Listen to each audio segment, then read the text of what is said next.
The Unwanted Undead Adventurer. Written by Okano. Prologue. This is bad. That was the first thought that flashed across my mind as the monster before me opened its crimson-red lips, rushing at me with its mouth wide open.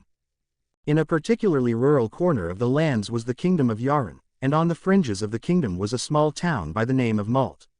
I, Rentt Faina, an adventurer of the lower bronze class, found myself hunting weak monsters in the Water Moon Dungeon, a dungeon close to the township of Malt. On this day, much like any other, I continued my relentless hunt for skeletons and goblins, assembling what little materials and magical ores I could along the way. That was my daily routine after all. I basically did the same thing every day, returning to town in the evenings and offloading my gathered materials at the Adventurers Guild for a humble sum of coin. That was what I had intended to do today, too, as I always had before.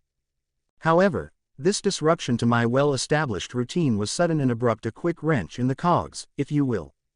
Perhaps I should elaborate a little on the subject of dungeons. Since I had walked the chambers and paths of Moon's reflection every day, there was little to no possibility of me getting lost. Ironically, it was this familiarity that was my undoing, for I discovered what appeared to be a new path along my old and familiar routes. I suppose one could call it bad luck. Yes, let's go with that. Under normal circumstances, I would have probably overlooked such a thing.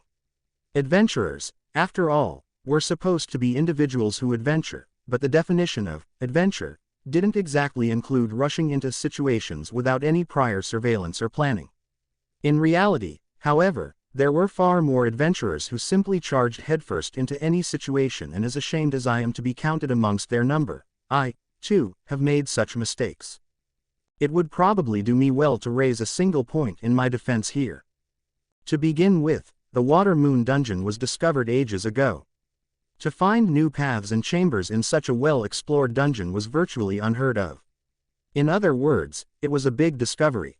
One would summarily deduce that some sort of magical grimoire or weapon with a wildly ridiculous price tag lay at the end of this mysterious path. In addition, one could attain a certain degree of fame and fortune by charting a previously unexplored area of a dungeon.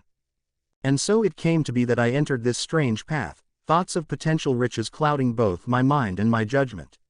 My short-lived exploration trip, however, did not end well.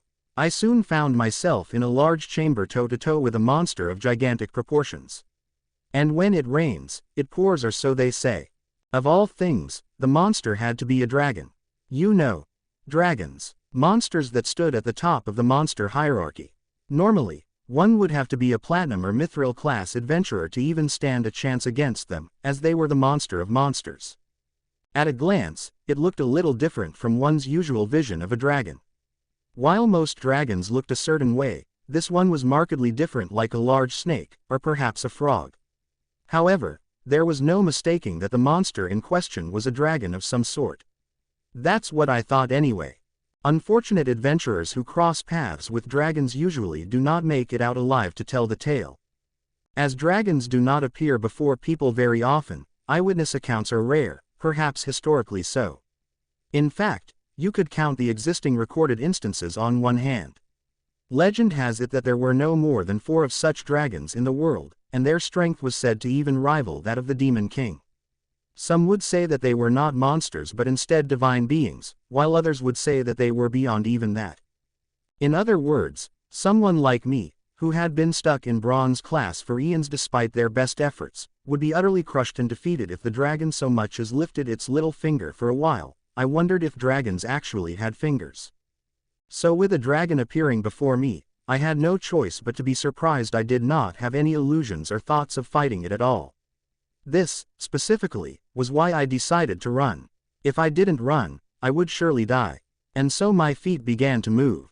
But then, I guess the dragon really was the monster of monsters, because it quickly noticed my intention to escape. Perhaps it couldn't help but notice, just like how my feet couldn't help but freeze on the spot. Just like that, I found myself unable to move. Or maybe it was more accurate to say that my body itself refused to move. It didn't even twitch. A normal individual would question why this was the case if they were, say, a normal person who had never come face to face with a monster before. However, because of my long tenure as an adventurer, it wasn't difficult for me to understand this current phenomenon. Adventurers eventually learn to read their opponents regardless of their nature, be they human or monster. The pressure and aura released by a being of high strength was often enough to oppress and intimidate the weak. They say it is like being crushed by a heavy, invisible weight. At least, that was how the rumors went. What I experienced was exactly that. Incapable of withstanding the pressure emanating from the dragon, I was unable to move, completely rooted to the ground. Realizing my situation, I wished from the bottom of my heart for the dragon to spare me. It probably wouldn't. This, I knew as much. At that point, all I could do was stand and watch as the dragon advanced closer, all the while praying that it would change its mind about eating me. Reality, however, was not quite so forgiving. After it caught sight of me, the dragon swiftly opened its mouth and charged in my general direction. Of course it was going to eat me as expected. That was the conclusion I arrived at as I pondered, somewhat leisurely, in the face of death. At the same time, a little voice in my head reminded me of how dire the situation was, reminded me that I'd soon be dead. There wasn't much I could do about it, however my body simply wouldn't move. It had been about 10 years since I first became an adventurer at the age of 15. Back then, I believed that I'd one day exceed Platinum class rank and become one of the few legendary Mithril class adventurers. That was my dream when I first started out. So, I took on simple quests, earning my daily keep as I continued dreaming of such a future. When I was done with my daily quests, I would continue my daily training regimen. Although I did all that, it seemed like my dream would end here. It was pathetic. Unfortunate, yes, but mostly pathetic. With feelings of utmost regret, and a strange sense of release knowing that my relatively pointless life would end here and now, my body was engulfed in the mouth of the dragon, and that was that. Question mark, question mark, question mark, question mark, question mark. What I was not expecting, however, was the strange sensation of waking up after an indeterminate period of time. It would seem that I had woken up, regardless of how I was sure I'd been eaten by a dragon, and how I'd confirmed my death with these very eyes. Yet here I was, awake. And then I noticed, wait, no, no, no, no. That's impossible. That's what I thought as I woke up, confirming the situation around me. This all seemed unfeasible, particularly the matter of what had happened to my body. I couldn't process what was happening. Even so, first, a look at my hands was warranted. It was then that the realization struck me. There was no flesh on my hands, though there should have been, and there was no skin, either. In fact, all that remained of what was once my hand were a series of thin, white bones. And that was all there was. This strange ailment didn't stop at my hands, however, it had apparently afflicted every inch of my body. My feet, too, were plain bone, no flesh or skin anywhere. Same went for my thighs, as well as both my arms. As for my face, well, it wasn't common practice for adventurers to carry compact mirrors. Needless to say, I didn't have one. With an educated guess, I would assume that I probably had a skull for a face. In other words, I, Rentt Faina, adventurer of the lower bronze class, had apparently conducted a class change from adventurer to skeleton at some point in time. Impossible. Chapter 1. A grasp of the situation and existential evolution. I found myself at a complete loss. My first thought, what should I be doing?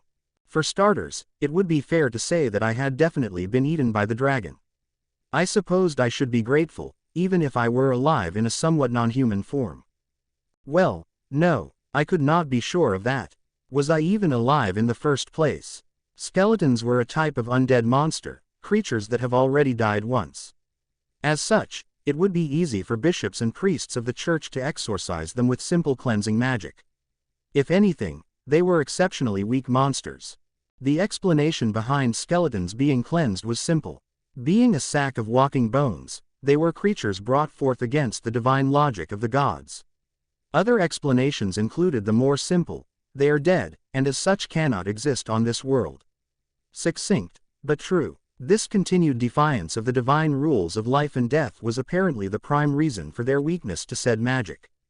Personally, I had no idea if any of this held water. In the first place, I wasn't a bishop or priest. However, the general argument for it seemed sound, and for myself at this point in time, it was a critically important piece of information.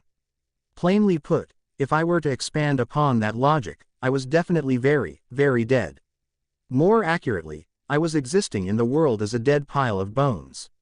This was a very bad thing indeed. As I mentioned before, the fact that a dead being continued to exist apparently flaunted some severe laws of the divine nature. If I were to simply saunter back into town and enter a tavern as if nothing had happened, it would not end well. No matter how much I would claim that I was Rentt Faina, some no-good priest who spent all his time in the tavern from morning to night would chance upon me and then promptly get rid of me with his stave. If this were to come to pass, my existence would simply be erased.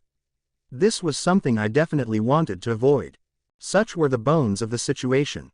On the bright side, I was still alive. Even if I were to exist as a skeleton and defy the laws of life and death, as far as I was concerned, my consciousness was intact. I was still very much alive. This was precisely why I could not simply skip back to town and carelessly get myself killed. Well, then, what should I do? That was the burning question. This was the Water Moon Dungeon. Adventurers would certainly make their way to the dungeon as they always had, merrily killing what monsters they found along the way. Even for a relatively beginner-oriented dungeon populated by weaker monsters, adventurers stronger than myself often made their way here. If I appeared before such individuals, I would certainly be killed for good this time. Whatever, then, should I do? As I continued to think, a few strings of thought connected in my mind. It was perhaps safe to assume that I was now a monster of some sort. There's a certain mysterious aspect to monsters. Older and more experienced monsters tended to evolve into more powerful versions of themselves. This phenomenon was commonly referred to as existential evolution. Although I was not absolutely sure if I was a monster to begin with, I seemed to be some sort of walking skeleton at a glance. If that really were the case, then wouldn't this concept apply to me, as well? The whole existential evolution thing, I mean. After all, having knowledge of monsters was sort of an occupational requirement for adventurers. If memory served, skeletons could apparently evolve into flesh-eating ghouls at least. That's what I remembered reading in a book about monsters some time ago. Although ghouls were also a type of undead monster, and hence also went against the divine laws governing life and death, they at the very least had a more humanoid appearance than a skeleton did. Rotted and dried out though it may be, a ghoul even had flesh. With a robe and mask, I could perhaps pass for a human. Those were my thoughts on the matter. If I did this, I would be able to sneak into town rather uneventfully, and I would finally get the chance to explain the nature of this situation to my friends and compatriots. I was, of course, very much aware of the absurd nature of my plan. If anything, it was not very well thought out. However, this was all I had to work with at this point. I made a decision. I would aim to somehow trigger this existential evolution. I, Rentt Faina, would evolve into a ghoul in the Water Moon Dungeon. Question mark, question mark, question mark, question mark, question mark. The existential evolution from skeleton to ghoul was the first thing I had to address. Although I had already decided on that course of action, I was unsure of the extent of my combat abilities. I was only a low-ranked bronze-class adventurer, near the bottom rungs of the guild. I did, however, fare better than iron-class adventurers, who were the newest of the new. If I were to objectively state my combat prowess, I would say that taking down 1 or 2 goblins and skeletons was doable and well within safe limits. I could do at least that much. Although I probably would not come out of it unscathed. If there were 3 enemies, it would perhaps be a little more difficult, but I would still be able to win, somehow. If there were 4 enemies, I would definitely run. If there were 5, I would be done for. That was how it looked at this point in time. It would not be fair, however, to call me weak. I didn't have much say in the matter to begin with, having begun my journey as an adventurer only a decade ago, but I had been training hard for almost 20 years. In fact, I would actually like some empathy here. I had trained for that long, but I could only do this much. If one were to ask why I had spent that much time and effort training only to have nothing much to show for it, the answer was very simple. I didn't have enough reserves of mana, spirit, or divinity. In addition, I didn't have many of the abilities required to adequately control my already meager reserves of power. It could be said that this was a more than fatal issue for any budding adventurer. Frankly speaking, I would actually appreciate some praise for having made it thus far. I suppose I haven't explained what magic, spirit, and divinity are. Let us talk about the nature of mana, to start. Mana is a required prerequisite for the casting of magical spells, the font of mysterious magical energy that some rare individuals are born with. If one were to put it simply, those blessed with mana at birth are able to conjure flames and wind without the use of any tools, to cause water to flow freely from nowhere, and to persuade the earth itself to move beneath their feet. In more ways than one, magic is a very convenient skill. Although the ratios differed between the various races of sentient beings that populated these lands, one in approximately every 50 humans was born with mana in their being. This was no small number. However, those with enough mana and aptitude to actually become successful mages numbered at 1 for every 1,000. Such was the rarity of this blessing. As long as the user possessed a certain amount of mana, however, simple spells like the venerable Fodia Boriva's Fireball, or the Giviero's Earthen Arrow, could be cast without too much trouble. Though, to proceed beyond rudimentary attack spells, one would require the aforementioned combination of mana and aptitude, which was available only to 1 in 1,000 humans on average. It's perhaps worth mentioning that, while I did have some mana reserves at birth, they were pathetically low, hardly a fraction of what one would need to become a powerful mage. After all, I hadn't been able to cast any low-level attack spells despite my long periods of training. My lack of talent in this field was painfully apparent. I could, however, conjure water for drinking and embers to light campfires with. For that, I was grateful, even if said blessings were small ones. Yet it was extremely regrettable that I couldn't use magic in combat. Next, an explanation of spirit would perhaps be in order.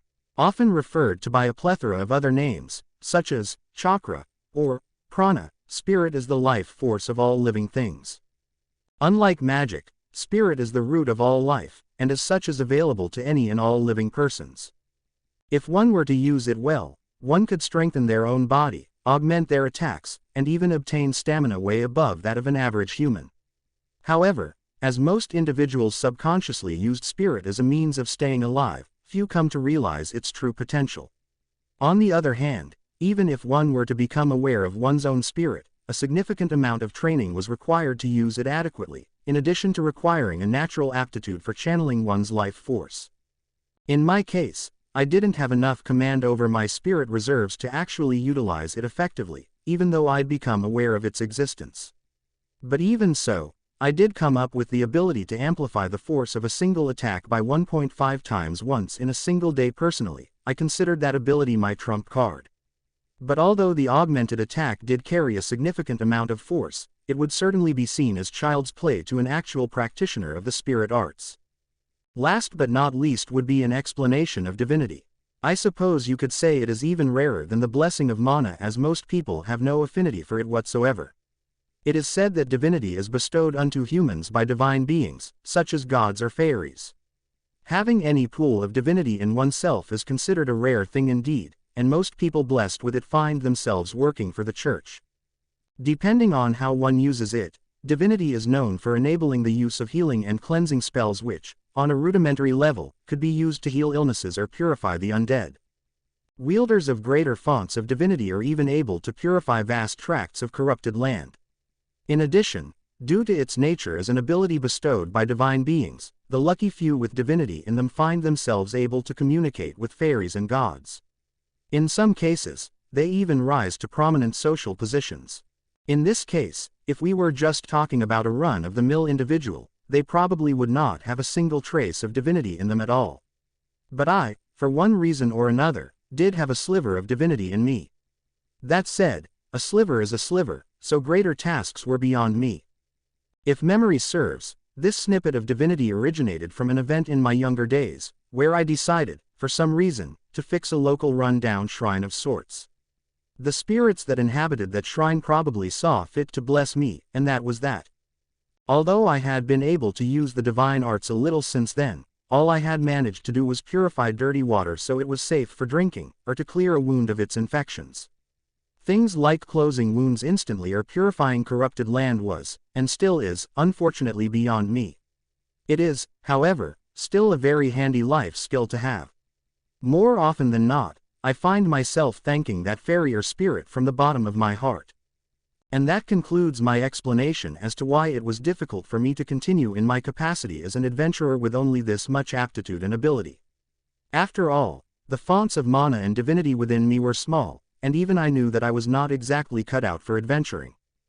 It is perhaps worth noting that individuals with the ability to command and utilize all three abilities were very rare. In fact, I do not recall encountering another quite like myself. Unfortunately, with the important factor not being quantity but the degree of aptitude and power one has, one could also say that I was extremely unlucky. Most individuals who aspire to be adventurers usually have a strong innate disposition to one of the three abilities. About, say, half of them were that way. Someone like me, who was neither here nor there, was very much a rare oddity. In fact, people like me would have probably just chosen a normal, non-combative job, and would live their entire lives out that way in relative peace. I, too, should have done that, at least, that's what I would say in hindsight. One thing prevented me from doing as I should have, though, the fact that I had a great dream. From a young age, I had chased it, and have continued to do so to become a mithril-class adventurer. There was no way I could give up after all this time. But as a result of my great dream, I appeared to have ended up as a skeleton of sorts. While nothing much could be said about that right now, I still didn't feel like I should give up. Regardless of my current appearance, I was apparently not completely dead. While I had no idea why I was still alive to begin with, I felt like I was on the luckier end of things, given that my body still moved. It is said that humans will find a way as long as they have life. They are able to achieve great feats precisely because they live. It was with that thought in mind that I continued to live on. Come to think of it, being a skeleton wasn't entirely a bad thing. Although it was a huge problem in and of itself, in addition to not knowing if I was truly alive, I could move, and thus was not entirely helpless. There was nothing inherently wrong with thinking that I could continue to work hard from now on, even in my current form. Just to be sure, I gave the abilities I had when I was alive some short test runs. Mana, spirit, and divinity all seemed functional, having apparently followed me into the afterlife. I felt like I had more than enough to go on with these advantages. At the very least, I could say that I had quite the leg up from a typical skeleton monster of this level, who definitely would not have any of said abilities. I could probably fight with this. It was more than enough. It's also worth noting that while my aspirations to evolve into a ghoul sounded alarming, I had no intentions of eating human flesh. I was doing so just to obtain a more human form. Either way, I did not recall ghouls requiring human flesh for sustenance. If I were compelled to do so by instinct or some other reasons, I would cross that bridge when I came to it. Perhaps I would do it in secret, or at least find some way to sat my hunger. For now though, that was not worth thinking about. More importantly, it was vital to verify the extent of my strength in combat and to continue my task of evolving into a ghoul. To achieve that, I had to defeat the denizens, more accurately, monsters of the dungeon I was currently in. Justifying my actions in doing so was simple. Existential evolution was only triggered by monsters gaining more experience and strength with time. At least, that was how the typical explanation on the matter went. The best textbook example of this would, ironically, be a dragon. Dragons, born as juveniles and eventually maturing over the years into an ancient dragon, were a good illustration.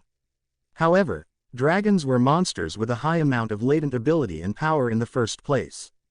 Compared to dragons, skeletons simply remained skeletons, regardless of how much time had passed. Undead monsters were very much dead after all. Even if they were to spend thousands of years standing in place, they would simply just exist. Accounts of undead monsters becoming stronger simply by standing in place were virtually unheard of. The logic behind this was simple: bones were bones. A pile of dead bones did not grow. I once again found myself at a loss, but not for long. I had to gain experience. I had to fight. It was said that monsters absorb the life force of other monsters should they fall in combat. This definitely held true, both for humans and monsters, with the core difference of humans remaining human regardless of how much strength they absorbed from fallen monsters. While there were many strong, seasoned fighters and adventurers, they were still human on the inside. Monsters, however, differed from humans in this aspect. After obtaining a certain amount of experience and absorbed strength, the typical monster evolves into a stronger form via the phenomenon of existential evolution. Based on that, it would seem like my path had already been laid out for me. Of course, the problem of whether or not I was really a monster to begin with still remained. Even so, I would be able to find out easily via trial by combat. I viewed it as a prerequisite that had to be carried out before evolution. As such, my first task was to locate and defeat a nearby monster. As for monsters that even a simple skeleton could defeat, slimes, goblins, and other skeletons came to mind. Thankfully, they could all be found within this very dungeon. Although I was currently in an unexplored section of the Water Moon dungeon, I did recall seeing a number of monsters on the way here. There were multiple theories as to why monsters existed in dungeons in the first place. All those theories, however, seemed to agree on the fact that monsters reappeared after a set amount of time once slain. The phenomenon, colloquially referred to as repopping, would see monsters resurrect themselves at any time, within 30 minutes, or days, or sometimes years. Weak monsters in dungeons, in particular, were observed to reappear within approximately 1 hour. While I could not precisely determine how much time had passed since I had been eaten by the dragon, I was sure the time required for said monsters to reappear had long passed. My death, after all, did not feel like a mere 5 to 10 minute affair. Though it seemed silly thinking that my biological clock would make any sense, given that I was currently a dry pile of bones, all I had to do was wait around should my estimate of time be off. With that in mind, I set off back toward the way I came in, having deemed this the fastest way to encounter another monster. Lifting my bony feet, I began to walk, returning to the worn path with a series of heavy steps. Upon actually trying to move, however, I discovered that my body was painfully heavy. I supposed that I could not fight like I was able to in life. However, the fact that I could move somehow filled my heart with relief. Although I was currently the weakest in the overall monster hierarchy, I was still considerably faster and stronger than an average human. I could only hope that it would somehow work out, but that could have simply been baseless optimism on my part. As for my weapons, I found myself still equipped with my well-worn one-handed sword and armor from my previous life, so there appeared to be no problems in the equipment department. All other aspects of my combat potential, however, would have to be tested in the field. It did not take long for me to cross paths with another monster, only about, say, 5 minutes after I had set off on my quest. My opponent, for better or worse, was just like me, albeit without any kind of weapons or armor. Another skeleton. Question mark, question mark, question mark, question mark, question mark. And so it came to be that I stood facing my adversary in the dark passageways of Moon's reflection. My opponent was a skeleton, just like me. A pale pile of bones, held together by the bare minimum of life force required for it to move about. It was unable to use magic, did not possess a shred of spirit, and was hardly able to channel divinity of any sort. It was, in all senses of the word, a normal skeleton. As I readied my sword, the opposing skeleton stared in my direction, as if affirming my presence. Clack, clack, clack, its bones clashed together, releasing a dreadful sound. If I didn't know any better, I would think it was laughing at me. Skeletons. I'd fought them many, many times in my career as an adventurer. But now, I found myself freshly revolted by their existence, perhaps due to my newfound perspective. Once a living thing became a pile of bones, it would definitely never stand again. However, the skeleton before me could move in spite of that, as a continued defiance of the divine laws of life and death. The more I looked at it, the more I felt that its existence in and of itself was a mockery of nature. It occurred to me that I was probably viewed the same way by other human beings. No matter how I spun it, it seemed impossible for me to return to Malt as I currently was. Once again reminded of that fact, I couldn't help but sigh. Although, I didn't have any organs for breathing, let alone lungs. Having become nothing but bones, I suppose this much was obvious.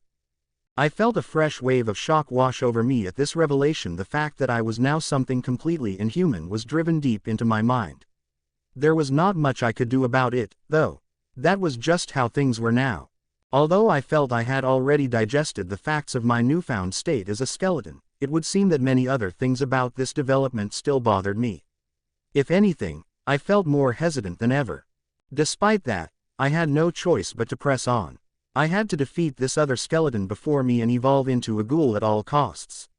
With that in mind, I put my backbone into the task, making a running start towards the opposing skeleton.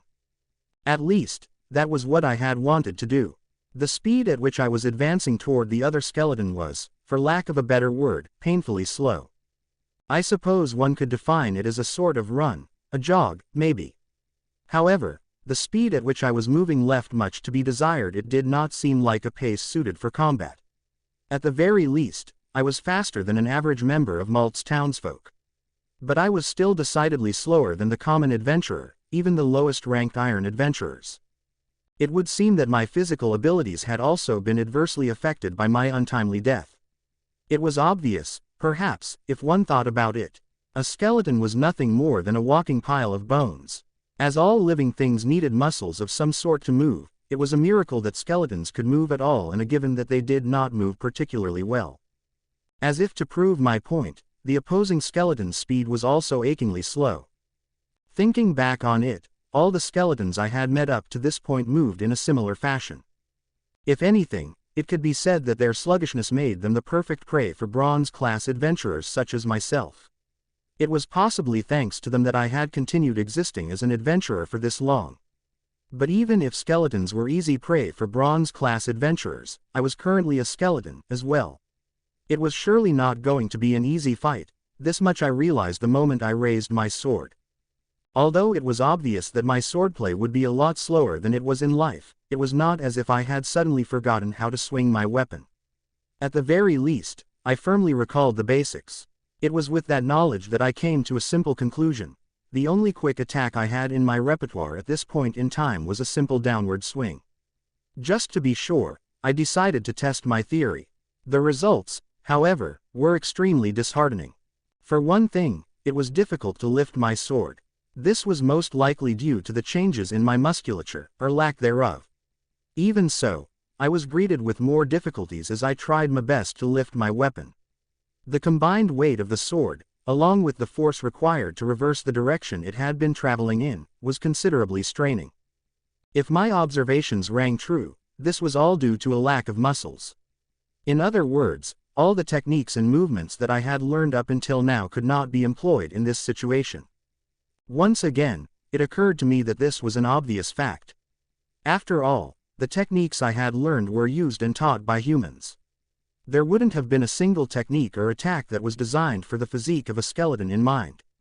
Even so, I strived to work out a solution. If I simply stopped here and now, I would surely be defeated by the other skeleton and die, again. Perhaps, then, it was quite the stroke of luck that my first opponent was a sluggish and simple skeleton. As I was busy testing out potential sword attacks, the opponent had picked up speed and was rushing in my direction until it promptly slipped. As a result of its unfortunate fall, my opponent's right leg bone had apparently dislodged itself. The skeleton was now sitting on the ground in a somewhat awkward position, desperately attempting to retrieve and reattach its detached leg. I couldn't help but laugh at the dark comedy of this scenario. At least, I wanted to laugh, but skeletons in general were incapable of producing such a sound. The only sounds a skeleton could make were rattling sounds, and that was about it. Without much of a choice, I decided to emulate the sound that the opposing skeleton had made when it first set eyes on me. A miserable series of clacks was the result of my attempt at laughter. As if enraged by my bony laughter, the enemy skeleton jammed its detached bone back into its socket, then stood up and began rushing toward me once more. It seemed like it was serious about attacking me this time. I couldn't see this as a good thing. It most definitely wasn't. Although skeletons were weak monsters, it had enough speed and power to kill a grown man minus the typical adventurer, of course. With that being said, even the weakest iron-class adventurer would take severe damage from such a blow. While I was lost in thought, the skeleton's charge hit me straight on, and we both fell onto the ground. I nervously looked for a way to counterattack, convinced that if I simply sat and did nothing, the other skeleton would surely kill me. But apparently, that was not necessary. The reason for that was simple: the other skeleton simply did not attempt to attack. This was perhaps due to a combination of factors, including the fact that the momentum it was moving at, and the specific angle I was holding my sword, had caused my weapon to become firmly embedded in its skull. A truly serendipitous occurrence. However, that much wasn't quite enough. The enemy was an undead monster after all. If anything, the enemy skeleton seemed more irritated by the fact that its field of vision was now blocked by a sword sticking out of one of its eye sockets, as opposed to being bothered by the fact that the sword in question was a sharp, metallic instrument in its skull. It was also far from being dead. Judging by everything I had seen thus far, it was fair to assume that skeletons did not possess much in the way of intellect or logic, even though they had a somewhat humanoid form. The skeleton that had attacked me was a good example, as it was thoroughly confused by the current developments, and apparently could not decide what to do. Capitalizing on this chance, I quickly grabbed the handle of my blade, placing what force I could onto the weapon. I had thought to simply push the blade through, given that it had been so conveniently impaled into the enemy's skull. I was, however, reminded of the unfortunate fact that I was an almost powerless skeleton. After all, bone was a material used to make armor, and it was considerably hard. The enemy's skull probably wouldn't shatter with what little strength I had. Even if I tried to put my body into the attack, it would not work, as I did not have much of a body to begin with. I found myself at a complete loss. I had to somehow channel more power into the blade's hilt, no matter the cost. If this went on, I would probably be stuck mud wrestling this skeleton forever. It was greatly undesirable for my first battle to drag on for hundreds of years. Drawing my mind back from its hopeless daydream, it occurred to me that I should at least attempt to use one of the abilities I had acquired in life. For all intents and purposes, I was not a normal skeleton, and I should be exploiting that fact to the fullest. I had become too caught up in the matter that I was currently a skeleton and had forgotten that I had defeated many skeletons in my previous life. In fact, I used to be able to defeat skeletons with nothing but brute force. I even had mana, spirit, and divinity at my disposal. Although normal skeletons were not aware of it, their movements were powered by magic as well. As a result, skeletons possessed a higher measure of speed and power than the average person, hence its classification as a monster. Since I was no longer human myself, it occurred to me that I should be using my newfound capabilities as a monster as much as possible too. Amongst the 3 abilities available to me, Spirit was the one that was the most suitable for an application of brute force and as such, the most suitable for my current situation. Having finally arranged my thoughts, I began to focus, surrounding my body with spirit energy. Amidst considerations that I had last used this ability when I was more than just a pile of bones, I had no idea if it would actually work. But I had to test it out somehow. If it didn't work, then I would have to rely on simple force. If it did, on the other hand, I was known in life for pushing forward even if things seemed grim. It didn't make sense to simply give up now. As I continued to focus, it would seem like my gamble was paying off. With all of my strength, I thrust the sword's hilt, slowly pushing the weapon through the skeleton's eye socket and eventually breaking through its skull. But the force of the attack did not seem to stop there. A series of unpleasant crackling sounds spread through the enemy skeleton's body, and all at once, all the bones in its body broke into 1,000 small pieces. Like a puppet with its strings cut, what used to be the enemy skeleton collapsed into a shower of bony fragments, scattering across the ground of the dungeon. Up until a few moments ago, those bones had been connected, and had formed the body of a skeleton. But with its head crushed and form compromised, the skeleton seemed to have lost its undead traits, returning once more into a lifeless pile of bones. I won, somehow. Although it was a clumsy and thoroughly shameful display of a first battle, all that mattered was my victory. While I was not as agile or strong as I was in life, I had managed to use the abilities available to me for a strained victory. Perhaps I didn't do as badly as I thought. With that notion in my head, I leaned back, my mind somehow filled with an ambivalent sense of relief. Question mark, question mark, question mark, question mark, question mark. Well, then, while it was all fine and good that I'd defeated a fellow skeleton, would this be a definitive step toward my evolution? Searching amidst the shattered bones of my opponent, I picked up what appeared to be a magic crystal.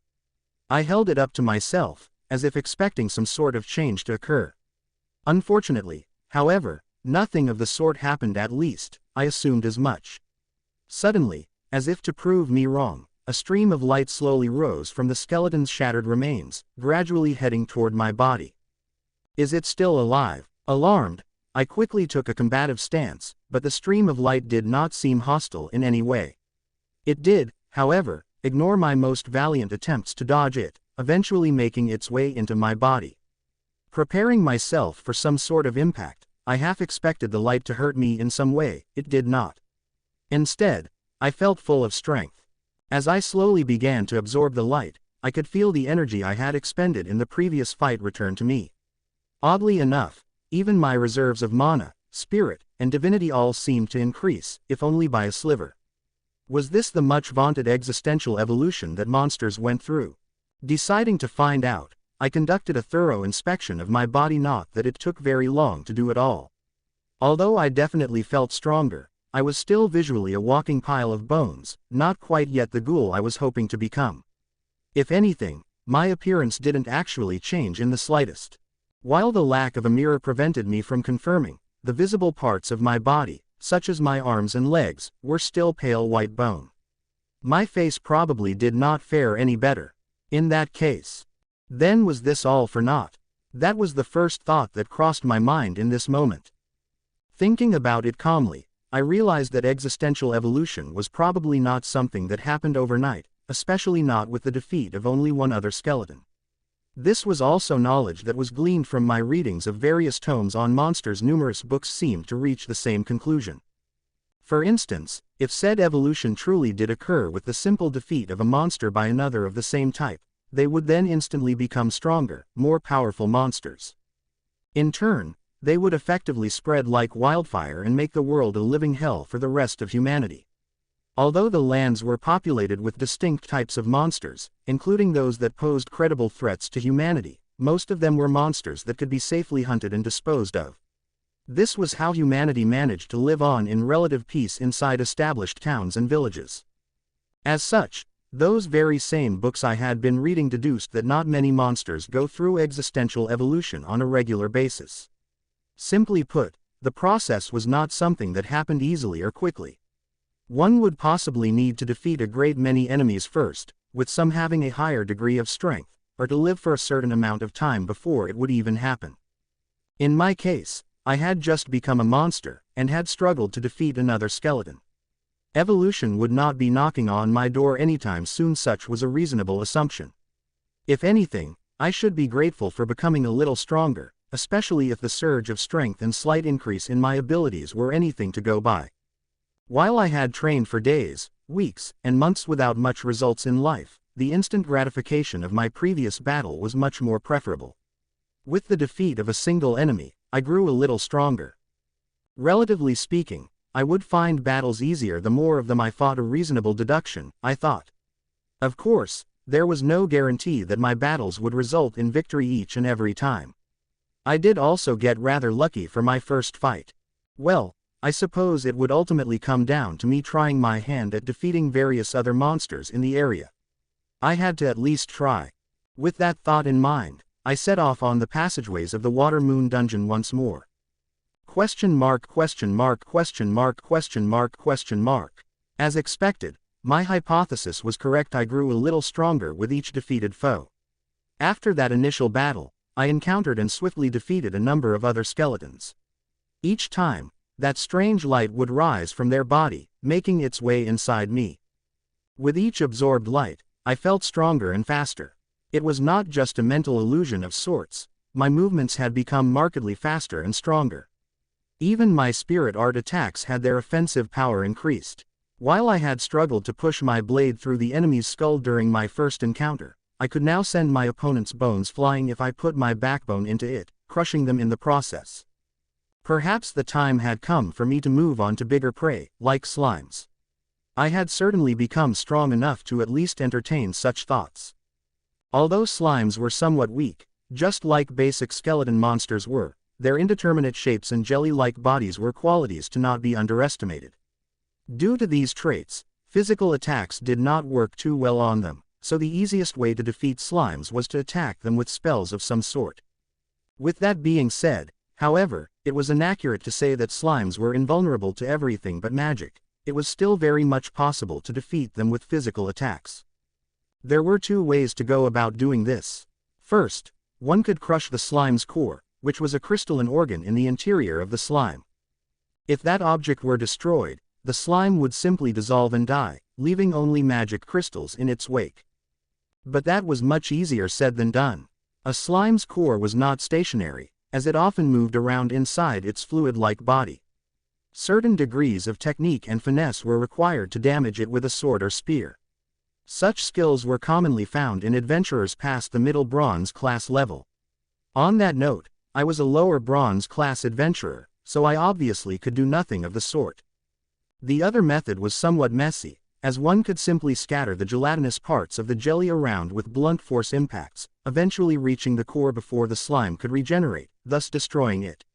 As this was an extremely simple method, even I was capable of executing it. It did, however, require a certain amount of execution time. The gelatinous nature of a slime meant that it could reform even if scattered, starting with the largest piece. In order to prevent that from happening, either a relatively forceful blow, or a series of rapid blows, had to be applied. In my case, I chose a single, powerful spirit art reinforced attack. It was all I had. Basically, I was only able to hunt one slime a day in my previous life. I was incredibly weak. Well, I was a lower bronze class adventurer after all. To make matters worse, I often traveled alone, as opposed to joining a party with others. Slimes were simple monsters that could be easily dispatched even if the sole member of the party had some small degree of magical aptitude. One did not need to be a great mage to take out slimes, as a single fireball or earthen arrow would do the trick. If anything, few adventurers chose to utilize the time-consuming, inefficient method I was now forced to use. In exchange, I was able to hunt lower-tier monsters, such as skeletons or goblins, in relatively large numbers. This resulted in respectable earnings for a lower bronze class adventurer such as myself. Though in my current form, I might even give my arch-nemesis, the slime, a run for its proverbial money. Having at last gotten used to my skeletal body, I was able to deliver blows of considerable force, even without utilizing spirit arts. Surely that would be enough to scatter the gelatinous body of a slime. It was time to give my new skills a spin. I set off for an area in Moon's reflection that was well known to be inhabited by my archenemy. Although I had already defeated one on my way into the uncharted territories of the dungeon, significant time had passed for a repop to occur, according to my assumptions.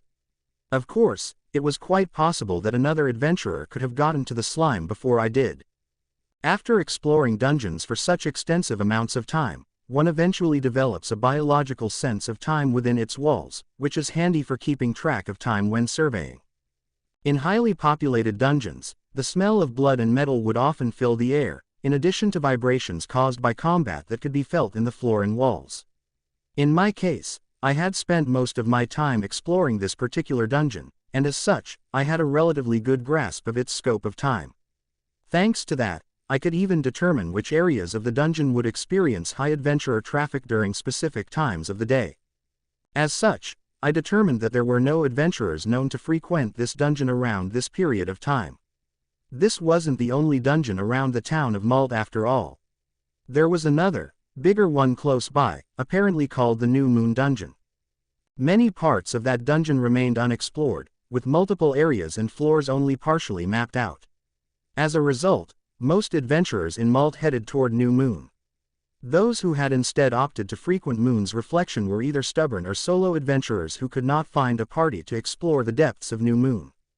For the record, I was of the latter group. Although I had originally wanted to explore the New Moon dungeon instead, it was populated by a vast number of monsters, including those that attacked adventurers in packs. A lower bronze class adventurer wandering into that dungeon alone would be no better than a death sentence. Barring those times when I had been invited at the last minute to fill a slot in someone else's party, I greatly preferred hunting in the Water Moon dungeon instead. Thinking back on it, it was a relatively lonely life. There were many reasons as to why I adventured alone, but the main reason was simple: no other adventurers wanted to be in a party with me. After all, I had been stuck as a lower bronze class for roughly 10 years. Even the most untalented adventurers would rise to middle or upper bronze class level in that lengthy span of time. That was evidently not the case for me. Even so, I was not completely isolated. I was occasionally invited to join other parties. However, as I wanted to become a mithril class adventurer of my own ability, the nature of my dream prevented me from joining the parties of other adventurers quite often.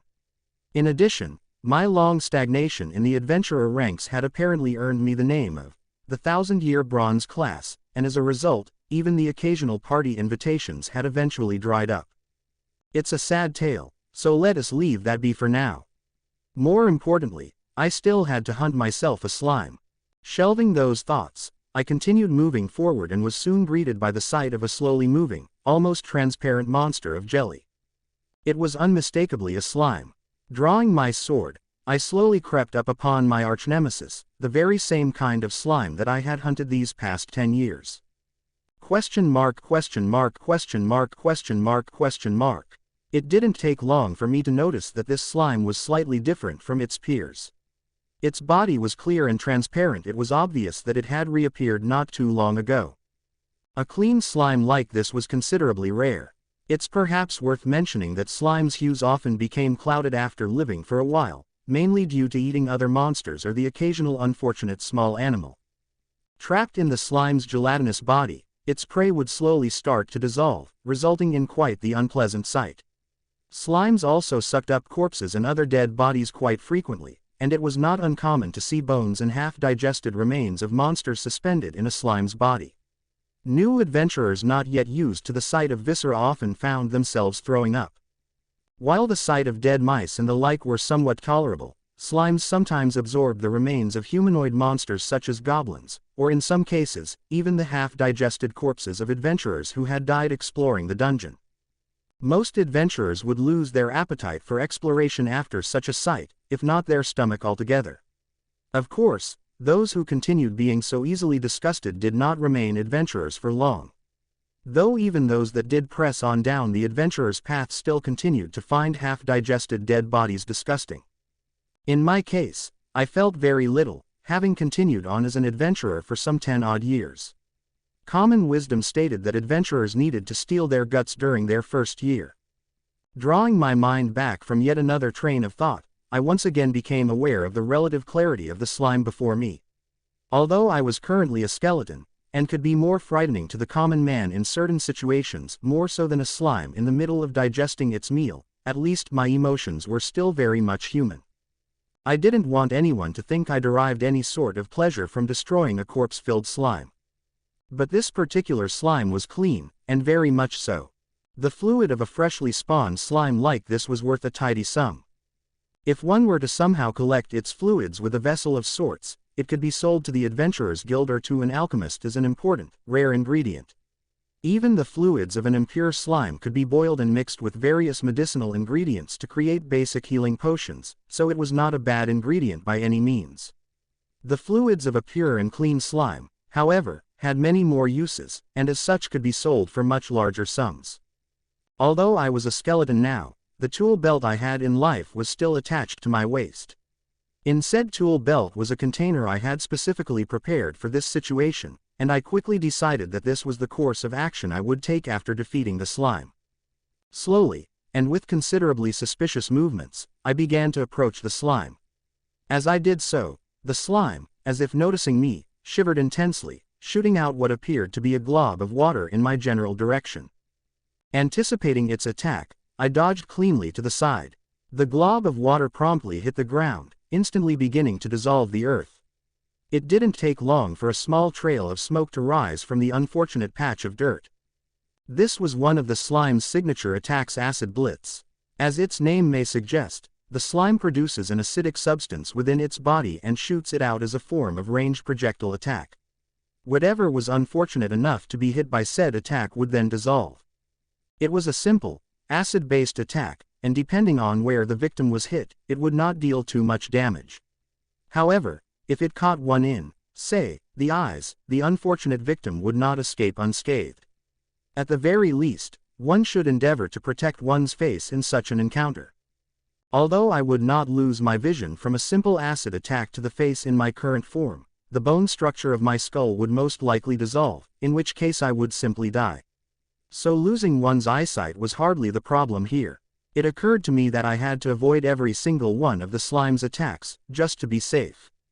It's worth noting that while the slime's attack was considerably dangerous, the slime itself was markedly slow. A normal slime like this one was not known for moving fast. In addition, its movements were easily predictable. All I had to do was be sufficiently careful.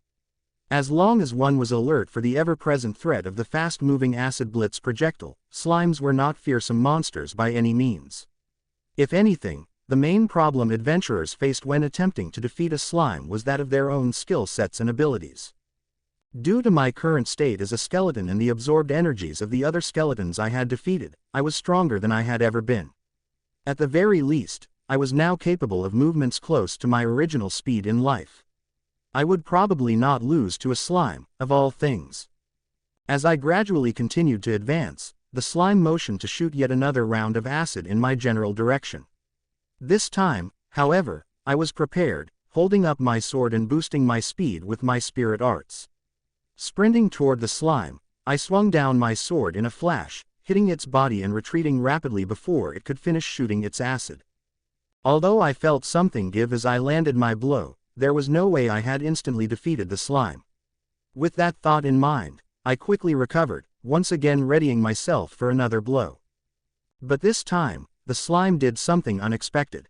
Instead of following up with an attack, it simply stopped, quivering in place. All of a sudden, it completely stopped moving before promptly dissolving into a lifeless puddle. This was a commonly observed phenomenon when slimes embraced death. With the life force supporting their gelatinous body gone, they returned to a liquid-like state, spreading out limply upon the dungeon's floor. Simply put, the slime I had hit with my weapon was very much dead. I couldn't help but be shocked at this sudden turn of events. It was beyond comprehension. After all, I had never been able to defeat a slime in just one blow when I still drew breath as a lower bronze class adventurer. Even so, the truth before my eyes was undeniable. Due to the nature of my desperate attack, I had not been able to confirm it, but perhaps my weapon had hit the slime's core by a stroke of luck. I would then be able to fully justify what had just happened. If anything, I should be fully prepared to not be so lucky when encountering my second slime. Caution, in this case, was a great virtue. More importantly, there was the matter of the slime's jelly, the alchemical ingredient I wanted to harvest. If a slime's fluids were to touch the ground, it would no longer be usable as a clean ingredient, so one would have to be prepared with a container on hand at the opportune time. Of course, if one were to attempt to do this to a living slime, the container would simply bounce off its membrane. Fortunately, this membrane was dissolved upon the slime's death, and it felt very much like stabbing one's arms into a bucket of jelly. Retrieving a container flask from my tool belt, I stuck its nozzle into the body of the dying slime, fully filling it. Although slimes shot out strong acidic fluids in life, such as with acid blitz, it was strangely not very acidic at all in death. In fact, adventurers who had a habit of sticking their hands in dead slimes found that their hands often ended up clean and rejuvenated. On that note, I would mention that the bodily fluids of a slime were often used in women's cosmetics. In fact, clean slime fluid was frequently used for this very purpose, as it apparently had some medicinal properties due to its unique composition. While such a rare ingredient could be easily used to create higher tiers of healing potions, most of it ended up being used for cosmetics. It occurred to me that the feminine pursuit of beauty was a seemingly infinite venture. Was it so truly necessary to create cosmetics from monster parts? Well, I suppose there was some justification for that. It is said that monster-based ingredients have significant effects on humans. The impacts supposedly range from immortality, to reviving the dead, to even turning an old man young again. Perhaps this was a natural progression in the grand scheme of things. Ending my internal monologue, I turned to look at the container which had now been filled up by the rapidly deflating corpse of the slime. Filling it up to the brim, I slid it out slowly from the slime's dying goop, taking care not to spill any of the precious fluid. Good, this will surely sell for a fair amount of gold. A fair sum, indeed, perhaps even worth quite a few days of work. As I mentioned, clear slimes were worth their weight in gold almost literally. To even meet such a slime, one would have to wait about an hour for it to appear once more, in addition to not contaminating the slime in combat with fire or earthen spells. In fact, there was no easy way to gather uncontaminated fluid with magic, so that was why the slime had to be defeated with brute force. For these reasons, it has been said to be an ingredient that was only gathered by adventurers who had suitable expanses of both stamina and strength. In fact, adventurers who could defeat slimes in a single blow could hope for even greater rewards. For someone like me, however, it would probably take up to half a day to accomplish. That being said, I had no means to sell this ingredient, let alone use the funds to pay for any sort of inn or accommodation. From that angle, my endeavors seemed somewhat useless. Leaving those thoughts aside, I once again set my mind to evolution. I had to become a ghoul at any cost. If I could evolve, I would be able to walk into town, and even sell the rare ingredient I had just collected. As for accommodations, well, while I wasn't sure about the opinions of prospective landlords, rental properties shouldn't be all that difficult to find. I also needed to speak with someone about the situation at hand, someone who would not simply run away upon learning that I had become a monster of sorts. With regards to that, however, I had just the person in mind.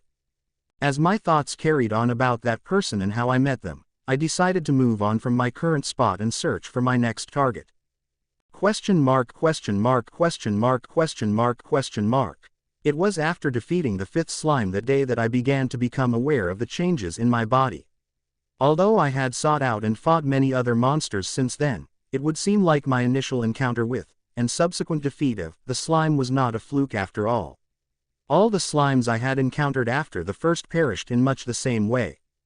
My strength was quickly exceeding the point it had been at when I still lived. When I was a lower bronze class adventurer, I did not feel any sense of progress no matter how much training I did. In fact, I did not seem to progress in any way at all. But now here I was, becoming stronger in death. I was not quite sure if I should feel happy or sad in regards to this development, although it was greatly preferable to just endlessly stagnating. Although I didn't know where I would plateau at once more should I continue growing at this pace, I set such thoughts out of my mind.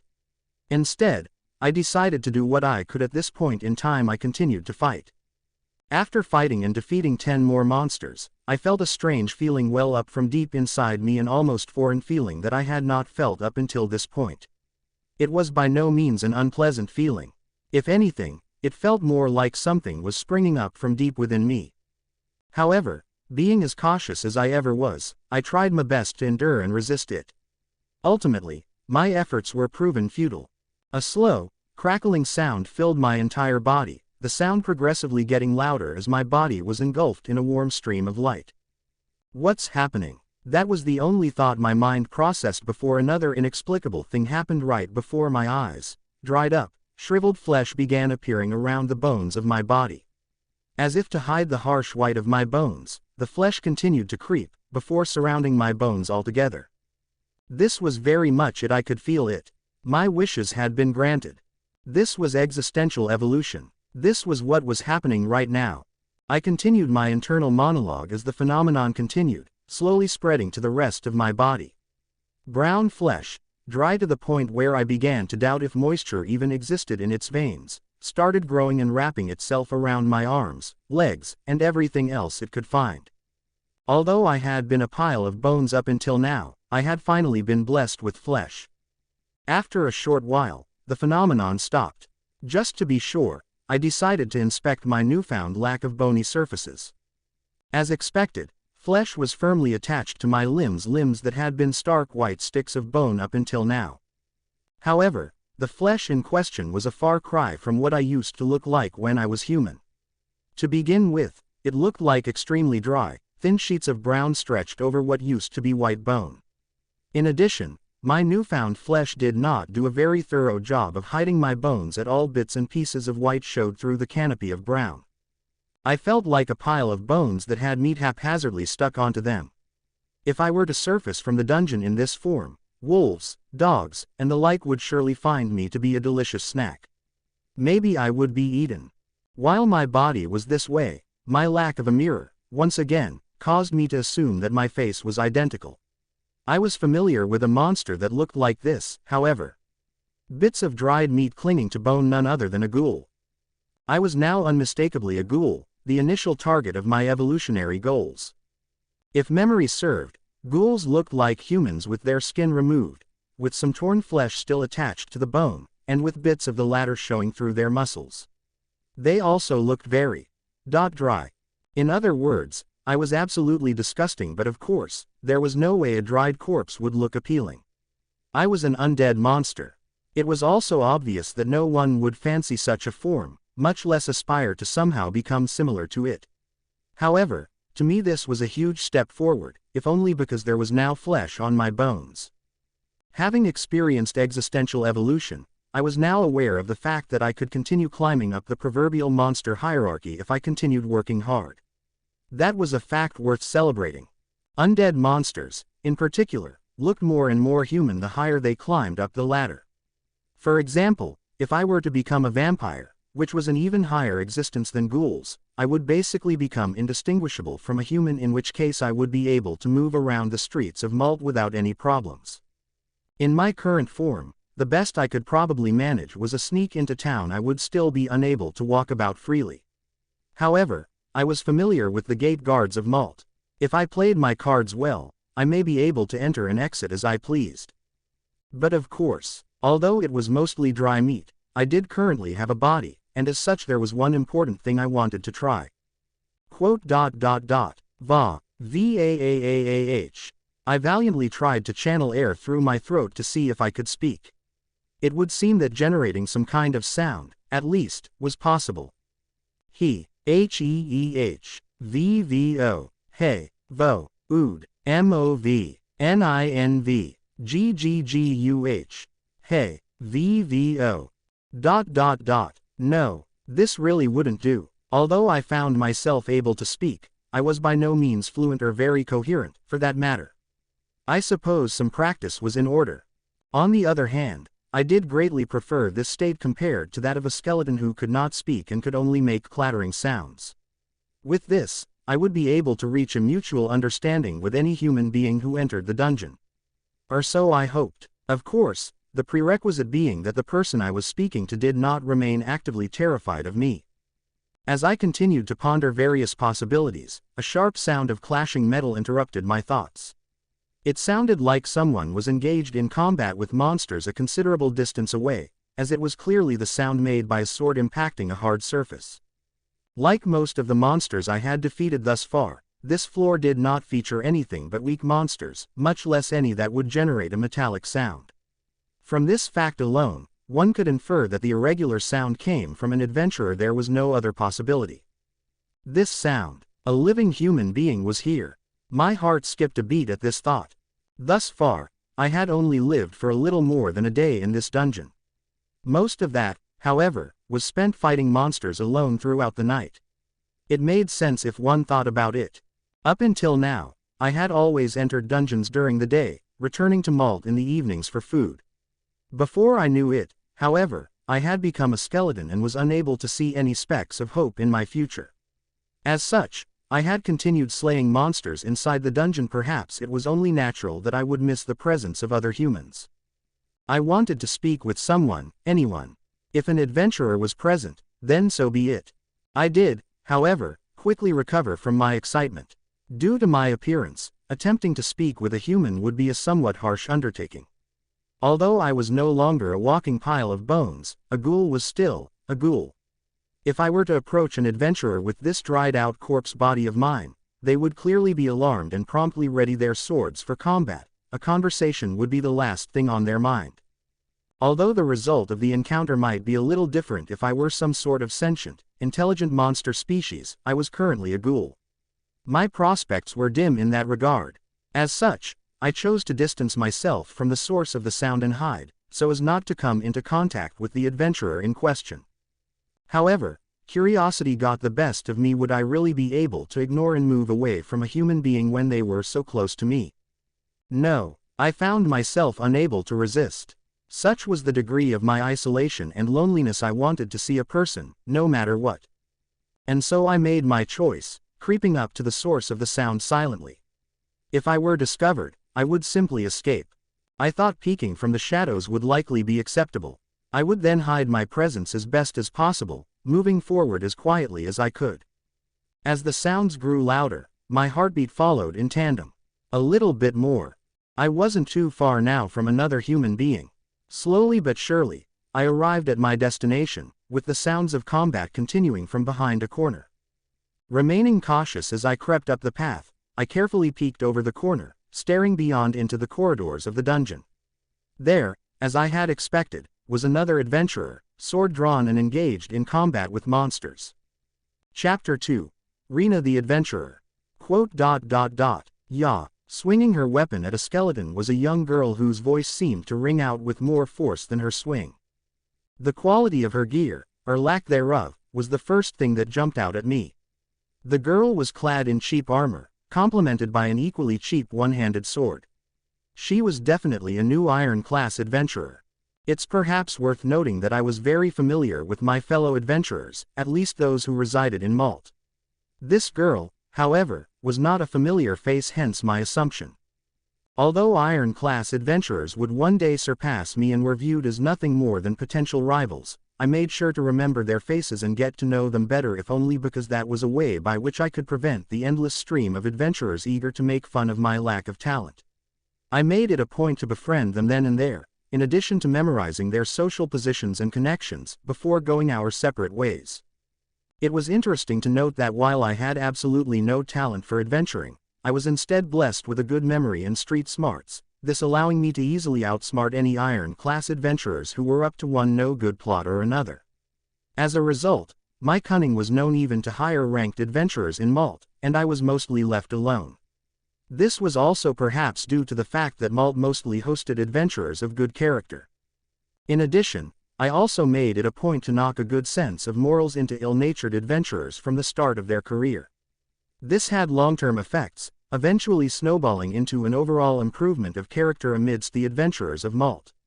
This was one of the reasons why I hadn't been asked by the guild to put down my sword all this time, despite being stuck in one of the lower adventurer ranks for almost a decade. Put simply, I was adequately scheming in a good way, of course. I shifted my attention back to the young adventurer. Not only was she dressed in a complete beginner's outfit, her prowess also left much to be desired. In fact, she actually seemed a little weaker than I had been in life. This was perhaps an unfair comparison, however. Any bronze-class adventurer was easily leagues above that of their iron counterparts. I was, after all, able to defeat a skeleton without too much trouble. Although I wouldn't call it easy, I was definitely capable, given the fact that normal townsfolk would be saying their prayers after encountering a skeleton. Even iron-class adventurers had to group up in 2s or 3s to easily defeat one. As such, my continued solo expeditions should at least paint me as being somewhat capable, although not to an extent that I could be proud of. It was with those thoughts in mind that I deemed the girl who stood before my eyes to be irredeemably weak. Although she seemed to be putting up a valiant fight against her skeletal foe, all it took was one mistake for her foe to shift the tide, after which she would most definitely lose. That was the extent of her powers. However, no matter how green, an adventurer was an adventurer. In the event of her slipping up, she could easily escape, and then that would have been that. I was not too worried about her well-being, at least, that was what I thought. Hey, now, upon closer inspection, the situation seemed a lot more dire than I had originally made it out to be.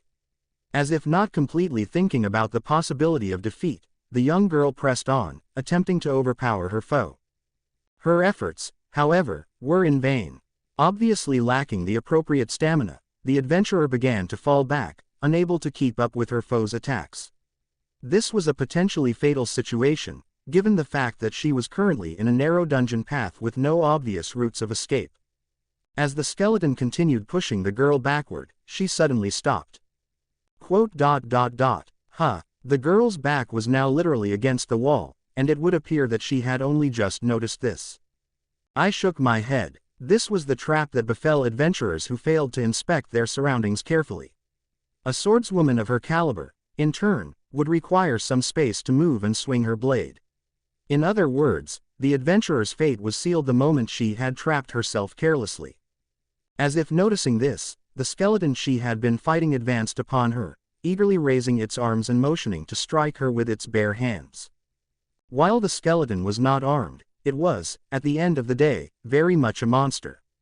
If that blow connected with an adventurer that did not sport much in the way of defense, they would surely pass out. What's more, if the blow landed in a critical spot, they might even end up being instantly killed. It went without saying that a normal person could not hope to endure such a blow.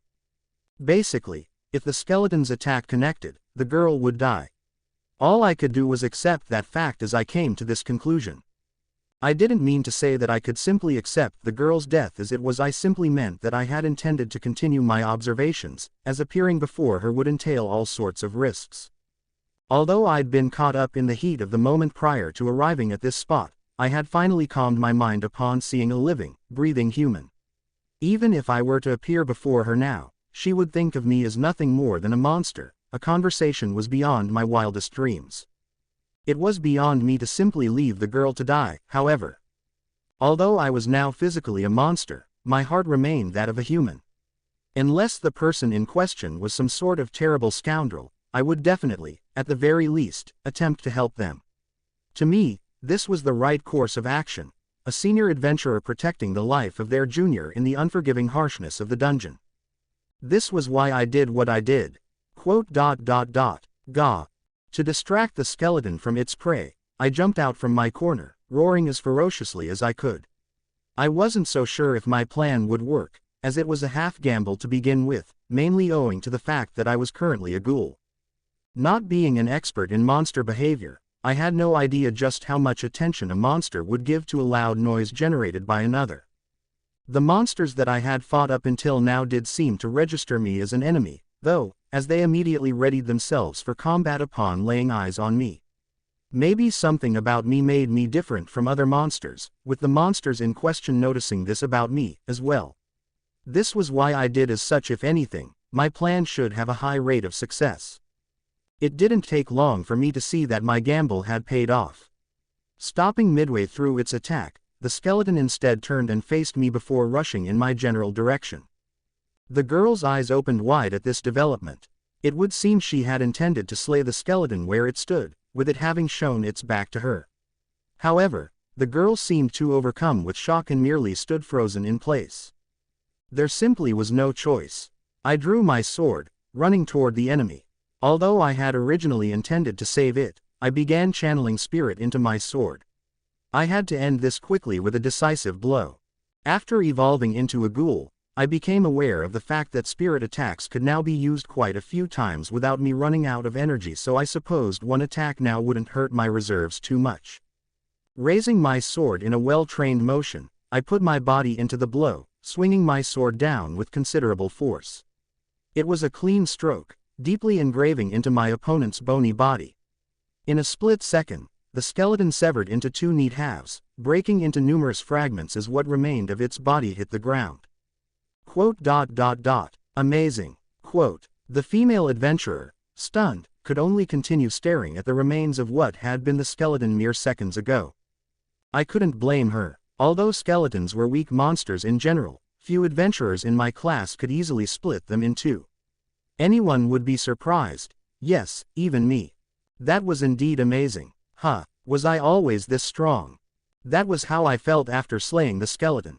I stood silently for a while, pondering about what had just occurred. It seemed like I was now even stronger than before. If I kept growing at this rate, my goal of eventually evolving into a vampire seemed within reach. I felt a ray of hope in my heart, although I was perhaps getting ahead of myself a little too much. With that thought, I was jolted awake. The girl was still where she stood. Surely she was more important than my internal monologues.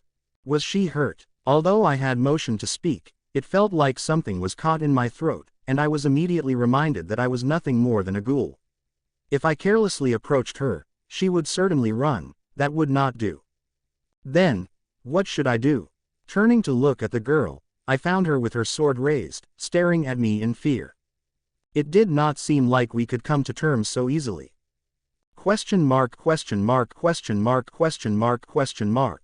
Stay away. That was the girl's response as I approached her with an outstretched hand, escaping my lips as I attempted to speak. Again, I couldn't blame her. There was perhaps not a single person alive who wouldn't be alarmed if a ghoul approached them in a dungeon with its arms raised. Come to think of it, it was also strange for something like a ghoul to be present in the Water Moon dungeon in the first place.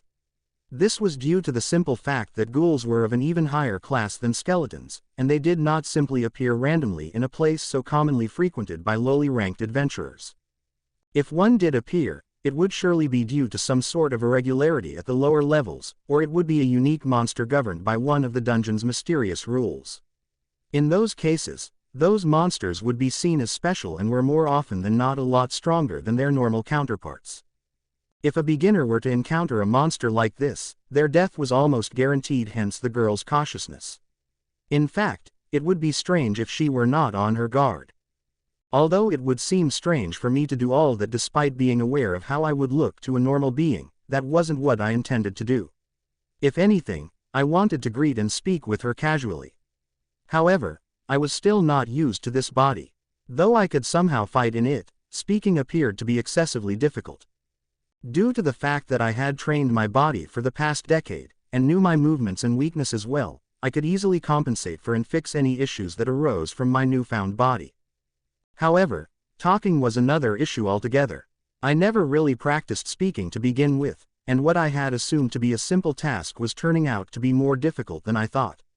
As a result, my words were instead mangled into a series of half-roars, and there was absolutely nothing I could do about it. To make matters worse, there was the issue of my body being that of a corpse. Further exacerbating the issue was the fact that this adventurer in particular was a young girl. Although I was shocked at her defensive posture and words, there was, again, not much I could do about the current state of affairs.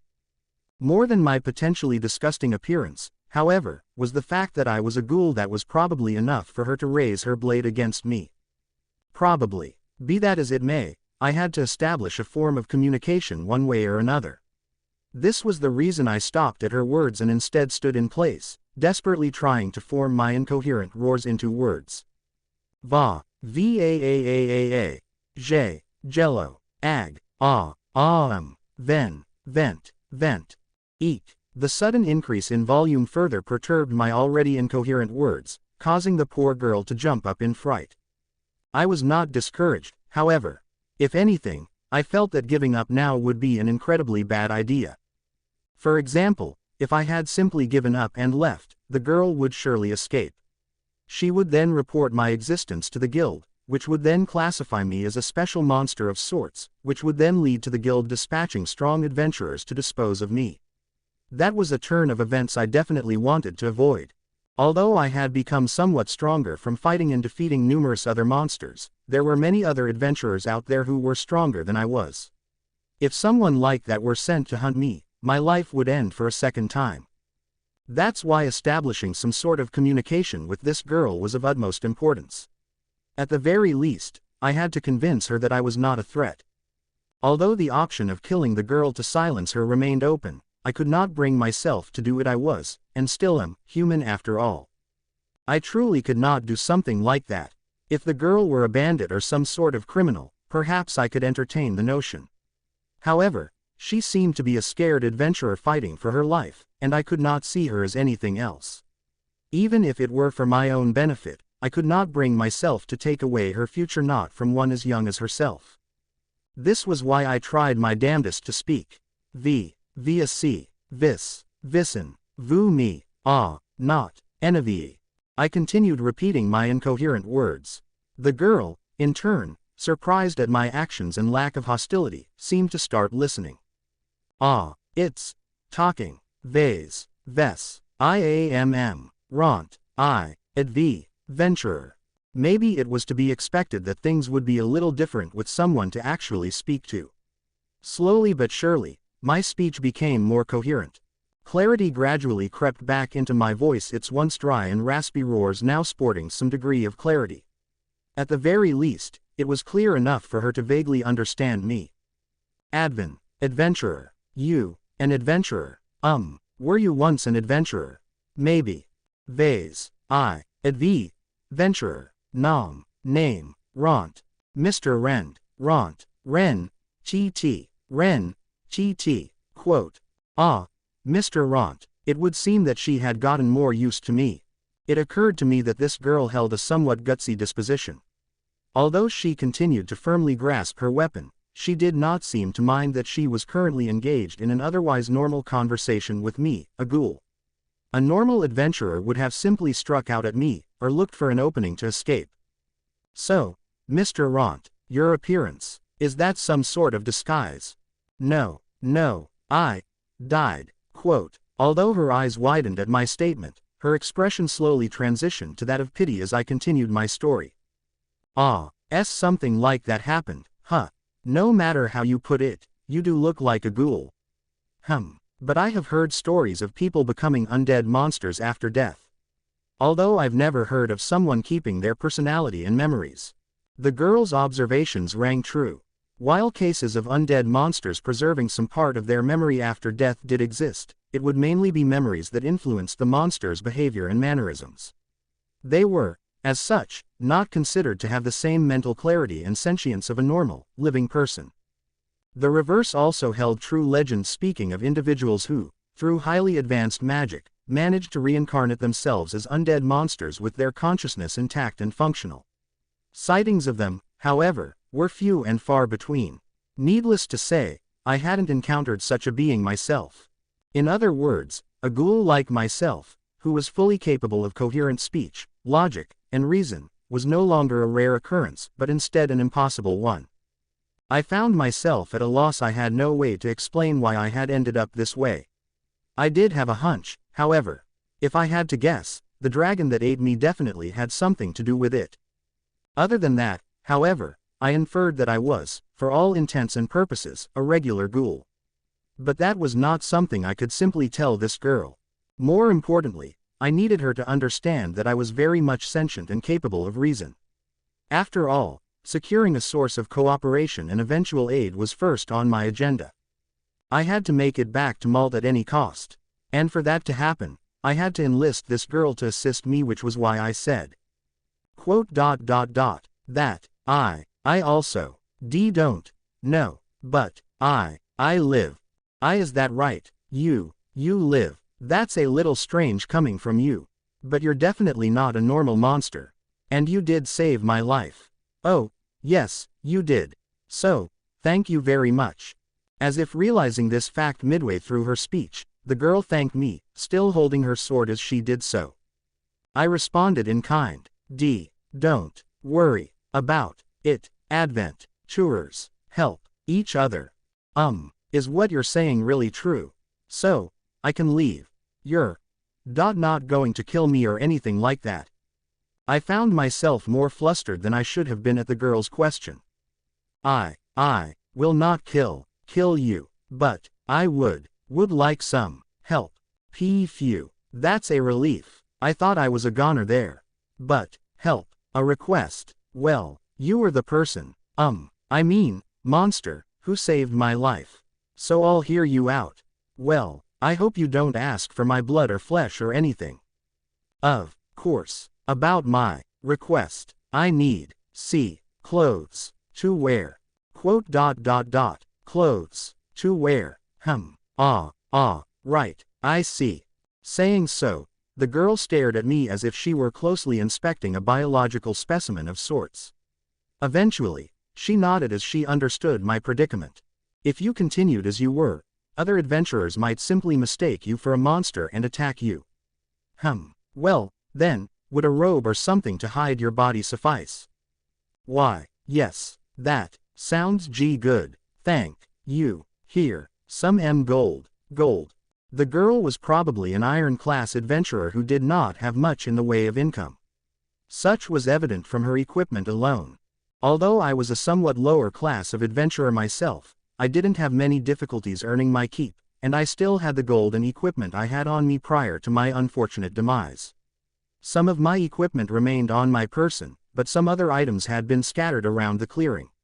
I did, of course, retrieve my belongings and perform the adequate checks for damage. Detaching my coin-filled purse from my belt, I placed it on the ground, retreating a few steps backward as I instructed the girl to pick it up.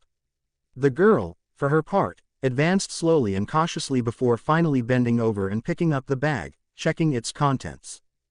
This is. Wow, you've made quite the fortune. I suppose you were quite a famous adventurer in life? Asked the girl, surprised. In truth, my wealth had been amassed by steadily saving across the years, as opposed to me suddenly earning a large sum. The girl now held my entire fortune in her hands. On that point, however, I remained silent. I didn't want to start explaining my affairs. If I did, it would surely lead back to the dragon, one way or another. Instead, I decided to redirect the conversation by once again bringing up the subject at hand. See clothes. Once you have them, you can use the rest for yourself. Please. To those words, the girl had this to say. I understand. I guess you have been through a lot. But you don't seem like a bad monster to me. You know, if it weren't for you, I would already be dead. I, Rentt Faina, daughter of knights, will most certainly repay this favor in full. Please wait for me, Mr. Rentt. With that, the girl continued to back away, still holding her sword. Soon after, she was gone. It would seem she was still somewhat afraid of me. But of course that would be the case.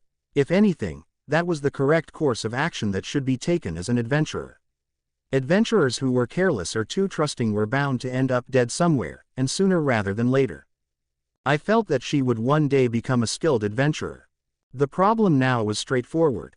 Would she actually keep her promise, or would she simply abscond with my money? Equipped with my decade of experience with regards to assessing the character of new adventurers, however, I felt that Rentt would not betray me. She seemed a bit too serious and morally upright to do something like that. Well, even if she did betray me, I suppose I would deal with the fallout then. If, as a result, a strong adventurer were to be sent after me, I had to at least try and defend myself. I had to become stronger. Or would it be more appropriate to simply hone my hiding skills? I felt silly at even raising the possibility of such a notion. I suppose it would just come down to becoming physically stronger in the end. And so I continued hunting other monsters in the Watermoon dungeon, all the while keeping those thoughts in mind as I patrolled its halls. Rentt Faina was a new adventurer and a young girl at 17 years of age. Her armor and weapons were visibly cheap, as were most of the other items on her being. One could almost say that she looked impoverished. Upon closer inspection, however, certain points caused her to stand out. Her beautiful blonde hair, which was well cared for, paired well with her bright blue eyes that held a hope-filled gaze. If anything, a dress and a more delicate manner of clothing suited her much more than an adventurer's outfit. Her reason for coming to Malt, a town on the fringes of Yaren's borders, was clear. She had received information that 2 beginner-level dungeons existed near that town. At least, that was what she had heard in the capital. After all, there were many skilled adventurers in the capital of Yaren, most of them proving to be quite strong. Due to this, it wasn't the most conducive of places for a new adventurer who had yet to make a name for herself. This was why Rentt had set out for Malt, in search of a place where she could feel more comfortable. She had also been advised by a staff member of the capital's Adventurers Guild that new adventurers were in demand at border towns. This introduced her to the various towns where she could train while saving up some money. Rentt, completely taken in by the staff member's description of said towns, eventually made her way to Malt. Normally, adventurers based in the capital of Yaren would not relocate to a fringe town regardless of the amount of competition. To the greater half of adventurers, the capital was the place to be, primarily due to the higher-paying quests available. As such, most would not want to leave the capital at all, and called those who had been assigned to fringe towns capital dropouts. Such were the general sentiments of Yaren's adventurers. Rentt, however, did not feel this way. Due to her personal circumstances, she very much preferred to leave the capital as soon as she could. That was how Rentt Faina found herself immediately applying for an assignment in Malt upon the staff member's recommendation. It had been a day since Rentt had reached the town. Although she had first set foot in Malt filled with hopes and dreams, she very quickly found her dreams shattered. The reason for this was, once again, quite obvious. To a freshly minted adventurer like Rentt, both of Malt's supposedly entry-level dungeons posed too much of a challenge. Exploring them herself was far too taxing, and while assembling a party was the best course of action, no one had wanted to group up with her. This was due to Rena's gender, appearance, and possibly, her history. That is to say, Rena was a woman, which automatically placed her a rung under her male counterparts. To make things worse, she looked far too delicate and was equipped with the cheapest items money could buy. In addition, it had hardly been a month since she became an adventurer. It was easy for any seasoned veteran to simply assume that Rena was adventuring as a hobby and therefore couldn't be taken seriously. An unfortunate and discriminatory story. In reality, Rena was perhaps a tier above the typical adventurer who came to Malt. In addition to being familiar with her weapon, she also possessed a sincere and honest personality. To one with an eye for talent, such a combination of strength and will for her experience level was rare, and if anything, Rena could definitely pull her own weight in a party. However, it would seem that Rena Rupage did not have very good luck. All of the individuals she had approached to form a party with had jumped to erroneous conclusions regarding her abilities. Under normal circumstances, the local Adventurers Guild would employ several spotters, usually staking out at one watering hole or another in search of new talent. Of important note here, the spotter for Malt's guild was none other than Rentt Faina. In his absence, a higher-leveled adventurer would spot in his stead. Unfortunately for Rena, neither were present upon her arrival. As a result, Rena, who was unable to find anyone else to adventure with, ended up deciding to explore the Water Moon dungeon alone. Although the staff members of Malt's Adventurers Guild had their misgivings, they had received reports of Rena's capabilities from the capital and thus determined that the chances of her losing her life in the dungeon were low. This was why the guild had allowed her to undertake a quest on her own, albeit with prior words of warning. To Rena, it would only be a matter of time before Rentt or one of the guild's advertised adventurers came searching for her, so it probably wouldn't matter much if she went exploring on her own in the meantime. While most of Rena's assumptions were true, she would have possibly made a different decision had she known more of the outside world. Rena was considerably sheltered. While she was capable of a large variety of sword skills, most of these techniques were ceremonial in nature, so they did not serve any purpose in actual combat.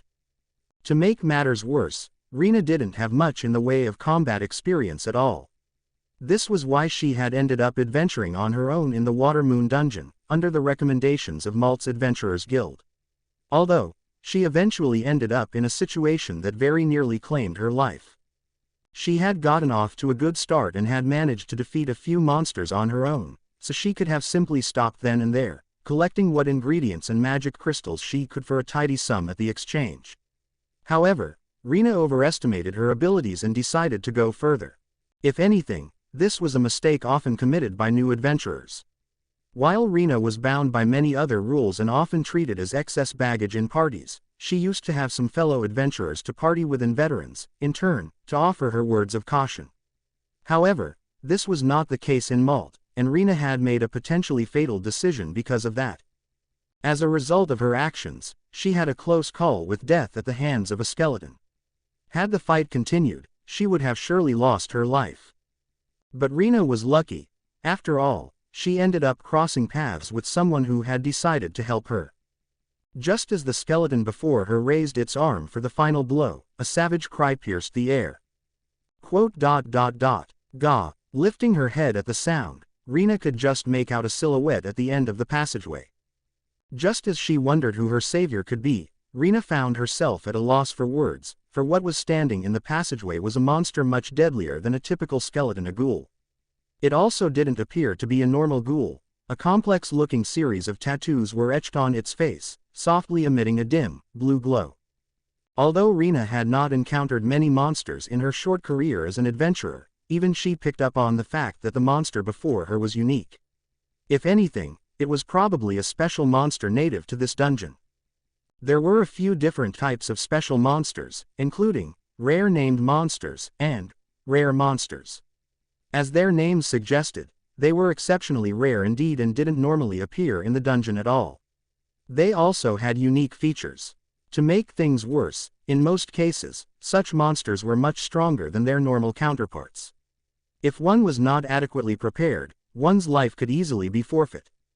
Consequently, the ghoul that appeared before Rena seemed to possess traits that most special monsters did. While its features were telling, the aura that emanated from its being was an even more obvious indicator. This is bad. Such was the conclusion that Rena Rupage had arrived at. As if to compound her fears, the ghoul charged toward the skeleton, the very same one that was about to take her life, and easily sliced it in half with a single flash of its blade. So clean were its movements that she momentarily forgot the blade's wielder was a ghoul. After calming down, Rena immediately realized that she was in a dire strait. It was now clear to her that she could not possibly defeat this ghoul, and that her life as an adventurer would now end. Rena prepared herself. However, it seemed her encounter with the ghoul was a good thing. For one reason or another, the monster that appeared before her began to speak, eventually asking for her assistance. To be more specific, the ghoul had requested that she purchase clothes for it. Quickly agreeing, Rena hurriedly ran off in the direction of Malt. She'd been speaking with a monster after all. As an adventurer, it would be common sense not to trust a monster, and to simply report what she had seen to the guild. At least, that was how common sense worked. Rena, however, understood that the ghoul had saved her life. As a result, she felt like she had to repay the favor in some way. While she was an adventurer now, Rena was once the daughter of a proud family of knights.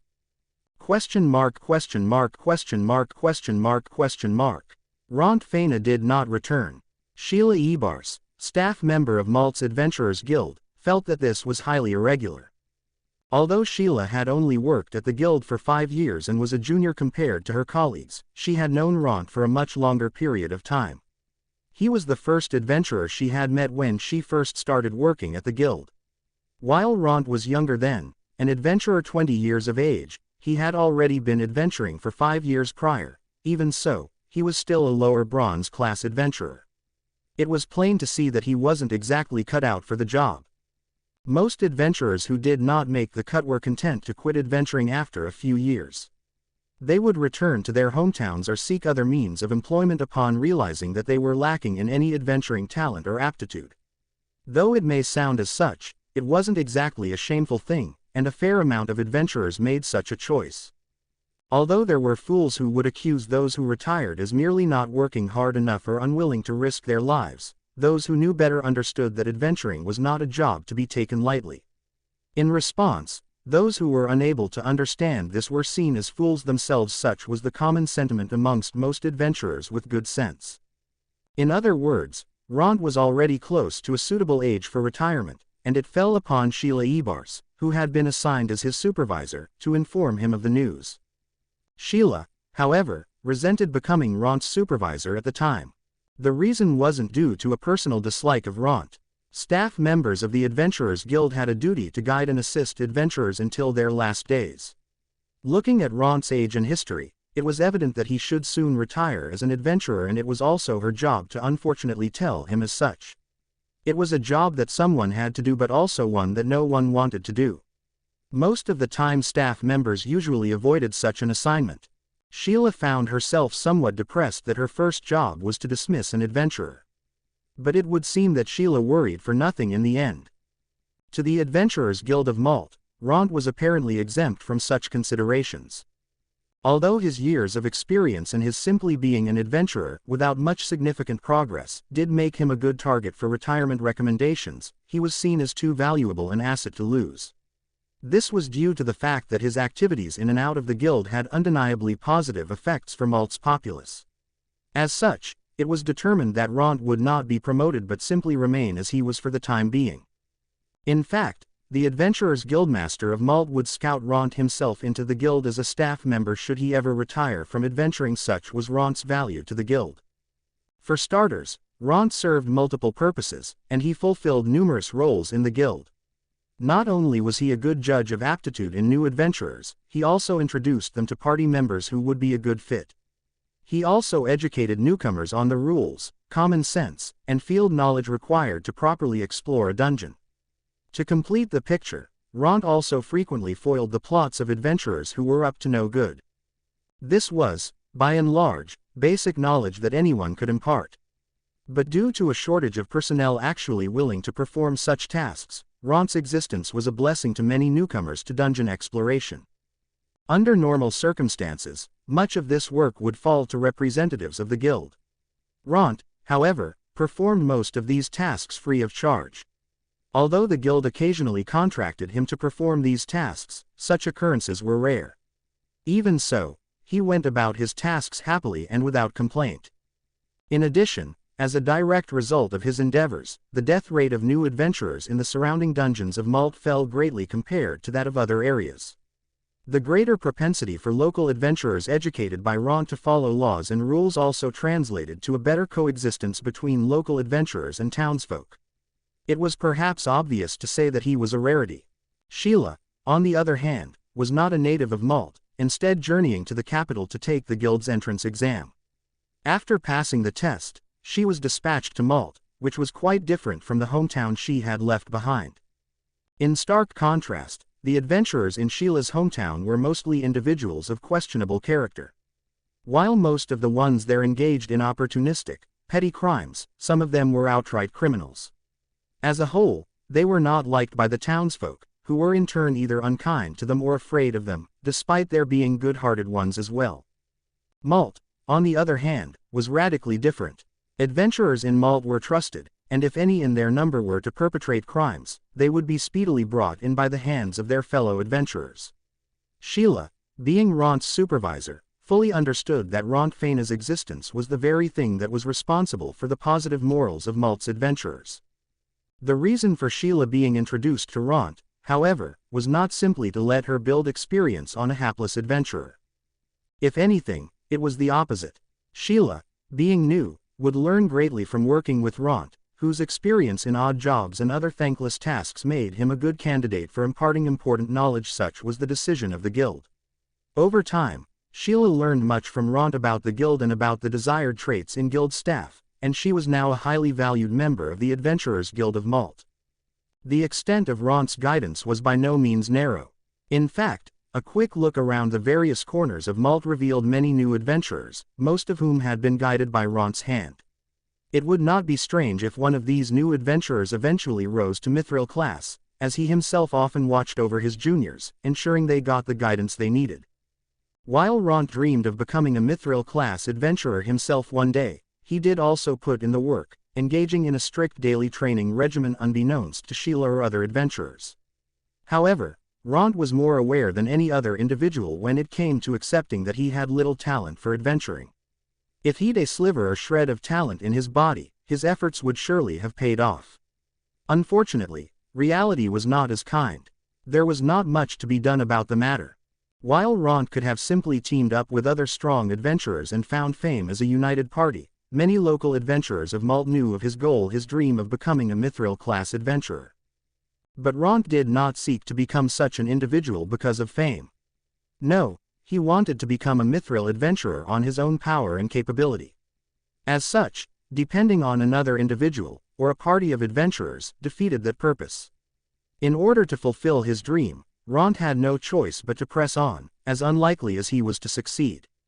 After all, that was the only path available to him. As adventuring and fighting alone were the quickest ways to build one's strength, Rentt did exactly that. Other adventurers, in turn, avoided partying up with him outside of emergencies. Malt's other adventurers did this out of consideration for him, knowing of his dream. No matter how unlikely it would seem, it was not in their interest to belittle his quest for strength even if the truth was plain for all to see. Rentt was, for lack of a better word, weak. As such, other local adventurers knew that death would knock on his door sooner or later. But Sheila and the other adventurers thought that this possibility was relatively low. Yet in the end, they let Rentt do as he pleased, not saying a word as he continued his lonesome quest. While Rentt was a bronze-class adventurer and had the strength of one, his knowledge and experience of adventuring was more than enough to rival that of seasoned veterans.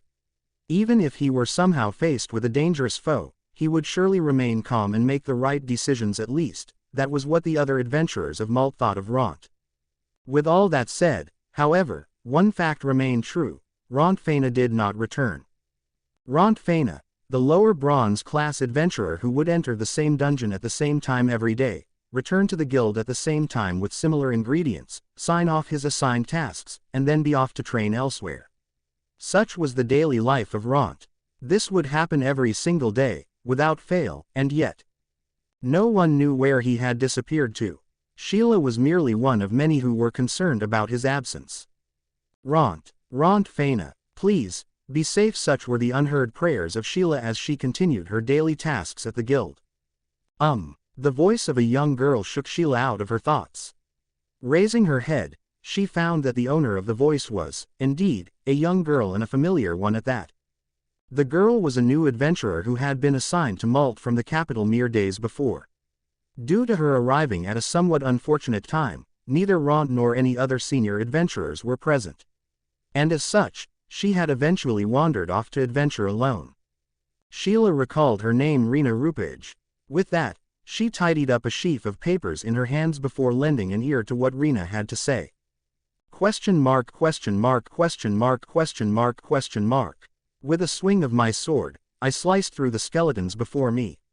I no longer knew how many I'd defeated, as I stopped counting long ago. While I had to put in considerable effort to defeat a skeleton in life, those memories seemed to be lies. I maneuvered to the back of my skeletal foe effortlessly, bringing down my blade and once again slicing my opponent's white bones into two clean halves. It was unbelievable. The changes were not exactly brought on by an improvement in technique, but instead, I had simply become stronger physically, that is. My reserves of mana, spirit, and divinity, too, seemed to increase with each monster I defeated. Utilizing these three aspects, I was now capable of reinforcing my body in various ways. I was finally moving as I had always wanted to. These speeds were unthinkable for me in life, and yet, my body moved smoothly and quickly. I had suffered from blood blisters, many of them, as I continued my training. But no matter how hard I trained, I did not get any faster or stronger. The reality now, however, was different. My body moved as I instructed it to. There were no mistakes in my movements. I could also see my enemies' movements clearly. My senses were sharper than they had ever been. Adventurers who had surpassed me surely saw the world this way, as well. I remembered how I was in life, how I'd been unable to see anything at all. If possible, I would have wanted to reach this degree of power while I still drew breath, although I supposed that was now impossible. But perhaps I should be grateful for the fact that I was still fully in control of my faculties, even in death. With this, I might even be able to reach my dream of becoming a mithril-class adventurer. It was with this thought that a question rose up in my mind. Will I continue being an adventurer after all this time? Of course, there were many different kinds of adventurers. One became an adventurer if one wanted to, but many adventurers stopped after plateauing at the bronze level, much like myself. With some special exceptions, anyone could become an adventurer as long as they were at least 15 years of age. However, could a monster be an adventurer? With that, another question rose up from the depths of my mind. Perhaps it was possible. Such was the answer I had arrived at, as if it were some sort of common sense. However, reality was not so kind. I thought about the situation some more. If, for instance, a ghoul simply turned up at an adventurer's guild one day, then simply walked up to the receptionist's counter, extending its half-rotted hand while speaking in its crackled, half-growl of a voice. Advent, Turer, Reverend, Revis, Tear, me. It was like something out of a horror story. The receptionist would definitely refuse. In addition, she would immediately press the panic button under her desk, instantly summoning strong adventurers from the immediate area, or even the guildmaster himself. And like that, the ghoul would be disposed of, and that would be the end of it. With that being said, however, it didn't cross my mind, not even once, that I may be unable to continue adventuring until now, that is. I supposed I should stop thinking. More importantly, I had to think of how I would continue living from here on out, as I still had a dream to fulfill, to become a mithril-class adventurer. After all this, the bottleneck that I had struggled with for the longest time had been removed. I now had the talent and aptitude for adventuring, in exchange for the perils of my current monstrous form. If this form prevented me from adventuring, however, that would be a big issue. I came to the conclusion that I had to think of a way to continue adventuring, no matter how I looked, or what I became. Although I'd mentioned the generous policies of the guild multiple times, I supposed expecting the guild to accept a monster into their ranks was asking a bit too much. I had asked Rena to purchase clothes on my behalf, but that didn't solve one other significant problem. A robe could hide most of my disheveled body, but it could not hide my face nor my arms. I would, naturally, have to lean in when reading or handing over gold, and ingredients hiding my arms was impossible to say the least. I looked at my arms in resignation. They were, as I had expected, very much rotted and dry. There was no other way to put it. In fact, the color of my skin seemed to have gotten worse. While it was just brown not too long ago, it was now streaked with lines of black. I would be amazed if a living human being didn't react to how my arms looked. Though, perhaps there might be some individuals who could look past that and not mind interacting with me. No, that was just wishful thinking. I, Rentt Faina, was not exactly famous for my adventuring prowess, but my face was one thing that was widely known, despite my reputation as the 1,000-year bronze class. I was famous, or perhaps infamous, for not giving up in my endeavors, and was well known across Malt as a result. In other words, more than half of the Adventurers Guild of Malt knew how I looked in life. If I were to suddenly show up with my arms in this shape, I would surely be asked many questions. The guild's staff would continue asking after me out of worry, thinking that I'd been afflicted by one terrible monster or other in the dungeon. In their quest for information, my robe would inevitably be pulled off forcibly, and that would be that. Though I could see myself making one excuse or another if it were only my arms. For example, let's say that a monster sucked the life out of my hands, that would be possible. However, it would be over once they saw my face. Although I was not in possession of a mirror, my face was evidently ghoulish. I would surely be hunted down and eliminated regardless of my reasons or situation, especially since I had fallen and lost my humanity. Things did not look very good at all. The situation did not lend itself to any other interpretations, and once again, I found my will wavering. But I had already made up my mind. The only problem here was my appearance. If I could do something about how I looked, a solution would surely reveal itself to me. To do that, I had to calm down and once again focus on my initial goal, that of achieving existential evolution. Until I began to appear at least somewhat human, I should stay away from the Adventurers Guild. It did occur to me, however, that I would no longer have a source of income. A familiar voice soon jolted me from my many considerations of worries and problems. Rentt, Mr. Rentt, are you there, somewhere? That voice belonged to none other than Rena Rupage, the girl whom I had sent away to purchase clothes on my behalf. Question mark, question mark, question mark, question mark, question mark. Eek. Accidentally bumping into me as she continued her search, Rena the adventurer inadvertently let out a squeal of surprise. While one would not typically expect a scream as a reaction when meeting with an acquaintance, I suppose it was unavoidable given my appearance. Rena, apparently still terrified, began speaking in a still shaky voice. Mr. Rentt, is that you, or, are you another one of his ghoul friends? Questioned Rena, with her sword at the ready. I could not possibly blame her. Ghouls were, after all, nigh impossible to tell apart. Their bodies and dried flesh were by and large of similar colors, which definitely did not help with the task. At the very least, I was equipped with weapons and armor. Though higher-ranked ghouls did look similar to me, weapons and all, a beginner like Rena was probably not privy to the fact. As such, I calmly answered Rena's question. Why, yes, I am Rentt. While dry, my voice was coherent. I had been practicing ever since my last encounter with Rena. My voice was now clearer and easier to understand, at least, it felt that way. But I could not be sure. I was simply speaking to myself due to a lack of conversational partners, after all, hence my feelings on the matter. Rena, however, seemed relieved. That's great. I was wondering what I'd do if it wasn't you. Your speech seems to have gotten a little better. It would seem like I was not just imagining things after all. Practiced, to be able to talk more. Oh, is that so? That's great, too. Then entering town shouldn't be a problem. Oh, right, here you go, the things you asked me to get. And here's your change. With that, Rena held out a bag. Upon closer inspection, It appeared to be a bundle of objects, including the robe that I had asked her to buy for me. With some excitement, I eagerly advanced toward Rena. She, however, involuntarily retreated, a look of apprehension on her face. The shock made me stop dead in my tracks.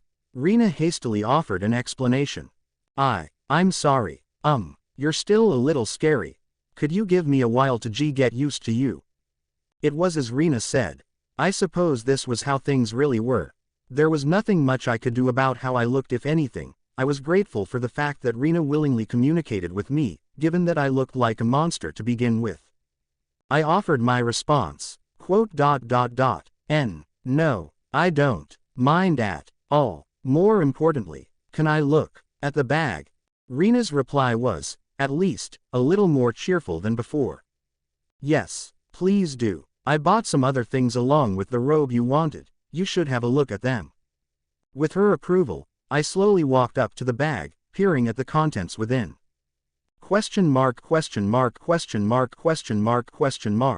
Reaching into the bag after confirming its contents, I grasped onto the robe with my hands, pulling out the garment and inspecting it closely. It was relatively spacious and billowing, in addition to being pitch black. It also came with a hood, which I found convenient for my needs in particular. Robes like these were largely worn by mages and the like, and I would have never thought to wear one in life. If anything, it was a hindrance to swordsmen. As I was now, however, the ability to hide myself in its depths was a godsend, as the robe covered me neatly from head to toe. It even sported long sleeves to hide my arms. With this, paying for items at shops would be a breeze. I applauded Rena's fashion sense. She had accurately understood what I'd wanted despite my simple instructions.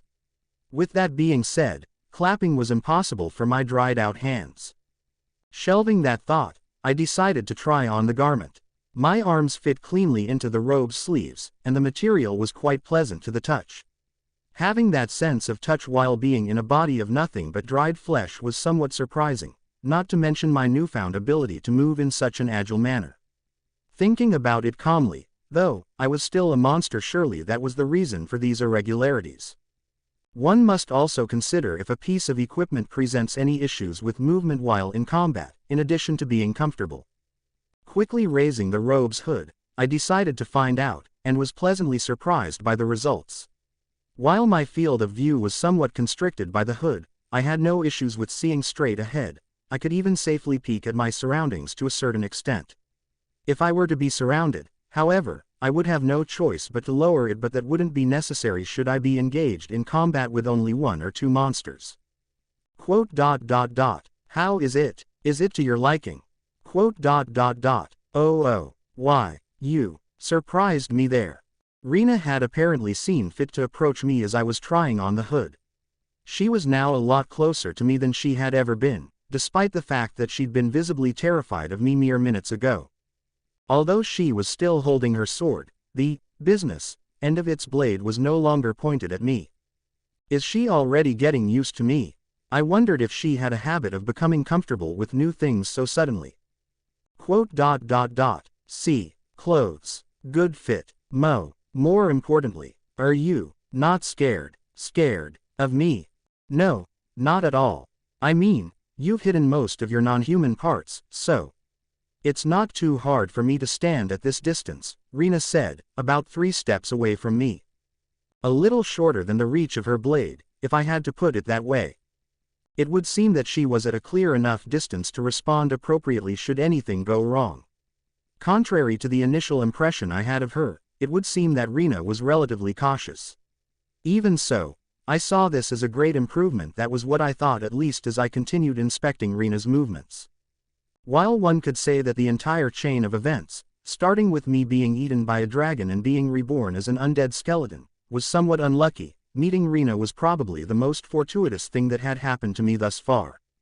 Although it was true that I did save her life, there wouldn't normally be humans that could unflinchingly speak with monsters. And even if I did not know what the future held, the fact that Rena continued to cooperate with me was something I was extremely grateful for. Oh, yes, that's right. I bought some other things, too. Here, see, shoes, and gloves, and even a belt. It'd be bad if you were seen in the streets with those hands and feet, right? Saying so, Rena reached into the bag, withdrawing the aforementioned items before setting them down gently on the ground of the dungeon. Both the shoes and gloves were made of quality leather. Color-wise, however, both items were subdued, presumably chosen so that they would not stand out. I found this greatly pleasing. To begin with, I hadn't asked Rena for such things in my situation. I could only think of asking for a robe. And yet Rena had unexpectedly read between the lines, thinking in great detail about the items I would need to make it back to Malt safely. I couldn't help but wonder if there was another world out there where young girls chose suitable articles of clothing for monsters. Having met the first person who treated me kindly since I'd turned into a monster, I felt like I could cry, but alas, such was not possible with this body. In any case, I decided to put on both the shoes and gloves. Due to the nature of my dried flesh, I was not quite sure if either article would be useful for me, but for now, I settled with at least wearing them. With that in mind, I stuffed my feet into the shoes, while adjusting the oddly spacious gloves with my free hand. It was difficult to hold my weapon through these gloves, and while the implications were worrying, I accepted this as part of a necessary sacrifice in order to return to Malt. Wow, that's quite the intimidating aura. You look like, what do they call those things again? Whites. Yeah, you look like a white. Oh, right, I have a mirror here, too. How's this? Sounding more and more like a shopkeeper of sorts with each passing second, Rena showered me with praise, if being called a white could be considered praise. Withdrawing a mirror from the seemingly bottomless bag, Rena once again set it down upon the ground. While her refusal to directly hand the mirror to me was a little saddening, I suppose there was little discussion on the matter. Rena's thoughtfulness in bringing me the mirror alone was definitely a helpful gesture. After all, I had been unable to see how I looked ever since becoming a skeleton, and the question had been floating in my head all this time. Of course, I was not expecting to look like how I used to. I'd had a somewhat youthful face that seemingly did not change between the ages of 15 and 25. Just for the record, my appearance was by no means stunning or breathtaking in life. If anything, a fearsome face was not too much of a bad thing either. It was good to have an intimidating expression, at least, it was for an adventurer. With those thoughts in mind, I picked up the mirror, its surface apparently some sort of polished metal. Peering into it, I was hardly prepared for what I saw. That's not to say that I hadn't anticipated this, to see the dried up face of a corpse. It was also very dead, with eye sockets sinking deep into my skull. In fact, one of my eyeballs was missing. That was one thing I did not anticipate. While it was a mystery as to why I could still see out of both eyes, that was not the problem I currently saw reflected. No matter how I looked at it, this was the face of a corpse. The one thing that did stand out, though, was a series of complicated, glowing tattoos on my face, pulsing in a soft, blue hue. Although they were actually somewhat pretty to look at, the tattoos also gave off a mysterious, almost incomprehensible aura. I deduced that these tattoos had something to do with my transformation into a member of the Walking Dead. But putting that all aside, it was undeniable that the situation was dire, and my efforts at disguise were all but ruined by these glowing tattoos. If anything, they made me stand out like a sore thumb. The tattoos themselves would have been fine, but the fact that they were glowing made matters so much worse. After all, they could clearly be seen even if I had my hood raised. Determined to see if I could remedy the situation, I raised my hood several times and tried out different resting positions, but my efforts proved fruitless. Light steadily streamed out from inside my hood no matter how anyone looked at it. This was not a very human thing to occur. In the end, I would have to live my life as a white, one with a fearsome and terrible glowing blue hood. No, that would be bad. What should I do? I held my head in despair. That's right, you didn't ask me to buy this, but it was cheap, and I figured you'd like to have something like this.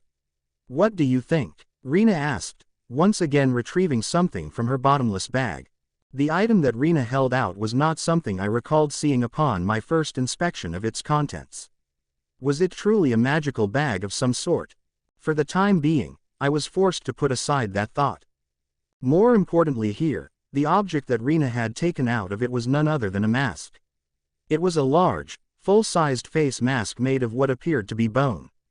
As its size suggested, it was large enough to completely hide my face, tattoos and all. What is that? I had meant to ask her why she'd purchased this to begin with, as opposed to the nature of the item.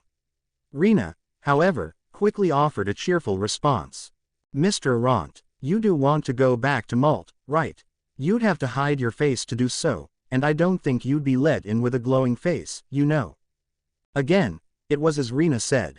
This girl, she really was something else. While I felt my facial regions heat up, there were regrettably no tears of gratitude to be found. I tried my damnedest to cry, but Rena likely did not notice any changes in my demeanor.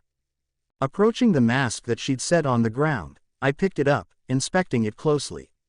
It appeared to have adequately sized holes for one's eyes and mouth, so it did not seem like I would have many issues seeing or breathing.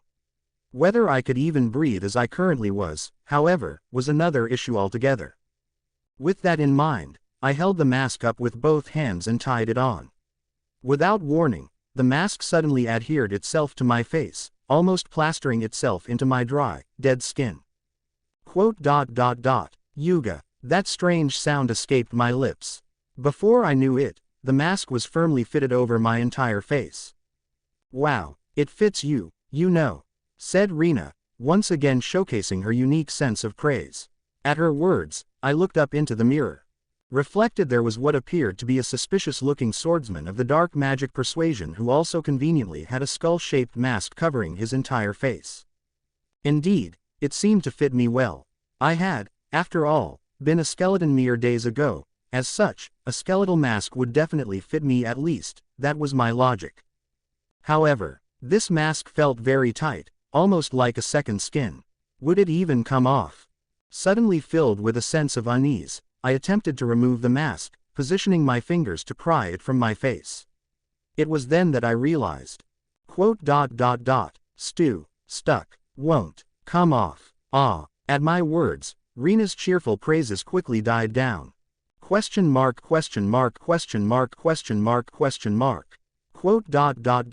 Is it really stuck on that bad? Rena inquired, sympathy evident in her voice as I continued wrestling with my mask. While I had valiantly fought to remove it after putting it on, my efforts were in vain. As if it were plastered to my face, or perhaps fused to it, the mask remained resolutely in place. No. Good. It's no good. Rena offered an apology, a remorseful expression on her face. Oh, no, I'm sorry, it's all my fault.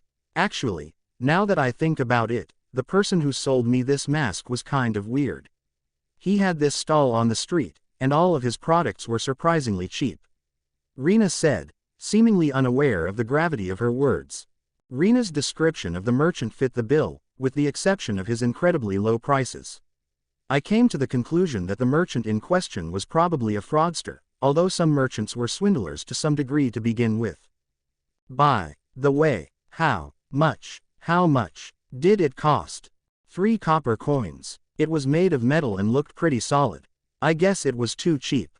I mean, it looked kind of cool, and I really liked it, so. She liked it. I suppose there was no choice. But this was not something I could easily accept, of course. Also, it was 3 copper coins. It was perhaps worth noting that masked adventurers were not all that rare, nor were the existence of masks catered to such a clientele. This was due to the fact that many adventurers often accumulated scars and injuries over their careers, with many of the scars not able to be removed or healed with simple first aid or healing magics. Severe injuries to the limbs and body were often only treatable by church-sanctioned priestess saints, and those seeking such treatment were often expected to pay an exorbitant price for the church's services.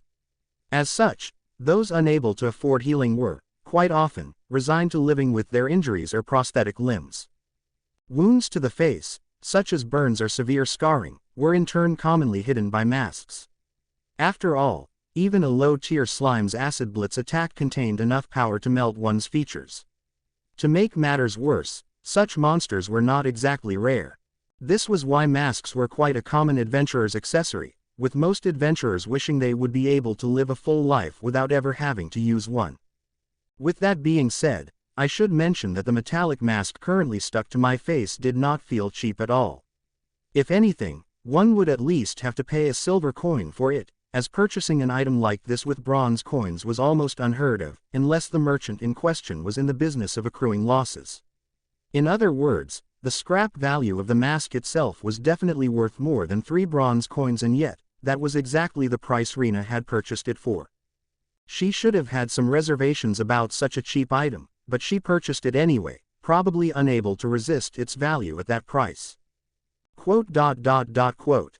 I stared at Rena intently, despite the fact that I was missing one of my eyeballs.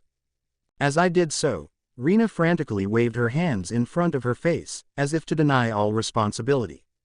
No, see, it's all right, isn't it? It didn't feel like it was cursed or anything. See, look, I held it with my bare hands and I'm fine. Although I did think there was a reason for it being so cheap. And I did hope it wasn't cursed. It would seem it was as Rena said. She did, for her part, also take out the mask without much fanfare and had placed it upon the ground without incident. So, was the mask not cursed after all? No. Focusing my attention on the mask that was currently stuck to my face, I felt a trace of evil, the unmistakable stench of dark energy. This was, without a doubt, some sort of lingering curse. As for why Rena had not been affected, well, it was simple. The girl naturally did not attempt to try the mask on in the first place. Even I myself did not feel anything amiss when handling the mask with my hands. To be precise, it was a curse that only took effect once the mask was placed on a potential victim's face. How terribly unlucky, and that was perhaps an understatement. A curse. If it really were such a thing, I had several ideas of my own. With a deep breath, I focused my thoughts, activating my inner reserves of divinity. Responding to my summons, a faint, blue glow spilled forth from my body, enveloping the mask in a silent aura. What is this?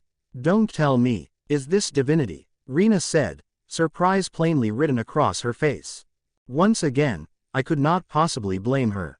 Divinity, and the aptitude to utilize it, was a very rare ability indeed. Although one could observe it being used by priests or other such divine peoples during festivals, watching it actually being used up close was not exactly an everyday experience. The reason for me using this ability now was self-explanatory, as divinity had the ability to cleanse that which was most foul and unnatural. It could also, of course, lift curses and the like, and this was often a skill monopolized by the aforementioned priests and their ilk.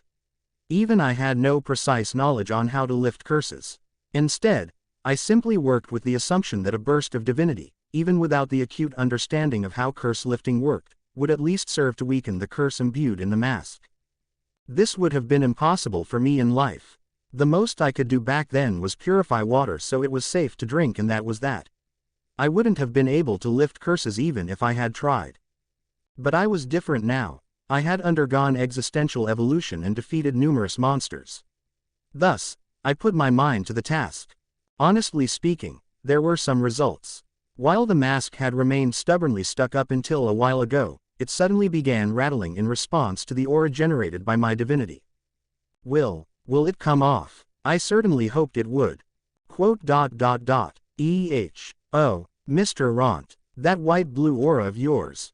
Is it getting dimmer, or is it just me? Rena spoke in a worried voice, continuing to observe me.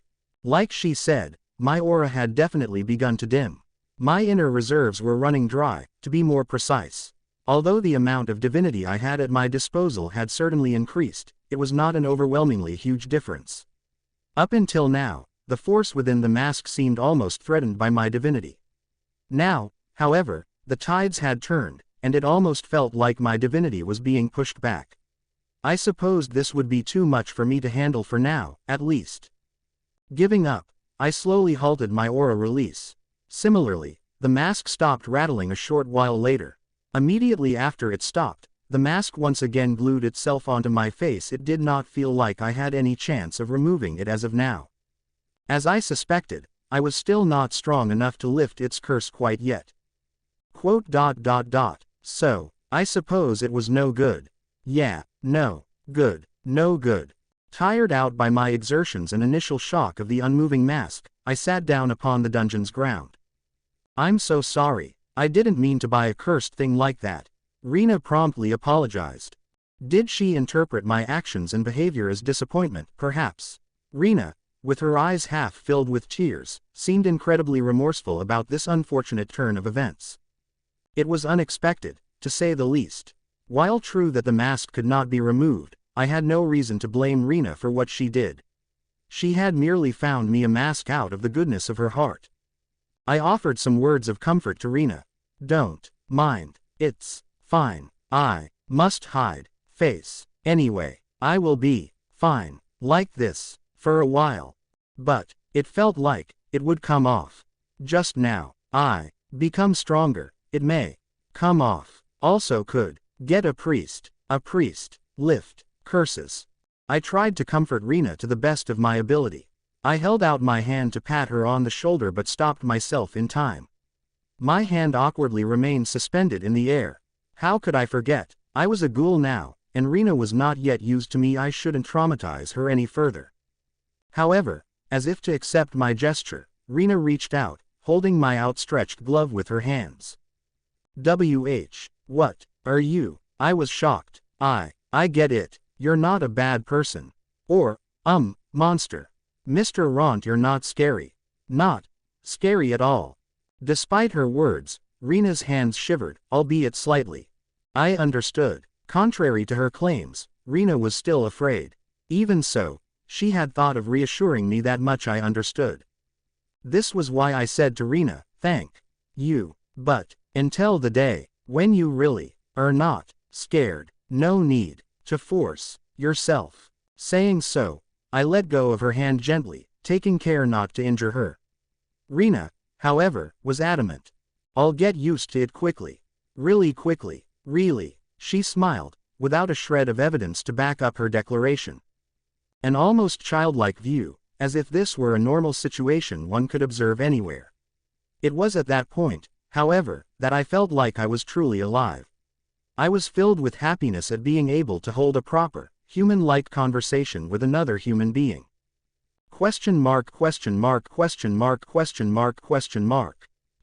So, this may be sudden, but do you just want to go back to Malt now?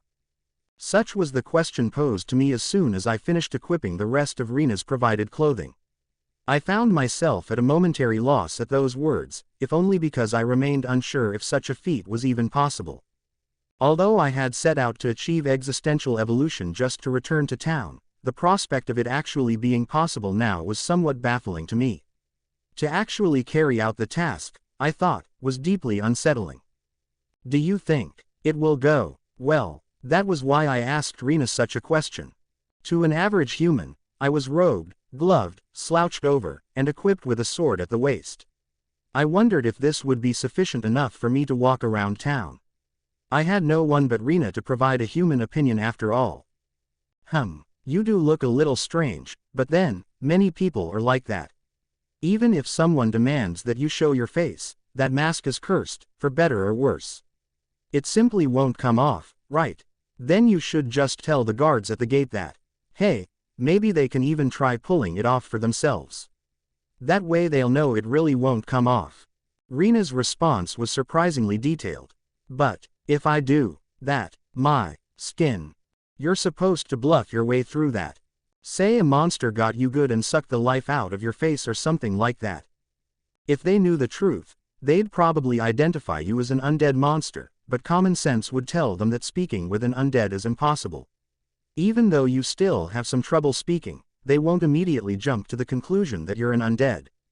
If anything, they'll think that you're some veteran adventurer who has scars all over from combat. If they could see your face, that would certainly be a long shot, but now they can't. It'll work. Rena's words gave me great courage. If I thought about it calmly, most of what she said was right. Only extremely high-tier undead monsters would be capable of communication and logic in the first place. While one would feel the strength of its aura should one approach such a being, I currently did not give off that impression. For starters, if I really did have such powers, I would not trouble myself over something as simple as finding a way back into Malt. I would bluff if the guards became suspicious, and then it would work out. I felt like I could do at least that much. The rest was up to my own personal performance. All right, then, let's give it a shot. Yes, let's go. I tilted my head to one side at Rena's statement. What do you mean? Aren't we going together? Rena's response to my question was swift. If anything, she seemed confused as to why I was even asking. I was terribly surprised. Of all things, I did not expect Rena to go with me, given that I was currently an undead monster. She was undertaking a great risk, facilitating the entry of a monster such as myself into town. If we were somehow found out, she would be treated as an abnormality who had allied herself with a monster, and would be readily persecuted. Was she not thinking of the consequences? I had to ask her at least that much. If you went with me, you would be in danger, Rena. That's probably the case, but there's an even greater chance of success if you come with me. If someone were with you and spoke of you as a human, why would a guard at the gate have any reason to think of you as a monster? That is true, but is this fine? If anything happens, we'll cross that bridge when we come to it. Mr. Rentt, if it hadn't been for you, I would already be dead. I feel like it would be all right for me to risk my life at least once for you, no? Rena spoke these words as if it were the most obvious thing to do. With that, it suddenly occurred to me that Rena was a very considerate person, maybe too much so. Either way, I was thankful for her kindness. Thinking about it from the angle of Rena's welfare, I should have definitely refused her help. Even so, I had to return to Malt. In addition, it was like Rena had said, if there was a human being vouching for me, my chances of success dramatically increased. It also only took one safe entrance into Malt for me to pass without relative alarm in the future. If the guards became familiar with me, their inspections would surely become much more relaxed. And so, I decided to entrust my future to Rena. Well, then, I'm counting on you, but don't risk your life. If anything happens, say I tricked you. Even if I were to be found out, Rena would probably be all right if she played that card. While I had my doubts about the whole thing, it was true that talking undead were, in general, not very common at all. In fact, claiming that I was an adventurer with hideous injuries because of my battles was far more believable. Nodding at my words, Rena responded in kind. It'd be great if we didn't have to do something like that.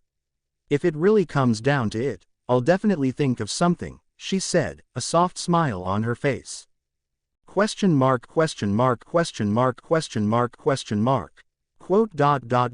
Next, the strict voice of a gate guard echoed through the grounds of Malt's western gates. Upon hearing that, Rena prodded me, encouraging me to move. It's our turn, Mr. Rentt. Saying so, she walked up to the guard with her chest out, as if nothing were out of the ordinary. This girl is really something else. Thinking so, I quickly followed after Rena. One woman and a man. I think. Permits, please. Although he had hesitated somewhat, it appeared like the soldier identified me as a man. On top of that, he was a soldier I had never seen before. It seemed choosing a gate I'd seldom ever used was a good idea after all. If the guard had been one who was familiar with me in life, it would only lead to all kinds of inconvenient questions. On the other hand, it could have worked out in my favor. It was a complicated subject, no matter what. Regardless, Rena handed the guard her permit, which was a somewhat dull-colored card. Withdrawing my own permit from my tool belt, I did the same. Rena Rupage and Rentt Faina, both of you seem to have acceptable permits. There appear to be no issues here, huh? You there. I had thought that we would be able to breeze through the inspection easily and enter Malt before we knew it. It would seem like that was no longer the case. Damn, stopped after all, but I had to do something about it without panicking. Yes, what is it? You speak quite strangely, you know that. Could you please remove your mask? At the soldier's words, Rena interjected. I'm sorry, his mask is cursed, you see. We tried removing it, but it just won't come off. The reason he speaks like that is, a monster got his throat. Well, not just his throat, his entire face. Such was Rena's explanation. The soldier listened on, a mixture of suspicion and surprise on his face. Quote, "You could give it a shot, too. It won't come off." Saying so, I leaned forward.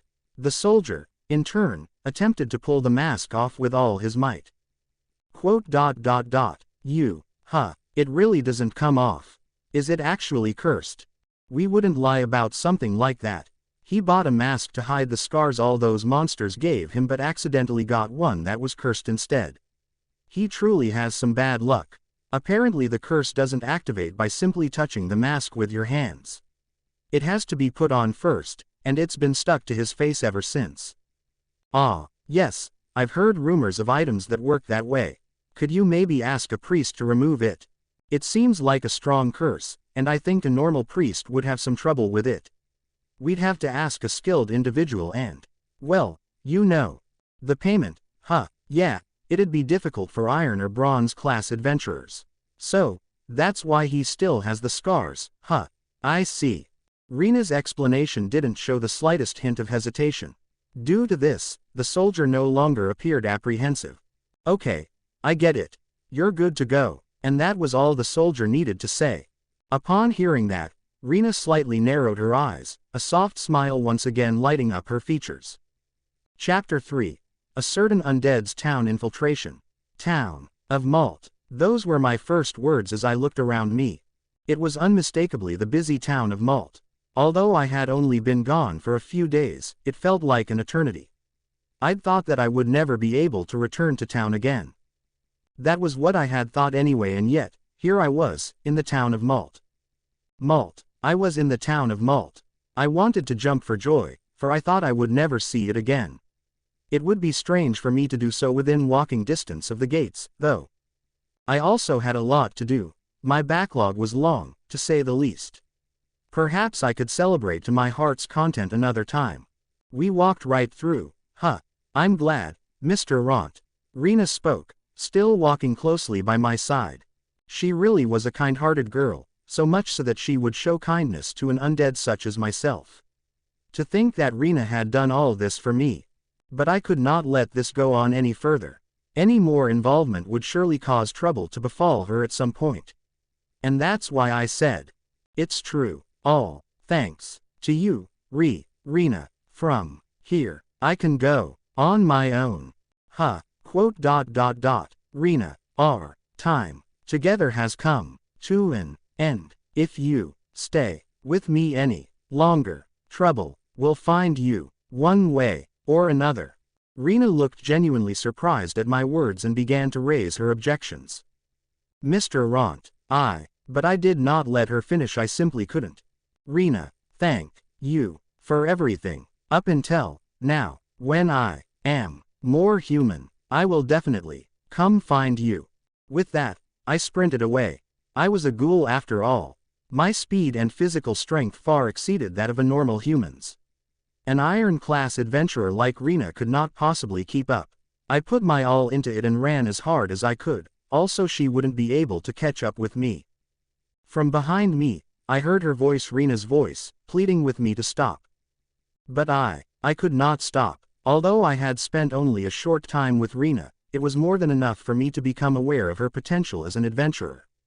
Associating with a strange, almost illogical existence such as myself would only serve to threaten her bright future, and I could not allow that to happen. It seemed like I had simply abandoned her after attaining my goals, even if I had depended on her for many things prior. Maybe I wasn't such a good person. But I had no choice. If I did not do so, her continued association with me would surely leave a negative mark upon her life. And while I certainly did not look very human at all now, that would change in time. When that time came, I would surely seek her out once again. After all, I owed Rena an apology. But until then, all I could do was watch over her. This is for the best was what I thought. Question mark, question mark, question mark, question mark, question mark. With all that being said, however, it was undeniable that I still needed a human assistant of sorts. After all, entering the guild with my current appearance would be an intimidating prospect. Still, I had adventured from a young age and had worked incredibly hard all these years. I didn't know of anything else to do other than earn my keep by my continued adventuring. Of course, there was still the issue of my appearance. As long as there were requests of slaying monsters or gathering ingredients, I would be able to complete those with ease. I did have a decade of experience after all. And yet, entering the guild myself was the most difficult part of the equation. The reason for me feeling that way was plain as day, perhaps overwhelmingly so. All members of the guild were experts on monsters and their physiology. Even if I was equipped with a robe, a mask, and gloves, the possibility of most of my garments being removed should I rouse anyone's suspicions was uncomfortably high. And I, for one, had no intentions of taking such risks. Which brings me back to my first point: the only way out of this conundrum was through a human assistant. Ideally, they wouldn't be a bright and simple person like Rena, but someone who could be discreet about things. Perhaps they'd even have a few secrets of their own to hide. That is to say, it had to be a mutually beneficial relationship. If that were not the case for any reason, I felt like I would surely receive the short end of the stick. Common decency and kindness were not things I could rely on anymore. But did someone like that even exist? In reality, I did have someone in mind already. Someone who, in the town of Malt, could at the very least be said to be my best friend. I'd been walking to this person's home this entire time after all. With a few more steps, I promptly found myself on their doorstep.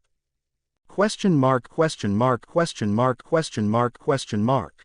Tosh, tosh. A series of strange sounding knocks emanated from the other side of the wooden door. But there was no response. Without any other options, I knocked once more. Again, I was met with silence. Under normal circumstances, I would simply give up and leave. However, these were not normal circumstances, far from them, in fact. If I didn't wake up this home's inhabitant quickly, all I could see in my future was an endless cacophony of problems. Though I might not need sustenance because I was undead, there was also no place I could safely reside in. If I were to wander around town dressed like this, the soldiers of Malt would surely capture me for questioning. I had a spot in an adventurer dormitory in life, but I couldn't exactly return to it now, dressed as such. Fortunately, rent for the dormitory was paid at the beginning of each month. It would simply be cleared and rented out again once my contract ended. It was perhaps worth noting that dormitories everywhere usually did the same thing when an adventurer had failed to return after a long period, with the common assumption being that they were, for lack of a better word, dead. And that was why leaving my dormitory room in its current condition did not pose too much of a problem. Speaking of problems, I now returned to the one at hand, gaining entrance to this abode. This was why I gave up on knocking, and instead placed my hand on the knob, giving it a good turn. To tell the truth, I had intended to do as much from the very beginning. The person who lived here was not really in the business of receiving guests. In fact, they hardly ever had guests to begin with, and I was encouraged to freely enter when I pleased. And so, that was exactly what I had been doing all this time. But at the very least, considering my circumstances from today of all days, I absolutely had to knock, as the resident would surely be surprised to see me in this state. If I could safely make it through the door and close it behind me, we would at least be able to have a conversation. That was how I felt about the matter, anyway. But no matter what manner of courtesy I attempted, it would seem my friend had no intention of answering the door. Deciding that there was no longer a need for me to hold back, I turned the knob, intending to enter like I always had. As expected, the door was unlocked, and the knob turned smoothly. It did not offer the slightest hint of resistance. One could say that my friend was a careless person, or perhaps, one without many worries. With that, I took one big step into their familiar home. Question mark, question mark, question mark, question mark, question mark. Nothing's really changed in the short time I've been away. That was the first thought that came to my mind as I entered. The ever-present, towering piles of books, the dusty atmosphere. One could not walk forward without stepping on a book, or tripping over one mysterious tool or another. Although there were some normal pieces of furniture present, most of them were used as makeshift shelving for books and other knickknacks. The chairs alone hardly looked like they had been sat on. The one place in the small home that was not littered with books was where the person I had been looking for slept. Currently sprawled out on what seemed to be a bed, there lay an individual with long, wavy hair, dressed in a somewhat messy and crumpled robe. Approaching, I put a hand on her shoulder, giving her a good shake. Hey, hey, wake up. A bit more, sleep. A bit more. Despite her sleepy protests, I continued to shake her. Maybe more persuasion was needed here. If you say the same thing again, I will drop a book on your head. Come on now, don't do that. Anything but that. What? It's you, Rentt. What do you want from me at this hour? Aren't you usually somewhere in the dungeon at around this hour? Slowly opening her eyes as she spoke, she promptly bolted awake as she laid eyes on my face, her previously sleepy sentence ending on a shrill note. Affirming that I was merely wearing a mask, she seemed relieved. Feeling somewhat apologetic that I had to do this, I raised my hand before her face, removing my glove as I did so. Bits of dried flesh clinging onto bone, that was what my hand looked like. One would normally be surprised at such a sight. However, what happened to you? Suddenly adopting a serious expression, I found my friend's enthusiasm for such matters strangely reassuring. With a deep breath, I began my explanation of everything that had happened up until this point.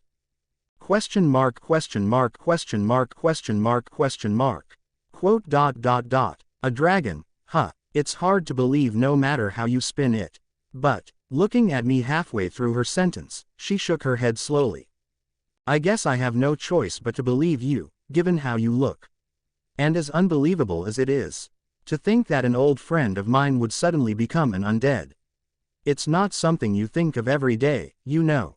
Removing my robe, she squinted her eyes as she carefully inspected every inch of my dried-out body.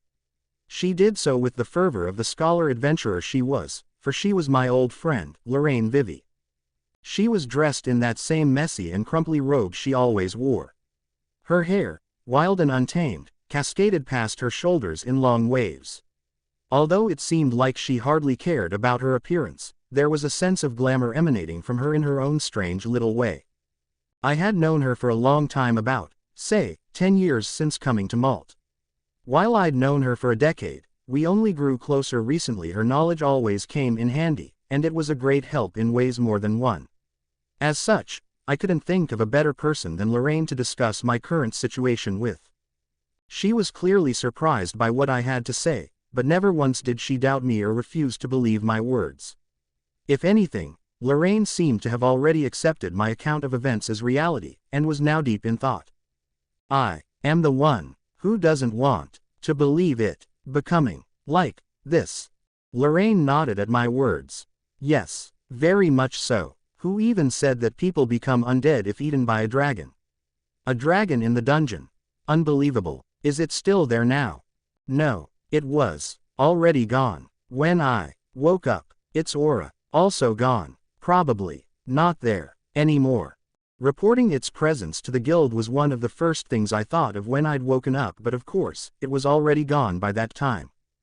Gone without a trace, as if my experiences up until then had been some sort of dream.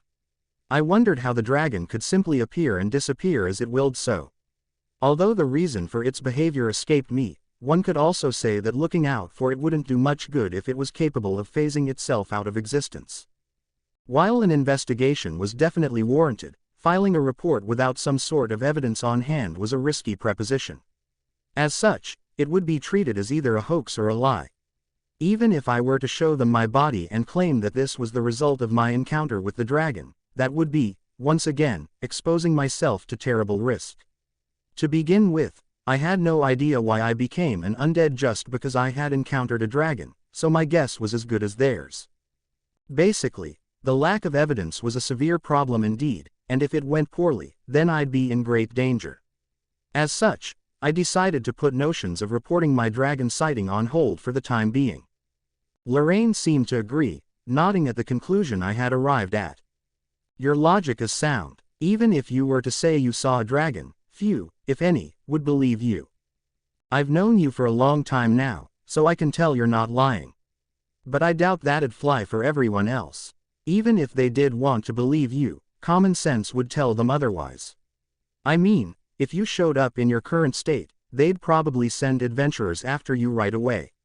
Maybe even put your face on a quest list, too. Just give it up, Rentt. Waving her hand this way and that as she continued her description of the scenario, Lorraine smiled.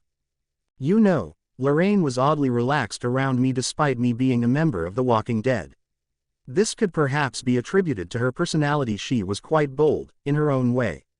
In all my time knowing her, Lorraine was never the type to obsess over small details, although it remained to be seen if my becoming a ghoul was such a small detail or not. The second reason was perhaps the more significant one. She was a scholar. More precisely, a scholar of monsters and magic. If anything, she would be more interested in how a living, breathing person could become this way and would bury herself in her work, searching for the answer to her questions. Her long periods of thought during our conversations were probably spent thinking about those very same questions. But you know, the more I look at you, Rentt, the more undead you actually look. I hate to ask you this, but, are you the same Rentt I've always known? What if you're something similar, but not quite the same? It was a difficult question, one that even I wanted to know the answer to. Although I could consciously identify myself as Rentt Faina, I had, as a living thing, died once. There was no doubt about that. In fact, I was a pile of bones when I woke up. It was difficult to claim that I was a living thing, at least while in that state. But I still had my memories and consciousness. Even if that alone could not prove that I was the same Rentt Faina as I was in life, undead monsters were fundamentally changed from their living origins from the moment they became undead. I could say that I was a different kind of existence, at least, but even then, I wasn't so sure. And that was why I said what I did. I had no idea. Upon hearing my explanation, Lorraine seemed convinced. Yes, the truth cannot be gleaned by simply thinking about it.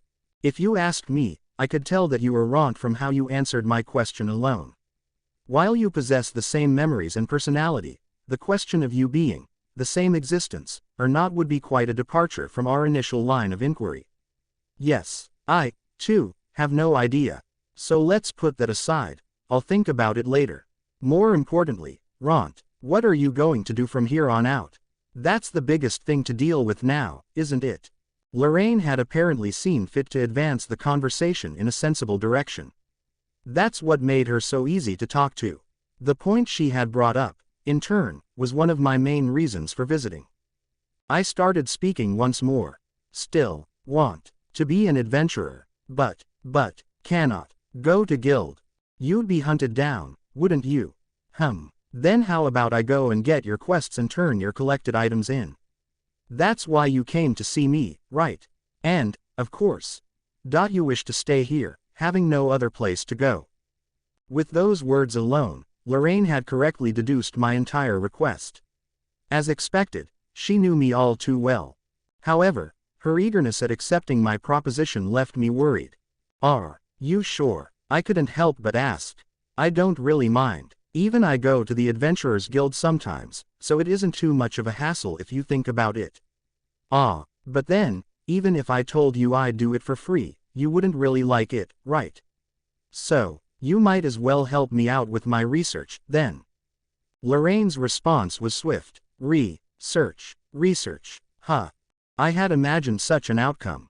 It was perhaps more accurate to say that I was here precisely because of this line of thought.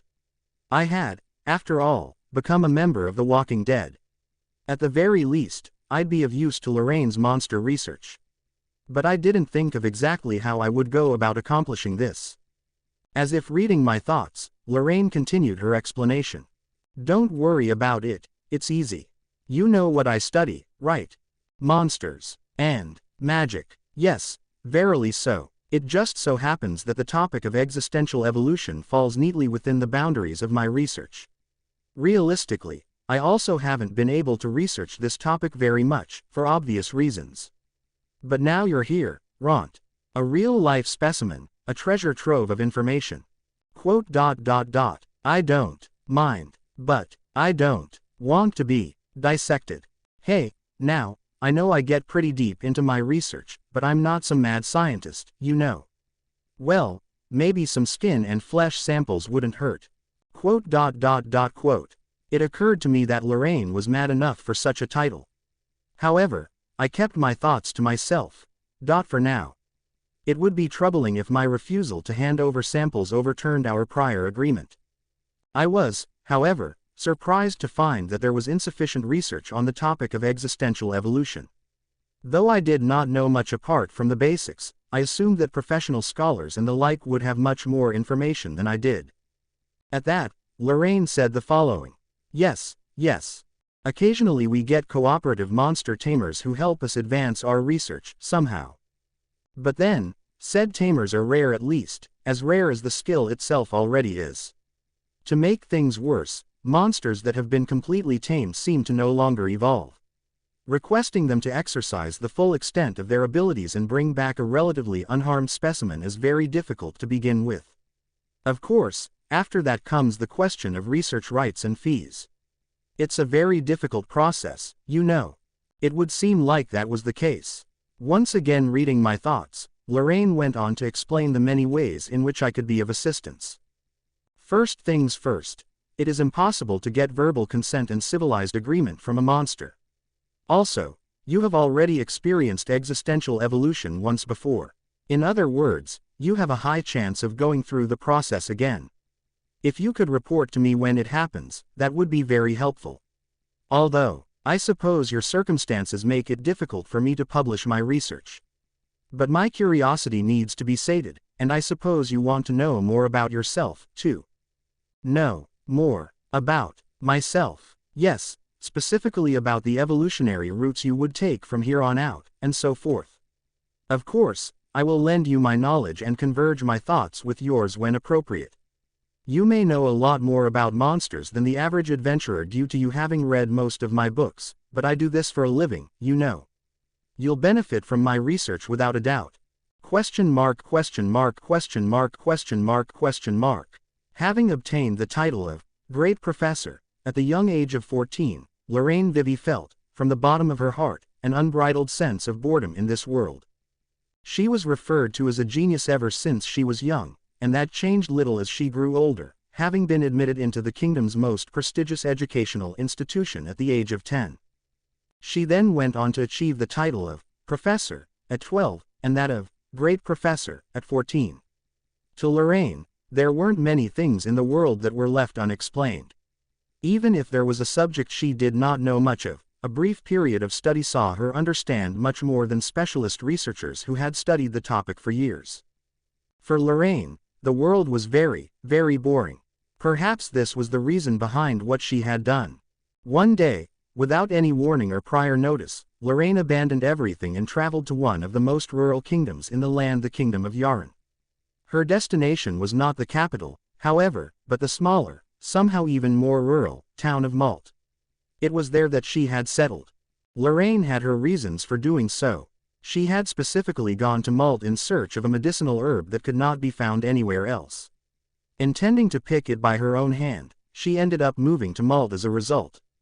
Although she could have simply put up a request and sent one adventurer or another to find the herb, Lorraine was truly and utterly bored.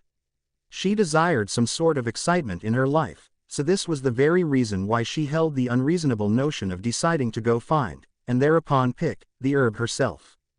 It was very much an absurd sentiment. Anyone would be worried if the youngest and, historically, most talented adolescent girl worthy of a professor title suddenly vanished into thin air without any trace. Lorraine's rivals at the time, who were at least 4 times her age, frantically searched the imperial capital for her. It's perhaps difficult to imagine just how worried the scientific authorities in question were. Of course, with the passing of a decade, even Lorraine herself was aware of how childish her actions had been back then. Even so, such concerns were hardly on her mind at that age. Although gifted at her studies, Lorraine was but a child at the time, and she didn't know much of the world outside her books.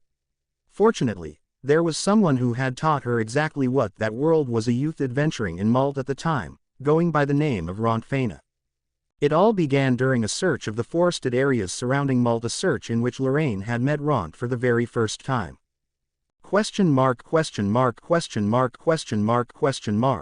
Although Lorraine already held the title of Great Professor, at the age of 14, there was another requirement to obtain the title in addition to the academic achievements. Specifically, one also had to have a certain level of magic proficiency. As such, one would be required to use magic, and use it well. By the standards of the guild, that level of proficiency would be seen in a silver class mage. That classification and rank, however, was not equivalent to a silver class adventurer, but instead only took into account one's aptitude for magic and spell casting. Under normal circumstances, a silver class mage would probably also be an adventurer with a proportionate amount of experience. But Lorraine's case was slightly different.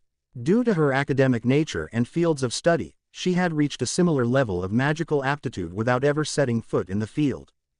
While an individual with such a history could never hope to become a full-fledged mage due to a lack of combat experience, Lorraine was blessed or perhaps cursed in this aspect by having already wielded the required aptitude due to her talents. Even though she lacked any sort of combat experience, she was able to wield various magical spells instinctively, and eventually learned many of the spells in the silver class category. At the time, Lorraine was faced with a particular conundrum. She needed permission from the guild to enter a certain area for the express purpose of collecting ingredients. As such, she visited the guild in hopes of registering herself so that she could collect the required herbs. The receptionist at the time, however, did not pay much heed to her and had assumed from her title of Great Professor that she was a silver class adventurer in some capacity, hence registering her as such. Although adventurer registration was something that could only be done if the individual in question was over the age of 15, Lorraine's title superseded her age, so it was prioritized during her registration. Strictly speaking, the handling of Lorraine's registration process was riddled with errors. While it was true that she held the title of Great Professor, the guild's ruling on age restrictions always came first. Yet this ruling came with a somewhat persistent problem in its semantics. The general consensus or assumption of the guild and its members with regards to the title of Great Professor was simple: such a title could not possibly be earned by someone under the age of 15. The writers of the rule did not think to account for such a possibility. The problem was further exacerbated by the actions of the receptionist, who had made various assumptions regarding said situation. It was also worth noting that this particular rule was still very much intact and unchanged. Due to this, someone under the age of 15 could end up able to register as an adventurer, at least they would if they held the title of Great Professor. Although Lorraine herself thought that there were some issues with the process, she was not about to tell the receptionist how to do their job, and as such, she kept quiet on the matter. Due to the previously mentioned circumstances, she found herself holding a shining silver adventurer's permit, and with that, was about to set off for her destination in a relatively happy mood. Lorraine's aim was self-explanatory. She was going to make a little money for herself, in addition to collecting the herb that she had originally come to get. A voice, however, called out to her before she stepped out of the guild's doors. Turning around without much of a second thought, Lorraine was greeted by a large, muscled, and somewhat peculiar-looking swordsman. "Hey, young miss, you took that Azul Forest quest, didn't you? Then bring this guy along, he'll at least carry your stuff." Saying so, the swordsman jovially pushed a young man toward her. Although Lorraine didn't think much of it at the time, this was in fact a huge turning point in her life, as this young man was none other than Rentt Faina.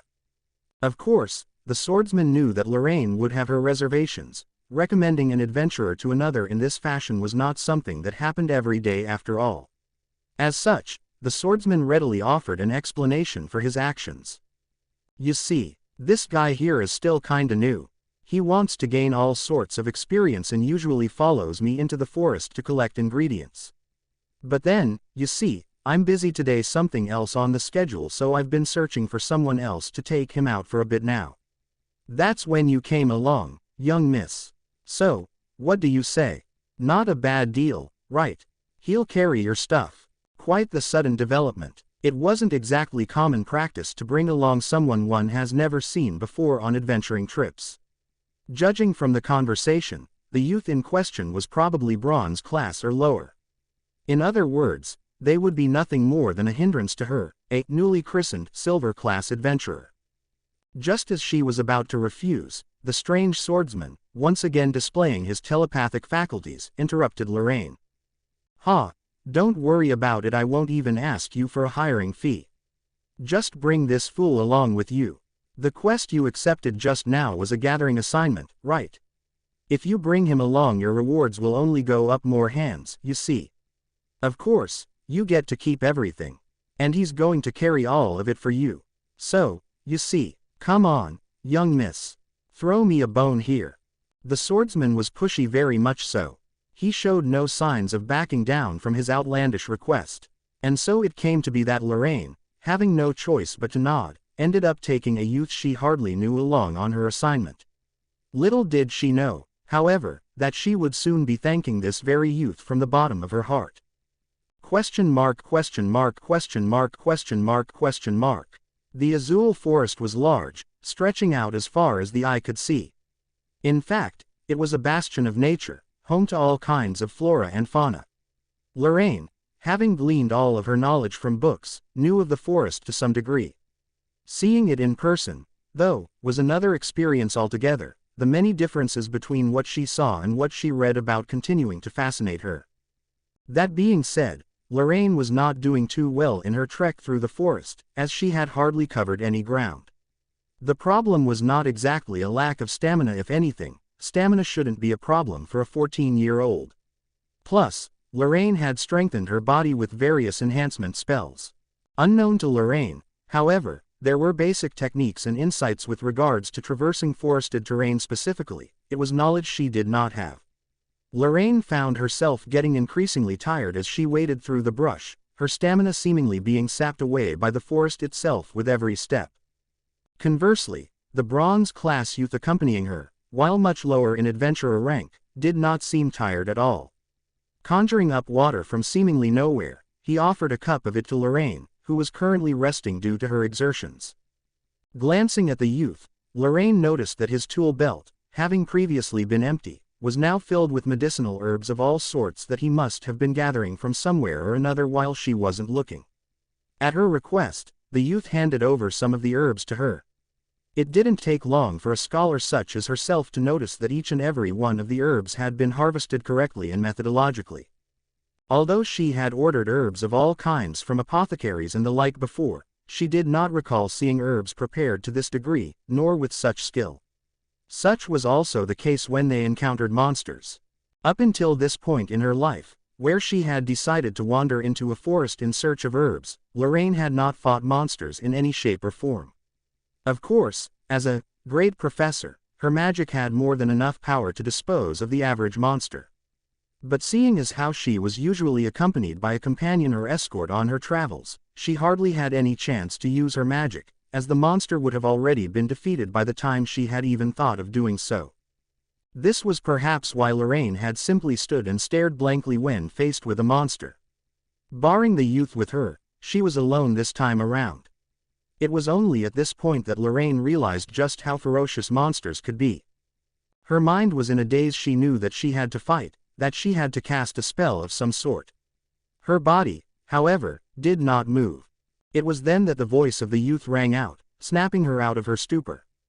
Lorraine, a fireball, Photia Borivas, use it. If not for what Rentt had shouted, Lorraine would have stood eternally frozen, and that might have been the end of her then and there. But instructions were given, and she followed them through. Indeed, she seemed little more than a puppet during the course of this incident. As the charred remains of what was once a monster continued smoking in the aftermath of Lorraine's magic, she was once more found to be standing still, a vacant expression splashed across her features. Rentt, upon discovering that she had little to no combat experience, decided to impart upon her various details about monsters, combat techniques, and common movement patterns of said monsters while in battle. Lorraine was wise. In fact, she was much wiser than any run-of-the-mill mage. As such, she quickly absorbed the knowledge that Rentt had to offer, absorbing it all at an astonishing speed. She was, however, only able to do this due to his intervention in her first battle, and she had fully come to realize this. It was the same way in learning the details of her assignment, namely, the retrieval of certain medicinal herbs. According to her books, the herbs were quite common despite the fact that they only grew in certain places. Due to this, the herb would not be very difficult to find at all. But reality was very different, as Lorraine found herself empty-handed. After half an hour of searching, she couldn't help but be disappointed with their big discovery being a single herb, only one of the many required for her quest. Frustrated with the state of affairs, she mentally noted that she would give the author of the book she studied a good punch the next time she met them. Yet despite all this, and Lorraine's increasing frustration, Rentt, who had been walking behind her all this time, simply smiled wryly as the herbs in his tool belt's bag continued to grow. Turning around, Lorraine realized the herbs he collected had doubled since she last checked, and amongst them were entire bunches of the herbs she had been tasked to collect. It turned out the book's author was right. Lorraine had merely failed to notice the herbs in question when passing through the marked locations. At that, she finally realized just how little she knew of the world. Lorraine then requested that Rentt demonstrate and educate her on a variety of topics, from the basics of combat and adventuring, to the picking and preservation of herbs, to finding where said herbs grew. Rentt, for his part, happily obliged. And so the pair eventually returned in the evening, somehow completing Lorraine's assignment on time. Question mark, question mark, question mark, question mark, question mark. It wasn't until later that Lorraine was informed of the truth from the strange swordsman. He, understanding that she had no combat experience just from her movements and equipment, or lack thereof, had intended for Rentt to function as her guide. Surprised at the development, she couldn't help but ask if the Adventurers Guild took such great care of each and every new adventurer.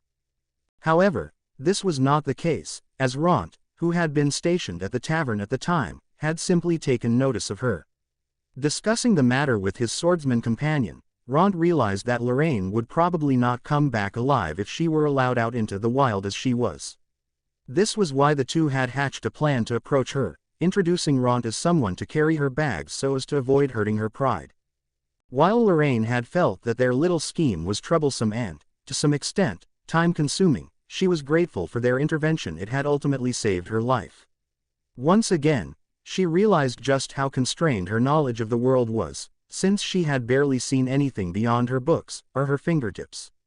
Lorraine once fancied herself a master of knowledge, understanding the known, and counting the known unknowns easily in her mind, while also accounting for the unknown unknowns that she might one day come across. In reality, though, Lorraine didn't know very much at all, and that was all there was to it. In the end, it was Rentt who had taught her, and she who had subsequently learned from Rentt's adventuring experience. Lorraine found herself staying in the town of Malt after that incident. For the first time in her life, she saw color where things had once been gray and boring. It was now filled with joy. For the first time, Lorraine found it difficult to leave a place, specifically, the town of Malt. But Lorraine already belonged to another place, as she was only in Malt for an assignment, a mere task. After many requests and communiques from the capital begging for her return, Lorraine finally made up her mind. She would return to the capital, and then, she would once more set off for the town of Malt. This time, she would be without regrets or loose ends. To begin with, scholars were allowed a relatively free life. She did not necessarily have to be in the capital to continue her studies. This was why Lorraine had returned to the capital, settling various affairs and matters that required her attention, all the while planning to return to Malt after everything was said and done. Upon returning to the capital, however, Lorraine was surprised to find that what she'd previously seen as lifeless and gray was instead the exact opposite. Opening her eyes, she saw that her colleagues and friends at the capital were worried for her, and it was then that she realized her position at the capital was more than an empty chair. People truly cared. That was, once again, something she only realized after her meeting with Rentt. If anything, adventuring with Rentt in and of itself opened her eyes to the world, and Lorraine herself understood that. Despite all that, yet again, Lorraine found herself pining for the town of Malt. Although she wasn't necessarily elated in leaving her colleagues and friends, both old and new, behind at the capital, she felt like she had no choice. As expected, her announcement was met with a sea of disappointed faces, but in the end, Lorraine's friends and colleagues relented. Perhaps it was because they realized that something about her was different, that her will, this time of all times, would not be so easily shaken.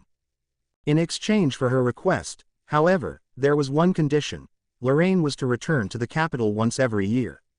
In turn, she was given permission to stay in Malt, establishing her own facility there for scholarly pursuits. This arrangement allowed for her to forge new connections in Malta as she continued her research, publishing her findings on an annual basis. This would also maintain a line of contact between herself and the capital. Promising to do her part with a casual wave, Lorraine finally moved from the capital, doing as she said she would. Summarily, she bought a house in the town of Malta and continued her research in her spare time.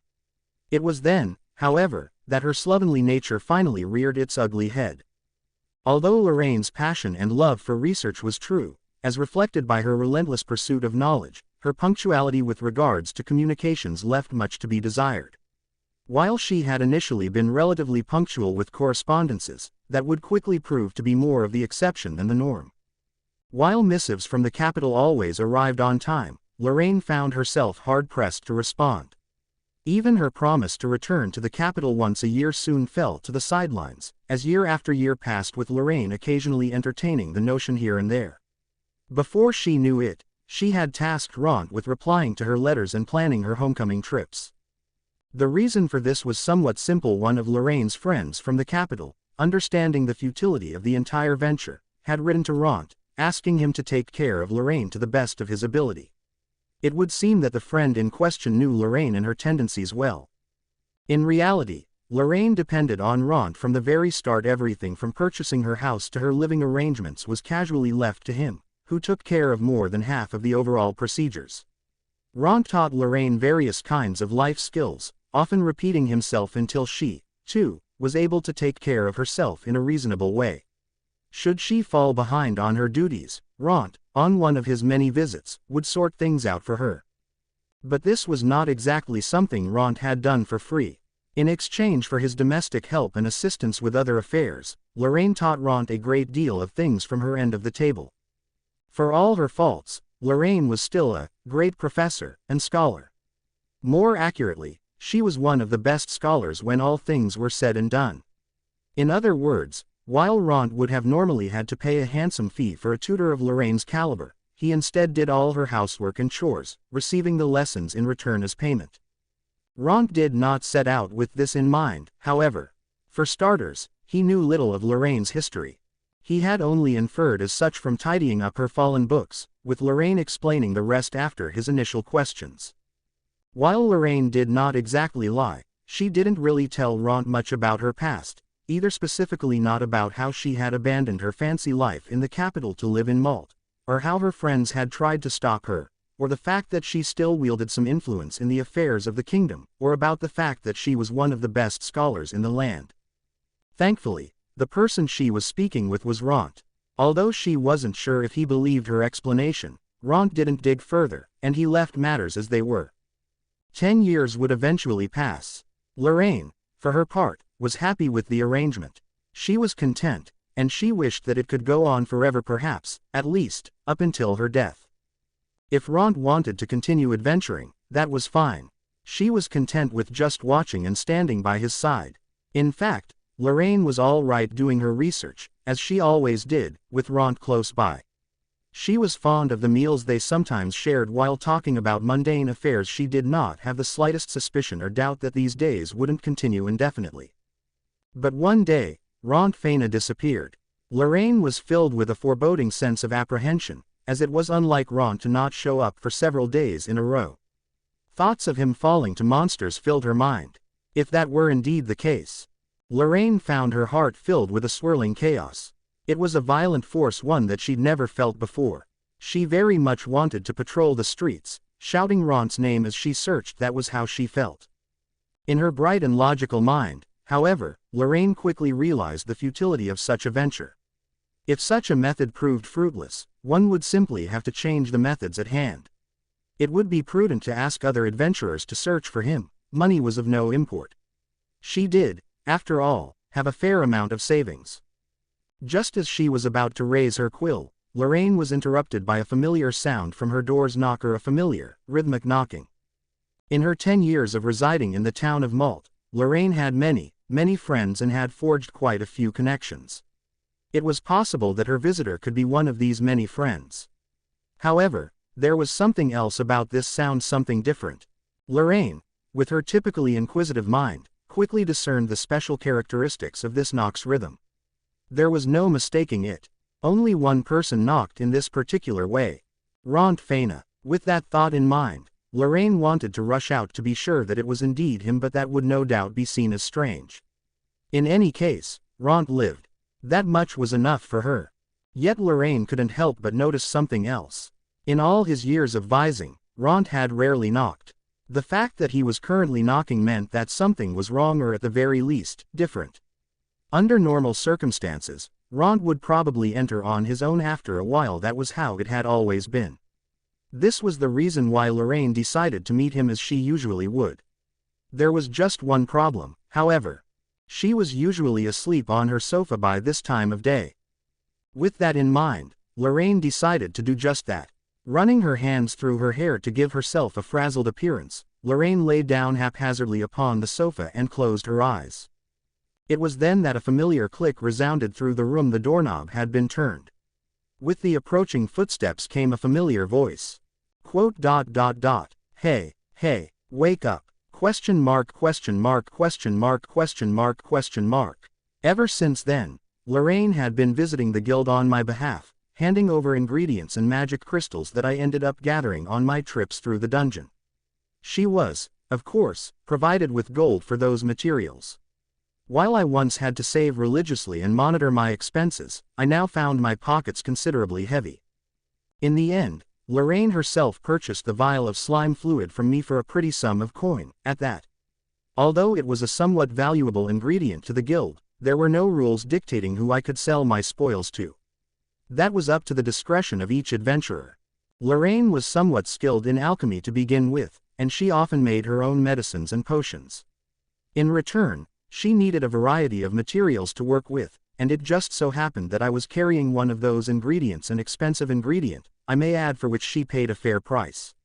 In fact, buying direct from the source resulted in a cost savings for Lorraine, who usually had to buy it at elevated prices from the Adventurers Guild. But that aside, it's perhaps noteworthy to mention that I was currently walking around the streets of Malt. While I did want to bask in the atmosphere of the town, having been away for what felt like a long time, I didn't exactly set off on a stroll without purpose. I did indeed have a purpose. An important one. Actually, I was on my way to purchase a weapon. After all, I'd been using the same weapons and armor I had used in life, right up until I evolved into a ghoul. I was actually still using them now, but said weapons and armor were now battered, perhaps irreversibly. Although this sword had served me faithfully for many years in life, recent changes to my physique and internal reservoirs of mana and the like had taken a toll on its surface.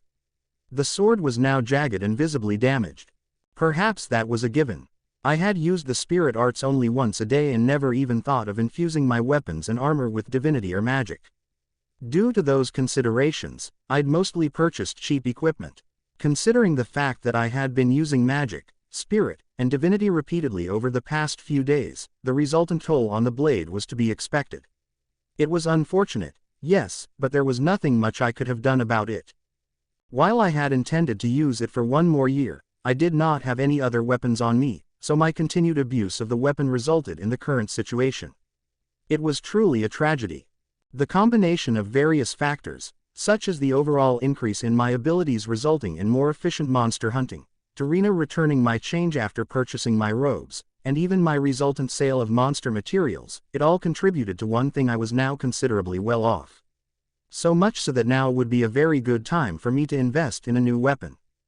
I made a mental note to hold off on the armor, though. After all, measurements were required for the creation of such equipment, something that necessitated the removal of my robe. It was not like I had a fear of being naked, it's not like I'm a young girl. But I had my reasons. In some ways, it would terrify me even more than it would a young girl to show any kind of skin. I mean, how could I calmly show my ghoulish, half-dried body to a living person? No, it was impossible. Perhaps only to those I trusted. At this point in time, the only one I could trust in such a way was Lorraine. This was largely because of her nature and how she tended to not care about the smaller details in life. This wasn't just a matter of trust. If my identity and state of being as a ghoul were to be discovered, there was no telling what would happen to me.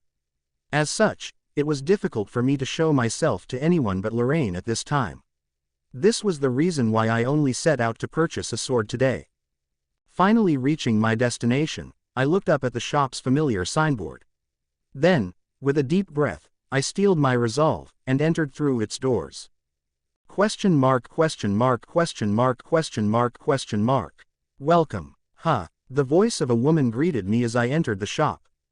The shop in question was none other than the local blacksmith, better known as the Three-Pronged Harpoon. With her blonde hair, blue eyes, and demeanor befitting that of a noble lady, I had no idea why she saw fit to marry someone like Cloak. Speaking of which, those very blue eyes were now trained upon my being. Perhaps my robed and skull-masked appearance was a little bit too suspicious. While adventurers sporting masks were not exactly unusual, my exact combination of clothing unfortunately made me stand out. As I continued ruminating, Luca slowly approached, as if to say something to her odd-looking customer. Quote, Apollo, geez, for looking suspicious. Oh, no, not at all. Luca quickly shook her head at my words. It's just that, you look somewhat similar to a person I know. My apologies. Masked adventurers are not much of an oddity, at least to my knowledge. I apologize if my gaze has made you uncomfortable. Such was Luca's apology. I suppose she was used to customers like me after all. With that, Luca continued speaking. Quote, which brings me to my question. How may I help you today? Have you come to the Three-Pronged Harpoon to purchase weapons or equipment? Or, perhaps you were seeking maintenance and service? Why, yes, I would like a new sword. Here. Saying so, I placed my sword, scabbard and all, onto the shop's counter. Without explaining my intent, Luca quickly understood the meaning of my gesture. But of course, excuse me, please. With that, Luca promptly drew the sword from its sheath, examining it closely. Although she was the wife of Cloak, the resident blacksmith of this store, Luca also played an important role in customer service and interaction. As befitting her position, she was armed with an adequate knowledge of identifying various weapons, in addition to evaluating their quality and degree of wear. In fact, I'd heard that Luca herself could even forge simple items. After a short inspection, Luca offered her assessment, her eyes still fixated on my sword's battered blade. I'm afraid this may be beyond repair. From my observations, I would say this piece of equipment has been utilized to the best of its potential. Would you happen to have any preferences for its replacement? I see marks and straining characteristics of magic and the spirit arts. Is this indeed the case? Identifying what abilities a weapon's owner had simply by looking at its scuff marks was no small feat. Luca was truly capable of this much. I decided to honestly tell her the extent of my abilities, mainly due to the fact that I wasn't exactly trying to hide anything to begin with. Ah, yes, magic, spirit, divinity. I use them all, so I would like a sword that can channel all three. Quote, thrice blessed. I see. How very rare indeed. You're the second customer I've seen with such a disposition. If possible, could you keep it a secret? Of course, loose lips would sink an establishment like ours. But, with that being said, the nature of this order would result in considerable fees, in addition to taking quite a few days to forge. Would that be acceptable? I had assumed as much. Individuals who could use all three of these abilities were rare in the first place, almost unheard of, actually. Perhaps one would have met one or two in their lifetime, but a third would be highly unusual. It therefore went without saying that an adequate amount of time must be spent crafting a weapon for such an individual. As a matter of fact, blacksmiths such as these commonly crafted weapons for those who used magic or the spirit arts. Those who could use divinity, on the other hand, were comparatively rare. Priests and the like often had specialist shops they favored, as opposed to the common blacksmith.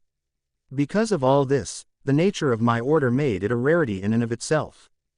But I was mentally prepared for the expenditure. I don't mind, but this is all I have. I grasped my coin purse, placing it firmly upon the shop counter. It was filled with a considerable amount of gold and silver coins. This coin purse basically held my entire fortune. Though it's worth noting that it probably wasn't worth very much at all to high-ranking adventurers. Confirming the pouch's contents, Luca started explaining the payment process. Quote, "This is more than enough for us to forge a quality piece. With regards to payment, we'll gladly take half for it now, as a deposit. The other half will be collected when the weapon is ready." As that, all right, it was a very special order after all. To tell the truth, the materials involved would probably cost a small fortune. Yes, very much so. In return, well, not quite, but a favor, if you will. Could you please have a few words with my husband, Cloak? He's the blacksmith of this shop, and he'll definitely want a word with you, given his character. To tell the truth, he'll probably call for your input quite a lot during the forging process. I had known Cloak for quite a long time since becoming an adventurer. Needless to say, I was also familiar with his personality and quirks. He was serious about his work, even if it was just a common sword, let alone a special order.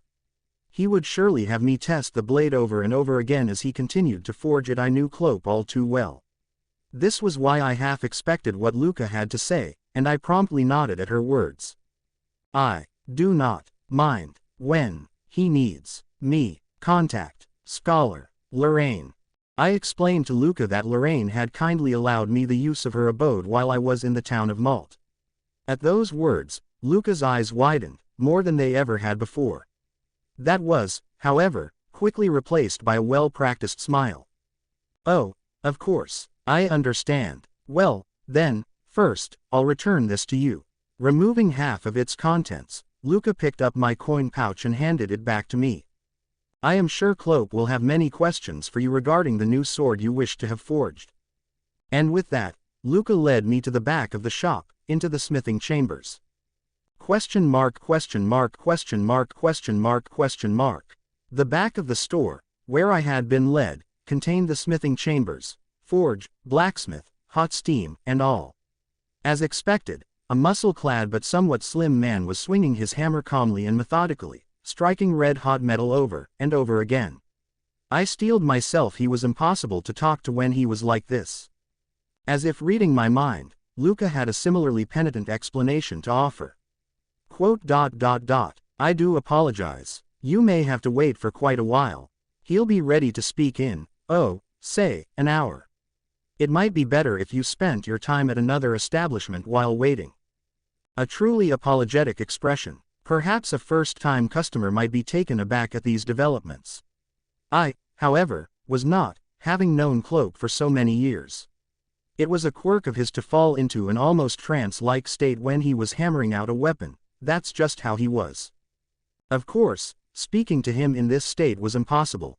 In fact, Cloak was so focused that any interruptions might simply be met with a single swing of his hammer. It was better for all parties involved to simply wait for him to put his hammer down after reaching one point of progress or other. Again, I was by no means unfamiliar with the proceedings at the three-pronged harpoon. Quote, "No, I do not mind. Can I wait here instead?" Of course, that's quite all right, but would that be acceptable? "Nothing of interest really happens here. Do you not find it boring?" Luca asked, seemingly curious about my decision. "Watching blacksmith at work, not boring," I replied. A slight expression of surprise once again flitted across Luca's face before quickly being replaced by her business-as-usual smile. "In that case, there's a chair in that corner from which you can closely watch the process. I shall bring refreshments. Do excuse me." Saying so, Luca left the room. Honestly speaking, my decision to stay was not an act of any kind.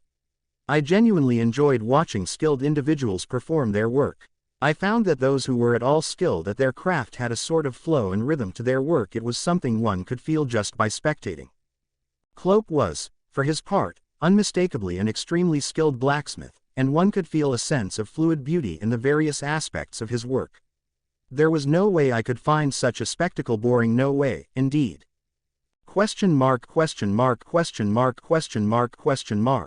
After what seemed to be a considerable amount of time, the rhythmic clanging of metal finally stopped, dispersing along with the intangible cloud of tension that had been hanging over the smithing chambers for the past hour.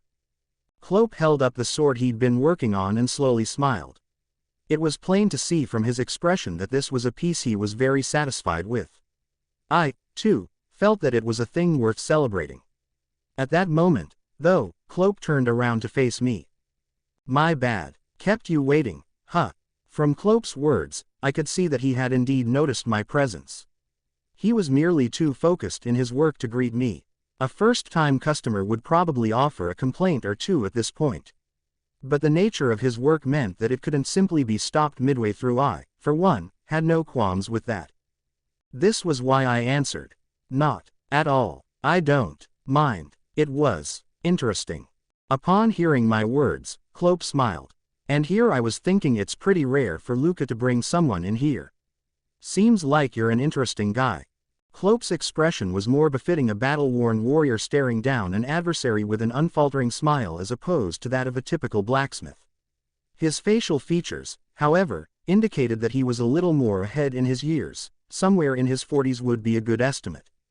Though he looked quite a bit older than Luca, in truth, the two were not that far apart in their years. Of course, I hadn't asked them this up front.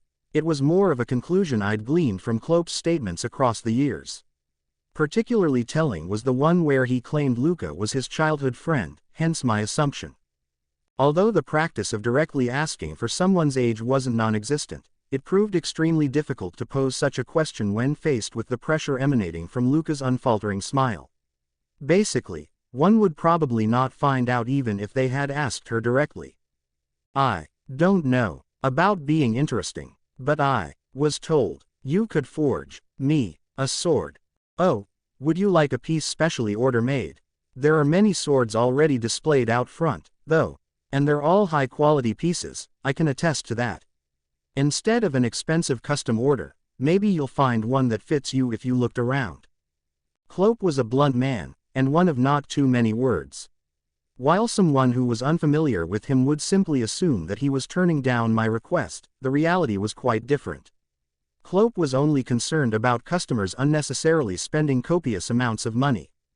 With his sharp eyes and occasionally intimidating expression, it would seem like Cloak could make someone cry just by looking at them.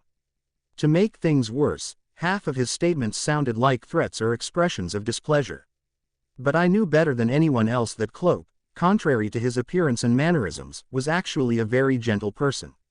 This was why I answered in kind, not intimidated by his mannerisms in the slightest. The blades you have up front at the store cannot handle oh, divinity, what? You a practitioner of the holy arts? You don't seem like a priest to me. If you are, wouldn't you have a specific smithy you go to? Indeed, it was like Cloak said. I did not, for all intents and purposes, look anything remotely close to a priest. If anything, I seemed to be the direct opposite of one yet, with things as they were, I had no choice but to fully explain myself. Not a priest. I also use magic and spirit arts. What, you mean you're one of them thrice blessed? Huh, I see, all right, well, then, seems like you can't use any of those out front. That's why Luca brought you to me, huh? You have the money for this. The person at the front told me I had enough for the order. If Luca says so, all right, I get it. Well, then, this may be sudden, but let's get down to it. About the fees, too. Saying so, Cloak retrieved a chair from a corner of his workshop, lifting it by one of its legs. Placing it at a small table, the blacksmith and I finally started our discussion. Question mark, question mark, question mark, question mark, question mark. Quote ... Well, that about settles it. All that's left are the finer details. I'll send word when I need you, that good. Cloak said after finalizing the calculations involved in the weapon's overall cost. I don't mind. I nodded in response. All right, then we have a deal. Look forward to working with you and all that, yeah. With that, Cloak stuck out his hand. A handshake, but of course. For a second, I hesitated. These hands were the hands of an undead. They were dirty. I felt like it would be a big problem for anyone to touch them. But that hesitation didn't last very long at all. After all, I couldn't simply discuss my circumstances or my new fate as a member of the Walking Dead with Cloak. Instead, I just responded as normally as I could, gripping Cloak's hand with a firm shake. I Leave it in your hands. And that was all I could say. Question mark, question mark, question mark, question mark, question mark. The customer stepped through the doors, and then, he was gone. He was certainly a strange one, dressed in a robe weaved from the darkness of night. On his face sat a skull-shaped mask, white as bone, seemingly made in the land of the dead itself. But the most unsettling thing about him was how much he reminded me of a youth who, just up until recently, often frequented our establishment. But then, hey, Luca, what's wrong? You have a weird face on. Cloak, my husband, and the blacksmith of this establishment are establishment. With his usual rugged smile, he called out to me from behind, having finally exited his workshop. Turning around, I couldn't help but say to him, "You know, right, you know who that was." Cloak picked up where my words trailed off, as I couldn't bring myself to finish that sentence. Well, yeah, haven't seen him on the streets or at the tavern recently. Thought he went somewhere, you know. Seems like he's gotten himself into a bad spot. Why won't he ask us for help? Does he not trust us? Cloak seemed to nod at my words that escaped from the depths of my heart, bearing a heavy hue of sadness. Yeah, maybe. Hey, I was just joking. I was ready to cry at those words, and the reaction was enough to jolt Cloak out of his callous mood. He waved his hands somewhat dramatically, as if to dispel the notion. I stared at Cloak. I wanted his opinion, not his horsing about. Quote. Well, see, maybe he doesn't want to trouble us. Don't know why he has that robe and mask on, but maybe he got cursed or something. You know, that stuff occasionally happens to adventurers. If he really did get cursed, detractors of our establishment will sure come crawling out of the woodwork. Well, people like that were always there in the first place. Or maybe he thinks we won't recognize him, and we'd just tell him to scram because he's cursed, you know. Maybe he just needs some time and will tell us later. Or something like that. See? What do you mean, something like that? You haven't said anything of the sort to him, have you? Quote. Yeah, Cloak quickly answered, sensing the increasing amounts of pressure and distress in my words. I don't talk to random punks, you know. But that's just how he is, see. He's always been like that. It's probably fine. We know he's alive, so for now we'll just let him do what he wants. He'll tell us in time. He did give us enough hints about who he was, you know. I can't be exactly sure, but maybe that's all he can bring himself to do for now. He did still visit, see. Like he used to. Cloak's words were convincing. A thrice blessed individual with free access to Lorraine's house. That, already, was a large hint. It was unmistakable he had intentionally given us that hint to tell us who he was. But even then, we still had no idea what exactly happened to him. It seemed like he couldn't talk about it freely himself. But he came to us in search of a weapon that in and of itself was indicative of the amount of trust he had for our establishment. And us. I felt like I understood the situation a little better now. Yes, I suppose so, I said, turning to my husband as I slowly rubbed away the tears in my eyes. Chapter 4. The Water Moon Dungeon and Troublesome Restrictions. I stood in a particularly narrow passageway in the Water Moon Dungeon, facing two clattering skeletons blocking my way. Leisurely closing the distance between us, the two skeletons had raised their arms to strike, now merely a single step away from my being.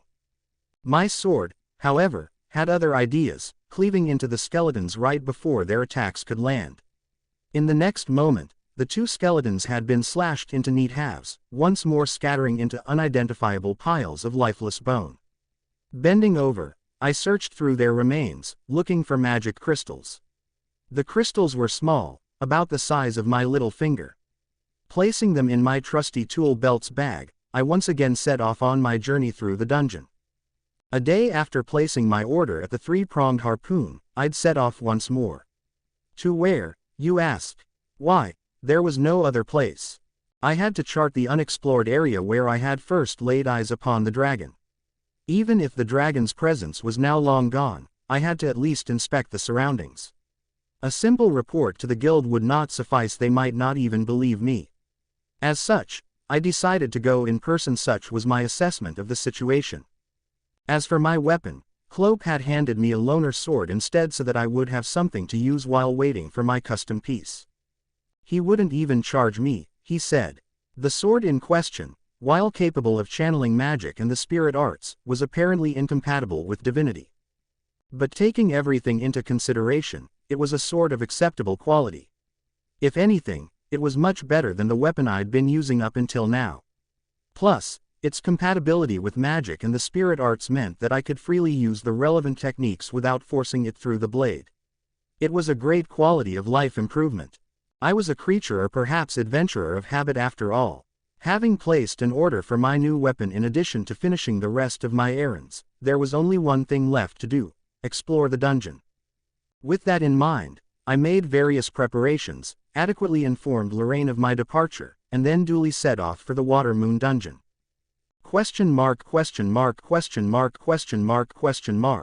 However, wow, you really saved me there. I had no idea slimes could move that way. It makes me shiver thinking of what could have happened to me.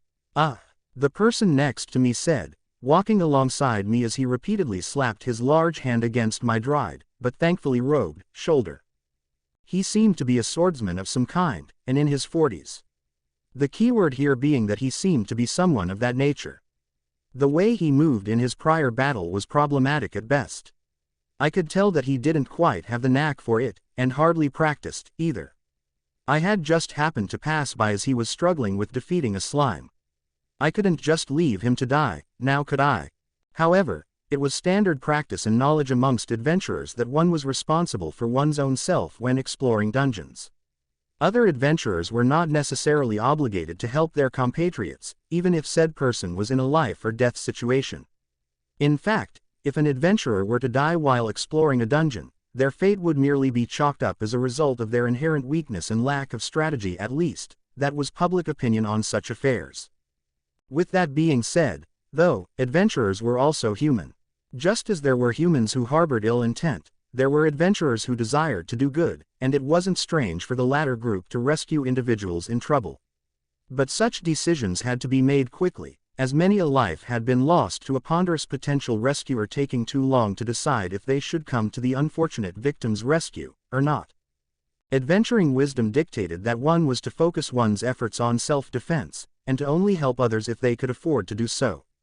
Such was, realistically speaking, the correct choice. Adventurers should seek to avoid getting themselves into disadvantageous positions. For instance, if one were to heroically come between a monster and its victim, defending the latter with one's life, then it would be all too tragic, but common, for the victim to stab their rescuer in the back. Said victim would then kill both the weakened monster and their wounded rescuer before making off with the equipment and possessions of the latter. It was quite unfortunate that such immoral adventurers existed in these lands. In addition, evidence was hard to collect in these instances, mainly owing to the fact that dungeons seemed to be self-cleaning for some unknown reason or another. Scattered pieces of viscera and other body parts were all but absorbed when the next monster reappeared in its slain counterpart's place, leaving no trace of the previous one's grisly fate. With all that said and done, one could possibly understand why adventurers mostly remained responsible for themselves. If anything, they had to be constantly wary and on guard, as it was by no means a safe job. But I made the choice to step in, all the while being painfully aware of the aforementioned facts. While I would not have taken on something that was beyond me, I also would not come to the aid of adventurers with evident ill intent. I would, however, intervene in cases where none of those factors were true. Perhaps this was because of my relatively positive alignment in life, and the fact that this was probably the only way I could exhibit my humanity. After all, if I had left someone to die in cold blood in the form I was currently in, would I be any different from a typical monster? Not offering aid to a person who might lose their life, living for its own desires, keeping an inhuman existence. These lifeforms were what humans referred to as monsters. This was exactly why I could not leave this adventurer to his fate. But as previously mentioned, I didn't see a need to help each and every single adventurer. In cases like this, where I could easily offer my aid and yet not be exposed to much danger, following my positive alignment in life wouldn't bring about too much trouble, so that's why I did what I'd done. However, that said, I now felt that it would have been acceptable for me to have abandoned him to his fate. This was due to the fact that he had decided to stick by my side instead of returning to the surface where it was safe. Maybe it was because he was in awe of my power, or was it for a different reason? While I couldn't exactly guess his intentions, I could be sure of one thing: this man was very annoying. I was currently headed to the uncharted area where I had first encountered the dragon. If he continued to stay with me, he would surely get in the way, and perhaps even endanger his own life if danger reared its head. Frankly speaking, I should be saying something about this, but instead I found myself somewhat at a loss for words. Such was the situation I was currently in. I wasn't exactly trying to endear myself to other adventurers with my charity. There was no one else here to witness such an act after all. To make things worse, if I'd simply told him to go away on account of him being a bother, he probably wouldn't take me seriously. While I had been attempting to dismiss him from quite a while ago, even using a stronger tone of voice, it appeared to have little effect. I eventually realized that words alone would not get rid of this man. "Why are you following me?" Deciding that I'd had enough, I looked at the man, finally posing my blunt question. With that, however, the noisy chatterbox of a man suddenly sank into an uncharacteristic silence. "Because you're strong, yeah." It was almost as if the words were being forced out of him. It would seem like I'd hit the nail on the head. Not exactly behavior worthy of praise. There was no denying that such a choice was open for adventurers on the weaker side of the spectrum, but I could empathize to some extent. Most adventurers would choose to leave him behind, though. For starters, this particular dungeon, the Water Moon Dungeon, hosted monsters that were mainly oriented towards weaker adventurers. In other words, he didn't have to follow me to stay alive, as the situation was nowhere near being that dire. In fact, the relative weakness of this dungeon meant that adventuring with someone else would result in a decrease of one's overall profits. It was a strange thing, indeed. As if sensing my apprehension, the man offered an explanation, albeit in a tone that suggested his hand was forced. "I really need the money, see. I need 3 gold coins by the end of this week. If not, they'll take my store and everything in it."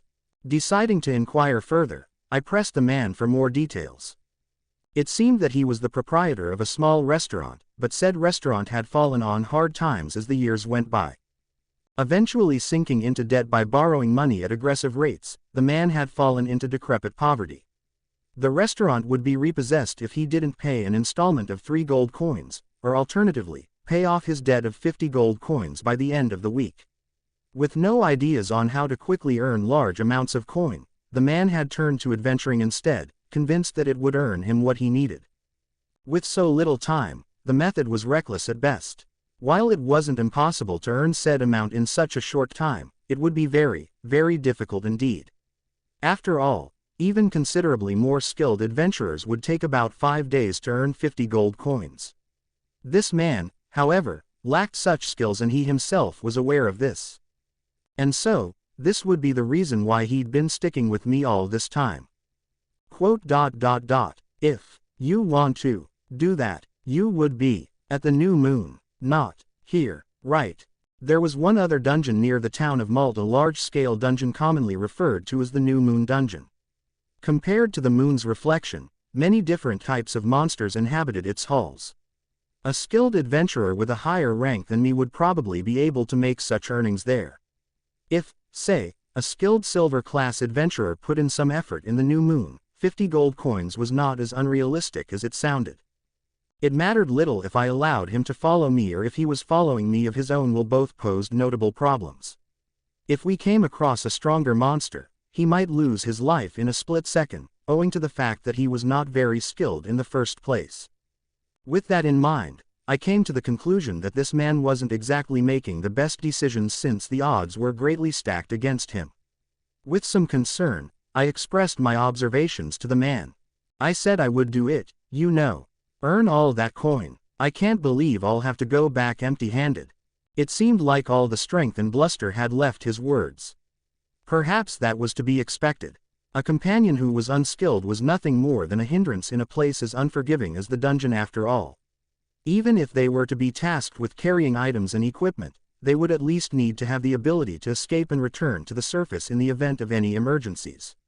As such, this man, who could not even escape from a slime, was hardly suited for adventuring. I, too, made such a judgment of him. He was of no use to me. I'm sorry, but I am busy. I don't have time to play around with you. Although I would have entertained him if I had the capacity, I already had enough problems of my own currently. While I was much stronger than I was in life, I was probably still only in the upper bronze class regions in terms of strength and capability. To expect me to earn 50 gold coins in this state? Impossible. While adventurers did receive a considerable sum for their rewards, said some scaled with their rank, so lower-ranked adventurers did not exactly get paid extravagant amounts. Unless some special circumstance or windfall were to transpire, low-ranked adventurers could not even begin to hope for that amount of coin. Special circumstances. Come to think of it, I actually did have something in mind. As a matter of fact, that was why I was here in the first place. I was not referring to me having become an undead. Maybe one would be paid 50 gold coins for tipping me off to the guild, but that would bring about all sorts of trouble for me. The special circumstance in question was not me becoming an undead but the place in which I had become one. Yes, I had discovered a previously uncharted area of the dungeon. This was valuable information, and the guild would surely pay a great sum to anyone who provided them with it. But there was no guarantee that this great sum would be 50 gold coins. However, I suppose having a positive expectation in mind was not exactly a bad thing. Honestly speaking, I would have greatly preferred to report this myself, but that would prove to be quite difficult given my current physical form. As such, I had to depend on someone else to deliver this information. Of course, I originally intended to ask Lorraine for help either way, but there probably wouldn't be much harm in me asking this man for help. In that case, though, the discovery of the uncharted section would be attributed to this man. If it was revealed that I'd known about it earlier but didn't report this information to the guild, there would surely be many inconvenient questions I would have to answer. I was already in enough trouble as is, so somehow attracting more trouble was the last thing I wanted to do. In addition, a normal-looking person providing this information would probably be more readily believed by the guild. I did, after all, look somewhat suspicious. Perhaps it wasn't such a bad thing, given that this was for the benefit of adventurers who would eventually chance upon this uncharted sector. Although being unable to receive a reward was a pity, I would probably earn back 50 gold coins over a reasonable period of time. Of course, that had been impossible for me in life, but in my current form, it didn't seem all that impossible anymore. This is the conclusion I came to. This was why I found it acceptable to give up on the riches before me. It was for the best. With that conclusion in mind, I turned to the dejected man, informing him of the good news. I guess you can come along. After all, you can carry my things, right? The man, considerably surprised, quickly followed behind me. Hey, wait, are you sure? I can follow you. Why, yes. The man had an expression of disbelief. Perhaps he didn't think it possible that I'd allow such a thing. While he appeared to be driven to begging out of necessity, it seemed like he was not a bad person at heart. Of course, he could be lying and all of this could be some sort of scheme, but I would cross that bridge when I came to it. That being said, I was not exactly doing this out of the kindness of my heart. This was yet another action I was undertaking as proof of my humanity. As to why that was necessary, ever since becoming a ghoul, I'd found myself occasionally filled with a deep sense of unease. I was unsure of how to describe it, a strange feeling from time to time, perhaps. This was why I had decided to help as many people as possible. Perhaps then I wouldn't forget about who I really was, when all was said and done. If I did end up losing my sense of self, everything would end then and there. I could not accept that. I could not accept it at all. With those thoughts in mind, I set off for the location where I'd last met the dragon. Following closely behind me was my new luggage carrier, a look of apprehension on his face. Did I have a similar expression on mine, as well, in the past? For one reason or another, those memories now felt far, far away. I could not recall them even if I tried. Come to think of it, not much time had passed, and yet I was forgetting so many things. But this was a feeling I still knew, that of impending disaster. Question mark, question mark, question mark, question mark, question mark. Hey, that's a dead end, right? The man said, checking his map as he did so. The map he carried was, of course, a commonly published version sold in the town of Malt. Maps of dungeons varied greatly in price, so depending on various factors, a map could cost a small fortune. For example, factors such as the overall difficulty of the dungeon and the number of floors contained within could easily impact its value. Plus, maps that included information on specific characteristics of a dungeon, in addition to details of the monsters that lived in certain areas, often came at a premium. Some maps could go into even deeper detail, with monster repop locations clearly marked, even including tips and other pieces of valuable information from adventurers who had been to those areas. The extreme end of the spectrum would include maps made by dedicated cartographers and other hobbyists who released increasingly detailed maps to outdo the competition. Past a certain point, though, excessive details become somewhat meaningless. All in all, the more detailed a map was, the higher its price tag. Such a map would be, without a doubt, very useful indeed. With that being said, the map that the man currently held was a standard, off-the-counter product. While it held details on floors that had already been traversed, it held little, if any, information on other salient points. In other words, it was just a map, and a simple one at that. Due to that, it would look like the map he was holding declared my current direction a dead end. Of course, even I knew that, if only because I was holding the same map myself. There were differences between the two maps, however, more specifically, mine was filled with notes and markings of all kinds. I could even go out on a limb and say that my map had mutated into something else altogether. My past decade of experience was not simply for show after all. If anything, I probably held the most detailed map of the moon's reflection in the entire town of Malt. Although I could probably sell the map for a pretty sum of coin, I had every intent of monopolizing this information. I wasn't about to up and teach it to just any and everyone. It was on this very map that I had marked a new, previously undiscovered passageway mere days ago. Of course, that was the area in which the dragon had appeared.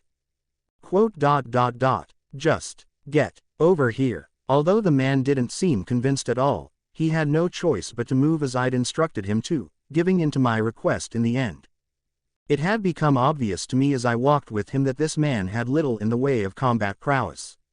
Although he was equipped with an average sword that could no doubt do good work, the man himself did not appear to have the skills to use it. If anything, leaving my side in this situation would be extremely dangerous, but it would seem the man didn't have a good sense of danger, either. Without saying much else to the man, I turned, continuing to advance down the halls of the moon's reflection. Question mark. What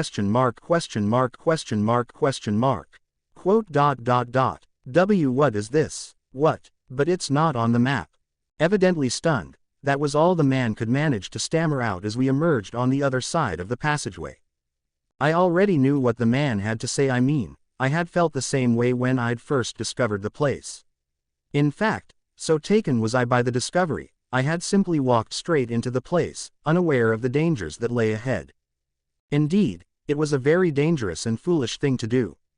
Under normal circumstances, one would retreat back to Malt and search for an adequate partner before continuing to explore this unknown area. Although I was a veteran adventurer, I had an excuse as to why I'd acted differently. If one did not chart the area post-haste, there was a chance that some other adventurer could deliver a report before them. This was the very reason why I'd panicked and walked deep into the uncharted sector back then. Thinking back on it, though, I realized that few individuals, if any, would even visit this specific location to begin with, since it was marked as a dead end. In reality, I'd arrived at this location while cornering and hunting monsters, so maybe it wasn't too big a stretch to say that no one would visit this location on the map. Plus, I usually adventured alone. In other words, I didn't exactly have anyone to drag along with me to this newfound discovery. Lorraine was an option, of course, but she was first and foremost a scholar. I'd taught her the basics and much more of adventuring, so that, combined with her proficient skill in magic, made her more than capable as a silver-class adventurer. Her actual field experience in adventuring, however, was still relatively low. Perhaps it was fitting for a scholar, as Lorraine commonly left the gathering of ingredients and other tasks to me. As of late, it seemed like Lorraine's research had entered a new, intense stage, with her becoming busier and busier. She had become so busy to the point where she hardly asked for my services. The last factor in all this was most likely due to a bad decision made by me. I had, quite assuredly, assumed that it would be impossible for a large monster to exist at the end of a relatively normal-sized passageway. This was why I had entered alone. Strong monsters and their ilk commonly gave off a great aura. If one concentrated, one could easily detect it. Although high-class monsters and the like may have skills to conceal their aura, the moon's reflection was not known for stronger monsters to begin with.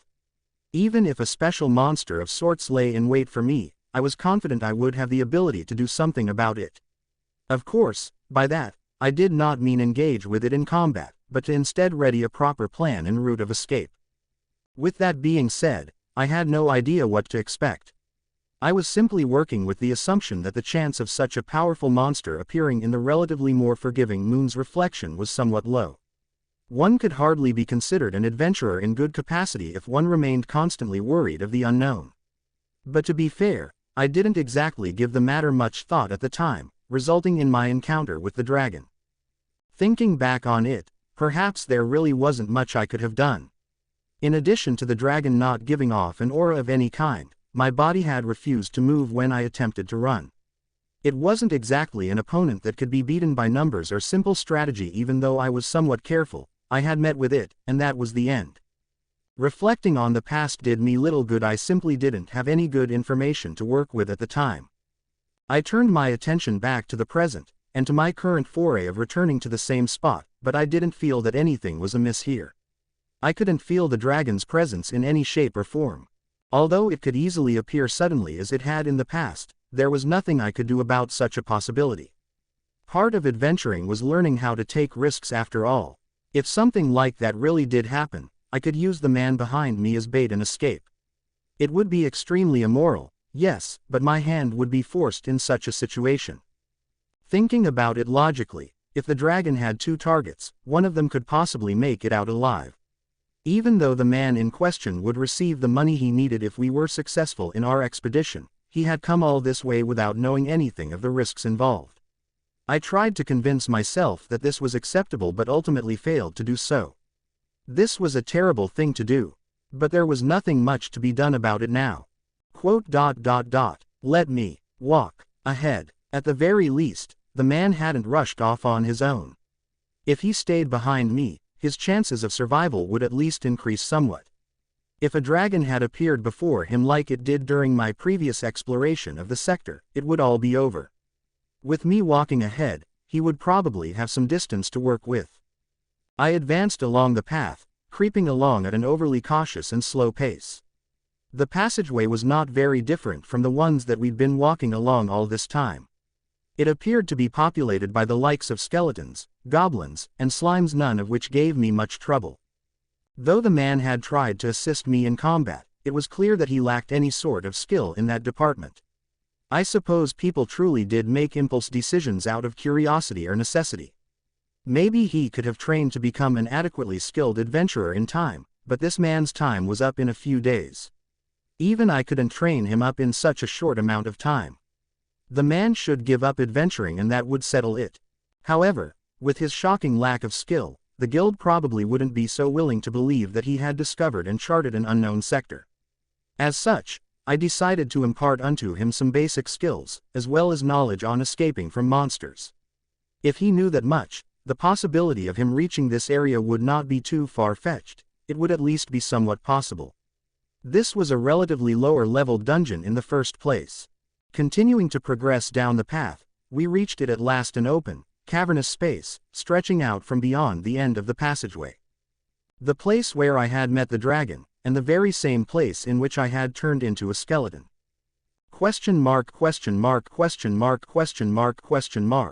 A dead. End.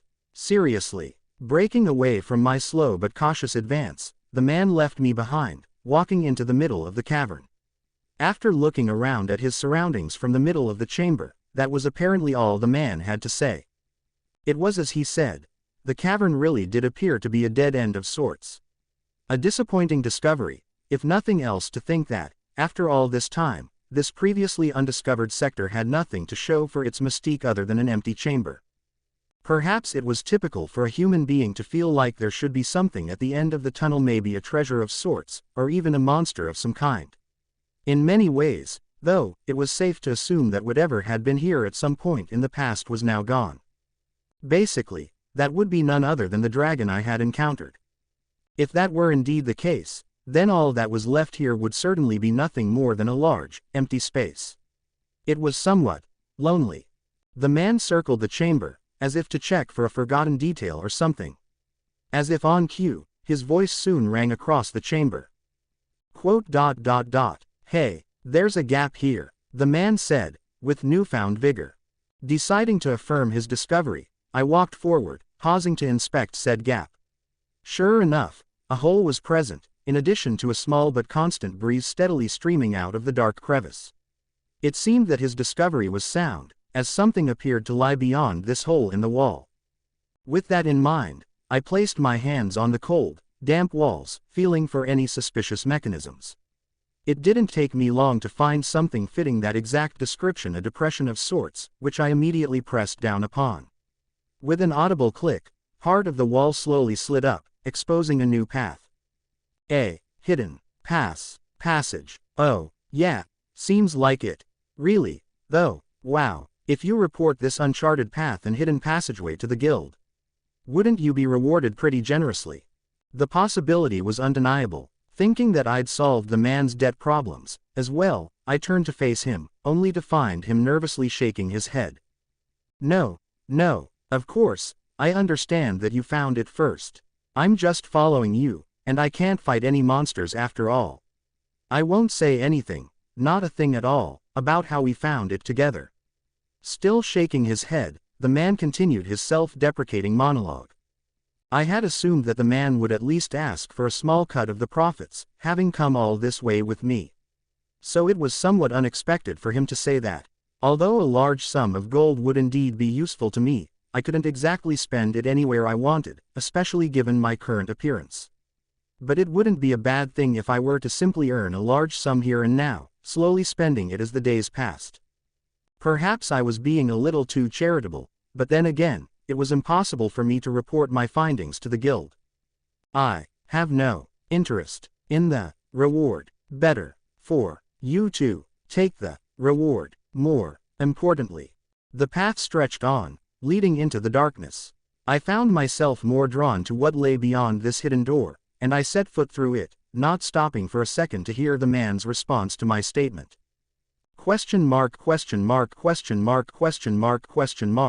The hallways beyond the hidden doorway didn't differ much from the typical scenery of the moon's reflection.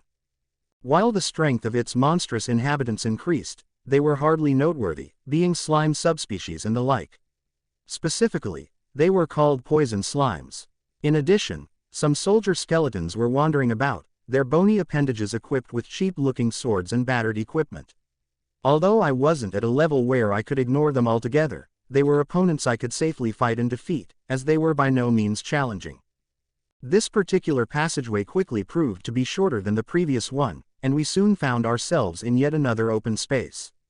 Somewhat concerned about the dragon's reappearance, I advanced slowly and carefully, but apparently my concern didn't amount to much. The chamber, while not exactly empty, didn't seem to hold anything in its depths save for one sight. In the middle of the chamber was what appeared to be a magic circle of sorts, made up of various lines and shapes carved into the ground. Yet another rare sighting, but even still, they were common enough for adventurers to know of their existence. These magic circles commonly functioned as teleportation devices, and they were usually found in the deeper areas of a dungeon. A party typically wouldn't be able to progress unless they found some way to utilize said magic circle. If anything, there was a possibility that the magic circle here, too, was one such device, but this was the first time I'd seen one in person. The man, stepping into the open space, craned his neck, looking around the chamber once more. Really, there's nothing here, either. Is there another hidden path somewhere? The man seemed to have completely failed at noticing the existence of the magic circle in the middle of the chamber. You, looking down at the circle to give him a hint, the man only looked at me with a puzzled expression, brushing off my hint. As if not understanding my concern, he merely shook his head, continuing to stand where he did. Something happened. That was, apparently, all he had to say. Judging from his words, it seemed the man was incapable of perceiving the circle. I didn't know how to put it into words. Was it a magic circle that only I could see? If this man couldn't see it, what about other adventurers? But of course, I had no way of knowing. It would perhaps be too reckless a thing to simply jump into the magic circle without knowing what it did. Thinking so, I raised my head only to see the man approach me, as if to discuss some topic or other. Before I could stop him, he placed a single foot into the outer rims of the circle, stepping into the very device I had been attempting to caution him about. In the next second, the man was enveloped in a bright light before promptly disappearing into thin air. I was immediately filled with a deep sense of regret. I probably should have stepped on the circle before he did, or at least warned him of its existence. Alas, there wasn't much to be done about it now. I should instead be thinking about the next step. What should I do? There was a silver lining, though with the man's disappearance, I understood that the magic circle was indeed a teleportation device of sorts. He was probably unharmed, just whisked away to another part of the dungeon. Teleportation circles, magic circles that were created for the express purpose of navigating a dungeon. It was truly a special type of magic. For example, it wasn't uncommon to find circles on the 5th and 10th floors of a large dungeon consisting of dozens of floors. Unfortunately, these circles could not be crafted by the hands of man. Similar attempts at recreating magic circles were attempted by scholars and the like, to little effect. The circles just did not work at all. Research had revealed that the composition and writing used in said circles were completely different than those used by humans, so it was seemingly difficult to gain any sort of useful information from them. While many researchers had tried their hands at replicating this specific sort of magic circle, they hadn't succeeded to date, and that was just how it was. In other words, such magic circles were a special feature of the dungeon. Due to not being a professional of any kind, I couldn't exactly conduct research to discover where it would warp me to. I had but one option: to step in the circle and see where it would take me. I did have two choices originally, though. I could simply follow after the man, or I give up and return to Malt. From a cautious point of view, giving up and returning to town would be the more correct option. After all, if the magic circle had warped me away to some faraway place with no means of return, it would be quite the dire situation indeed. But I couldn't just leave him to die. It was my fault in the first place for not warning him that there was a magic circle there. Even if he couldn't perceive it, I could. Leaving him to his current fate would leave a bad taste in my mouth. In addition, there wasn't necessarily no way to return from beyond the magic circle. Thinking of the information that I'd gleaned of such circles, I recalled that they usually came in pairs, mainly to enable two-way warping. My unfortunate companion, however, didn't have such knowledge. This was a logical assumption considering that he hardly knew anything about adventuring to begin with. It would be silly to think that he would somehow know how magic circles worked, or what they even were. On top of that, the circle was invisible to him. With all those factors in mind, I concluded that I couldn't expect the man to simply step through the other circle and return to me. Damn it. The more I thought about it, the more agitated I became. I had to make up my mind one way or another. I wouldn't be able to sleep at night, knowing I had abandoned him to die deep inside a dungeon.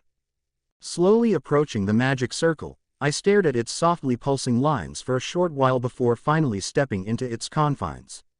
As expected, a bright light rose from the depths of the circle, enveloping my entire body and robbing me of my vision. Surely, I would now be flown off to some unknown location. Such was the impression I had of magic circles in general. Although I'd stepped into the circle by my own free will, I still remained somewhat apprehensive. But now that I was in the circle, I could no longer turn back. If I stepped out of the circle during the process, something terrible could happen, and I was not eager to find out if my body would be ripped in two. This was why I prayed for the circle to drop me in a safe location. At this point, that was all I could do. It would seem like my expectations and hopes for a safe location were very quickly betrayed. The reason for me saying that was right in front of me, the scenery that lay before my eyes as the wall of light slowly receded. It was a place with a high stone ceiling, evidently made of hewn stone. It was a large, open space, but still probably a part of the dungeon. That was my assumption as I looked out at the sight that lay before me. The very walls of the chamber itself seemed to instantly absorb any kind of magic spell thrown at them. Does the uncharted sector of the moon's reflection continue on even deeper past this point? While I would have liked to continue pondering on it, I did not have such an option, for there was a much more pressing matter before my eyes. Standing before me was what appeared to be a monster of gigantic proportions, tall enough to almost touch the ceiling. At its feet was the crumpled form of a man, to be precise. It was the very same man who had been with me earlier. I could see that much from his hairstyle and equipment. Although I was somewhat far away, it was likely safe to assume that he'd taken an attack from the monster head on and was now out cold on the ground. His hands and feet appeared to be slightly moving. He was alive. I had to help him. However, a large obstacle stood between me and my companion, the monster in question. It was a large, but somewhat familiar, sight, at least to me. An abomination made of bone, living in an eternal pocket of still time, with an equally eternal life that flaunted the divine laws of the land. It was none other than a skeleton. More accurately, it was a giant skeleton, one that was leagues ahead of its smaller compatriots in terms of power. Its clattering laughter echoed threateningly throughout the chamber, accompanied by ground tremors as it moved its feet forward. One could hardly think it was made of nothing but bone as it shook the very earth it walked upon. One would usually escape after seeing such a thing in the dungeon. A giant skeleton wasn't just a larger variant of the common skeleton. Despite it being made of bone, it had absorbed the powers of a giant at some point in its life, and it was at least 2 to 3 times stronger than its common brethren. To make matters worse, its physical strength was proportionately increased, and one would surely be sent flying with only a single blow. Will I have to do battle with that? Even if I had become a little stronger than I was in life, to take on a foe of that level would be a fool's errand. And yet, that being said, nothing could change the fact that the collapsed man was still at the giant skeleton's feet. If I didn't want to leave the man to die, I had no other choice. Above all else, however, there was an even bigger problem. There were no visible exits from this cavernous chamber. I was familiar with such a space, colloquially referred to as a boss chamber. The room's gimmick was simple. All exits were shut off upon entrance. This would remain true until the adventurer in question defeated the master of the chamber. The existence of rooms such as this was a well-known fact amongst most adventurers. But this room was not a commonly encountered phenomenon at all. For starters, most boss rooms allowed for some form of retreat, and they didn't immediately seal their entrances as soon as adventurers stepped into their bounds. If this were not the case, the mortality rate of adventurers would most likely skyrocket, along with an inevitable decrease in those seeking to be adventurers in the first place. The ability to retreat from a situation was an important ability in and of itself. Adventurers were to slowly hone their abilities, advancing at their own pace, for it benefited no one if they rushed to their deaths. Self-sealing chambers, however, represented the next tier in the myriad of challenges adventurers had to face. In fact, rumor had it that boss chambers in a dungeon's uncharted sectors were all self-sealing by nature. Other rumors also spoke of how such chambers increased in frequency after a dungeon's 40th floor. Put simply, self-sealing boss chambers like this represented one of the most daring challenges to adventurers. One would have to stand above all their peers, be they beginners, veterans, or expert adventurers, in addition to clearing at least 40 floors worth of dungeons before hoping to stand a chance in such a chamber. With all that said, I became aware of the fact that I was standing in the middle of one such chamber. I had no choice but to do what needed to be done. Strengthening my resolve and drawing my sword, I slowly advanced upon the giant skeleton. Luck seemed to be on my side, as my appearance had apparently drawn the skeleton's attention away from its previous victim. The unfortunate man, being nearly unconscious, didn't seem to pique the skeleton's interest any longer. I had to end this quickly and tend to his wounds. With that thought in mind, I slammed my foot down upon the ground, rushing toward the giant monster. With a burst of speed I hardly experienced in life, I propelled myself forward, almost immediately reaching the giant skeleton's feet. Raising my sword, I brought its blade down on the monster without a shred of hesitation. However, clonk, with an unpleasant whine, the blade bounced off the monster, hardly leaving a mark. As if on cue, the skeleton's large hand swung downward in a menacing arc. Panicking, I immediately retreated, dodging the monster's counterattack, all the while not forgetting to grab the body of my fallen companion, placing some distance between him and the skeleton. I couldn't exactly leave him there until the fight ended. If he were stepped on at some point, that would be the end for him. There was a silver lining to this entire affair, however. While the giant skeleton excelled in destructive power, it was no match for my speed. Although I didn't know much of its capabilities, owing to the fact that this was the first time I was facing such a monster, I felt a glimmer of hope. With that hope filling my mind, I left the man in a corner of the room before rushing to face the giant skeleton once more. My speed was sufficient for the task. The main problem I currently faced was actually that of damaging the monster, given the firmness of its bones. The blow from before, infused with a good chunk of my spirit, was the equivalent of my strongest possible spirit art attack. The fact that it continued to stand, in addition to not even flinching from my attack, made victory seem like an unlikely prospect. Under normal circumstances, this would certainly be the end. Even if I were somewhat faster than my opponent, one would automatically lose in a battle of attrition if one had no means of dealing damage to one's foe. As long as I was unable to even scratch the enemy, it would all end with a single blow once I ran out of stamina. Monsters of the dungeon were strange, if not mysterious, existences. It's a known fact that monsters in boss chambers would never run out of stamina. Many explanations were offered to describe this phenomenon, from the monster somehow drawing energy directly from the dungeon, to simply having an infinite reserve of power in its body. While it wasn't known which of these theories were true, the experiences of adventurers across the ages had all but proven its veracity. As such, waiting for a boss chamber monster to run out of stamina was a pointless venture. This was why offensive power was required. One had to be able to pierce the monster's defenses, or lose one's life to the dungeon. Keeping all that in mind, it would seem like my current situation was utterly hopeless. I, however, was different from the average adventurer, as there was still something else I could do. Although I was no priest or holy adventurer in service to the church, I had a reserve of divinity in my body. While the giant skeleton was indeed a large foe, it was still very much an undead monster, and this made it automatically vulnerable to the cleansing forces of divine purification. One would wonder why I didn't simply utilize my ace in the hole from the start of the engagement. I did have my reasons. For one, I hardly used my divinity in combat, so I didn't know of its effectiveness. In addition, the issue was compounded by the nature of my weapon. This loner sword that I had borrowed from Cloak, while expertly crafted, was not made for the channeling of divinity. Due to that, I was unsure of how well the blade would hold up if I forced a good amount of divinity through its edge.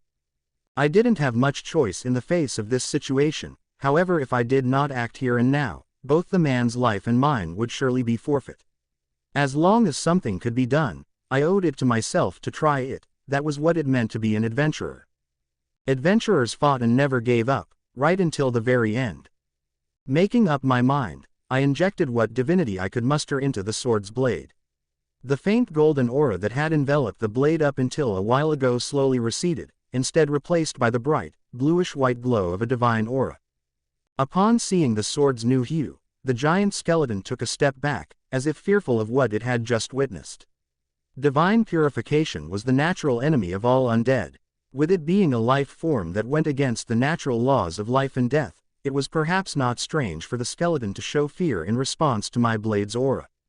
While it was a mystery as to why I, a ghoul, was unharmed by the divinity that dwelled within me, the fact that I'd become a skeleton was equally mysterious and unexplained. Wondering about it at this moment would do me little good. For now, I was simply grateful for the fact that such an ability was available to me. Readying my sword once more, I charged toward the skeleton again, my feet pounding against the ground of the dungeon. Infusing my legs with the power of spirit, I hurled myself forward, closing the large distance between the giant skeleton and myself in a matter of seconds. The skeleton, for its part, soon tracked me to my new location, but it was far too late. Raising my blade over my head, I brought it down upon the thick, tree trunk-like leg bone of the skeleton. It was a clean blow. The skeleton's bones seemed to melt as it came into contact with my blade before cleanly disconnecting from the rest of its body altogether. Losing one of its feet to my attack, the giant skeleton fell down on its back, no longer able to balance with only one functional leg. Not willing to let the opportunity slip, I immediately readied my sword and rushed toward the fallen giant skeleton's head. Tightening my grip, I swung my sword once more, finally bringing its blessed edge down onto the monster's skeletal head. With a resounding crack, the blade cut through and cleansed corrupted bone, shattering its skull completely. Question mark, question mark, question mark, question mark, question mark. I felt a familiar sense of power course through my body. This power was unmistakably that of the giant skeleton, the very same one that I'd defeated moments ago. The rush of energy was more intense than any I had felt up until now, proof that it had truly been a formidable foe. With that said, however, one had to be at least silver class or above to defeat such a foe. Yet even so, I had somehow triumphed.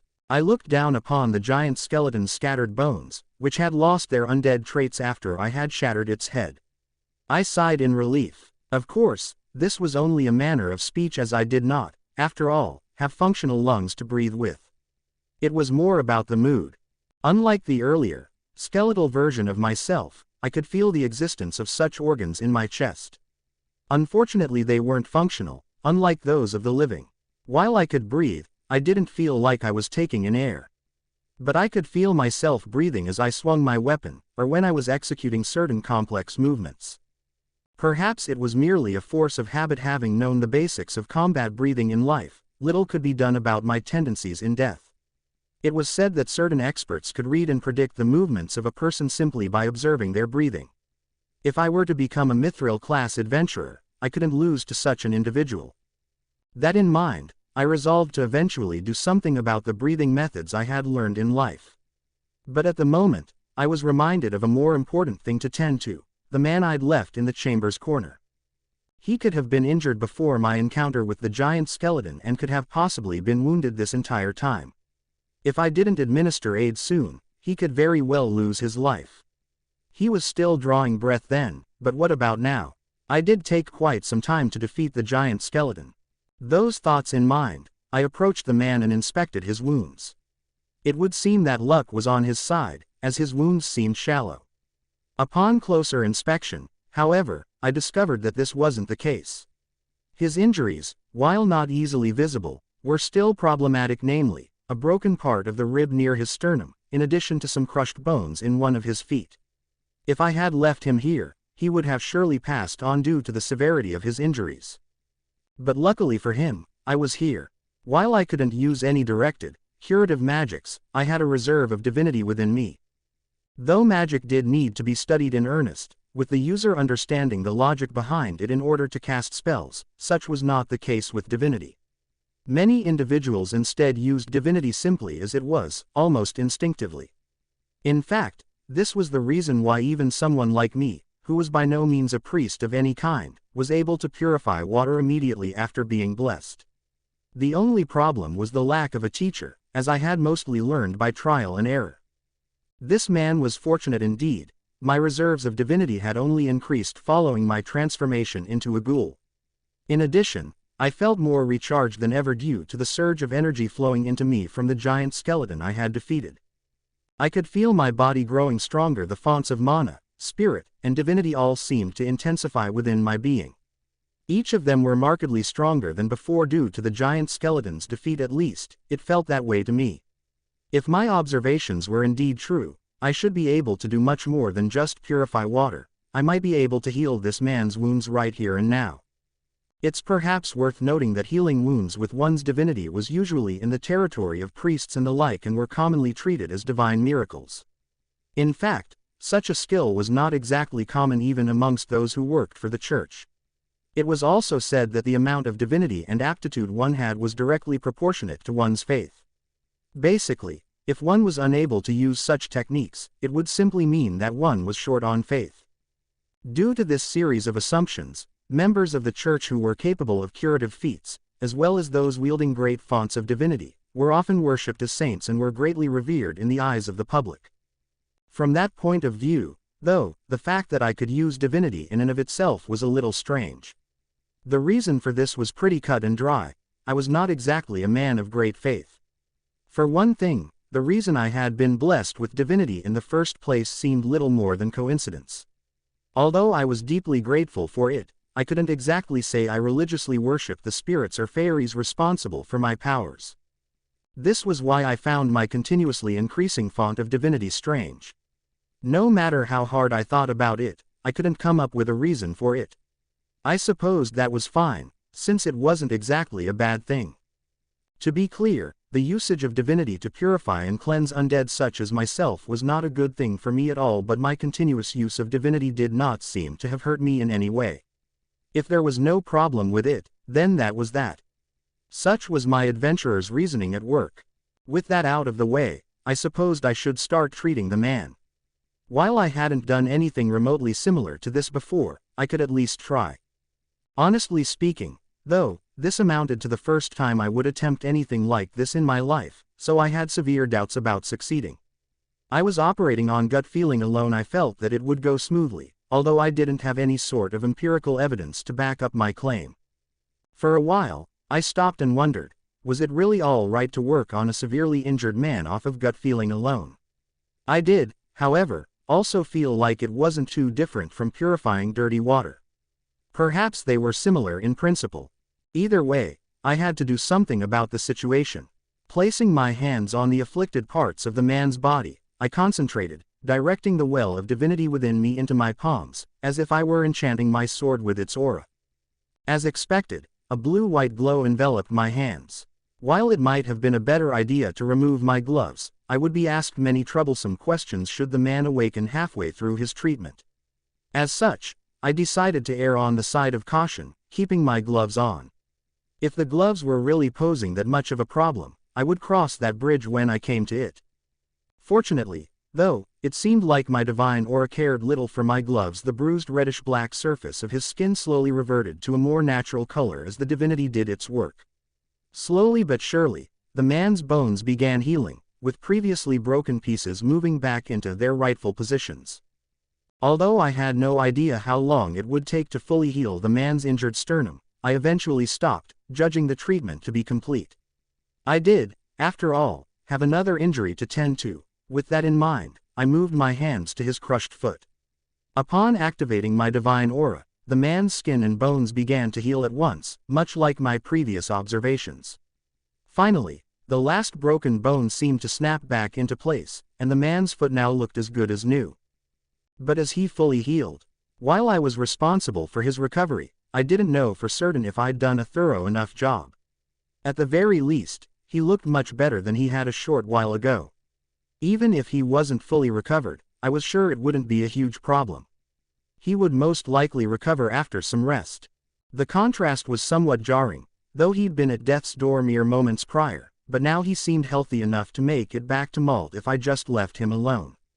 All things considered, he did break several bones. It would be bad if complications of some sort arose should he make any sudden movements. In the end, I decided to watch over him until he regained consciousness. After all, I should at least check to see if he was hurt anywhere else before returning to Malt. Keeping that in mind, I sat down and waited. Question mark, question mark, question mark, question mark, question mark. Quote dot dot dot. Where am I? Although I had shaken him gently in many attempts to wake him earlier, my efforts were in vain. Resigning myself to a long wait, I quietly listened for sounds in my surroundings. It was then that I heard the man speak.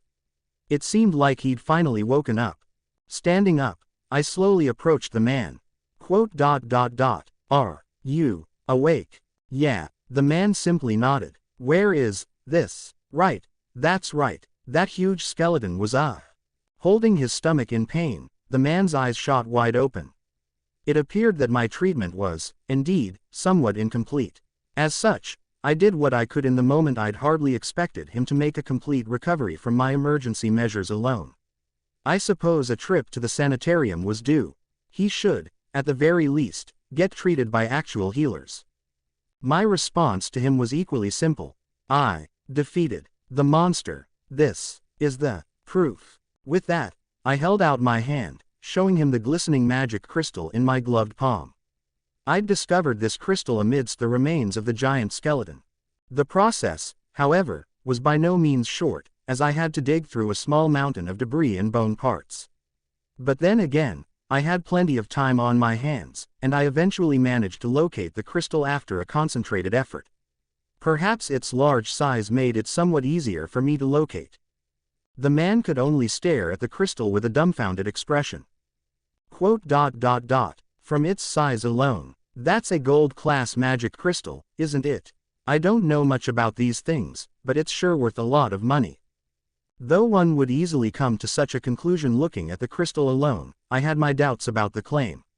Personally, I hadn't thought defeating a gold-class opponent was even possible for one such as myself. If anything, this could have been a stroke of luck, and the crystal would in turn be a relatively rare item from this type of monster. This sort of thing happened occasionally, where monsters that had lived for a relatively long time usually housed higher-valued magic crystals within their bodies. The giant skeleton I fought had probably guarded this chamber for a long, long time, hence my discovery of such a crystal from its remains. In any case, it was definitely a crystal that would sell for a decent amount of money. The man started speaking once more, his eyes fixated upon the crystal in my hand. If I had a magic crystal like that. No, never mind. Stopping himself mid-sentence, the man looked away as if to avert his eyes. It did not take a scholar to understand the meaning behind his words. This crystal could probably sell for more than 50 gold coins. In other words, it would be the man's salvation, as it would immediately clear him of all his debts. The man, however, didn't ask for the crystal, or beg for it in any way. I supposed my deductions weren't too far off the mark based on that. This was why I said to the man, "If you want it, you can have it." As with all things, however, it would come with a suitable price.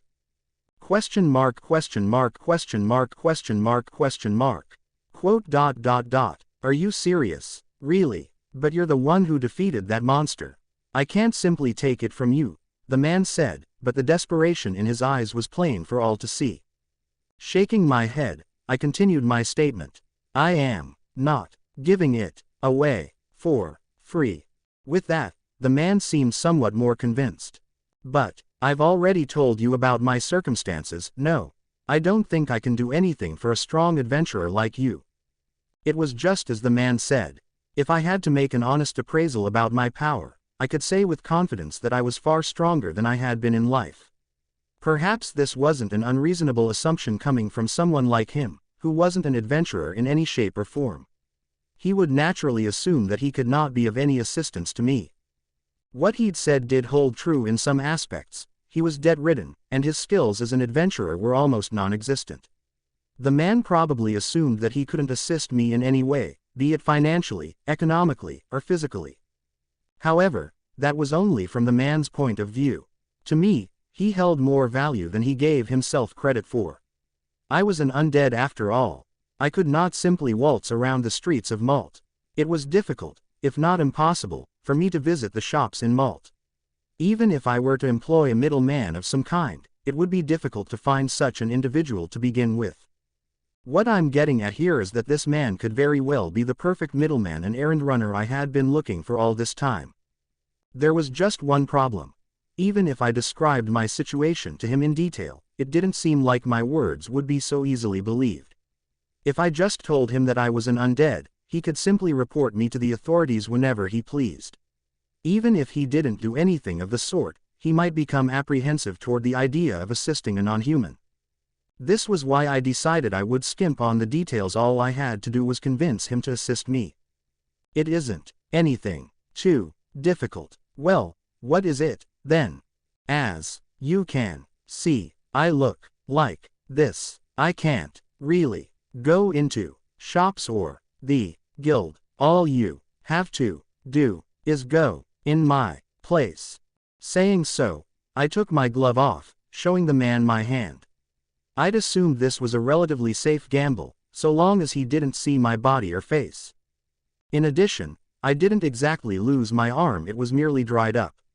This sort of thing occasionally happened to adventurers, especially veterans, who had seen a fair amount of combat in their time. This particular man, though, was newer than the lowest iron-class adventurer.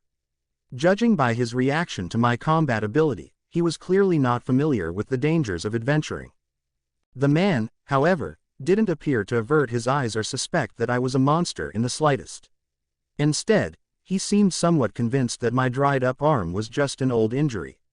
Relieved that I had easily won the man over, I continued speaking. A monster I fought a long time ago got me good. My voice, too. Injury from that time. I see. I suppose strong adventurers do face such great risks. Apparently the man had become an adventurer without putting much thought into the dangers of the job. It was probably more accurate to say that he didn't have the luxury of thinking about such affairs. But the sight of my arm seemed to have awoken him to his folly. After spending some time quietly in thought, the man finally spoke. I understand. If it's just that much, even I can do it, yeah. But, is that really all right? It's a little strange for me to say it. But this deal is heavily in my favor.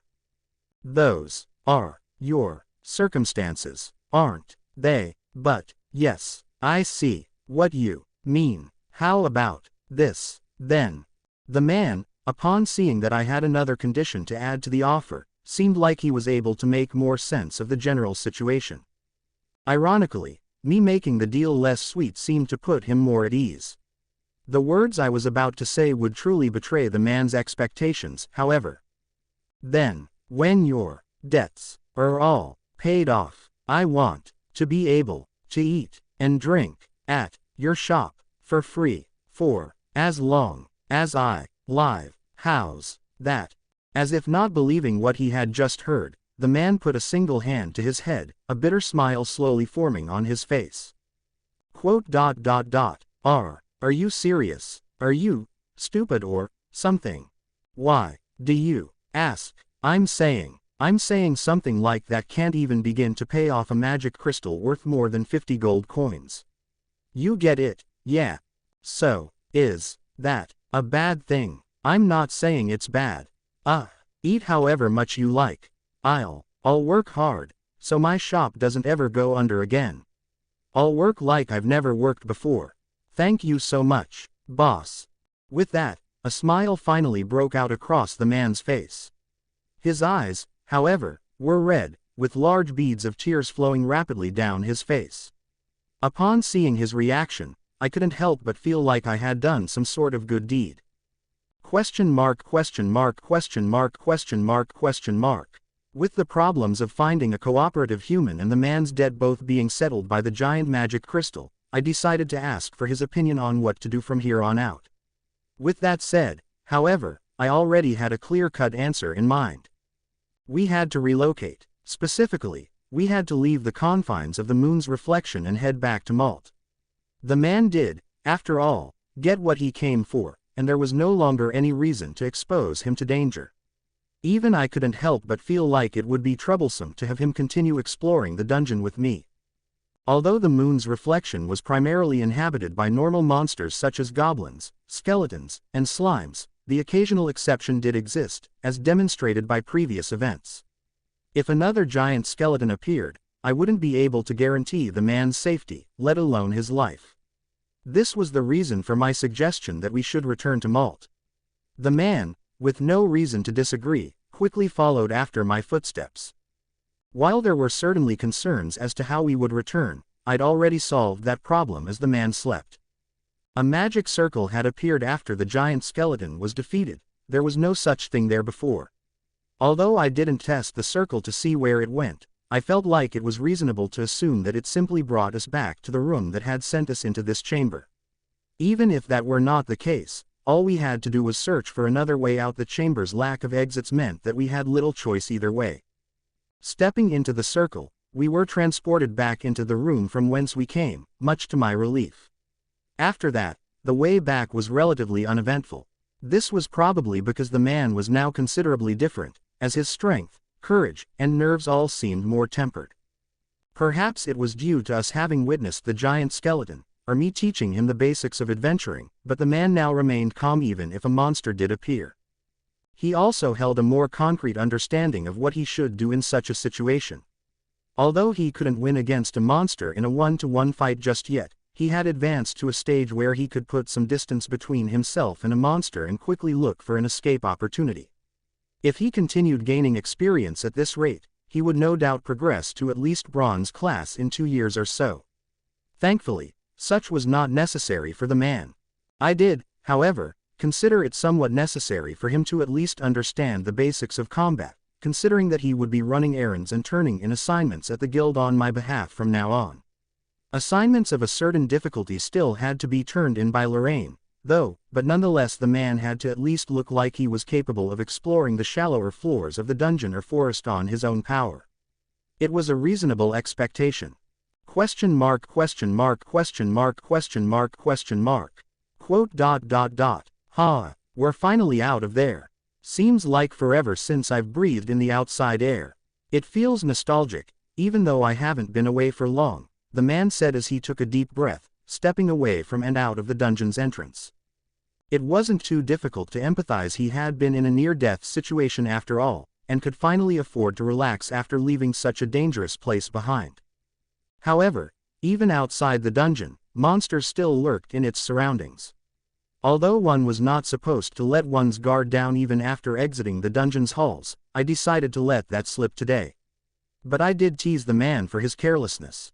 Maybe I should continue exploring until we are back in Malt. With that, I turned and quickly walked away, the man's alarmed voice trailing behind me. Hey, wait up, boss, I get it, I get it. The man's voice reminded me of how it felt to be an adventurer, and for the first time in a long while, I smiled. More accurately, I attempted to smile, but the dried-up skin on my face couldn't hope to emulate such a human expression. I wished to one day smile like a human again, but was that even possible?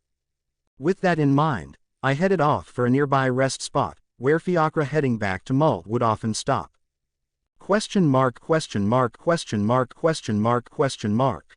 Here it is, boss. This is my shop. What do you think? Not too shabby, yeah.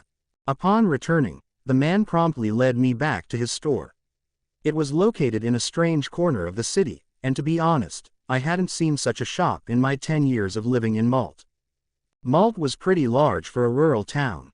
The presence of 2 dungeons nearby meant that there were more than enough watering holes for the town's adventurers. As such, it wasn't too rare to not know of certain establishments outside of one's social circles. It's worth noting, however, that the man's shop was, per his words, not too shabby at all.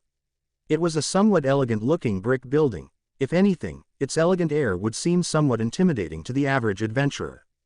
It had a unique atmosphere, and perhaps it wouldn't be a bad thing to visit every now and then. That was what I thought as I looked on.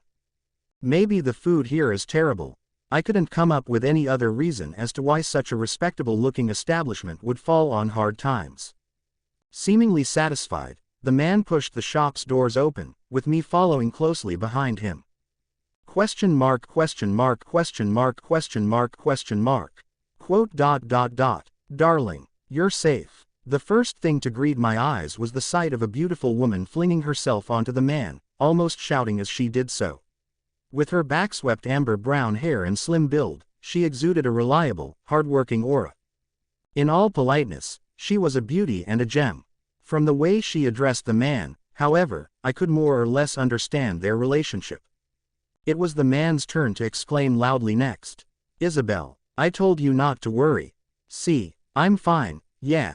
But, you went off to the dungeon. Darling, you can only cook, not explore a dungeon. I've told you so many times not to do something so foolish. Hey, now, I'm a man, yeah. Something like the dungeon is nothing. Is what I would have liked to say, but I'm afraid you're right. To be honest, I was about to get done in by a monster, but I was saved. In fact, the only reason I'm standing here now is because of him. Gotta thank the boss. Oh, pardon me, I didn't see that we had a guest. Thank you very much for saving my foolish husband's life. Finally noticing me standing behind her husband, Isabel blushed and lowered her head deeply as she gave her heartfelt thanks. Beautiful and cute, such was Isabel's charm that I could hardly understand what she saw in this man. But with that thought, I was not as callous as to simply remark upon something like that out in public. In response, I slightly nodded at Isabel. No, I was just passing by. Don't worry about it. Isabel seemed somewhat curious at my odd manner of speech, but the man quickly offered an explanation in my stead. See here, Isabel, the boss is a really strong adventurer, but he's got plenty of injuries from fighting monsters. He's not very good at talking, but he's really a good guy. He helped me out, and oh, that's right, he gave me this magic crystal, too. At that, the man reached into his pocket, holding out the large magic crystal that I'd fished from the remains of the giant skeleton. Isabel's eyes opened wide at the crystal's gleam. This, what's going on? How did you get something like this? The boss here. Well, I explained our situation to him, see, and he gave me this to help out. While the man wanted to go into an in-depth explanation, Isabel cut him off abruptly, not allowing him to finish. No, you can't accept something as expensive as this, darling. You've caused enough trouble for this nice passerby already. He even saved your life. You can't just take something like this from him. Isabel's voice rang out through the entire establishment. Though she did seem agitated, it didn't feel like it was out of distaste for being in my debt. Rather, she seemed genuinely concerned that her husband had inconvenienced me in some way. I should probably reiterate the fact that the crystal wasn't given for free. Thinking so, I pointedly stared at the man, hoping that he would continue his explanation. Isabel, listen, this isn't charity, yeah, well, it is a good deal for me, but I'm going to work for the boss from now on. In return, he gave me this to help with the situation. I did also promise him that he could eat here for free, so there's that, too. Are you going to do something dangerous again?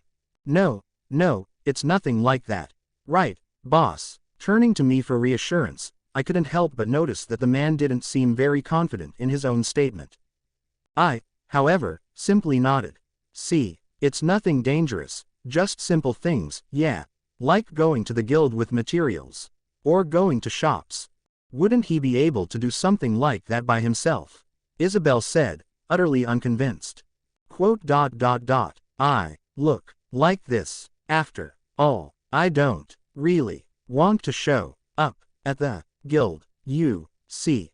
Saying so, I took off my glove, casually showing her a bit of my arm. Although I'd shown the man my entire forearm, I decided to be a little more conservative with his wife, so as not to startle her. As expected, Isabel swallowed deeply, apparently terrified of what she'd just seen. She did seem more convinced than she was moments ago, though. Lowering her head once more, Isabel offered an apology. I am deeply sorry for having said such insensitive words. This foolish husband of mine, the fool he is, often gets tricked by scoundrels and the like. It was out of worry that I stopped him. If it is indeed all right with you, could we, in this case, accept your kindness? She was referring to none other than the magic crystal. Having fully understood the current situation, Isabel seemed more ready to accept the gift. Of course, I had no intention of denying her what I had already promised, so I slowly nodded. That was what I said from the start. We have a deal, then. At my words, Isabel offered her hand, extending it toward me. Yes, we are in your debt. I was somewhat surprised she would ask for a handshake after what she'd just seen. Did it not terrify her? Looking at her husband, who seemed to be eagerly nodding, I came to the conclusion that this was just the type of person Isabel was. With that in mind, I slowly offered my hand in return. You are welcome. And with that, we shared a firm handshake. ? You know, come to think of it, I never asked for your name. Even the man himself seemed surprised at my statement as we stood on the road outside his shop. Now that you mention it, guess that's true. Since you didn't state your name, boss, I thought you wouldn't care about mine. I should introduce myself, yeah. The name's Loris Cariello. I'm the proprietor of this eatery, the Red Wyvern Pavilion. What about you, boss? Isn't Better for you to not know my name. While that was the excuse I'd given Loris, I had other reasons for not wishing to reveal my name. Loris, however, was not convinced at all. Why not? You saved me, yeah. I should at least know your name, boss. Is that such a bad thing to ask for? Loris had apparently seen fit to throw my words right back at me. I guess I had no other choice. I could tell you, but could you promise me one thing? What is it? You can't tell anyone else my name. I don't get why it's such a secret, boss. But yeah, I get it. I'll only call you boss from here on out, yeah. Even if someone asks for you by name, I won't say a thing. That good? Yes, that is good. Well, then, my name is Rentt Faina. Upon hearing those words, Loris slowly nodded, probably thinking it was somewhat pointless to hide such a plain-sounding name. He did immediately reassure me of his promise, though. I get it, boss. Thank you so much for, well, pretty much everything, yeah. Come by for a meal anytime. You're always welcome here. As promised, Loris didn't make any mention of my name. Nodding, I turned around and once more walked into the busy streets of Malt. Chapter 5. Proof of Inhumanity. Honestly speaking, I found it extremely regrettable that Loris had a family. If he'd said he had no family, on top of having no debt, then it would mean that he had lied to me. If that were the case, then it would have actually worked out in my favor at least, that was what I thought. The reason for this being that the primal instinct within me had intensified as of late, and it was telling me to do one thing. Eat a human being. If I really were to do such a thing, wouldn't a villain of some sort be best? What about a liar? If someone had lied to me, would that be acceptable? And yet, Loris was, for all intents and purposes, a good-hearted person. That was why I ultimately couldn't eat him. After all, if I was going to do so, it would have been best for me to not know his name. It was indeed a pity I had even steeled myself for the act to a certain extent. Upon noticing that I was having such thoughts, I quickly shook my head, dismissing them. This is bad. I continued to shake my head violently, attempting to get those thoughts out of my mind. But it was difficult to think otherwise. I felt as if a heavy curtain had been draped over my mind. My next destination was Lorraine's house. How does human flesh taste? Is it delicious? Would its taste spread across the tip of my tongue? Surely, human blood would be like wine, serving to quench my thirst. No, that's wrong. That was not something I should think of. But I couldn't control my thoughts any longer. Yes, Lorraine's house. Lorraine's house. Question mark. The door opened. Of course, Lorraine's house. I could enter freely. This is my hideout. Lorraine had difficulties, at least living in a normal dormitory. This was why she lived in this house, and it was only possible with my help. She had lived here for about 10 years. Although it was from so long ago, the memories were fresh, as if the events just occurred yesterday. We were almost like friends who couldn't get rid of each other. That was how long we had known each other. But more importantly, Lorraine was my friend. Lorraine is forgetful. She seldom locks her door, and today, as usual, her door was unlocked. No matter how messy she was, it was still a young woman's house. She was too careless. But that's how she is. That's how her character was. She was messy and lived just as messily. She did many things in broad strokes and probably treated the security of her house in a similar fashion. Maybe she only acted like this because she was strong. That could have been a large part of the reason. No one would simply attack a silver-class mage out of nowhere, and Lorraine herself was well aware of that. Even if she was faced with the burliest of hooligans, she would not be in too much danger. Yes, she knew that. That was why she was careless. I am not a danger to Lorraine. Not yet. Lorraine is strong. That is why. Yes, of course Lorraine would be fine.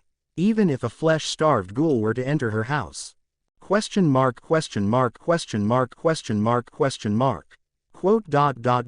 Rentt, is that you? You're back. a voice greeted me as I entered the house. From the sound of rustling clothes, I knew it was her logical but glamorous voice. Sleepy, but not brusque. A gentle, calm voice. I answered as I usually would. Yes, yes. I see. You were off exploring in the moon's reflection today, weren't you? Was the dragon there? No, no. Barely keeping up with her banter, I slowly approached Lorraine. As I got closer, I could make out her silhouette. She was sitting on the sofa. Lorraine. A heavy-looking book was on her lap, but her eyes, her gentle gaze, looked straight at me. This strange feeling. I was a ghoul after all. I was not human. I was the enemy of humans. But then, this woman, Rentt, is something wrong? You don't seem to have much to say. Are you in shock because the dragon wasn't there? No, nothing like that. I am very happy. I slowly approached Lorraine, until I was a single step away from her. If I reached out, I could touch her. That was the distance I was at. I stared at Lorraine's face blankly. Her hair was messy, as usual. Her robes and clothing, put on haphazardly. But there was a hidden charm to her. Charm? What charm? What was it? Lorraine innocently asked me a question. You're happy. Why? Did something good happen? Before she could finish her sentence, Lorraine was in my arms. In my arms. Question mark, question mark, question mark, question mark, question mark. Rentt, what are you? Are you drunk? But wait, the undead can't get drunk. With a somewhat more flustered voice than usual, Lorraine questioned my actions. Somehow, this only served to bring out even more of her charm. Her skin, flushed with a red hue and slightly glistening with sweat, gave off a familiar scent, one that distinctly wafted through the dusty air. Feeling dizzier by the second, I latched onto her scent and consequently, Lorraine herself, holding her tight as I spoke. Lorraine. Why yes. What is it, Rentt? I wanted to say something important. Those thoughts, however, vanished, almost as if someone had gone over them with a paintbrush. Broad strokes of red stained my field of vision. I could no longer think. Chaos filled my mind. The only thing I could sense was Lorraine's scent.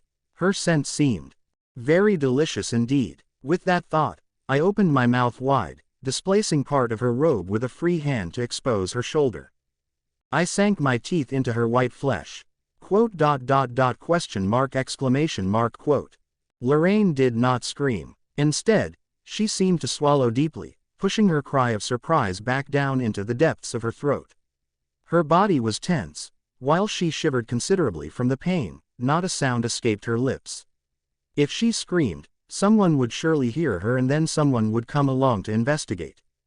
The town of Malt was, after all, known for its relatively high public safety standards. If anything did happen, the average passerby was sure to intervene. Perhaps it was specifically because of this that Lorraine did as so. She endured the pain with all her being. Her resistance, however, only seemed to enhance the scent drifting forth from her flesh. I bit down further into her shoulder, and with that, the fresh taste of blood filled my mouth, flowing down into my throat. Ah, what a divine taste! It was a taste that was foreign to me, as I had tasted nothing like it prior to this. The 20-year-old wine that I had once drank in life greatly paled in comparison, mere swill compared to the delightfully sweet taste of blood. I wanted more. That one thought filled my mind as I sucked on Lorraine's open wound, drawing sweet blood from her broken veins. Ren, you. I heard Lorraine call my name, but I did not feel like stopping. Another thought crept into my crimson-stained mind. If blood tasted this good, what would human flesh taste like? It would certainly be a divine, otherworldly taste. It had to be. I bit down hungrily on Lorraine's shoulder, exerting more force than ever before. Rip. I had bitten off a piece of Lorraine's shoulder. There wasn't much of it.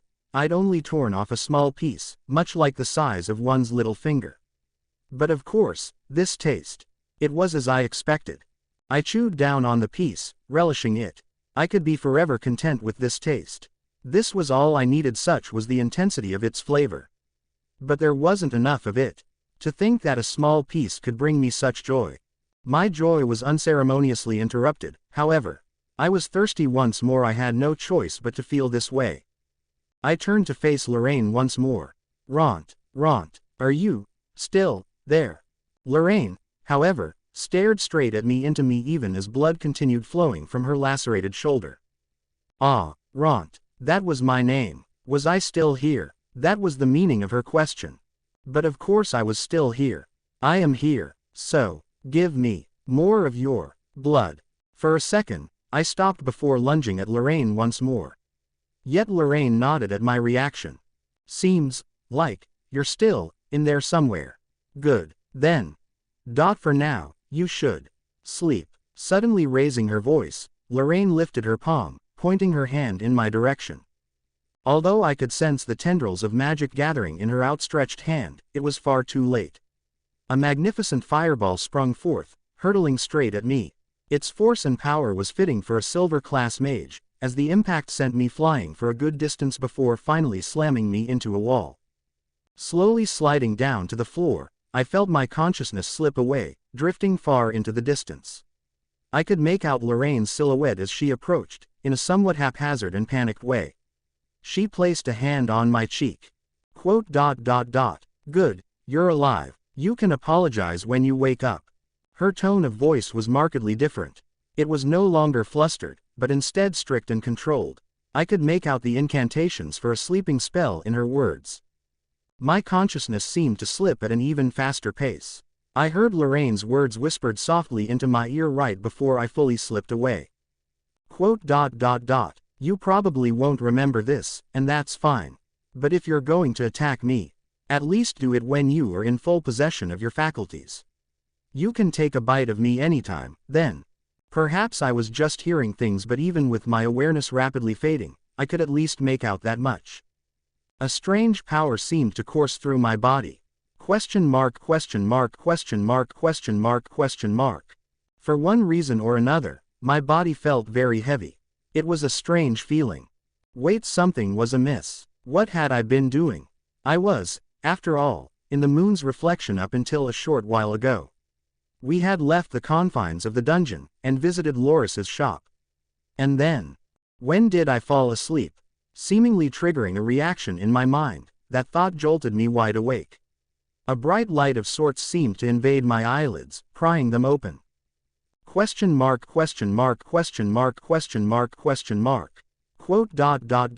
You're awake, Rentt. What greeted me as I opened my eyes was an oddly familiar sight: the ceiling of Lorraine's abode.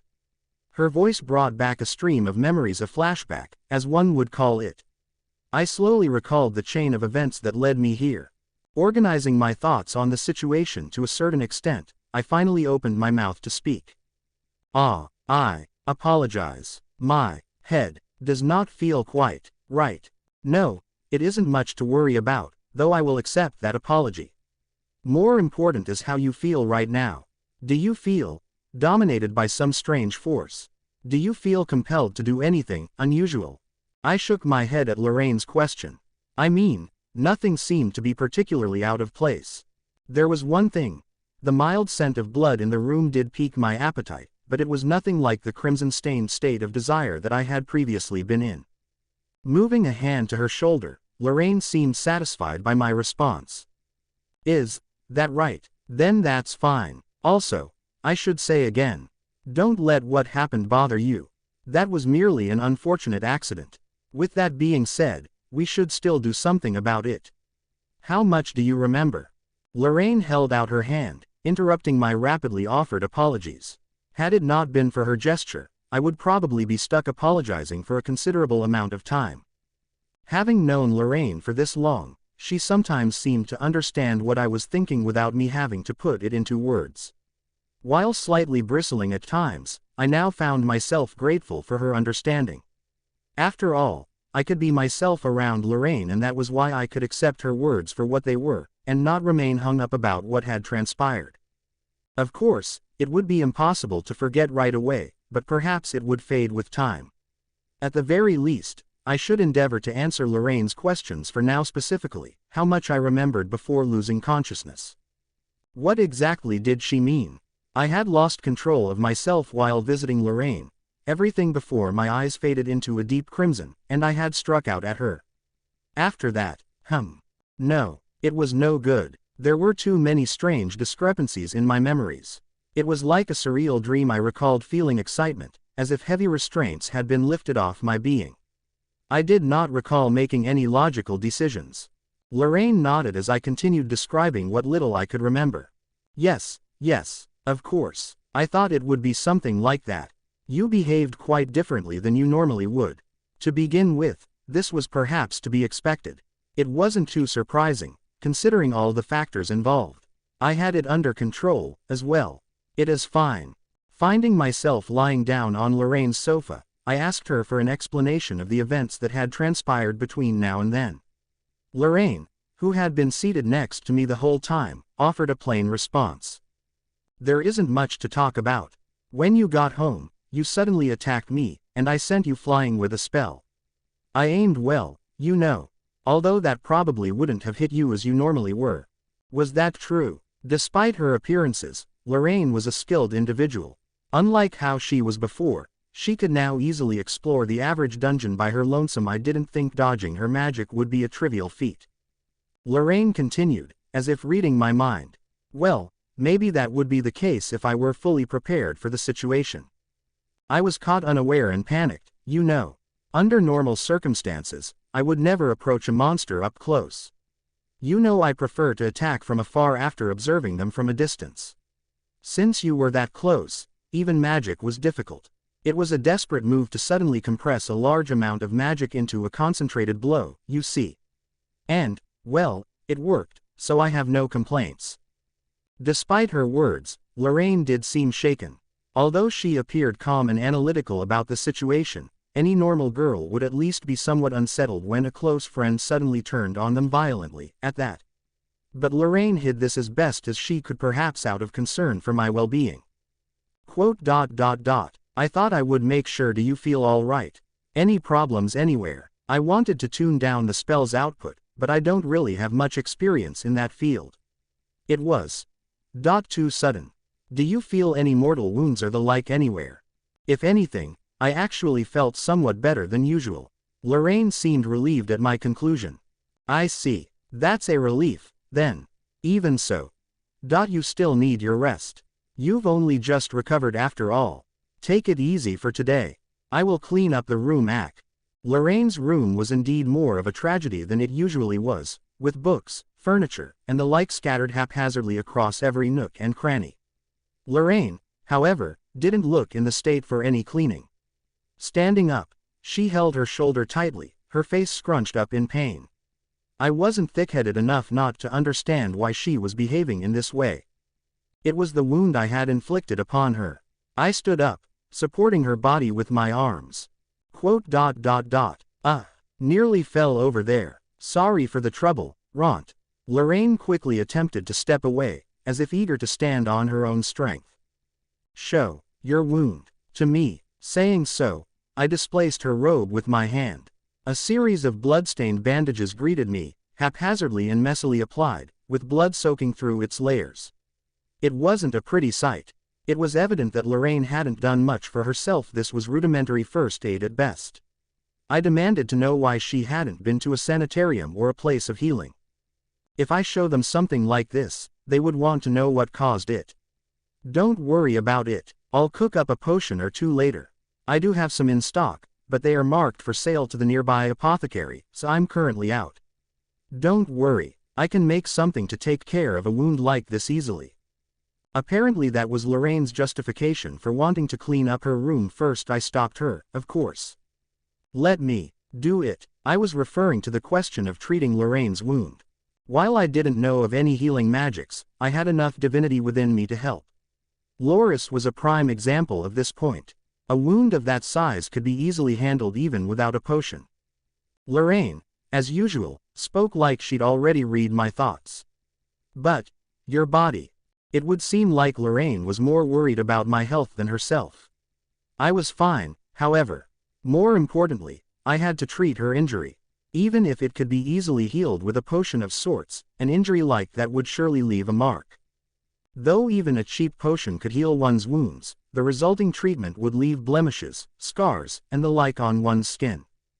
As such, female adventurers commonly used expensive potions, specifically to avoid such a problem.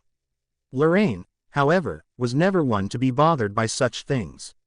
In fact, she'd only used her own homemade potions for personal healing up until this point. Knowing how she was, she probably wouldn't put much effort into said potions. This would, in turn, leave her with a scar or, at the very least, the possibility was there. I would be the one responsible for said scar, and I couldn't live with that. With that in mind, I placed a hand on Lorraine's shoulder, holding her in place. As if resigned to her fate, she sighed, making a face as she accepted the treatment. It's the first time I've been healed by divine magic. It's very soothing, you know. I feel so warm. Having never attempted to heal my own wounds before, I had no idea how it would feel. But I was grateful for the fact that it didn't seem to be a painful process. Upon closer inspection, there were clear teeth marks on Lorraine's shoulder, along with rough marks consistent with a laceration wound. As I thought, a normal potion would definitely leave ugly scars.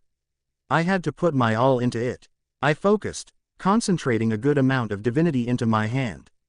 Slowly, the wound began to fade, her skin mending as it gradually reverted to its previous state. Lorraine's shoulder was now smooth and pale white, as it used to be.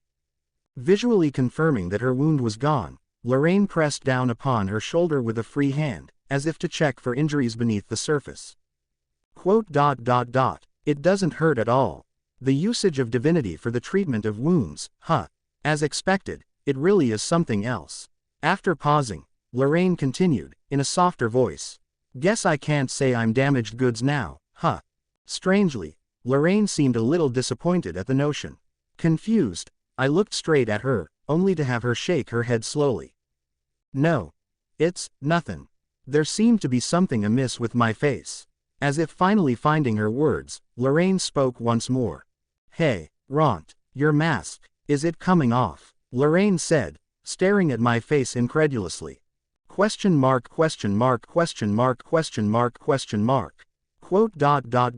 Wait, there should be a mirror somewhere in here, Lorraine said, beginning to fish through the scattered objects in the room.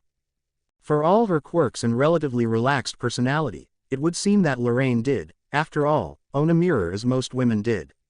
After some digging, she finally found what she was looking for. There we go, look here. Well, maybe it isn't falling off, but at least it seems to have changed the way it sits on your face. I, too, was curious, and couldn't help but stare into the mirror Lorraine held. Reflected therein was my face and my mask, with the latter a little different than usual. It wasn't just about the positioning, however. Upon closer inspection, the entire mask had changed its shape. Although it had originally covered most of my face, it now only covered the upper half, exposing the lower part of my face, mouth and all. But that was not the most surprising thing in my reflection. Skin. Lorraine nodded at my stunned realization. Ah, yes, I had forgotten to mention it, in light of everything else that had happened. But yes, Rentt, you look different now. With a quick series of checks, I discovered that my appearance had indeed dramatically changed. I did not merely refer to the matter of my mask changing shape. Deciding to take off my robes just to be sure, I discovered that there were now patches of what appeared to be healthy skin amidst the usual, dried-out bits. Perhaps it was easier to describe my current state as that of an almost rotten cadaver. Bits of me looked like how I was in life, but the other parts were markedly scarred, dried, and otherwise unpleasant. With this, however, it might be possible to pass off said patches of dried skin as monster-inflicted scars. That said, claiming that I had many large scars of this sort might be a little bit of a stretch. Alternatively, I could simply tell them that I was a ghoul, not that that was a good idea in any shape or form. My face didn't seem to fare much better, with the bottom half of it, not covered by the mask, in a similar state as my body. In fact, it seemed a little more monstrous than my skin was. While it did sport some healthy parts, the areas around my mouth were markedly corpse-like and ghoulish. One could make out the distressed state of my gums, but perhaps that was a more skeletal state, to have one's teeth exposed in such a manner. I had to hide this somehow. Was there anything I could do? I concentrated, searching for a solution. Hey. Lorraine raised her voice. For some reason or another, the mask had reduced itself into liquid-like material, creeping over my face before solidifying as a full facial mask once more. It was now back to its normal, skull-shaped self. What was going on? Rentt, I don't think that mask is, just, cursed. Is there more to it? Lorraine asked, her eyes now twinkling with a familiar look of curiosity. But it was as she said. A mask capable of such behavior was not any normal cursed sheet of metal.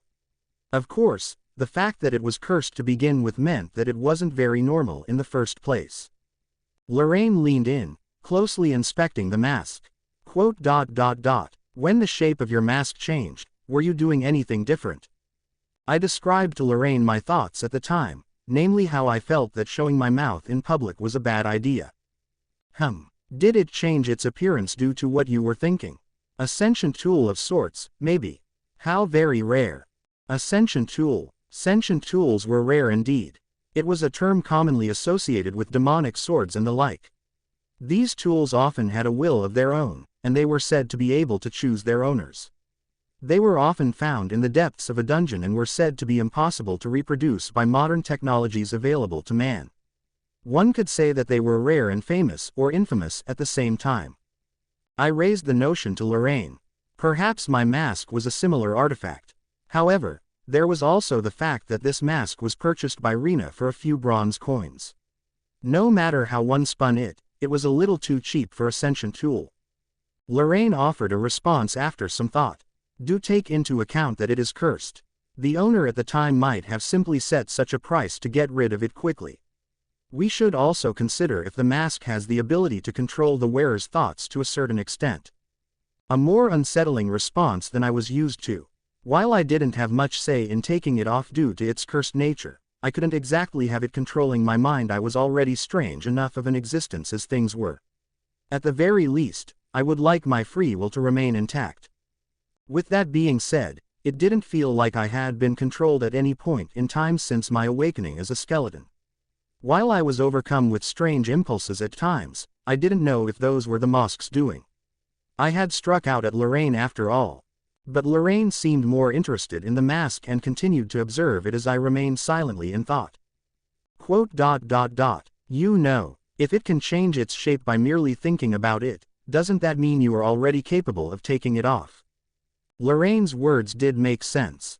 Convinced that it was at least worth a try, I began thinking about taking the mask off. Unfortunately, the mask remained unmoving, and was still very much stuck to my face. Can I try taking it off?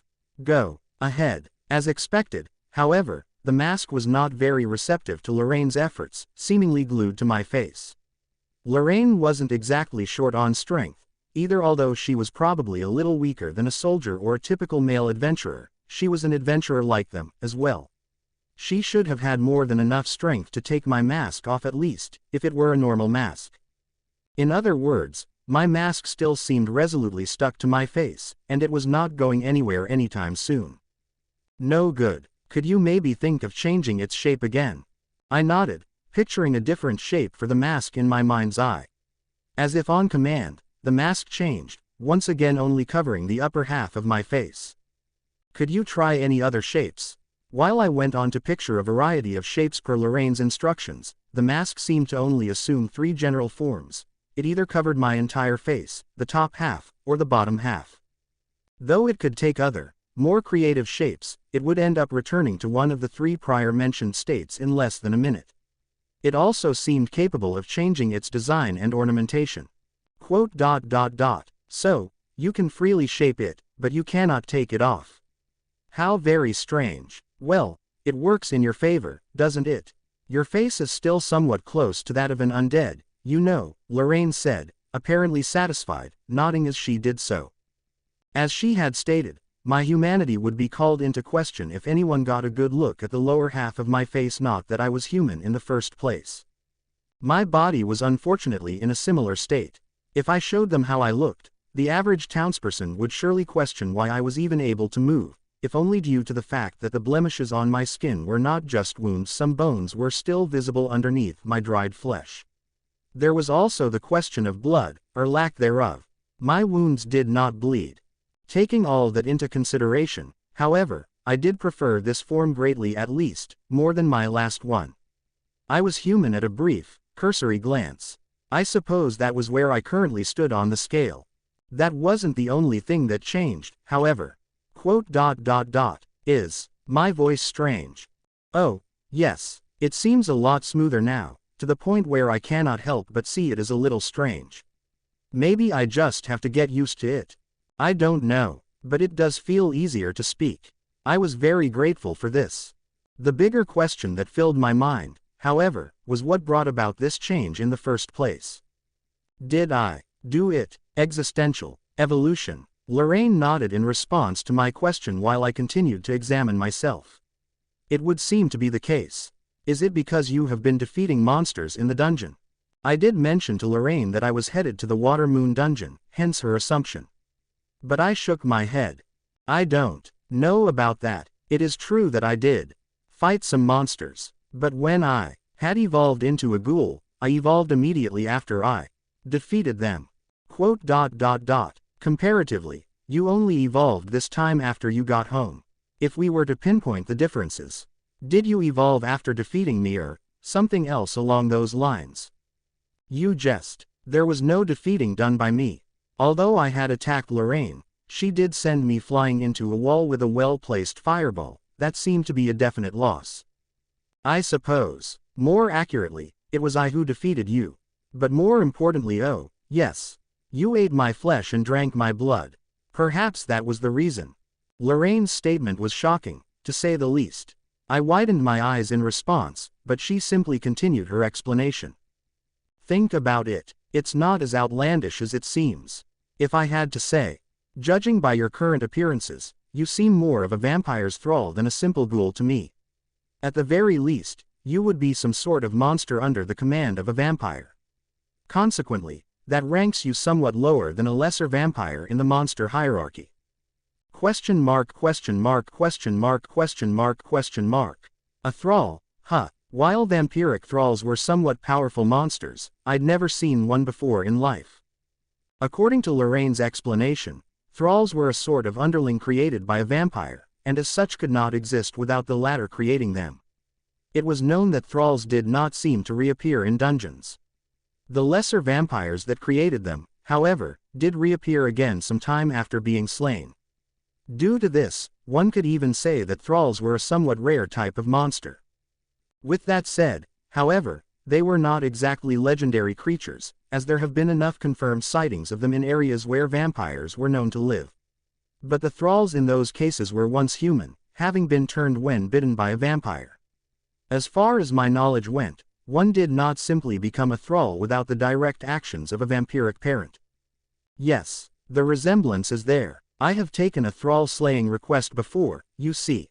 You look somewhat similar to the ones I saw then. Well, you seem to have a little more holes in you than the average thrall. But I'm content to classify that as an individual difference. Lorraine was ultimately a scholar well versed in the characteristics of monsters. If she said I was a thrall of some sort, and had previously seen similar creatures in person, I had no reason to doubt her claims.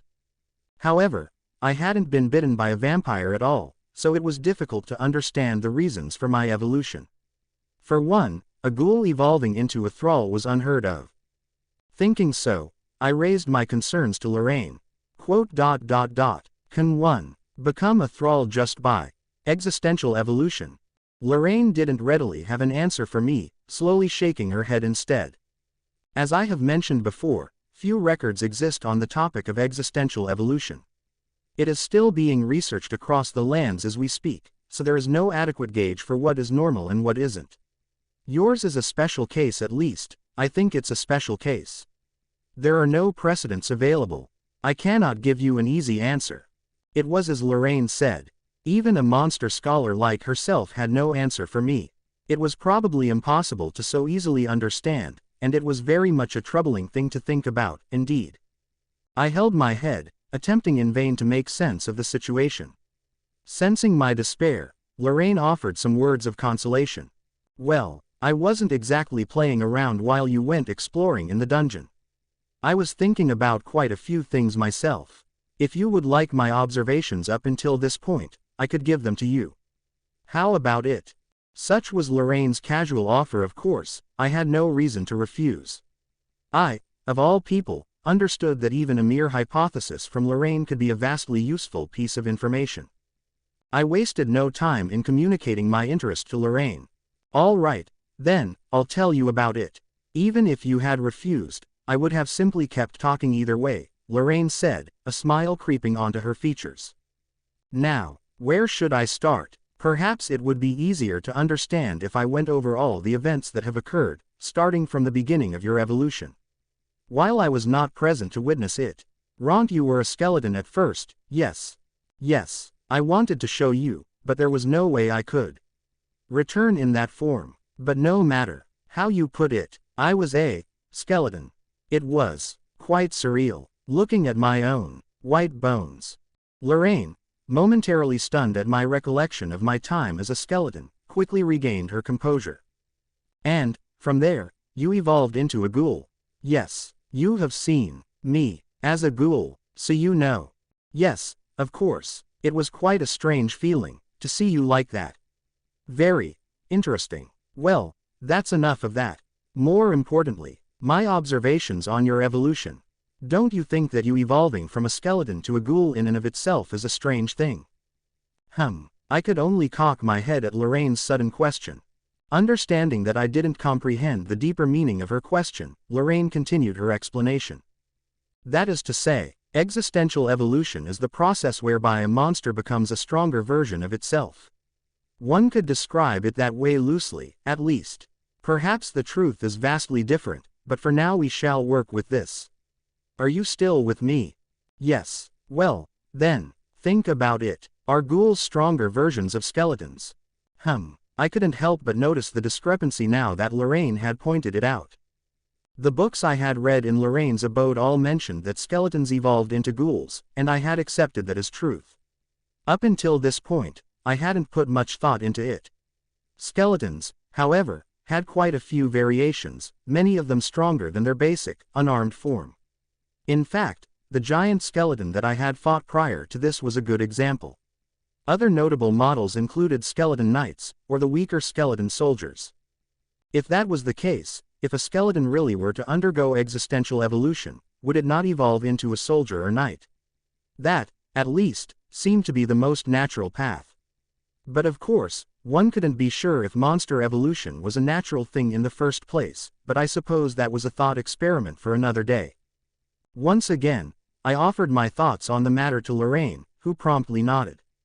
Yes, it is as you say. While it is true that many research tomes and the like speak of skeletons evolving into ghouls, that is not an absolute truth. In fact, someone has probably witnessed this happening at some point in time. However, one could not be sure if that was indeed a sort of existential evolution or not, much less if it was an exception of some kind. What do you mean? I mean to say that, in truth, we know very little if anything on the topic. I felt that Lorraine's opinion was a little harsh, but she simply continued on. However, seeing how you did evolve into a ghoul from your previously skeletal state, I suppose this proves my hypothesis correct. So, what does that mean? Put simply, I propose that a monster's existential evolution propels it in the direction of what it wants to become. Maybe there was some truth in Lorraine's words.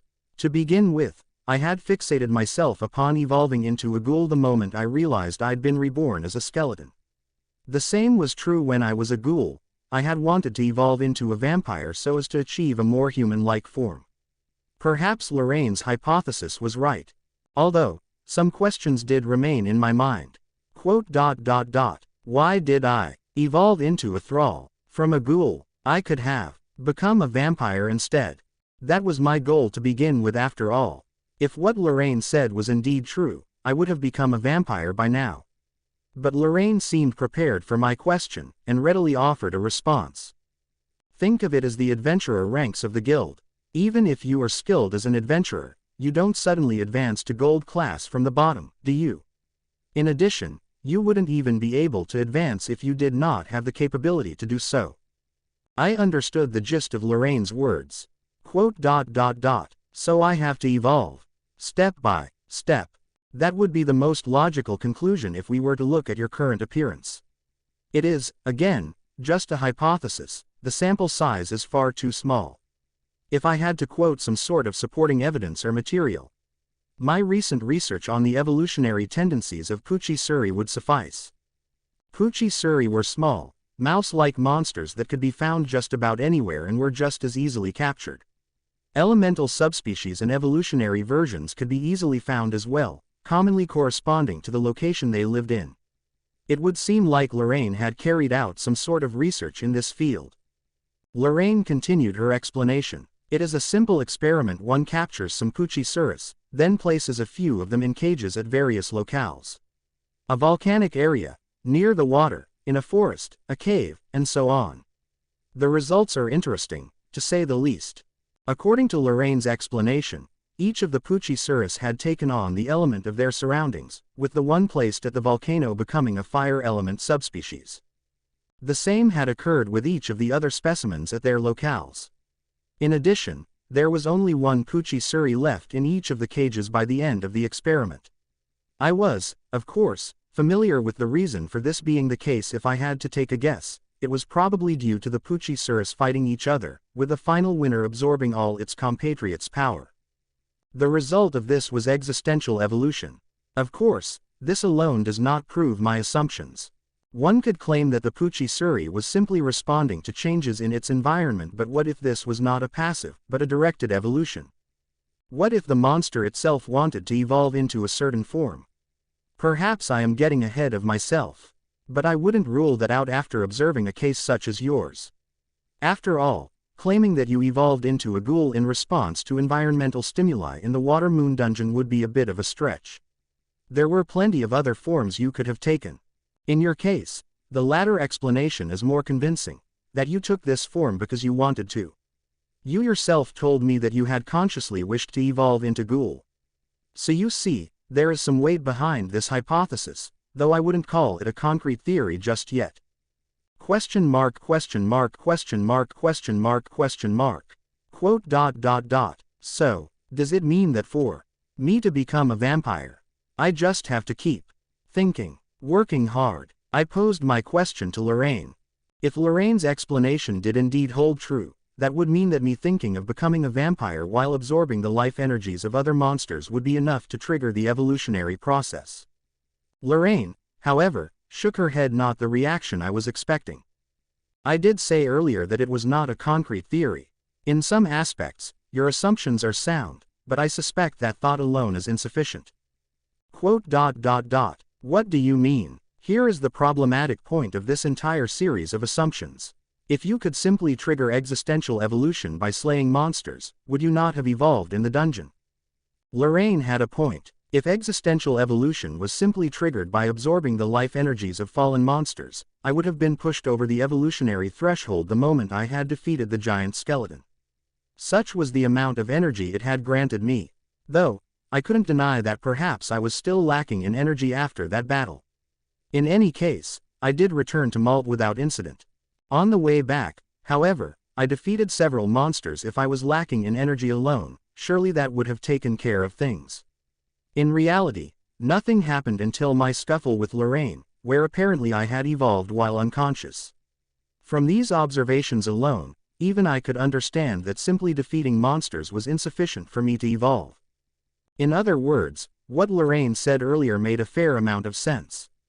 Maybe, then, me eating your flesh and blood was the reason. Indeed, I did come to that conclusion after some thought. There were no other variables in the equation. While the finer details of the process are lost to me, I can confidently say that certain instances of existential evolution are triggered by specific conditions. Empirical evidence in this case suggests that you cannot evolve by only defeating monsters, and this has been observed to be the case thus far. Apparently this was the reason why I couldn't evolve into a vampire, at least, not just by defeating monsters alone. The thought of me evolving due to the consumption of Lorraine's flesh and blood, however. I raised my doubts to Lorraine. That is the difficult part, difficult to verify, that is. Thralls are technically vampires of sorts. Low-ranked vampires, but still vampires nonetheless. It is said that vampires absorb their opponent's mana and spirit by drinking their blood. While a vampire wouldn't die if it does not drink, it would be significantly weakened. Thralls are similar in that aspect. Basically, they gain strength from drinking the blood of humans. What about flesh? That would be more of a ghoul's impulse. You had lost control of yourself by then. It was through the strength of that desire that you went and did as such. Did you not feel anything like that while you were a ghoul? A primal desire of sorts, perhaps. I did recall casually thinking about eating human flesh several times during my ghoulish tenure. But I would consciously remind myself that such a thing was forbidden, so the desire itself was easily suppressed at first. The desire did eventually grow, however, intensifying while I defeated numerous other monsters. Now that I mention it, by the time I'd encountered Loris the restaurateur, my ghoulish desire was at its peak. Such was the strength of this desire that I had trouble suppressing it after my battle with the giant skeleton. Lorraine nodded at my explanation. Monsters do require some sort of sustenance, a means of absorbing energy, if you will.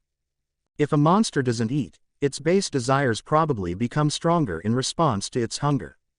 This was why you bit off a piece of me when you got here. Your desires had amplified and peaked to an irreversible point, and the resultant fulfillment of said desire triggered your evolution. It just so happened that eating human flesh coincidentally caused you to evolve. While I have no way of knowing if all monsters have desires that fuel their evolution, I suppose I could make some broad strokes and assume that is the case. As such, you should not just be defeating monsters. Instead, you should be thinking hard about what possibly triggers your evolution, and then acting on it. At least, that is what I think. Such was Lorraine's answer, but her instructions were vague at best. There isn't much we can do about things as they are, you know. There are things even I do not know. What we discussed just now is nothing more than a series of assumptions, and depending on who you ask, delirious ravings. Ah, if only I had more samples. If that were the case, we would have a much better means of gathering data. To wish for more beings such as myself, I did not have the heart to tell Lorraine that such a day would perhaps never come. Even if they were mere ravings, Lorraine's observations had given me more than enough food for thought. I would not have reached such conclusions myself, or, more accurately, I had never thought about things that deeply to begin with. Without her advice, I would have simply continued defeating monsters. She was truly a friend worth having, a wise scholar who I had the privilege of knowing for a long time. Well, with all that said, perhaps the only choice you have is to trudge forward. You may very well be the first in the history of all humanity to be walking such a path. Of course, I will do what I can to support you.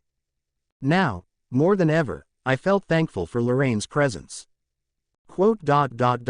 Thank you, Lorraine. Don't worry about it. Well, then, now is as a good time as ever. Come over here so I can inspect you thoroughly.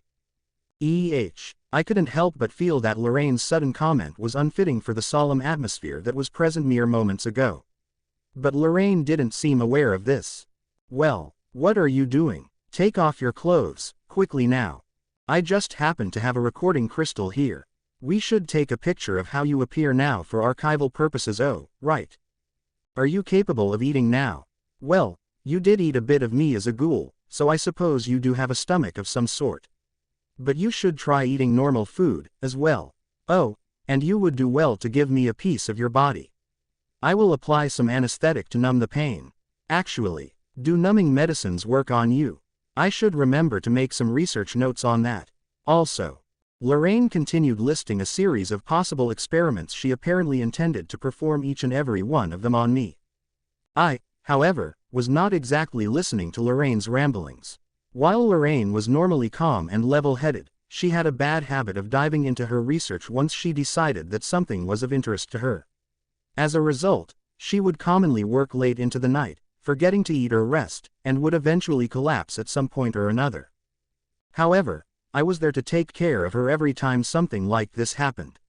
Even if I were to guide her to her bed and tell her to rest, Lorraine would only grudgingly agree, all the while being visibly irritated that her work had been disrupted. Her bad habits were responsible for her current behavior. Upon listening to Lorraine's suggestions, however, it would seem like the experiments she described were all crucial to understanding my condition, hence my eventual cooperation. For instance, her experiments with medicine allowed me to understand if medicines even worked on me handy when exploring a dungeon. Similarly, her request for me to eat normal food was not too outlandish either. If I could eat, I probably should. If I were to collapse suddenly due to hunger or not having sufficient nutrients, it would not benefit anyone as such. I should eat and rest if able. There was also the consideration that someone could attack me out of nowhere, so it was good to be prepared. That being said, I did enjoy eating in life. If possible, I would like to continue eating. While I did take a bite of Lorraine after evolving from a skeleton to a ghoul, I hadn't eaten anything else in the meantime. I had no idea if abstaining from meals would have any ill effects. If anything, I was somewhat doubtful about my ability to digest food. I supposed it was at least worth a try. Well, then, Rentt. No point sitting around. Let us begin the experiment right away. At least, that is what I would have liked to say, but I suppose that is a bit too much for today. You should rest, and we can continue tomorrow. What is it? There's a strange look on your face. I couldn't believe that Lorraine, with that level of eagerness, would allow for her experiments to be postponed to the next day. No, I simply thought you would. Begin right away. What do you take me for? Even I occasionally have some modicum of sense. It was something that I had never expected from Lorraine. Her being that concerned was occasional indeed. I thought about pointing it out, but ultimately decided against it for today.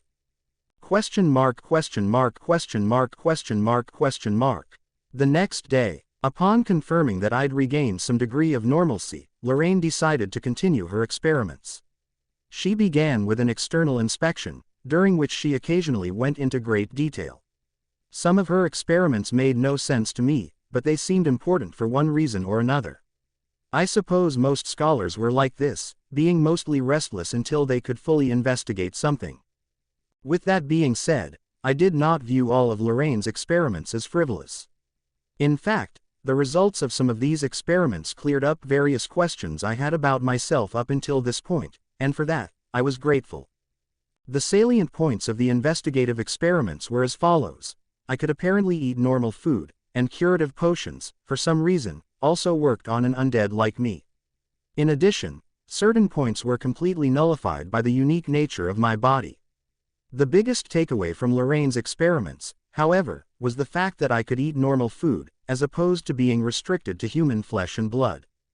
Honestly speaking, though, the desire to consume such things still haunted me even after I had evolved into a thrall.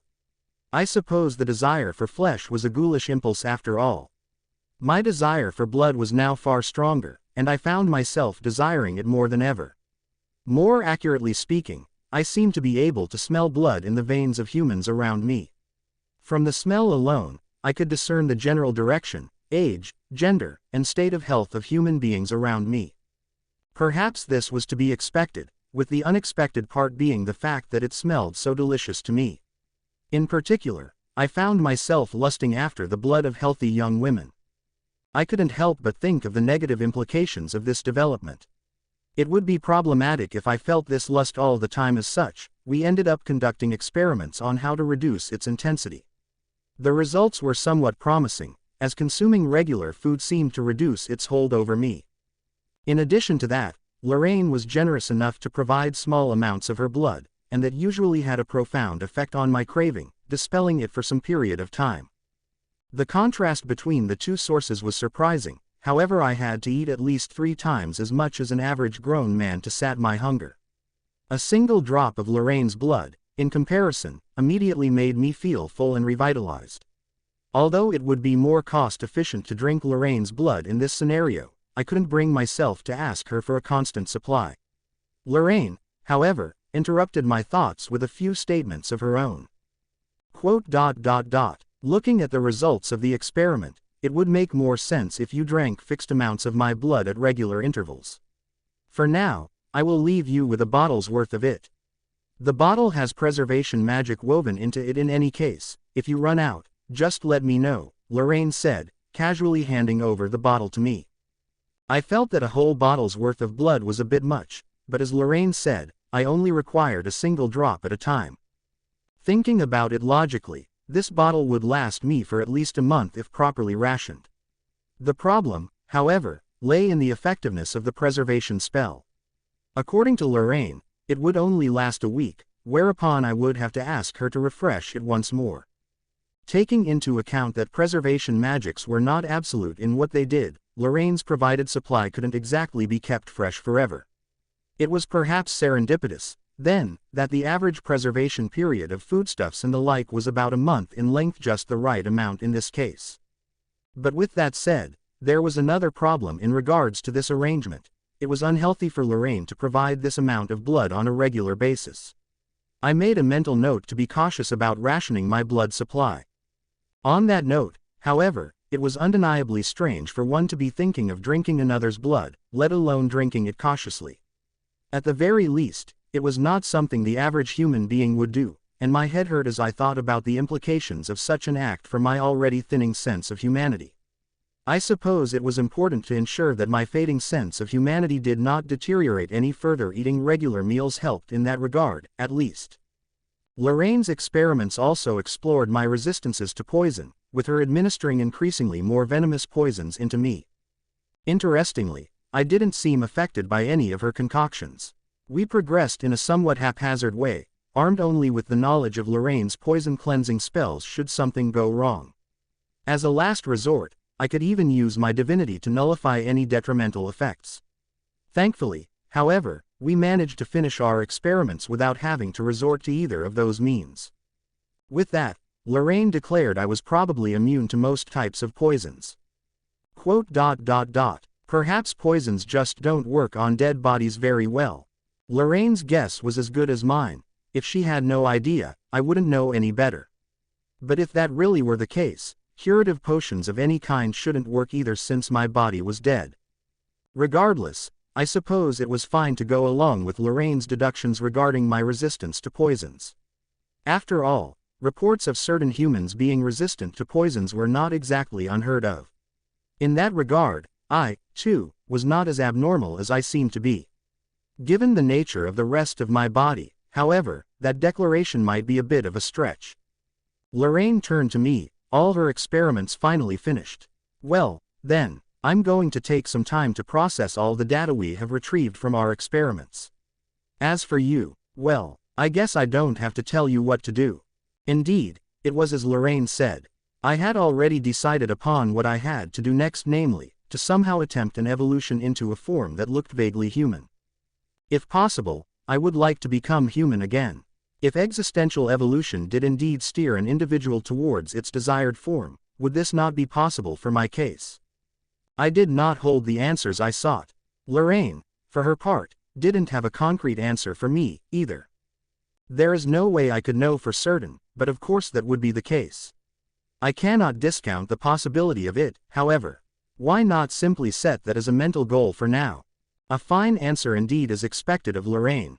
I supposed I should follow her advice and do exactly that. I decided upon a new mental goal. It would be a good interim goal, at least. In order for me to fulfill that goal, more dungeon exploration was necessary. Do you think this sword can still be used? Saying so, I pulled the sword Cloak had loaned me from its sheath. That's quite some wear you've got on the blade. You should know better than I do that it would not serve you well, if at all, in its current state. Repairs would definitely be required. I thought as much. The sword's condition had apparently deteriorated dramatically at some point during my previous adventure, despite having just been loaned to me. Cloak would, without a doubt, be very upset. Either way, I couldn't continue using it as it was. It would be too dangerous to fight with a damaged weapon. Steeling myself for a scolding of sorts, I made my way to the three-pronged harpoon. ?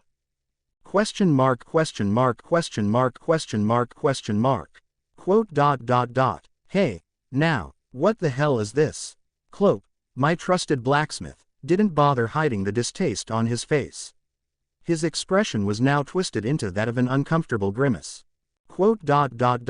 The sword you loaned me. I offered Cloak my straight answer. Cloak's response was equally simple, albeit accompanied by a sizable sigh. I can see that by looking at it. You know that ain't what I'm asking, right? I suppose it would be pointless to continue hiding the truth from Cloak, and hence I decided to honestly tell him what had transpired. My apologies. I infused the blade with divinity. Huh, now why would you go and do something like, well, I guess I can accept that. But you've only been to the moon's reflection, right? There shouldn't be any monsters there that require a divine blade to defeat. Cloak had most likely made this statement due to his knowledge of me being able to use both spirit and magic. In other words, Cloak knew full well that most, if not all, monsters in the moon's reflection could be defeated by either of those two abilities. Of course, Cloak was not wrong in his observations. Reality, however, was a little different. Quote, I ran into a giant skeleton. That was why I did so. I had no choice. Cloak opened his eyes wide at my statement. You pulling my leg? Giant skeletons don't appear in the moon's reflection, no.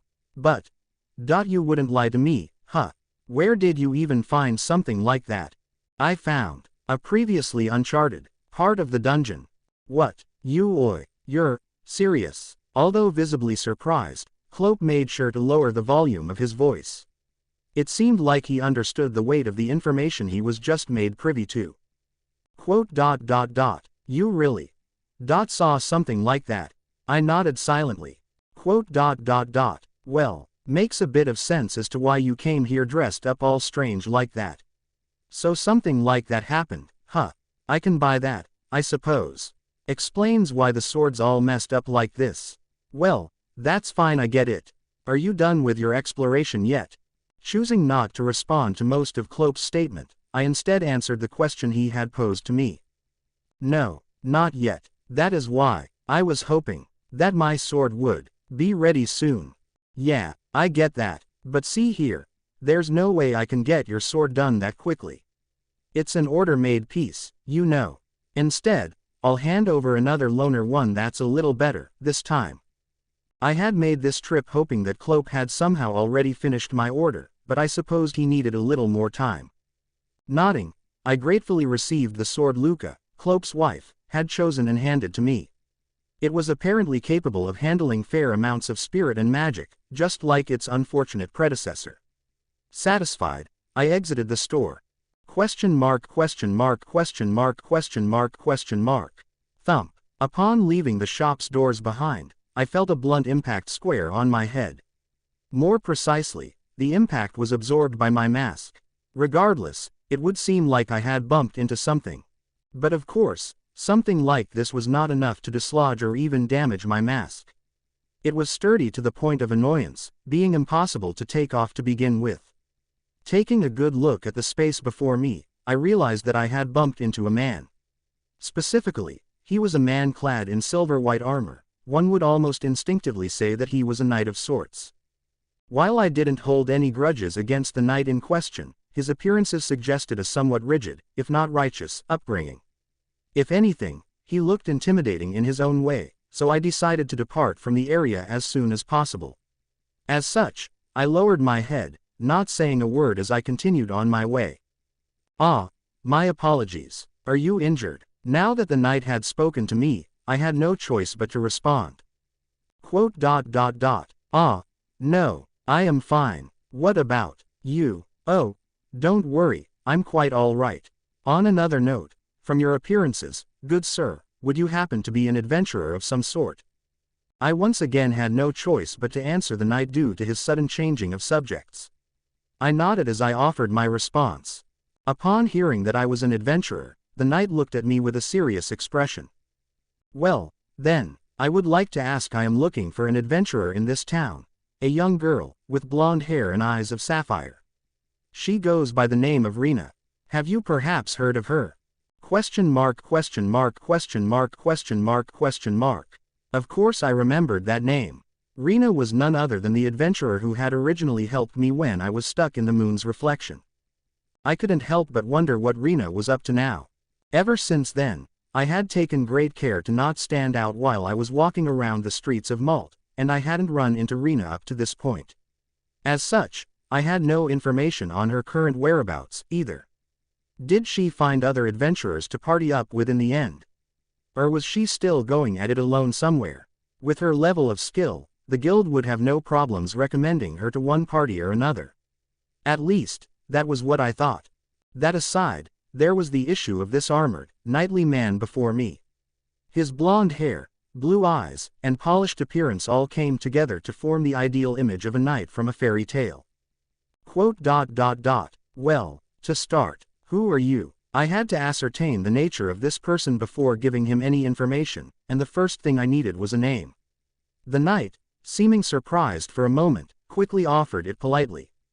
Oh, of course, I beg your pardon. My name is Edels Rogue, a knight of the First Knightly Order of the Kingdom of Yaren. The First Knightly Order was said to be comprised of only the strongest and most elite of knights in the kingdom. The fact that he was from such an order told me many things. Members of the First either hailed from privileged families of power or were talented swordsmen. In any case, members of the First were all important personages in one way or another, as normal people would never be allowed into their ranks. And yet, someone like this was searching for Rena. Why was this the case? Summarily, I asked after his intent. Why would someone, as important as yourself, be searching for a young girl? The man answered my question swiftly, and honestly he didn't seem to hide anything behind his words. Well, it is most embarrassing indeed, as Rena, the young girl in question, is my little sister. I shall skip the small and embarrassing details, but to summarize, she simply made off and disappeared one day, apparently desiring to become an adventurer for one reason or another. I have arrived in Malt after receiving eyewitness reports of someone who somewhat resembles her, hence my question. Then, does this Rena call herself Rena Rogue? I would suppose that to be the case. Would you happen to know of anyone by that name? I asked around prior to arriving here, but the guild cited laws on information privacy and wouldn't tell me a thing. A knight asking around in a tavern would be a strange sight indeed, hence. It would seem like the knight in question, in search of Rena, had visited smithies and other locations that adventurers frequent, eventually even asking the customers in said establishments. Even the Adventurers Guild wouldn't be able to deny a request from the kingdom itself. This man, however, apparently did not invoke such rights and had simply nodded and left after being denied the relevant information. If one were asking in a personal capacity, though, the Adventurers Guild would certainly not hand over private information so easily anyway. This was somewhat natural considering the fact that many members of the guild had one thing or another to hide. By extension, there was no shortage of adventurers who wanted to keep their pasts hidden. Taking all those factors into consideration, I casually delivered my answer. I have not heard of anyone by the name of Rena Rogue. Is that so? That is most regrettable. If, by any chance, you do come across her in the future, I would be much obliged if you could contact me. I will, due to some other arrangements, be staying in this town for a certain amount of time. I have even taken some time off from my duties at the First Knights. But with that being said, it's not a long period of absence. I hope I can meet and speak with her at least once before I return. With that, the knight gave me the address of the guest house he was currently checked into before walking through the doors of the Three-Pronged Harpoon.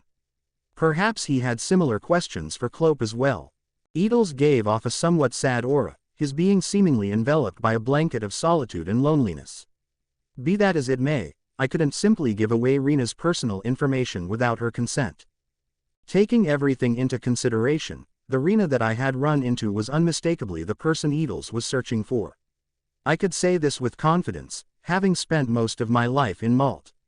In all my time, I hadn't known another female adventurer by the name of Rena. The description Edels provided was pretty much spot on, as well, although the combination of blonde hair and blue eyes was somewhat rare to begin with. Folklore claims that only nobility, or at least those of high social stature and the like, are born with such a combination of traits. Needless to say, those specific traits were typically not observed in a town as rural as Malt. While a new adventurer by that exact name and appearance could have shown up during my period of absence from the guild, the possibility of that was, logically speaking, somewhat low. Strictly speaking, though, the name Rena provided me was different than the one Edels had used, but of course, Rena Rupage was probably a false name. Due to the relative simplicity of the guild's registration process and the absence of background checks of any kind, Rena could have registered with any name she wished.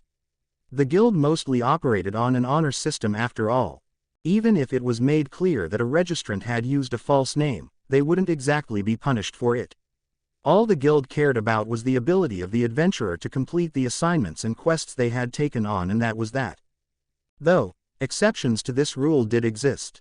For instance, if a fugitive or criminal were to register in hopes of escaping justice, they could be easily handed over to the authorities assuming there was sufficient evidence present. That said, however, a fair amount of criminals continued to hide from the authorities under the guise of adventurers. That was just how things were. If the guild's staff couldn't identify an individual as a criminal at a glance, they would probably slip through the system. From the viewpoint of a criminal on the run, the Adventurers Guild was quite a convenient thing. This was the reason that most townsfolk viewed adventurers with a suspicious eye. I was not exactly claiming that Rena was anything close to a criminal. However, the fact that she hid her real name suggested that she did not want to be found. This was why I responded to Edels in the way that I had. My statement, while not exactly being a lie, was not entirely true, either. For even if I hadn't heard of Rena Rogue, Rena Rupage's appearance perfectly matched his provided description. My resulting assumptions were probably not too far off the mark, but that was all there was to it. I had tasks that needed doing, as well.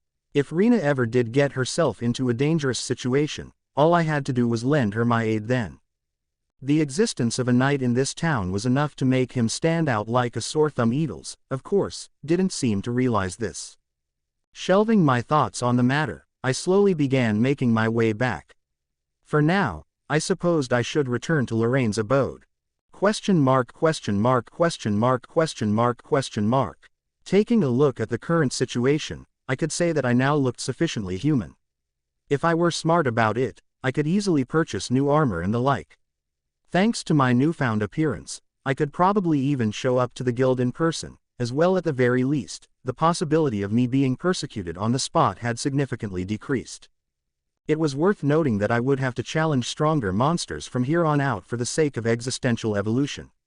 For me to do that, however, I had to start adventuring in the New Moon dungeon, as I couldn't remain only in the moon's reflection if I wished to advance. But before I set off for the New Moon, there was something I needed to do. So, that's why you want to go to the guild. I do think it's still too soon, said Lorraine, the owner of the house I currently stood in. Having prepared a meal for her, we both sat at the dining table, her savoring my cooking as I licked up a minuscule amount of her blood. It was during this surreal scene that I had brought up my list of daily tasks. To be specific, I was graduating from the Water Moon dungeon, a minor dungeon for beginners, to the New Moon dungeon, a major dungeon that was popular amongst most adventurers from fresh-faced beginners to silver-class veterans. Due to this, I had decided to pick up a long-term request of sorts from the guild, lest my trip go completely to waste.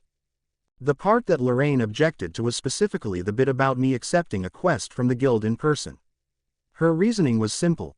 Although I was a little more human in appearance, I still looked extremely suspicious. Unsatisfied, Lorraine continued her explanation. They would most certainly ask for Rentt Faina's adventurer's permit. Your appearance would then lead to all sorts of questions strange enough to pique the guildmaster's interest. There is also the problem of other veteran adventurers. They may be gathered in the guild hall, as they usually are. But then, they wouldn't kick up such a fuss. Not over a bronze-class adventurer. Frankly speaking, I was never really much of an adventurer to begin with, so I personally didn't think that me showing up after a period of absence, albeit in strange garb, would be a huge issue. Lorraine, however, did not share my views. Perhaps you would say that from a perspective of strength alone, since it's true that you were weak. That was why you remained bronze class for many years, so I agree with you on those points. But while I agree, to the guild, you are a most valued existence. Although the many little tasks and assignments you carried out for the guild were individually not too remarkable, no one else in Malt could carry out said tasks with the degree of perfection and precision as you did. The guild has always held you in high praise, to the point where they have long been ready to hire you on as guild staff should you ever stop adventuring. Is that so? You must be joking. I was, honestly speaking, surprised at Lorraine's words. While it was true that I had run many errands and such for the guild, I didn't think my actions to be significant enough that the guild would want to hire me as a staff member. I could not, after all, simply live so complacently, thinking that my future was secure. Before I would even think of such things, however, I once again stated that I had no intentions of giving up my life as an adventurer. It was unthinkable. I tell the truth, you know. HMPH. That's fine, then. Either way, as long as you remain who you are as of now, going to the guild would be most. Lorraine paused halfway through her sentence, shaking her head this way and that before starting to mumble to herself. As long as I remained who I was, if Rentt was Rentt, if Rentt was not Rentt, then maybe there is a way through this. Such was the nature of Lorraine's mumblings. She looked up, finally done with her monologue. What she said next, however, was not what I expected and was incredibly surprising, to say the least. Rentt, if you absolutely must accept assignments and quests from the Adventurers Guild, against all odds, then register again. With the guild, I mean. Change your name. Register not as Rentt Faina. Well, it isn't easy to tell people apart by their first names. You just have to change your family name to something else, and register under that new name. Unable to understand Lorraine's sudden proclamation, I sat as she began offering a slower, more detailed explanation, listening patiently as she did so. Question mark, question mark, question mark, question mark, question mark. Oh, how nostalgic it was to once again walk the halls of the Adventurers Guild. And yet, little had changed since the last time I was here. Realistically speaking, not much time had passed since my last visit. I had, however, thought that I would never see Malt, let alone the guild, ever again. Hence, I somehow felt moved to a certain extent as I set foot in the familiar building to the point where I could start shedding tears. Whether thralls had functional tear glands was another question entirely, one that I didn't currently have the answer to. To find out, I stood still, opening my eyes for a solid 30 seconds without blinking. My eyes, however, did not feel any different or any more moist. They were, after all, dry from the beginning. Perhaps it was to be expected that no tears fell from my eyes. Question mark. Passing adventurers glanced at me. They must have thought it strange that someone would stand still at the guild's entrance for an entire minute. Panicking, I quickly moved out of the way, making a beeline for the receptionist's counter as I mentally reminded myself to accomplish the task I came to do. Excuse me, yes, how may I help you today? I came face to face with yet another sight for sore eyes as the receptionist looked up from her counter. Her face provoked a deep sense of nostalgia in my being. Sheila Ebars. She had worked at the Adventurers Guild for about half a decade now and was a seasoned member of staff who had become familiar with all the inner workings of the guild. To think that she was only a new trainee when I first met her. I thought back to how she had been assigned to me as my supervisor back in the day by the guildmaster. Nostalgic, indeed. Although it felt like I would start crying once more, this dried-up body of mine simply didn't have any tears to offer. Reminding myself once more of my current condition, I stated my business to Sheila. I would like to register as an adventurer. Oh, yes, registration. Please fill out these forms right here. You may leave certain parts blank if you cannot fill them in for any reason. With that, Sheila handed me a sheaf of rough-looking papers. These papers hailed from a certain country specializing in the export of magical scrolls and the like. The guild could apparently obtain said paper at a cheaper rate. Smoother, more high-quality paper was used for important documents issued by governmental organizations. As a result, the higher cost of higher-quality paper made it a rare sight. I did, however, recall seeing some pieces of it scattered carelessly around Lorraine's abode. As instructed, I began filling out the form in question. It had been 10 years since I'd filled out a form like this. Back then, I didn't really have anything significant to write, and all I ended up writing was my name, age, and that I had some skill with the sword. Now that I think about it, I could certainly have written down more of my skills. Maybe I just didn't know that they were useful skills worth writing down at the time. For example, I had some knowledge about herbology and the like, as well as experience in dissection and simple surgery. Although I was a beginner in either discipline, those were rare skills for an individual to possess. I had learned said skills from a herbologist and hunter back in my home village and eventually picked up enough field knowledge myself. If one were to question why I went out of the way to learn such skills, the answer was simple. I wanted to become an adventurer and was convinced that these skills would be of use. My goal from then still remained unchanged, that I would one day become a mithril class adventurer. That was all there was to it. To that end, I would gladly give up my bronze class achievement, even if I had to start from the ground up all over again. It didn't matter to me if Rentt Faina became a mithril class adventurer as long as I, in whatever name or form, became one. That was enough. That said, however, becoming a bronze class adventurer wasn't exactly a huge task or feat. Perhaps it would seem that way to a normal person, but bronze was somewhat low amongst the sea of adventurers present in the world. As such, starting over anew wasn't exactly difficult to do. In addition, if I ever did end up evolving into a state where I looked like my old self again, all I had to do was work my way up once more. Although the Adventurers Guild rules stated that a single adventurer could not register under two identities, I had little choice in the matter. Even if I were somehow found out, there were no rules stating that I would be punished for it. The reason for this was simple, as there just wasn't much point in an individual registering twice. It would, after all, be somewhat meaningless for one to split their efforts in two, effectively having their progression rate. While I did still have my previous permit on me, simply holding it didn't exactly grant me immunity from the rules or from being questioned about my appearance. As such, Lorraine's suggestion was a way around this problem, a somewhat unorthodox, but in my case, effective method. Basically, if Rentt Faina were to show up in such a state, dressed in such a strange manner, I was sure to be questioned. However, if I showed up as someone else, the chances of my appearance being inquired after became extremely low. Frankly speaking, though, there was no denying that I looked strange. But this strangeness was somewhat native to adventurers in general, and while a robed and masked adventurer would be thought of as weird, most people would end up staring at me for only a few seconds more before returning to their own affairs. Those were the thoughts in my mind as I continued flipping through the registration papers, finally reaching the last page. The last, and yet the first a beginning, if you will. The last page was where one wrote their name. I supposed I could still use my first name, but what would I use for my family name? ... Nothing came to mind. No matter. I could fill it in with anything I wanted. It would merely be a false name after all. With that thought in mind, I wrote my name on the paper in question, finally handing the documents back to Sheila. ... Ah, thank you very much. Let's see. Rentt Vivi, yes. ...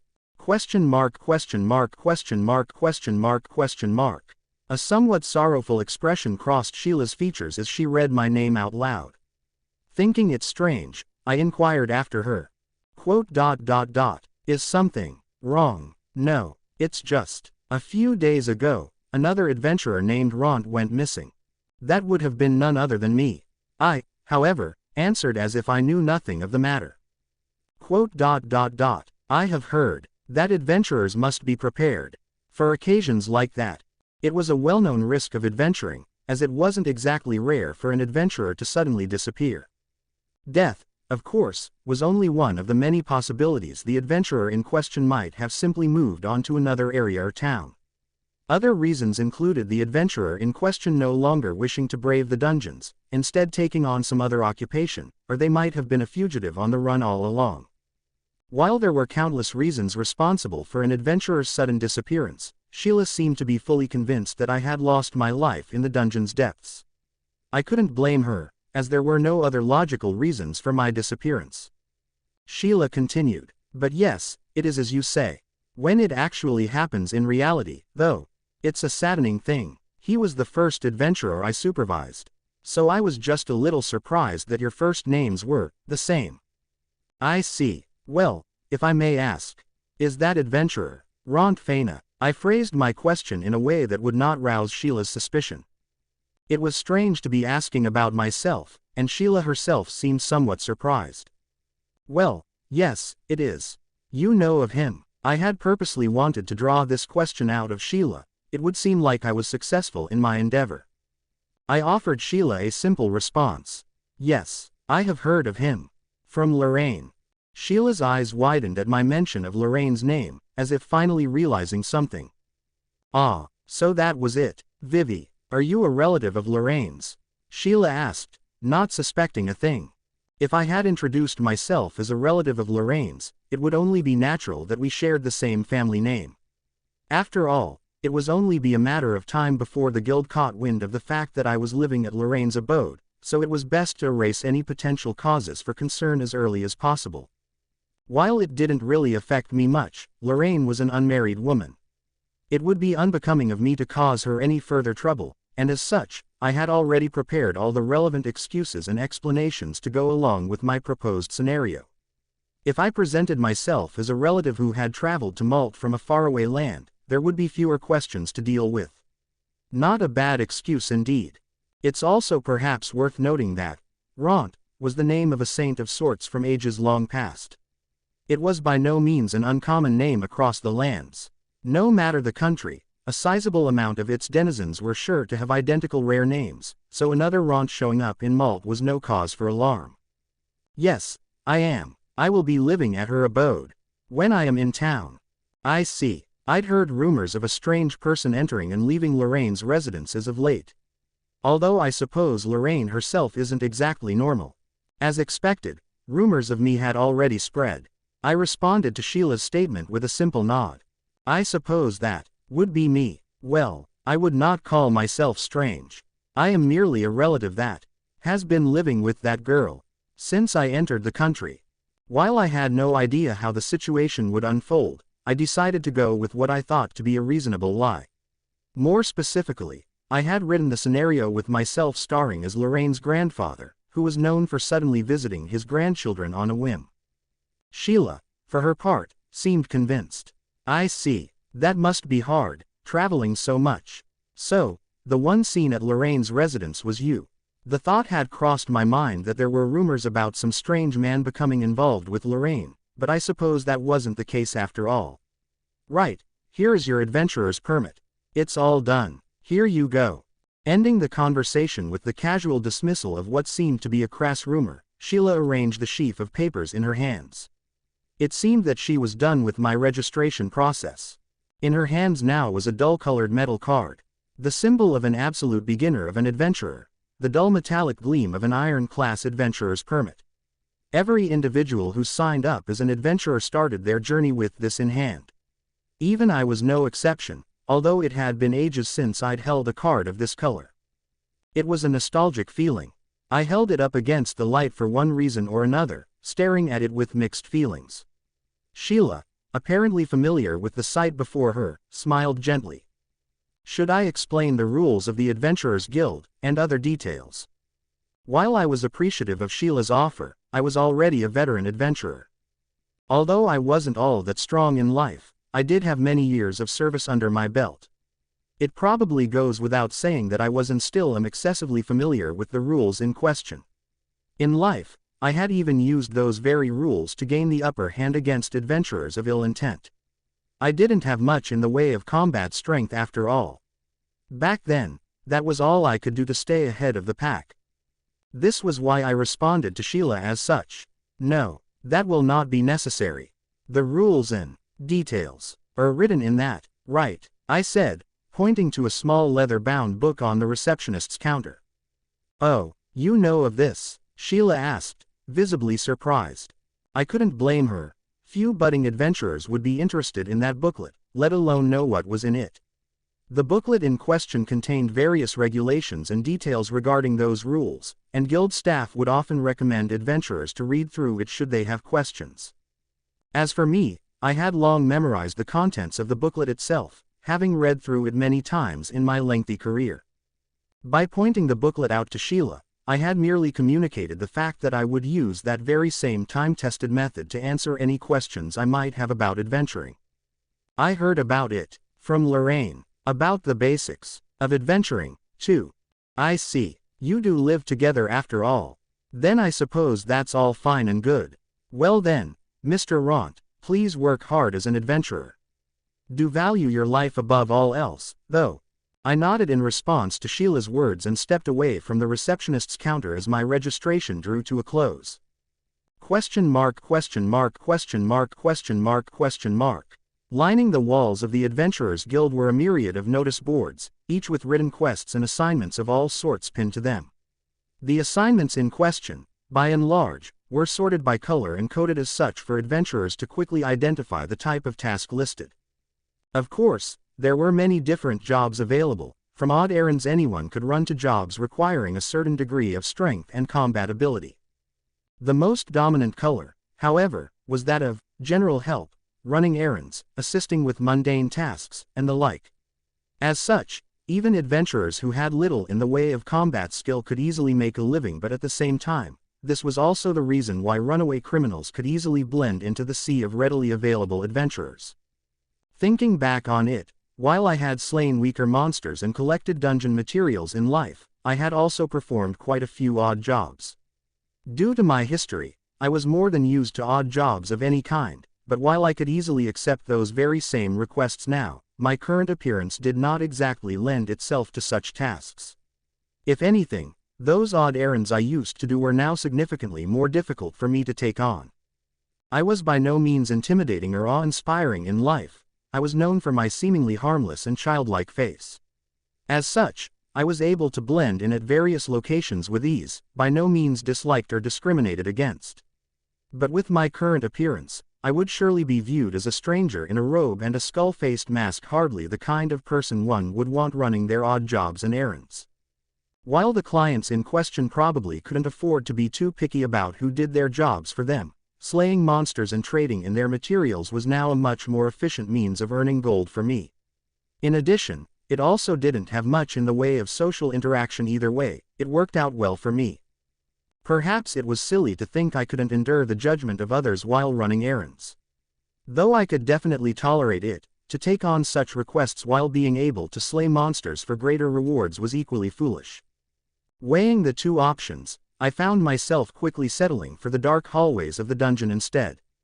With all those thoughts in mind, I stepped up to the request board, retrieving a written task that seemed well within my current capabilities. Giving it a quick read, I nodded, then walked toward Sheila's counter with the request in hand. "Ah, Mr. Rentt, have you already decided on a request to work on?" I handed the sheet of paper over to Sheila in response, but Sheila was quick to voice her disapproval after a fleeting glance. A request to slay and collect materials from orcs, all of a sudden. With all due respect, Mr. Rentt, perhaps you might consider looking at collecting the magic crystals of goblins instead. You have only just started adventuring after all. Orcs were, no doubt, somewhat strong monsters. Roughly put, they would be an even match for upper, or at least average, bronze-class adventurers. While Sheila's concerns were valid, I could easily defeat orcs and their ilk with my current degree of power. But with that said, becoming surrounded would still prove to be a problem. All I had to do, then, was simply avoid such a scenario in the first place. I have slain orcs, where I used to live, before. While I am indeed a new adventurer, I have quite some confidence in my abilities. Swordsmen and the like hailing from foreign lands becoming adventurers were not exactly rare, so my reasoning was perfectly believable. My words did little to reassure Sheila, though, who was still evidently worried. However, she did not attempt to stop me, instead simply continuing on with the appropriate procedures, as if she had given up on convincing me to do otherwise. Just don't do anything risky. We all only live one life after all. If it looks bad, please retreat to a safe location, all right. More than anyone else, I understood the importance of Sheila's advice. After all, I had already died once before. If anything, I had always been the type to hastily retreat if I sensed the slightest bit of danger, so Sheila's worries, while good-natured, were misplaced. But offering words of caution to adventurers was just part of her job. I responded with a simple acknowledgement of, "I understand," and that was all I had to say. With my adventurer's registration out of the way, I had no intention to suddenly head toward the New Moon dungeon. Of course, There was the issue of me having accepted the orc materials request, but there was plenty of time left for me to fulfill that at a later date. I had to head to somewhere else first, more precisely, to the uncharted sector of the moon's reflection. Simply put, I was headed to the location where I had last fought the giant skeleton.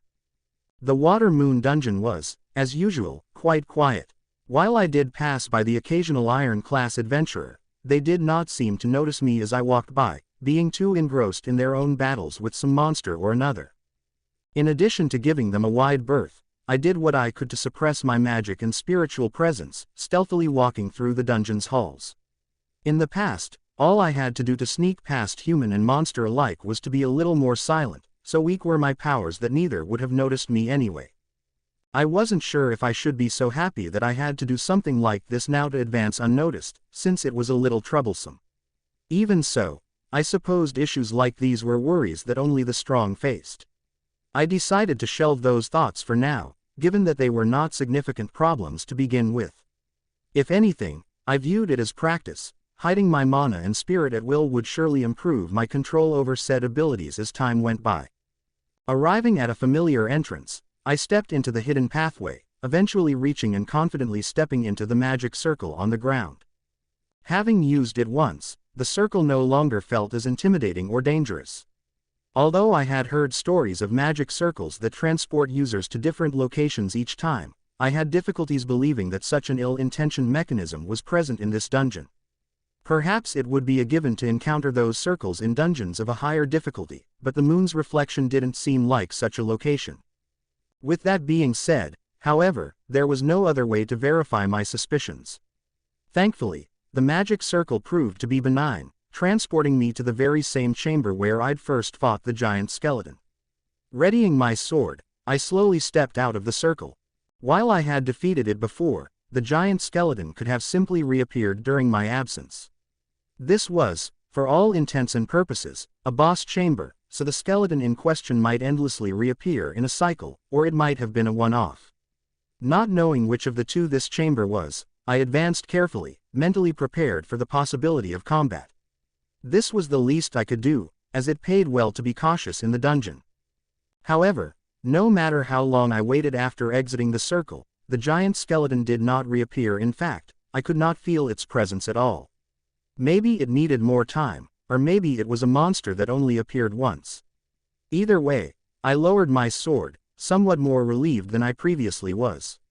With that, though, I had no intentions of sheathing my blade. Looking around, I once again found myself in a large, empty chamber. One would question why I ended up at such a location after accepting a request that was to be fulfilled in another dungeon, but of course, I had my reasons. This very magic circle that I'd just stepped out of only appeared after I defeated the giant skeleton. It had been invisible prior to that. I'd discovered this newly formed circle during a search of the chamber while Loris, the owner of the Red Wyvern Pavilion, was unconscious. However, that was not all I found.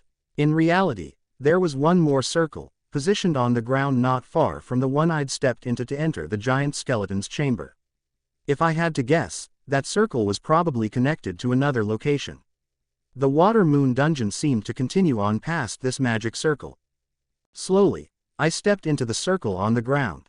While I didn't understand the language used to inscribe it, nor the principles behind the strange magics used to power it, I could at least see that this circle was drawn a little differently from the one that led to the boss chamber.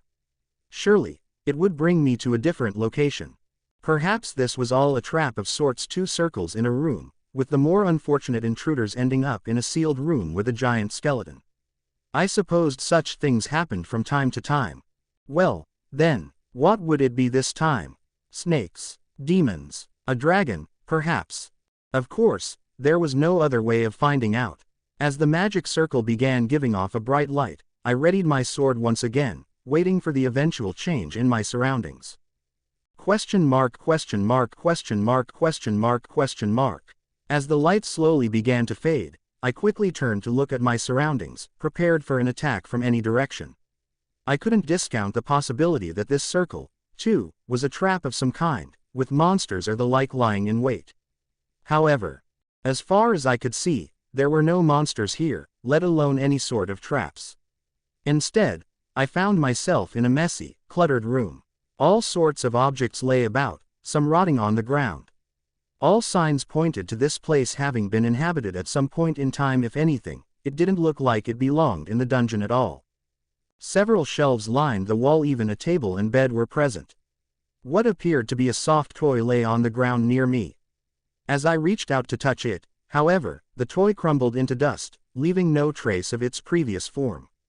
I could only assume that this place had been untouched for years, perhaps even centuries.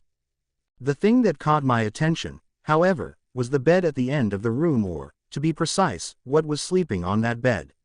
Someone had slept there last night here many, many years ago, and even now continued their eternal slumber. A set of white bones lay, somewhat serenely, on the bed. There was no light in the skull's sunken sockets. What remained of its eyes looked straight up at the ceiling, its skeletal hands clasped on its chest. At a glance, the individual in question seemed to have died peacefully in their sleep. A bouquet of dried flowers lay by their pillow. I reached out to touch them, only to be greeted by the sight of said flowers turning into dust before my very eyes. What is this place?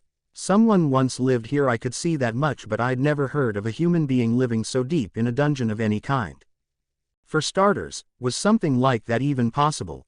I had no idea. However, the very existence of this room proved one thing. If this room existed, its owner must have also existed and lived here at some point in time. Even so, I hadn't seen anything resembling treasure around me. What deeper meaning did this place hold? With that in mind, I searched the room, looking through the debris and ruins like any good adventurer would. But nothing noteworthy was to be found. After I had come all this way, too, I supposed there were some old books on those shelves.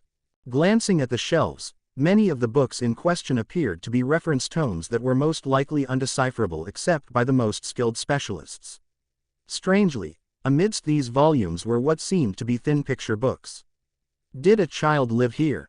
These were, of course, all very old books. If I took some of them with me, I am sure they would fetch a fair amount of coin. Nodding, I reached out for the ancient books. You there. What exactly do you think you're doing? A voice rang out from behind me. Behind me. This was abnormal, impossible, even. I'd constantly been on guard, after all, not knowing what lay in the depths of this room. I had little choice but to turn around. The owner of the voice could have suddenly attacked me, but instead, they called out to me, as if they had expected and were waiting for me to turn around.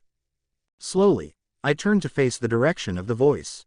It was a woman. At a glance, she didn't look too special. Soft, white hair, blue eyes, and a gentle, soothing smile. Such was the woman that stood before me in this small room. She was wearing a black robe, a mage of sorts, perhaps. The woman spoke to me once more. I will ask you again. What exactly are you doing in this place? It was a calm voice, gentle and soothing, almost like the voice of an adult questioning a child for a slight of some kind. I, however, stopped breathing. For a moment, I was gripped by an intense feeling of nervousness, of tension. If I had to put it simply, this woman was bad news. I trusted the gut feeling that I'd relied on for most of my life, so I could easily say that much without any hesitation. But the woman stood in front of the magic circle, effectively sealing off my only means of escape. I had no idea what I should do. I suppose the only choice I had was to answer her question. This was the conclusion I arrived at after much frantic thought. I offered the woman my answer. I was just looking around for anything of value. I am an adventurer, so. Value, anything of value. I see. So, you are a thief. Well, then, I do hope you are prepared to die here. What? You seem troubled. But yes, of course.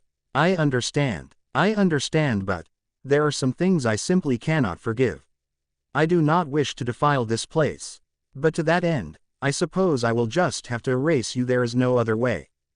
With that, the woman lightly raised her hand, pointing it my way. I had no idea what she was doing when just then, almost instantaneously, I noticed the fearsome amount of magic condensing into the palm of her hand. Instinctively, I put all of my abilities into defensive magics and skills. With a shield of magic, the strengthening of my body with spirit, and the infusion of my blade with divinity, surely I would be able to ward off any attack. Of course, I had fully intended to dodge the whole attack, if possible. The woman's assault, however, was much faster, much more accurate. Intense flames shot forth from her palm, smashing into my being. It was like the breath of a dragon, and the force sunk into me like a cannonball. Such was the power of its impact. It was much more heavy, more powerful, than the blow of a mere giant skeleton. I was sent flying, smashing clean into a nearby wall. I felt a spike of pain flash up my back. While I was glad that I'd blocked a single attack, the battle was far from over. I could immediately feel the same type of magic being gathered into the woman's palm once more. Death itself was being condensed into a fireball a short distance before me. As I struggled to get up, the woman slowly approached, her palm raised with murderous intent. There was no way I could defend against the next blow. Even so, I couldn't give up, and I started the preparations for another layer of magic shielding. I probably wouldn't make it in time. But then I noticed the gaze of the woman, leveled squarely on me. What happened next was unexpected, as the woman's movements stopped where she stood. Your body. It would seem like she had a question for me. My body. What of it? While it was protected by a wave of magic and spirit, my robes had been set aflame by the previous fireball. Most of my garments were now burnt to a crisp, revealing the rotten, corpse-like bits of my thrall body. No matter how one looked at it, I hardly seemed human, with bits of rotting, and occasional dried, pieces of flesh on my body. The woman seemed surprised at this. But of course she would be, only monsters would look like this. What of it? Even I did not choose to become like this. Do you think I like looking like this? I had no illusions regarding the situation. There was just no way I could escape from this woman. I was doomed to die in this room, so I might as well say what I wanted to say. This might very well be the last time I would get to say it. The woman, however, didn't seem angered by my words. Instead, she lowered her hand, the traces of magic fading from her palm. But yes, of course, I see. It would seem that I was mistaken, a misunderstanding. I do apologize. Was the woman apologizing to me? Oh, I see that your robes have unfortunately caught fire. I do not have any replacements on hand. Perhaps I could offer you this instead. It is well made, and I do believe it would be of service to you. Saying so, the woman took off her black robes, folding them up and handing them to me. One more thing to note. This is a room of great importance to me. I suppose even you would understand that this place is special. Could I please request that you not make mention of this room to anyone else? The woman said, looking at me with a serene expression. The woman surely knew that I would agree. After all, she had let me live in exchange for keeping this room's location a secret. What I didn't understand was how the woman knew of this room, and why I was not allowed to report it to anyone. Even if one was not an adventurer, discovering an uncharted sector in a dungeon was a big find. One could end up with enough wealth to last a lifetime, so it was a given that the average person would report this information to the guild. You don't want me to tell the guild? Yes, I suppose that would be for the best. More accurately, if you were not present, there would be no means of entering this room. You arrived here via that magic circle, yes. That circle would only activate if you stepped into it. That was what the woman had to say, in addition to the many other things she went on to mention that I had no way of understanding. Such was the gap in power between us. Even Lorraine, who was a silver class mage, would not be able to compare to her strength. If I had given her an answer she did not appreciate, death would surely be her response. I could see that much. However, advancing in adventurer rank was also my dream. Originally, I intended for Loris to report the uncharted sector, in turn returning the gold I had loaned him via the giant skeleton's magic crystal. Now, with my somewhat human-like appearance, I had thought it possible to report this information to the guild at a time when it was less crowded. This would surely increase my rank and influence with the guild, bringing me a step closer to the goal of becoming a mithril-class adventurer. At least, that was what I thought. This woman, however, did not want me to do anything of the sort. As if understanding how I felt about the situation, the woman started speaking once more. With that being said, I suppose you would not like to return empty-handed. I understand. Adventurers are always seeking some form of tangible result or achievement, you see. Perhaps this would not amount to much of a replacement, but it will still surely be of use to you. What do you think? This is. The object offered to me appeared to be some sort of ancient parchment. It was also remarkably blank. At a glance, I could deduce that it was probably an ancient literary artifact of some kind. Unfortunately, it didn't look like it was worth much of a fortune at all. But the woman continued her explanation. This is an artifact that automatically maps dungeon sectors that its owner has set foot into a magic tool known as the Map of Akasha. As of now, nothing is written on it, but that is only due to the fact that the previous owner erased the archived maps on it. It would surely be useful to an adventurer such as yourself. What do you think? If what the woman said was true, this was a useful tool indeed. In fact, it was surprising that such an item could exist. If I were to consider selling it, setting a fair price for it alone would pose quite a bit of a challenge. But of course, this was assuming what the woman said was true. Could such a fantastical tool even exist in our world? Would you at least consider my request if I were to prove to you the validity of my claims? I nodded at the woman's question. If the map worked as the woman claimed it did, owning it would definitely make my dungeon exploration much easier. I suppose there was some worth in listening to her requests, even if I remained skeptical of the entire affair. Well, then, please channel your magic through the parchment. I did as I was told, and... Amazing. I could only hold my figurative breath as lines dashed across the surface of the previously blank parchment, eventually forming a detailed map of the moon's reflection. Even the little details and notes that I had written on my own battered map had appeared, neatly surfacing themselves on the parchment. I suppose we have an agreement. Yes, I suppose we do. While I still felt an intense urge to report this uncharted sector to the guild, there was a high possibility that this woman would come for my life if I did so. She had, after all, been unmistakably attempting to kill me mere minutes ago. I could not go against her words even if I wanted to. I see. That is most pleasing. Well, then, I should see you off to the entrance, at least. Before I could say anything else, the woman activated some sort of translocation magic. Immediately, I found my vision distorting before me. Smiling gently as she waved, her expression seemed markedly different from the murderous face she had worn earlier in our encounter. Well, then, do take care. Perhaps it is a little silly to say that to one such as yourself, though. With those parting words, she was gone, and I soon found myself standing at the entrance of the moon's reflection. Was this just a dream? I looked down. My robes were indeed different, and I held an ancient-looking piece of parchment in my hand. What was that all about? I couldn't stop thinking about the events that had just transpired. I no longer had any intentions of exploring today, and with apprehensive thoughts of these recent affairs filling my mind, I slowly made my way back to the town of Malt.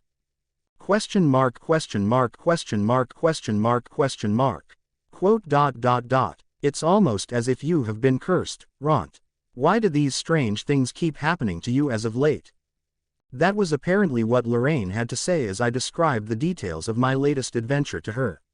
She looked at me with an expression of mild disbelief and exasperation. It is not like I would like to have. Strange things happen to me all the time. Although I wanted to deliver such a rebuke to Lorraine, I was the one who had returned to the place where I met the dragon, merrily advancing deep into the unknown of the dungeon. Even if I couldn't feel the dragon's presence anymore, sticking my head into such a place was not exactly smart. As such, I swallowed my words. For all intents and purposes, Lorraine was right. Well, adventurers are known to get into all sorts of strange situations, occupational hazards and all that. A little too late to complain, I would say. Right, well, this magic tool of yours seems like it works relatively well, Lorraine said, staring at the map of Akasha that I had obtained from the white-haired woman. While the automatic mapping of a dungeon was convenient indeed, I'd come across one too many cursed objects. As such, I felt like there could never be too much caution when it came to appraising items gifted to me and decided to have Lorraine perform an inspection to reveal any potential traps or misgivings.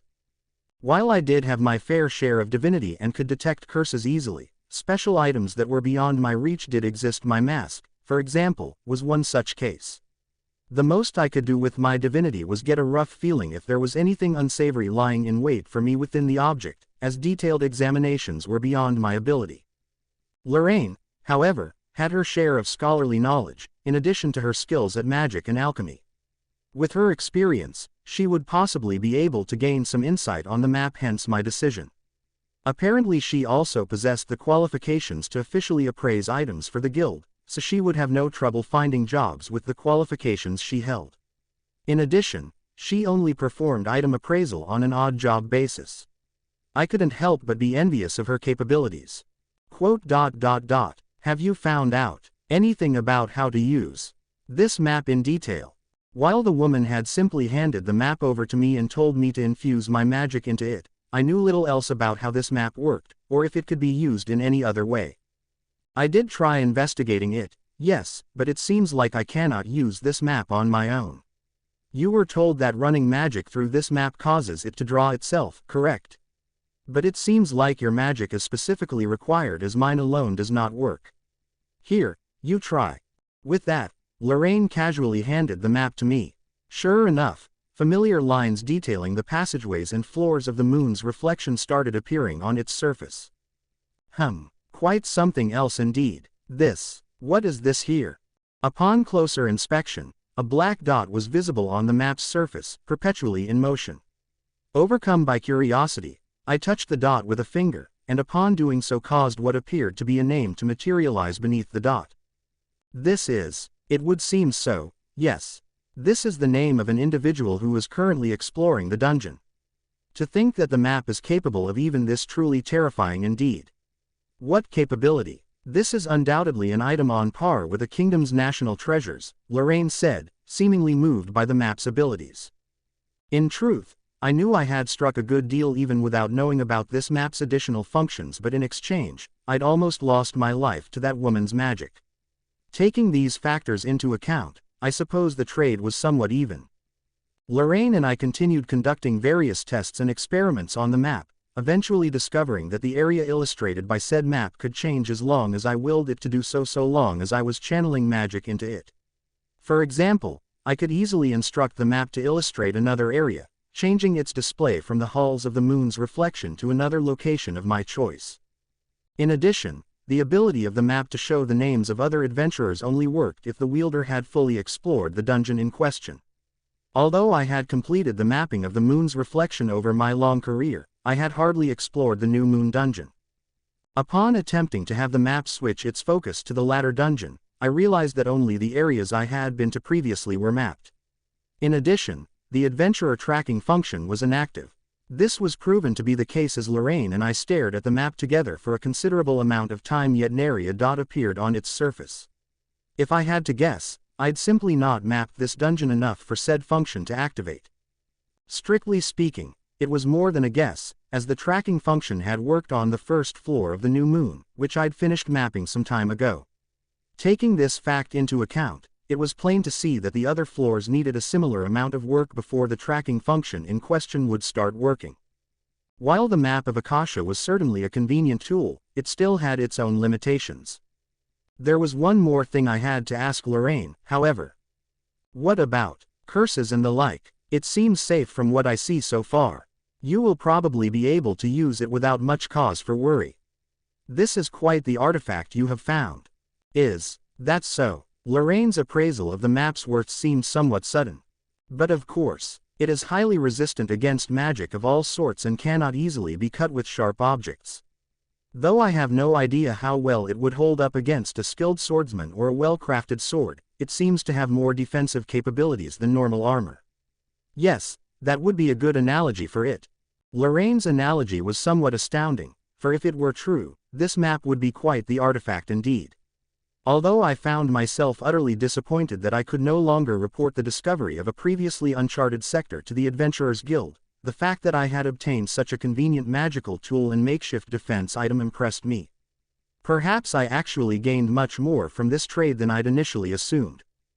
Besides, even if I reported said uncharted sector, the Water Moon dungeon was only a beginner-level dungeon frequented by adventurers up to the bronze class level. While I could have expected a reasonably sized award, the recognition I would have gained from such a discovery would not be that significant in the greater scheme of things. With that in mind, I suppose I could call this trade a definite plus. After all, the magic crystals I had harvested from monsters in the sector, with the exception of the giant skeleton's crystal, were sold for a tidy sum by Lorraine, so I was now financially stable, if not comfortable. Although I had handed Clope half my fortune as a deposit for my order-made weapon, I was now no longer in danger of going into the red. Well, lastly, there is the issue of the woman that you met in that place. I have no information on her, unfortunately. Personally, I am more interested in the ability and techniques required to create some sort of abode in a dungeon, of all places. It would seem like Lorraine and I were in agreement on that point. The woman had suddenly appeared and quickly sent me on my way without providing much of an explanation. Due to our relatively short interaction, I had no way of observing her in detail, and as a result, no way of deducing who she could have been. Although I was certain of her strength, the fact that she could reprimand and intimidate me in such a fashion meant that she was a rarity in and of herself. In my current state, I could probably take on a lower silver class adventurer. Even if I couldn't win, I would at least be able to escape. If faced with a gold class or above adventurer, however, I would surely be defeated in an instant. That would be a fair assessment of my current strength. But of course, I had no intentions of stagnating here. I wanted to climb to greater heights. To achieve that, I needed a body that could grow, and this was something I now possessed. With that said, however, there was still the possibility that no matter how much I evolved, I would still remain a monster of sorts. Actually, I was about to head off to that uncharted sector again. Even though you were chased out the last time. How very brave of you. The woman told me to not report that place to the guild. She said nothing about not going back there. I suppose that much is true, at least from what you've told me. It is, however, a technicality, as she obviously does not wish for you to step foot in that place again. Lorraine's words rang true, but many things about that encounter still bothered me. I would at least like to speak with her one more time, and ask her certain questions. Such were my hopes. If it couldn't be done, then so be it, but I had to at least try. From how our last interaction ended, I could somewhat assume that she would no longer immediately make an attempt on my life. Lorraine, in turn, had a few words of caution for me. You would do well to be careful. That woman is by no means normal. I can say that much just by listening to your account. There is no telling what would draw forth her ire. I know. Lorraine nodded. Perhaps it was obvious, but having faced her in person and nearly dying from the experience, I understood that point better than anyone else. Lorraine was right. I had to be careful above all else, lest I find myself staring death in the face without warning once more.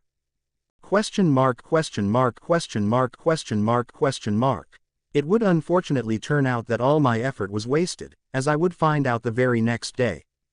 The reason for this was simple. What was previously the entrance to the uncharted sector of the moon's reflection had apparently disappeared without a trace.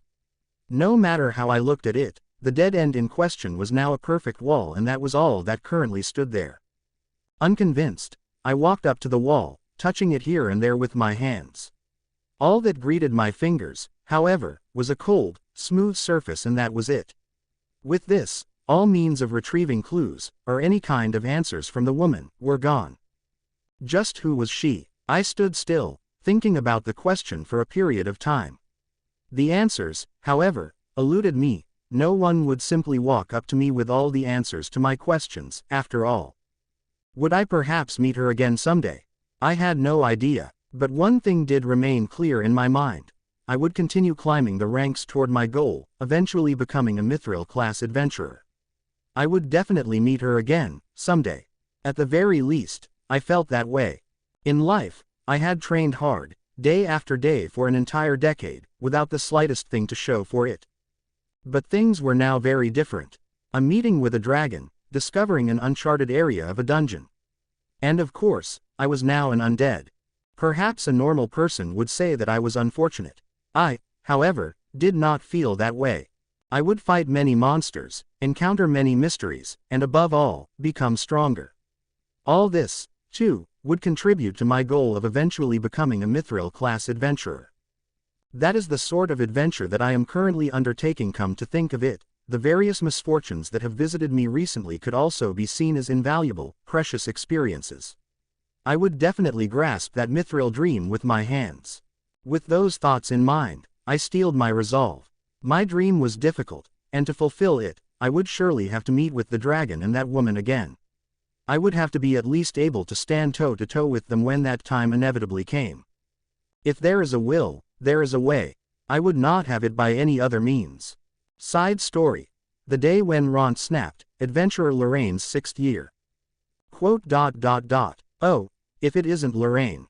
How rare. Are you alone? It was during my 6th year of adventuring that such a voice called out to me, just as I sat down in the Tavern of Malt, barely having the opportunity to work on my drink. The one who had called out to me was none other than Zared, a veteran swordsman of the Adventurers Guild. Although he was a veteran of sorts, he was only an adventurer of upper bronze class rank. On a whole, one couldn't say Zared was exceedingly capable, but his long years of service and efforts in defending Malt against monster hordes meant that he was an adventurer worth his salt. Due to the fact that most adventurers lost their lives, or commonly a limb or two, Zared only sported facial scars. The fact that his limbs were still intact was a clear indicator of his capabilities.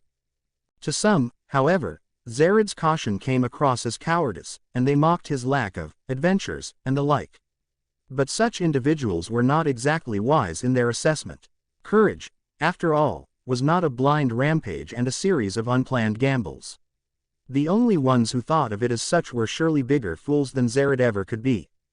Zared, of course, was no fool to begin with. He was merely frank, that much was true. Compared to Rentt, who was often said to have no talent, and my own reputation of being unmotivated, Zared was a relatively good, if not honest and outspoken, adventurer. This was why I didn't mind teaming up with him in a party at times, for I knew him well enough. Even I am not coupled with Rentt every single time. To begin with, we probably spend more time apart from each other than together. A somewhat annoying smile flitted across Zared's face as he heard my answer. Is that right? You know, that bet between me and my mates is still going. That one about if you'll ever get married to Rentt. Zared, however, didn't seem to be exclusively making fun of me. To be precise, he seemed at least half concerned, with the other half being his idea of a joke. I was, after all, 20 years old now. Perhaps it was because of this that Zared said as much, with the notions of a woman being of age to put down roots, or the like. Now that I thought about it, communications between my colleagues and myself since moving away from the capital all seemed to include offers to introduce me to someone. With that being said, it wasn't like I'd never thought of marriage. But I wasn't exactly hoping to be taken care of by someone, nor did I wish for it. My views on marriage were plain. If the time was right and the person in question was suitable, then that would be it. My married female friends, however, did not think much of my views.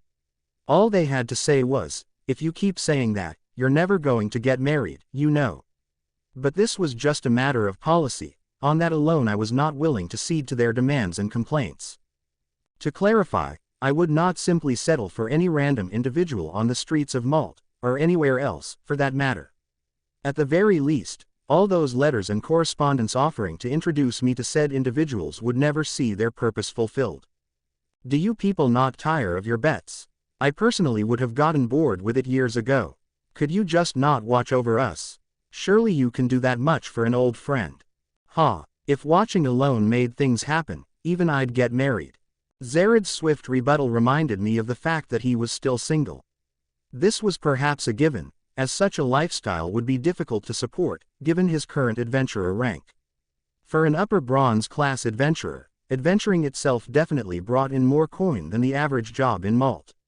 If anything, they didn't exactly need to work themselves to death to stay alive. The bigger question was if they could still live to see tomorrow. Dating, perhaps, wouldn't be too much of an issue, but marriage was another matter altogether. If the adventurer's partner in question was not an adventurer as well, said partner would have to steel themselves for the fact that the person they love may not come home every time they set foot outside Malt's gates. I suppose I said something unnecessary. I apologize. Oh, no, I don't mind. I say plenty of unnecessary things myself. That aside, though, if you're here on your own, care to have a drink with me? What, now you're turning your charms on me? Don't be daft, Lorraine. I'm not the sort of individual who would be interested in a kid a few decades younger than myself, Zared said, an exasperated expression on his face. As if taking my words for an affirmation, he pulled up a chair from a nearby table, docking it against mine. In a well-trained motion, he flagged down a nearby waiter, placing an order for a large mug of ale, albeit on his tab. The establishment, being older than Zared himself, was probably used to our antics at this point. If memory served, the current master of the tavern was the previous guildmaster of the Adventurers Guild. According to the rumors, he was a fearsome individual when he had served, with a single glance capable of silencing even the loudest crying child. It was a far cry from the jolly old man he had now become. If the gossip amongst my fellow adventurers was to be believed, he'd recently become a grandfather, his grandson having been born a while ago. As such, the developments in question were probably not that strange if one took that into account. Are you not starved for love then? You were, after all, just complaining about being unable to get married a short while ago, I said, posing the question to Zared as I placed my own order. I wouldn't really want to say this to you, you being a woman and all, but certain establishments exist for that sort of thing, you know. Also, getting married, especially for an adventurer, comes with all sorts of potential problems. For now, just someone to play around with is good enough. While bronze-class adventurers earn enough to keep themselves afloat, many of them end up broke after their payday, anyway. So, I suppose you were of the latter. Have you gotten all your fortunes wrung out of you by one woman or another? Yeah, right down to the hairs on my behind. But then again, the conversation has gotten kinda sad, hasn't it? I don't know about that. From the way you describe it, it almost seems like a personal tale of heroic achievement. That right, heroic achievement, Zared's commentary was unceremoniously interrupted by a commotion. A group of 3 adventurers had apparently made quite the loud entry into the tavern. From the looks of it, they didn't seem older than 20. They were built impressively and looked like the epitome of adventuring, but that only extended as far as their appearances. To my eye, their capabilities left much to be desired. HMPH. Looks like we've got a few show-offs here. Sure they look strong, but that's about it, isn't it? Zared said in a relatively subdued voice, snorting with amusement. While one would think it was unbecoming of Zared to be judgmental about the strength of others, such was not the case here. He was merely displeased with the way those adventurers had entered the establishment, perhaps rightfully so. After all, it wasn't difficult for me to understand how he felt about the matter. Everything from the way they had opened the tavern's doors, to how they presented themselves, seemed to be for the sole purpose of intimidating other customers. In addition, they presented themselves in this fashion while knowing full well that this tavern was mainly frequented by other adventurers. It wasn't difficult to understand why Zared had taken issue with their behavior. Verily so, I would say that you are at least 10 times as strong, Zared. Come now, wouldn't that be at least 100 times? But alas, lying would be unbecoming of me, Zared. Even if we are dealing with ruffians who know nothing of manners. As those words left my lips, the trio that had just barged into the tavern looked in our direction, rapidly approaching me as they did so. Before long, they stood before me, with the one who seemed to be their leader addressing me in a markedly uncouth manner. Hey there, little lady. Aren't you quite a pretty thing? Why don't you come have some fun with us over there? They were basically soliciting me for sexual services, perhaps implying that I was a prostitute of sorts. I had been in many situations similar to this before. Rentt had instructed me on how to escape from such situations, most likely out of concern for my safety. Still, I understood what they meant, and had more than enough means at my disposal to handle such an event. Unfortunately, I am already occupied. As you can see, I am busy drinking with this gentleman here. Perhaps you should try someone else. The ruffian adventurer in question, however, pounded the table with his fist in response. Just who the hell do you think we are, woman? You a fool, you should be tending to us, not this worthless sack of a man. He said, evidently roused by my commentary. In this situation, the common woman being harassed would have cried out in fear, calling for help from one good Samaritan or another. Unfortunately, I was by no means common, or normal. While thoughts of becoming normal did cross my mind on occasion, the fonts of mana churning within me had other ideas about my future. Taking care to hide my intent, I began condensing the mana in me, weaving it slowly into a spell. While the delinquents didn't suspect a thing, Zared had already noticed, panicking as he raised a hand.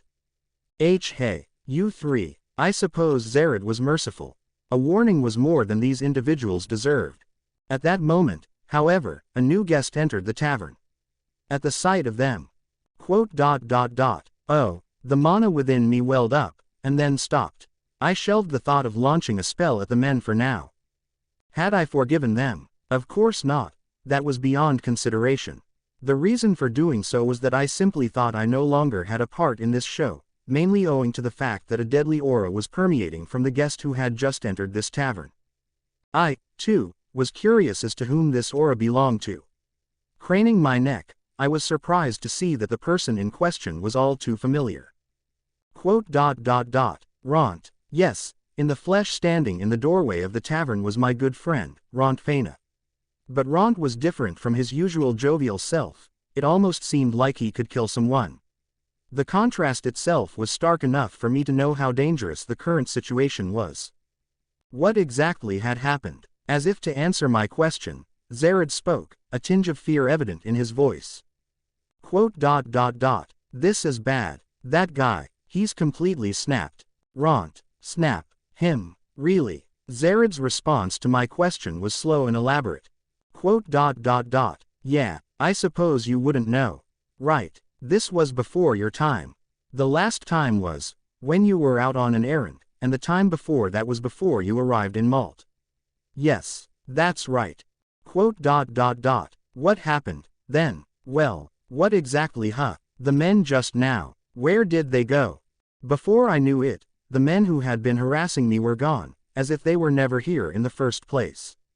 This was strange, considering how much they were boasting about having fun with me. Now, they were gone, like smoke. Oh, those fellows. They ran out the back door after seeing Rentt. Like spooked rabbits, you know. They run pretty fast, don't they? How very strange. I thought they would have some measure of courage. Although the men in question had clearly mixed up the definition of courage and being boorish, I didn't think that they were the type to simply up and run with their tails between their legs. Well, Rentt probably did something to them before they got here, no? I wouldn't know. Is that true? An assumption, Lorraine. That's all. You could certainly ask the man himself. Now, Rentt, what's all this about? Zared said, gesturing pointedly. Turning my head in response, I came face to face with Rentt, who had apparently walked over to our table at some point. With a sour expression on his face, he placed an order for an ale before sitting down at the table with us. The aura that had radiated from him was now gone, not a single trace of it remained. What's this all about? Where do I even begin? Those three are really hopeless. I suppose I'll have to beat their bad behavior out of them. Seems like anything short of that wouldn't work, Rentt said, downing the ale in a single gulp. Seeing him this riled up was rare. With Rentt himself not providing much of an explanation, I turned to Zared for answers. He, with an equally evident expression of displeasure on his face, answered my inquiry. Those fools were purposefully pulling monsters to new adventurers in the dungeon. Zared, who was usually unshaken by most things, furrowed his brow. I see. So, they are scum. Were they doing it on purpose? Pulling was a common adventurer slang term. It referred to the action of leading monsters to other adventurers, then immediately escaping as the monster's attention shifted. Although many adventurers did this without malice when they were running from monsters they couldn't handle, certain unsavory types often did so with ill intent. This was why I asked Zared if they were doing it on purpose, since they were not exactly strong. Rentt, however, immediately shook his head. No, that wasn't the case. As you two have seen, that trio don't have much in the way of actual skill. Although they were hunting monsters in the New Moon dungeon, they ended up drawing the attention of about a dozen goblins, eventually pulling them to adventurers who were slowly hunting in the relatively safer parts of the New Moon. And what of those adventurers? They're safe. They followed my instructions and were all led to safety somehow. While I would have thought of defeating them, I suppose a dozen goblins was indeed too much for Rentt. In addition, there were new adventurers he had to protect. In that regard, he made the right choice. New adventurers were not very good at escaping after all. The lack of such a skill would only serve to herald one's death in the dungeons. Rentt, however, was particularly good at escaping from monsters and the like. Was that all they did? Why are you so angry, then? Wouldn't you normally have them reflect on their actions? The thing is, this isn't the first time it's happened. I did some investigating and found out that this was the 5th time. Given the chance, they would definitely do it again to some unwitting new adventurer, but of course, a veteran would immediately escape when a band of fools like that comes near them. I suppose there really is no saving people like that. That's exactly right. Also, the ones I had saved were Yuri's and his group. If memory served, Yuri's was of the new adventurers that had attended one of Rentt's educational sessions at the guild. In fact, I'd even spoken with him once as he passed us by on the street after I had finished having a meal with Rentt. In this case, I suppose Rentt was referring to Yuri's party. Rentt continued his explanation. Yuri's noticed the group enter the dungeon before his group today and thought that they would do the same thing again. So he told me about it. This was why I went with them, just to be sure. While it did all work out in the end, this cannot be allowed to continue.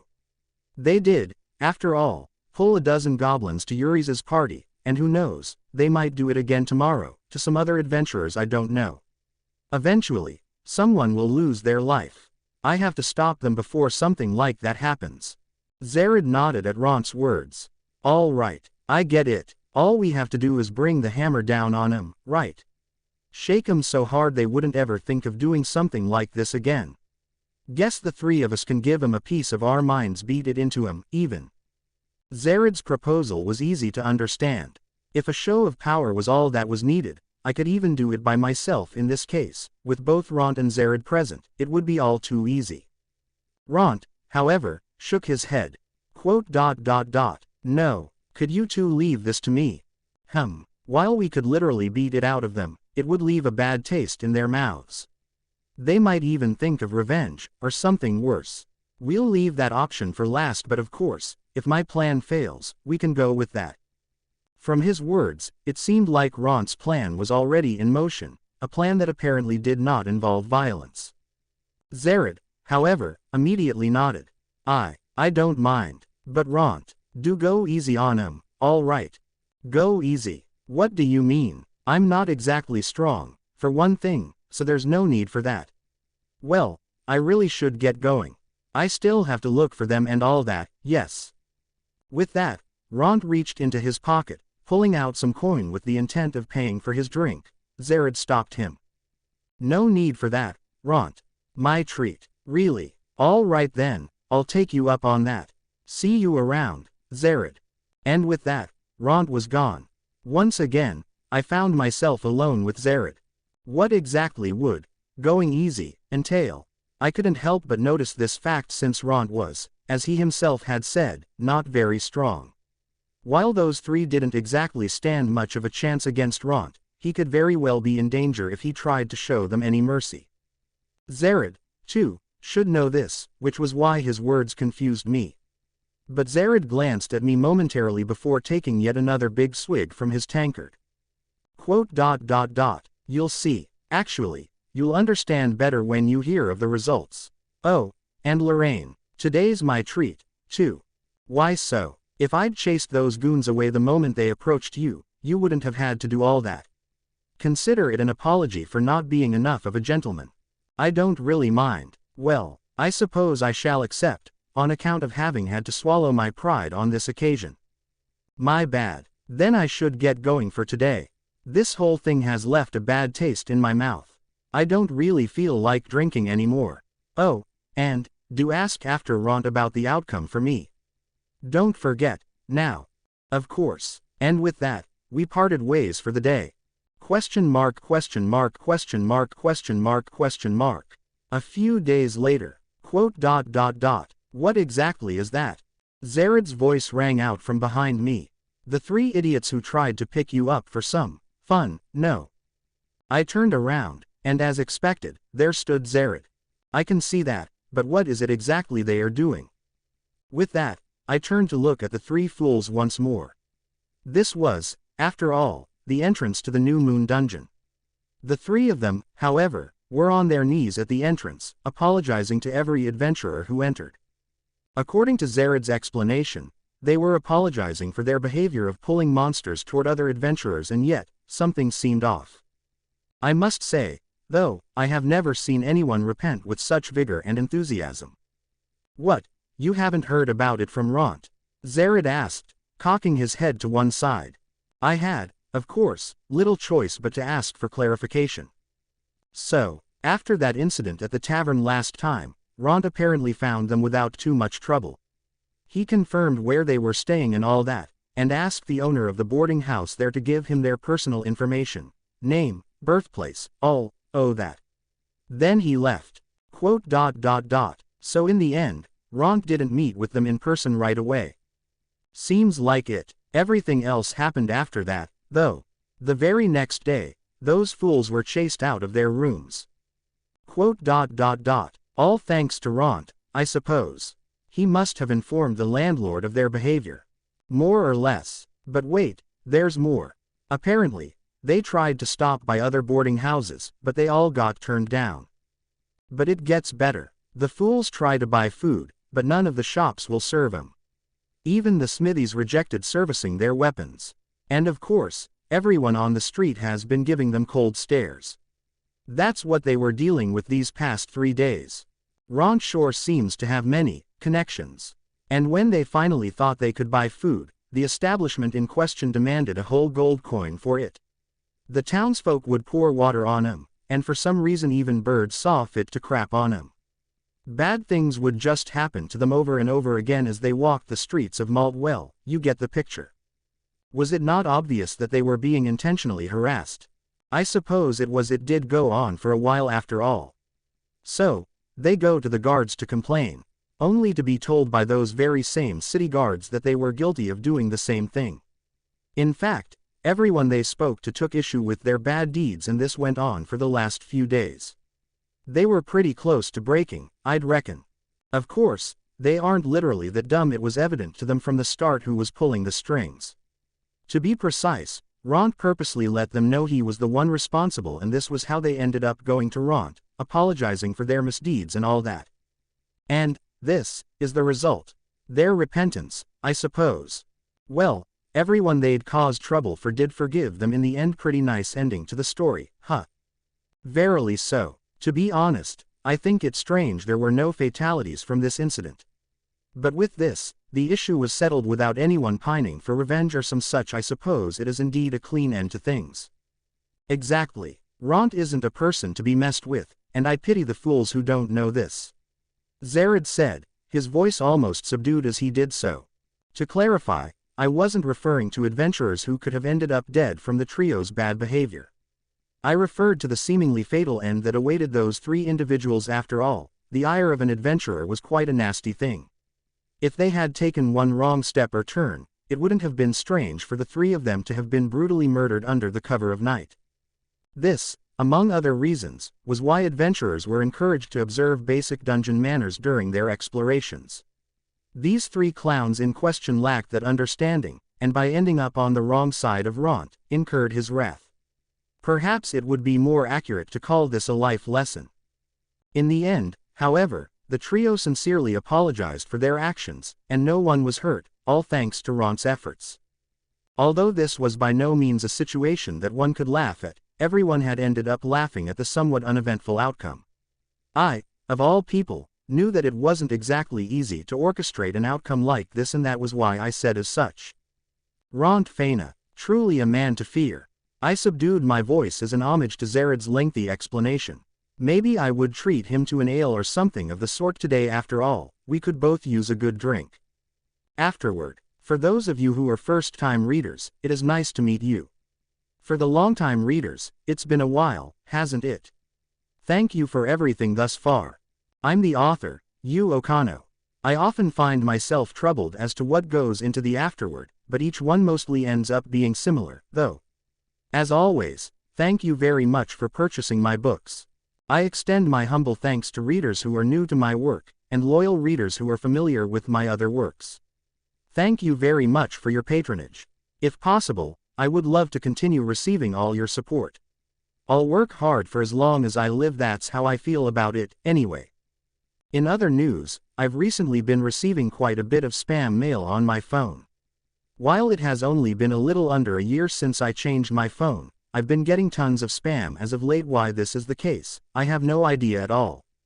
Personally, I don't remember writing my phone mail address down anywhere, nor did I give away my address to that many new friends. Either way, the issue is resolved by simply blocking the sender. Even so, come to think of it, I haven't seen so many spam mails before, not even from back when I was a student. It's quite a lot of effort to block them all. In the past, spam mails were predictable. They were just some dangerous URLs that you shouldn't click on. Nowadays, however, they look like legitimate messages sent by anyone from anywhere, with their addresses disguised and all that. There's usually some long-winded story, concluding with a clickbait link at the end of the message. Looking at them, I couldn't help but feel that competition is intense in any industry, even that of spam mail scammers. Publishing books is quite the competition, too. I am really grateful for the fact that I can continue publishing books at this relatively consistent pace. I feel that if I am to keep writing, I'm going to have to keep improving in a variety of places and points, just like how those spam mails keep evolving. If one has talent, that is another story. That said, I of all people know that I'm not one of those individuals. I've found niche after niche, opportunity after opportunity, and here I am today. As such, I conclude the afterword of my first book quite the dark afterword, wasn't it? Do forgive me for the relatively dark contents of the first book, as well. In closing, I hope that you will continue enjoying my work, The Unwanted Undead Adventurer, with me. Thank you very much for your patronage. Well then, dear readers, if possible, let us meet again in the next book. Bonus short stories. Lorraine's raison d'etre. Say, Rentt, fetch me that tome over there. Yes, the one that says On the Observations of Mana and Fauna, by Professor Redonner. I said, rolling around on the sofa in my abode as I casually instructed Rentt to fetch me more reading material. Rentt, for his part, immediately stood up, bringing me the tome without any delay.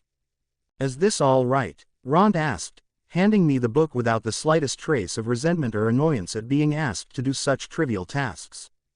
I guess this was to be expected, since I had caused Rentt similar kinds of trouble over the years, from bothering him with housework to fetching books.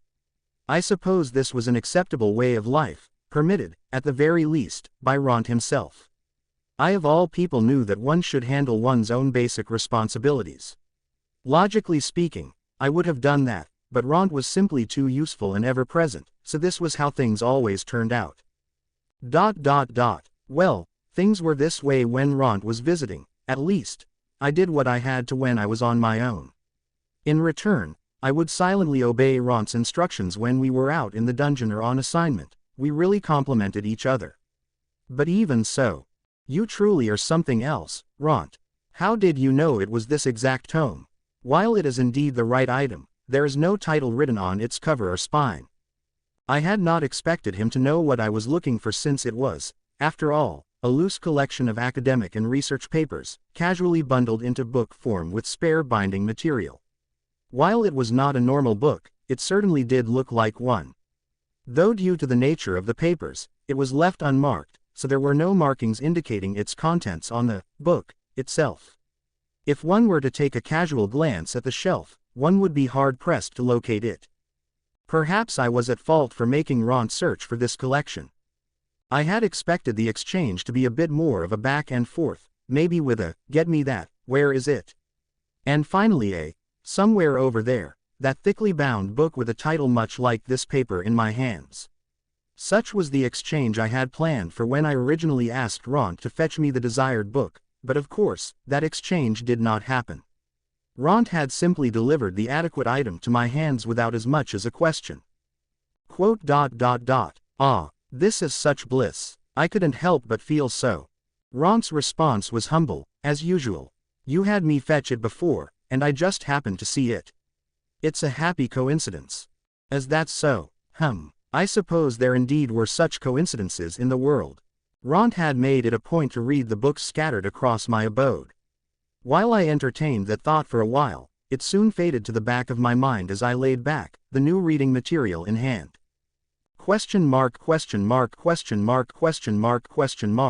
On another day, in the laboratory of a certain residential abode in Malt.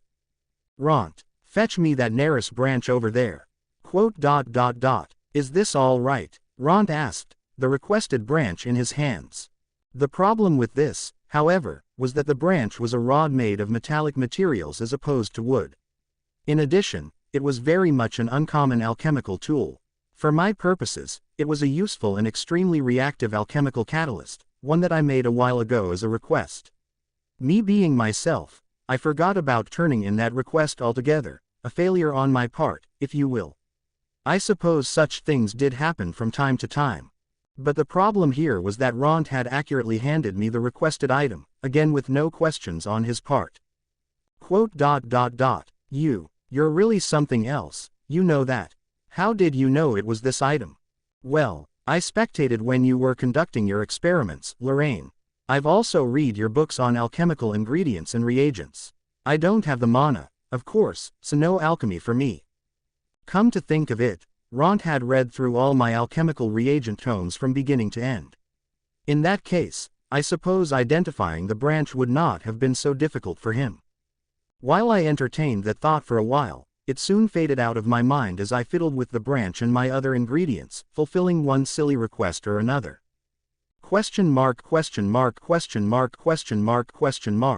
A moment, if you would, Rentt.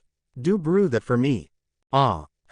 Is this all right? Saying so, Rentt withdrew a container from someplace in the mess in my abode, placing it upon the table. It was none other than a tin of Empire-made bergamot tea, the very thing I'd just thought of drinking. This was perhaps a little too much. Do you not think it strange? How is it you understand my non-specific speech, Rentt? It wasn't like I was pointing at a tea tin. There are so many other kinds of teas available. Yes, disregarding the mess, I was very specific about what I drank. But of course, I was not enough of a snob to insist on brewing my tea myself. I simply loved all sorts of tea, and as such had a wide collection of tea leaves and other tea-related condiments. Let us not forget the alcohol.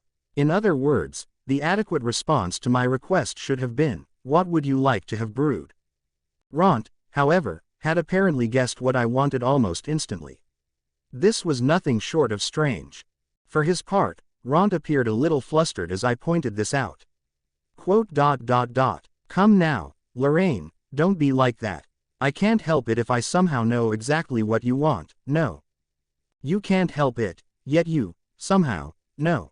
Do you have any evidence to back up your claims? Well, I wouldn't say I have nothing, but I just know. In general, you know. I can't put this into words very well. I supposed it would be unbecoming of me to push him any further. If anything, I deduced that Rentt's observation was on a different scale altogether, one could even call it a supernatural ability. But the fact that I could not identify the reason behind this. As a scholar, I was suddenly overcome with a terrible sense of loss. Even so, if I thought about it, Rentt's abilities were always used for my benefit, in which case, not knowing the reason was probably somewhat acceptable. Yes, right. In fact, I could merely think of it as having been blessed with an extremely capable assistant. But then, has it not always been this way? Why, of course it has. What was I even thinking of again? Oh, never mind, I thought, as I sat drinking my freshly brewed bergamot tea. Should I just explain everything, starting with the finer details? Rentt asked, perhaps out of concern for me. I, however, dismissed his question. No, that is fine. More importantly, Rentt, I am hungry. Do make that for me, would you? All right. Would the spicy stuff be good? Yes, yes, that is good. While I couldn't put it into words, there was this nagging feeling at the back of my mind. Although I was well on my way to being pampered and spoiled, I couldn't help but simultaneously feel an extreme sense of bliss and fortune.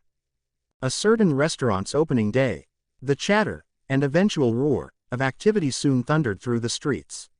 It was now morning in Malt, a town on the fringes of the frontiers of the Kingdom of Yaren.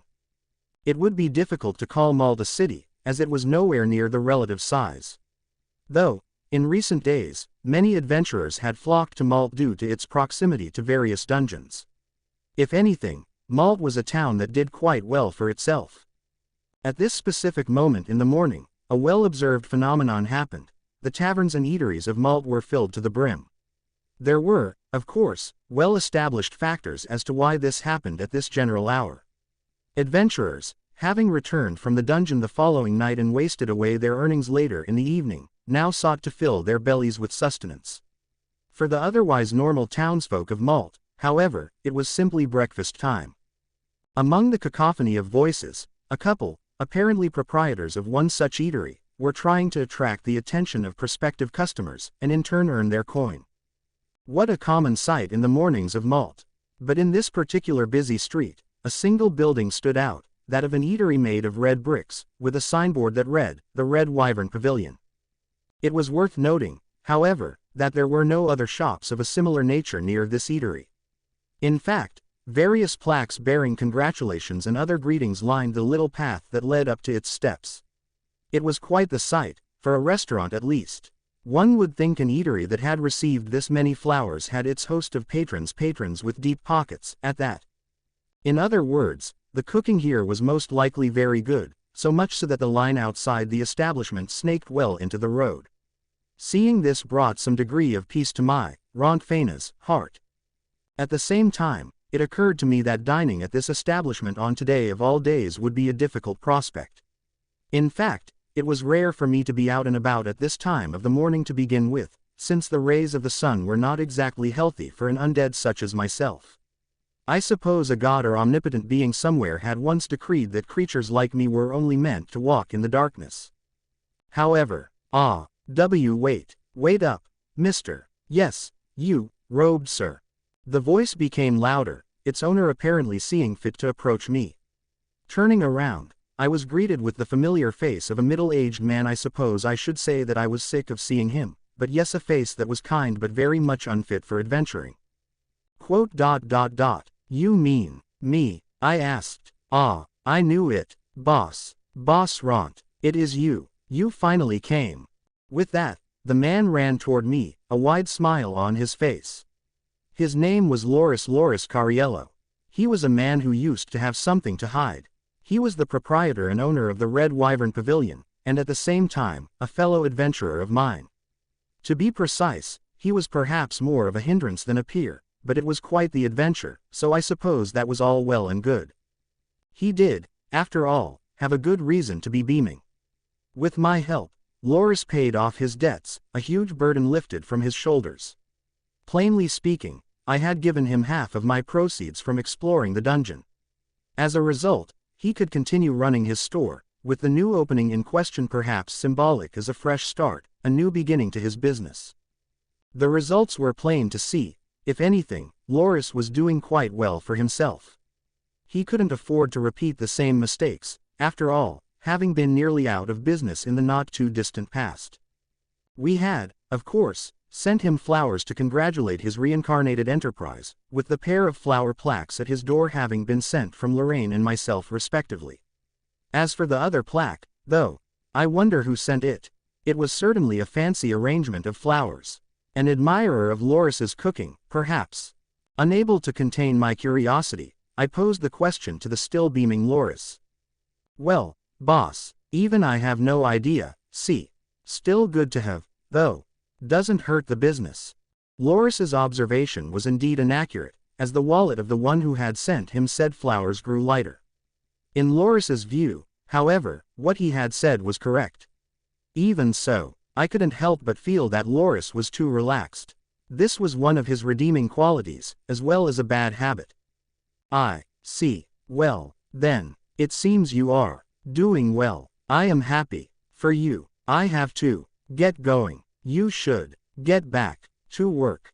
As I turned to leave, Loris shook his head at an alarming velocity, grabbing me by the arm. Wait up, boss. Wait up. You came all the way here, so that means you wanted to have a meal, yeah? Then please do eat something, boss. You're our greatest investor, Loris said. An investor. For all intents and purposes, I had already handed a hefty sum of coin to Loris, and I was sure that I wouldn't receive profits or dividends. Semantics, I suppose. And yet, if one such as myself were to dine at your establishment, I would stand out too much. Bad for business. No. I was, after all, a member of the Walking Dead. Although I managed to conceal the smell of my perpetually rotting body after detailed discussions with Lorraine, I had to wrap my entire body up in robes and other items. At the very least, I looked highly suspicious. To think that one such as myself would enter a busy eatery. It did not seem like a good idea in any shape or form. But Loris had other ideas.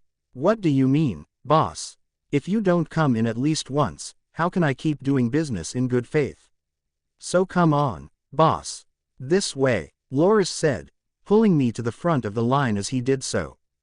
I suppose Loris's actions caused the line to assume that I was related to the proprietors somehow, and on that note, I felt no suspicious stares as I was led by Loris through the door. Upon entering, I was greeted by yet another familiar face, the warm smile of Loris's wife, Isabel. Mr. Rentt, I see you came. Well then, please do come this way, she said, leading me to an empty seat. The seat in question, however, was the most central, and arguably best, seat in the entire eatery. I would stand out far too much, so I instead requested a more isolated and quiet corner table. It would seem that Loris and Isabel had employed other staff, having 2 other young girls present in the restaurant, working the tills and whatnot. Although Isabel had wanted them to greet me, I declined, seeing how they were already busy enough with work. Shortly after, Isabel took my order, and Loris returned to leading and seating more guests to their tables. The restaurant was already filled to the brim, and I didn't think they could possibly fit any more people in this establishment. With Isabel taking order after order and the girls working the kitchen and till, it did seem like the pavilion was doing very well for itself. After a short wait, my meal was delivered to my table. It only took one bite for me to understand just how good the cooking was here. There was no blood of any kind present in my meal, but I still found myself somewhat satisfied by the experience. Thinking back to when I first met Loris in the dungeon, I remembered having many doubts about him, and could hardly predict an outcome like this. All's well that ends well, I could say. I suppose that was why I did what I did next. Being in a reasonably good mood, I summoned one of the girls Isabel had hired, instructing her to handle my bill in a specific way. Paying the appropriate amounts, I left the store silently. If I were to say goodbye to Loris during their busiest time, it would only slow them down. Just as I was about to step out of the doors, however. What? The boss did. Dear customers, I am pleased to announce that just now, all your bills have been paid for by a certain benefactor of ours. In fact, this person is the greatest investor in our eatery, and the one who saved my life. Please enjoy your meal at the Red Wyvern Pavilion today. Loris's voice rang out from above the din. The price was right, and there were occasionally adventurers who did this sort of thing. Establishments that had patrons like this, in turn, were often seen as good shops that gave back to the community. I suppose this was an adequate, celebratory gift. With this, Loris's eatery was bound to do well, at this point in time and well into the future. Those thoughts in mind, I headed back in the direction of Lorraine's home, making a mental note to visit here again for dinner sometime soon. Love among peers. I want to fall in love, too. Hearing such a thing while dining at the tavern would cause anyone to spit out the food they were chewing on in surprise. The lips from which those words escaped hardly belonged to a young woman, but instead a muscle-bound man in his 40s. To be precise, they were from the lips of bronze-class adventurer, Zared. Zared was an adventurer senior to myself, Rentt Faina, bronze class, and Lorraine Vivi, silver class. While his abilities were only at the bronze class level, the fact that he still had all his limbs, and only a few scars on his face to show, were factors indicative of his abilities and strengths. After all, adventurers of his age were usually a limb or two short, or perhaps even dead. I, for one, hadn't take care not to end up as such, so I suppose it would be fine in the long run. Taking into consideration the above factors, what Zared had just said was truly startling. Although I did spit out my food, Lorraine, who was seated next to me, merely continued munching on her meal, eventually swallowing it without a sound. Did I hear you incorrectly? I am somewhat certain that I just heard you say something most strange, was what Lorraine had to say.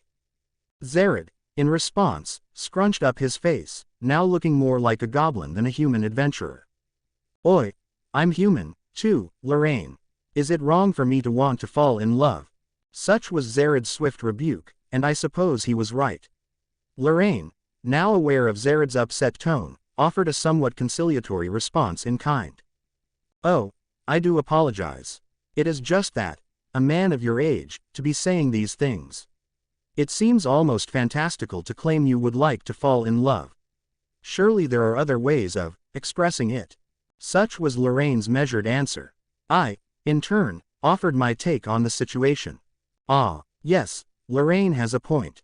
Would you not normally say that? You ended up liking this girl, or say how you would make her yours. Something like that, right? Lorraine slapped her thigh in amusement at my response. Yes, exactly. But then, there you go, claiming that you would like to fall in love, like a blushing maiden. Do you not see? I had valid cause for doubting my ears. Surely that can be forgiven, no? Hearing our justifications, Zared appeared to understand the cause of our amusement, slowly shaking his head. Well, that's my bad, I guess. But I can't control how I feel, yeah. Well, I suppose on that point you would be right, Zared. Well then, tell us, who is it? Is it Nina, Jenny? The two names I raised were a member of the guild and an adventurer respectively, both relatively younger women. If anything, these two individuals were the women that Zared had the most amount of social interactions with, so it wouldn't be strange if he ended up liking one of them. Zared, however, shook his head. No, and soon it was our turn to stare at Zared in shock, for the name that he brought up was one most unexpected. ?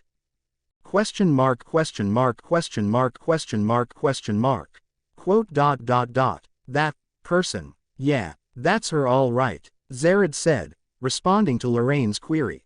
At this point in time, the three of us were on the streets of Malt, peeking out from behind a corner of one street at a certain storefront. A single woman stood before the store in question, speaking warmly with several customers. It would seem that she was the one who had captured Zared's heart, so to speak. Even so, this was something I truly did not expect. The girl at the flower store, quite the departure from the goblin-like adventurer, While Lorraine's statement could be interpreted in a definitively negative way, it was worth noting that Lorraine didn't exactly hate goblins or their faces. In fact, she found them to be very interesting and indicative of a goblin's character. She even conducted research into them at some point in time, gaining the ability to tell unique goblins apart from each other with a single glance. To me, however, goblins all look the same, but Lorraine did, as usual, have a point. Why did it have to be the flower girl, of all people? I cannot imagine you going to the florist's, Zared. I asked, unable to wrap my head around the matter. Well, no, as if stealing his resolve, Zared started telling the two of us about why he had been to the florist's in the first place. While Zared was frequently partied with a warrior by the name of Ryud at this point, they both used to be a part of a four-man team. Of those members, one of them had lost their life while adventuring, and the other had left the adventuring life behind altogether. This adventurer's death wasn't exactly anyone's fault. In fact, they spent their last moments talking about how they had enjoyed adventuring with their party and wished for their peers to continue their work as they passed on. Zared, concluding his tale with a bitter smile, looked away momentarily. Although he had attempted to hide it, I could see the regret and unbridled sadness in his eyes. Zared had of course noticed recently that the anniversary of his party member's death was near. 20 years had passed without so much as a visit to their grave, and Zared had thought now would be a good time as any to perform such a visit. One would, in turn, need flowers when visiting the grave of a fallen comrade, hence the rare trip to the florist's, and it was there that Zared had met the flower girl in question. But then, how did you end up liking her? Zared was not a fickle man. There was no way he would have fallen for this woman simply by purchasing some flowers. Zared, however, was quick to offer an explanation. Yeah, see, I was troubled about what kind of flowers to bring. So I told her about the reason for me buying flowers as well. That girl, she's called Fi, she started crying when she heard about it, see. Even I started crying, too, damn it. So before I knew it, I asked her out for a meal, and she asked to hear more about Lat. Lat, I suppose that was the name of Zared's fallen companion. According to Zared, Fi agreed to go with him for a meal. In fact, they had shared many meals since. If they indeed shared such a bond, I suppose it was not out of the question for the two of them to get married, but he had no idea how to ask her out, and was now consulting the two of us for advice. Having heard his story up to this point, however, Lorraine and I felt somewhat silly for having made fun of him, and we decided to make ourselves scarce. Let's go home, Lorraine. Ah, yes, of course. We both were of one mind, having turned to face each other at the same time. As we moved to leave, Zared panicked, pleading with us to stay. Wait, you two. Advice. Give me some advice. Help me out here. Upon hearing his plea, Lorraine stopped, looking slightly up at the sky as she did so. You, if you are that smitten with her, all that is left is to bravely go forth and pop the proverbial question, no. Simply tell her that you love her, that you would like to go out with her, that you would like to get married. It's not such a difficult thing. With that, Lorraine left in a huff, walking quickly down the street. I mean, if I could, I wouldn't be in such a tight spot. Zared had a pathetic expression on his goblin-esque face. I, however, could not help but agree with Lorraine, and as such decided to give my old friend some encouragement. Just draw out your courage, like when you're fighting monsters in the dungeon. If you get rejected, I'll treat you to a meal. Work hard, Zared. If you succeed, you're treating me, you hear. Without waiting for his response, I took off, attempting to catch up with Lorraine. What happened next would be completely up to Zared. I, for one, didn't think he was a man to back down from such a situation.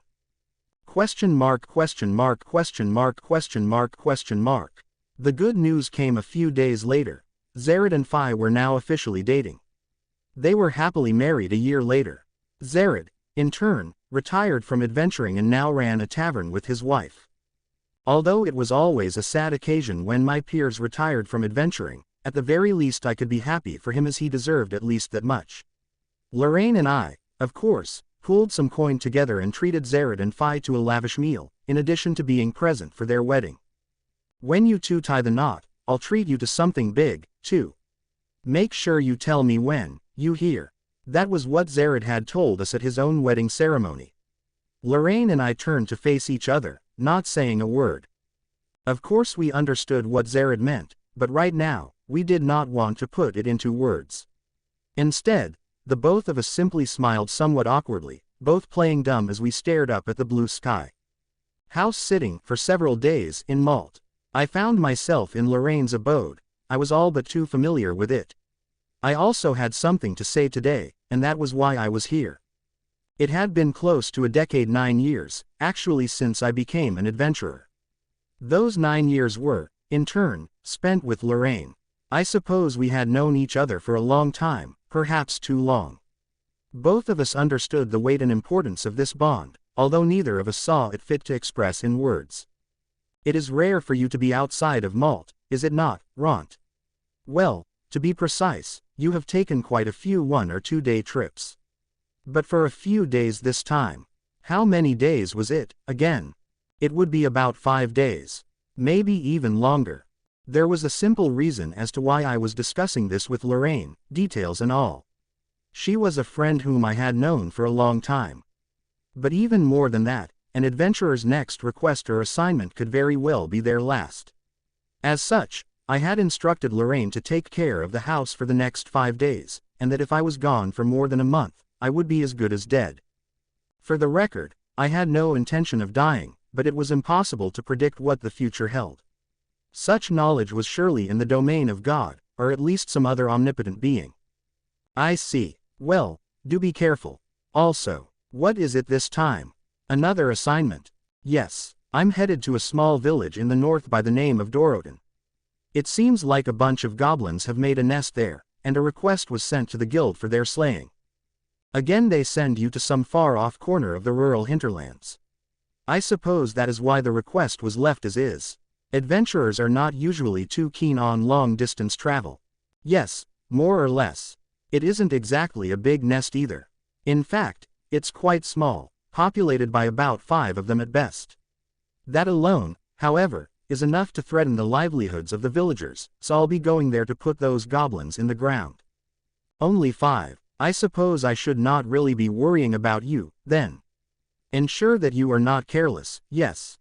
Contrary to what she said, Lorraine was clearly worried. I know, Lorraine. Well then, I'll be off now. With that, I walked through the doors of Lorraine's abode, heading toward the pickup point for a local horse carriage service. I had dropped by Lorraine's with the intent of saying goodbye before I left. If anything, I found myself grateful that horse carriages went anywhere, even to the far corners of the rural hinterlands. I hoped that the service was regular. At least, I would hate to return to Malt on foot. Question mark, question mark, question mark, question mark, question mark. Oh, how good of you to have come. We've had that request out for a month now. We feared that no one would ever come to help us. It was a great welcome. At least, that was what I thought as I sat in the house of the local village elder, having arrived at Doroden shortly before. They seemed pleased to see me, if anything else.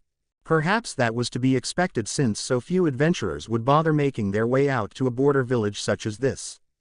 While requests could be put up by anyone, no aid would come if the assignment was not taken. For a while, the villagers in question had to put up with the goblin menace themselves, so it was not unheard of for villages to incur severe casualties in such cases. Compared to that scenario, having an actual adventurer take up the assignment and provide their services was above and beyond what they expected. Perhaps me being only a bronze-class adventurer would not bring them much comfort. I would need a few days to flush them all out, but at least it would be done without too much trouble. It would seem they expected great things of me. Well then, the request specifies that I need to destroy a goblin nest in the area.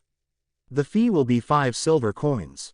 If that is acceptable, I would like to know more about the surrounding geography, and where the nest is located. No, you should rest for the night. It has been a long journey. No. We have prepared you a room, too, but of course, we are a small village. We hope you find our humble welcoming and amenities acceptable, the village elder said, bowing deeply. This seemed a little overboard for a simple goblin slaying request, but I suppose this was how things were in border villages. Goblins, being monsters with a high reproductive rate and some degree of intelligence, posed a huge threat to such villagers. If any other kind of monster was allowed to take root here, this village would become completely uninhabitable. In addition, irregularly occurring monsters appeared in populated areas from time to time. Those who defeated such monsters were treated with the utmost respect by the local inhabitants. Of course, some adventurers chose such assignments so that they would be treated as kings. However, feeding one's own ego was not what a normal adventurer would do. In any case, it would be unbecoming of me to refuse their offer. If anything, it was common for villages like this to throw lavish parties welcoming adventurers, in exchange for lower reward fees. Regardless, I should accept their generous offer, if only to put them at ease. I nodded in response. Well then, I shall partake in your hospitality. But you don't have to go too far, though. I clearly said that, yet an intimidating amount of food, a feast, really was now placed before me, along with copious amounts of wine, all having been served by the village's young women. Both the food and wine, apparently made with produce grown in the village, were not as clean as the produce one would find in Malt. The ingredients themselves, however, were fresh, and the meal was delicious.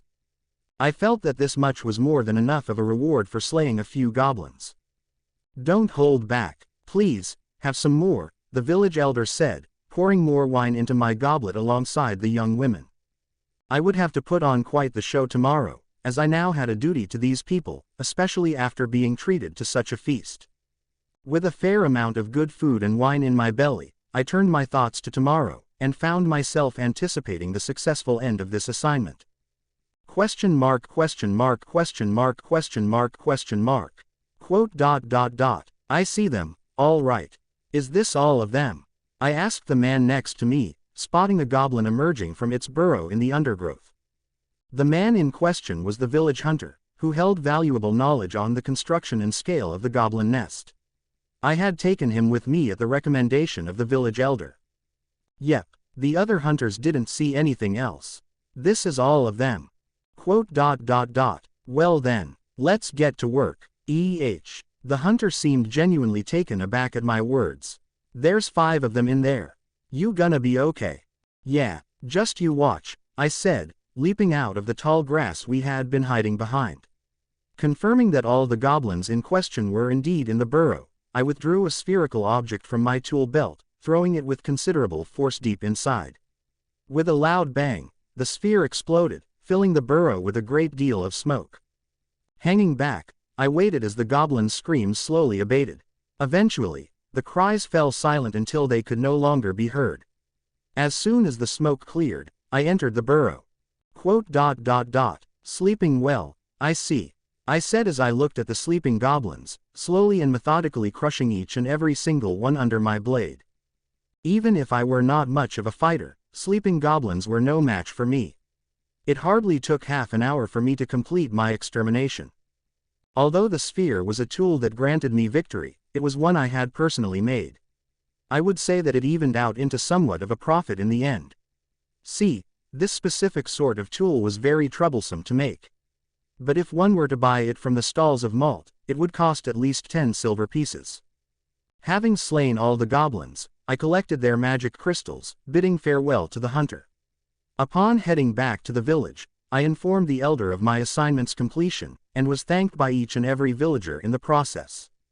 That night, the village threw yet another feast for me. While I had wanted to return to Malt right away, I suppose I could not turn down their offering. During the feast, the elder once again filled my goblet, all the while thanking me for what I had done. Quote dot dot dot. Thank you so much, good sir. Thank you. You have saved us all.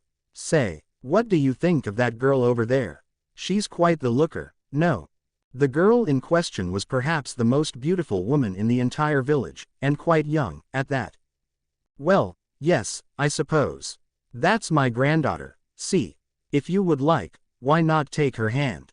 I suppose the elder was concerned for the future of this village from here on out. The girl, too, batted her eyelashes at me, her cheeks red with her shy smile. I, however, shook my head. I do apologize, elder, but... I see. I suppose there is no choice. We think highly of a great adventurer such as yourself. But we shall give up on that prospect, the elder said, smiling. I couldn't help but think of a certain face that crossed my mind as I offered my refusal, along with the certain words I had to say to a certain someone I knew. And so it came to be that I returned to Malt. Well, how was it? Lorraine asked. Oh, as always. With that, I began brewing some tea, like I always had, before reclining back in a chair with a book I picked off the floor of Lorraine's abode. The convenient raunt. Quote dot dot dot. Well then, with this, we're mostly done, a strict-faced adventurer said, a sigh accompanying his statement. Standing behind him was Lorraine, a silver-class adventurer and a well-built warrior. 7 years had passed since I, Rentt Faina, had become an adventurer. Although I had been gaining experience ever since, my rank was still lower bronze class. As such, I found myself often left out when it came to parties. But this specific excursion was an exception, having been asked for by name by the guild itself. The party, in turn, conformed to the guild's specifications. Besides Lorraine, I was in a group with 2 other individuals, a swordsman wielding a great sword by the name of Zared, and a heavily armored walking mountain of a warrior by the name of Ryud. They were both part of the upper bronze class. Although the highest-ranked adventurer in this party was Lorraine, she had no intentions of leading our group, leaving that role to Zared. The nature of the request was easy enough. Flush out an unnaturally large concentration of goblins on the first floor of the New Moon dungeon. Not exactly a dangerous request, and one easily handled even by bronze-class adventurers. We were, of course, not alone in this endeavor, as other guild-appointed parties were hunting goblins here as well. All we had to do to complete the assignment was slay the required number of goblins. Any extra that we could manage to put into the ground would result in a bonus. It was a good contract, albeit a compulsory one, having been appointed to the task by the guild itself. In reality, however, there was no mistaking that it was a tiring job, hence Zered's sigh. Well, we're about 70% of the way there. We can just hunt the remainder at a leisurely pace well into the evening. How's that sound? From now, it is still morning, Zered. I would like to finish the request and simply return home. Lorraine disagreed, shaking her head. Ryud, the armored warrior, chimed in with his own thoughts on the matter. I get that, Lorraine, but there aren't many more goblins to go around. It'd be troublesome to go looking for the rest, Ryud said, in a gentle and polite voice that hardly fit his hulking image. From here on out, it was less slaying and more tracking, a time-consuming task, indeed. Considering the terms of the contract, however, we had no choice but to do as we were told. I suppose that's how it is.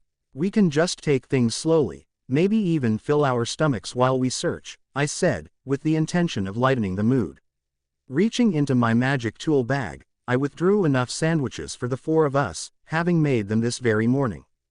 Lorraine, apparently still in a foul mood, snatched a sandwich from my hands before leaning up against the dungeon's walls.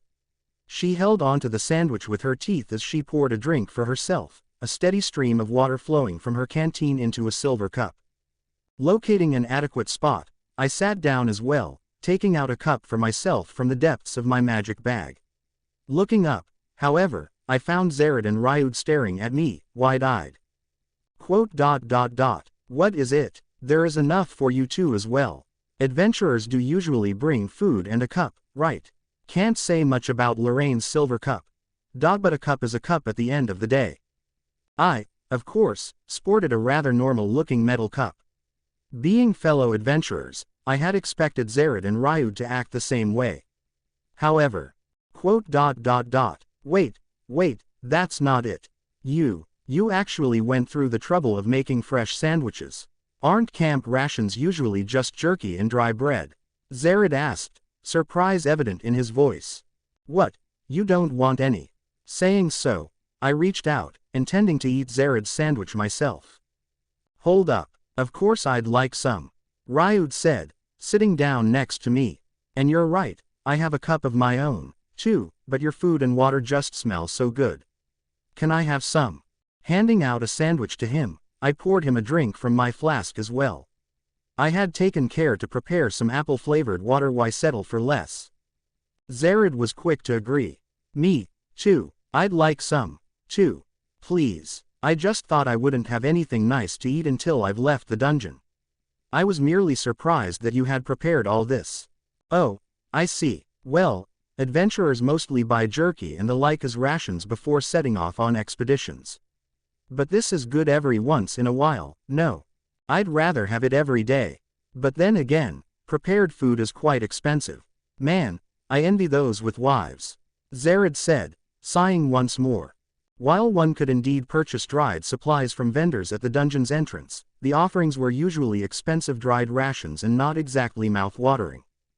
In addition, most adventurers didn't have magic bags. Due to the relative inconvenience of walking around with fresh food, most adventurers, in turn, simply purchased dried rations and hard bread, stuffing it into their packs. But of course, an adventurer would be hard-pressed to find a wife who would purchase a magic bag for a large sum of coin, and then stuff it full of homemade food for their adventuring husband. The average person would most likely get fed up with doing it so relatively soon, let alone on a regular basis. And so our chatter continued until we were finally done with our meals. All right, I've had my fill now. Thanks to Rentt, I feel like I can work twice as hard today. Zered cheered. I feel the same, Ryud said, a satisfied expression on his face. I suppose the sandwiches were worth the trouble after all.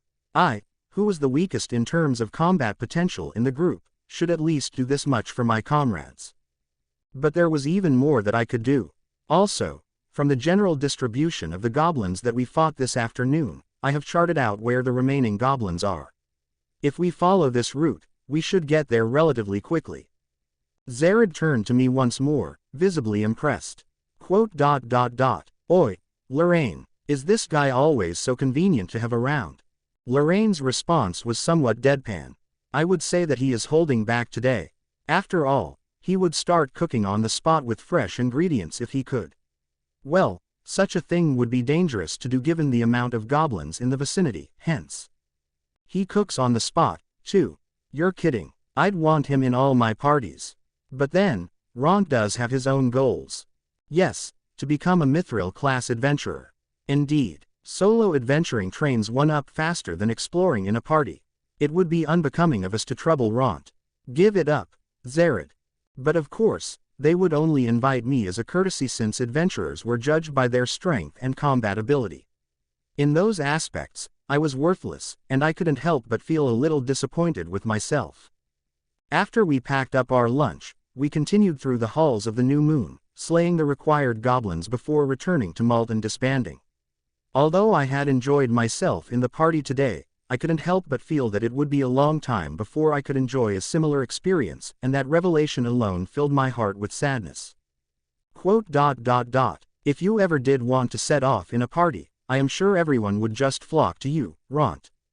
Lorraine, who had been walking next to me, seemed to mumble something under her breath. What was that, Lorraine? No, it is nothing. Let us return home. In fact, the payout from that assignment was respectable. We should feast over dinner, at the very least. Saying so, Lorraine quickened her step, with me following closely behind as she headed off in the direction of a well-known eatery. Strength of the silver class. It was perhaps common knowledge to most individuals that adventurers were segregated by a ranking system, with the strongest being the mithril class. Second was the platinum class, followed by the gold, silver, bronze, and finally iron classes. New adventurers, in turn, started off as iron class. In addition to these, there was a tier system as well, with lower, middle, and upper ranks. This part of the classification, however, was mostly ignored. With the exception of certain special scenarios, most adventurers in the same class were equally capable. Of course, veterans were another story altogether, but other than a difference in experience, their capabilities were mostly on par. Having more experience simply made one's job easier, and there were, of course, lower-class adventurers with plenty of experience. A quirk in the system, if one would put it so. That said, it was worth noting that I was of the lower bronze class. Lorraine, for her part, was middle silver class. She was, after all, quite capable. If I had to say, iron-class adventurers were mostly newcomers, and there were a fair amount of bronze-class adventurers found in any town. The silver class was mostly made up of veterans, and so on. Gold-class adventurers, on the other hand, were in a league of their own, with some being capable of almost superhuman feats. Needless to say, few of these adventurers existed. In other words, a typically successful adventurer ended their career as a silver class. Such was just how things were. With that said, it was not wise to pick fights with a silver class adventurer just because they were relatively normal. After all, there were certain silver and gold class adventurers with monstrous capabilities, who did not look too different from my fellow adventurers and me. In fact, I had personally experienced such an event 5 years into my adventuring career. Of course, this was when I had still lived.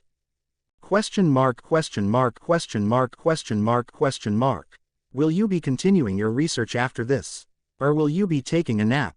I asked of Lorraine, who was partaking in her lunch at the same table as I was in one of Malt's busy eateries.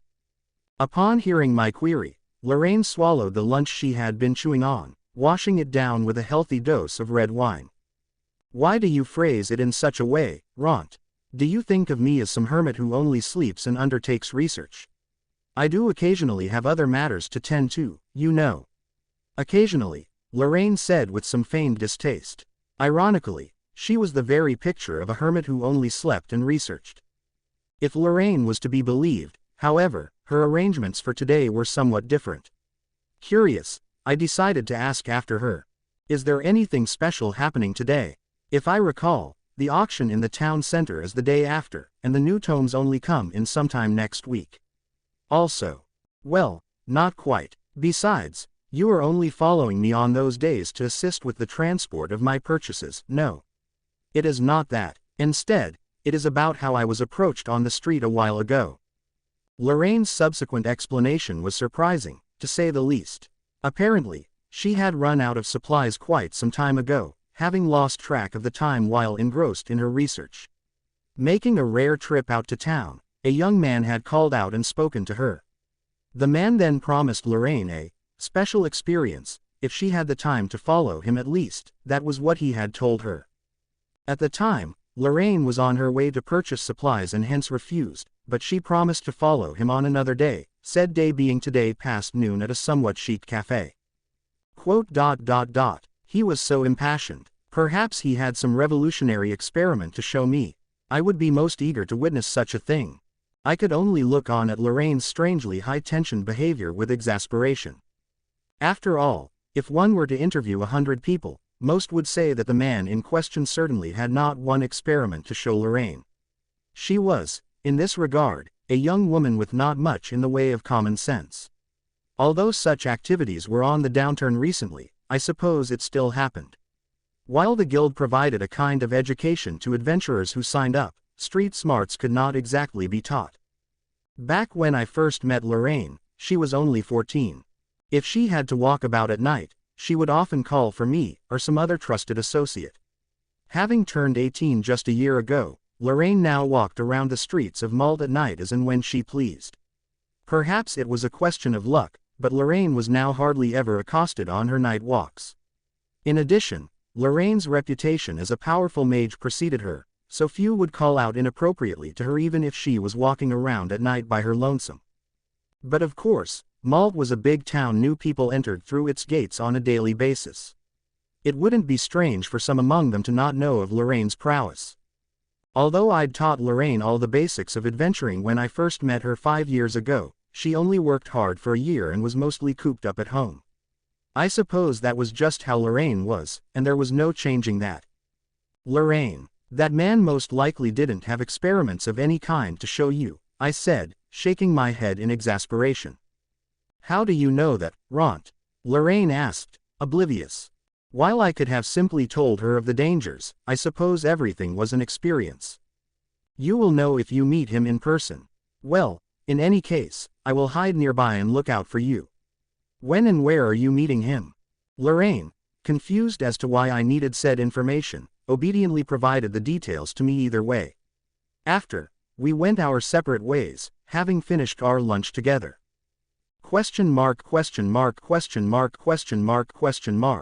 Is it that man over there? I asked, pointing to a lone man seated at the cafe's terrace.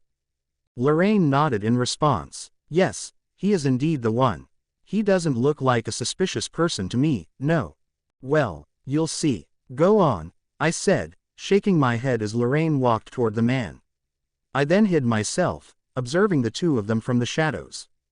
The man was human, of course, but with his attitude, flashy clothing, and questionable sense of fashion, he was quite suspicious.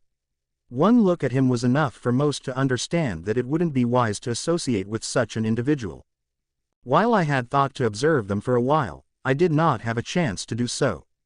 Though the man merely engaged in casual conversation at first, he soon drew a knife from a hidden pocket in his shirt, pointing it at Lorraine.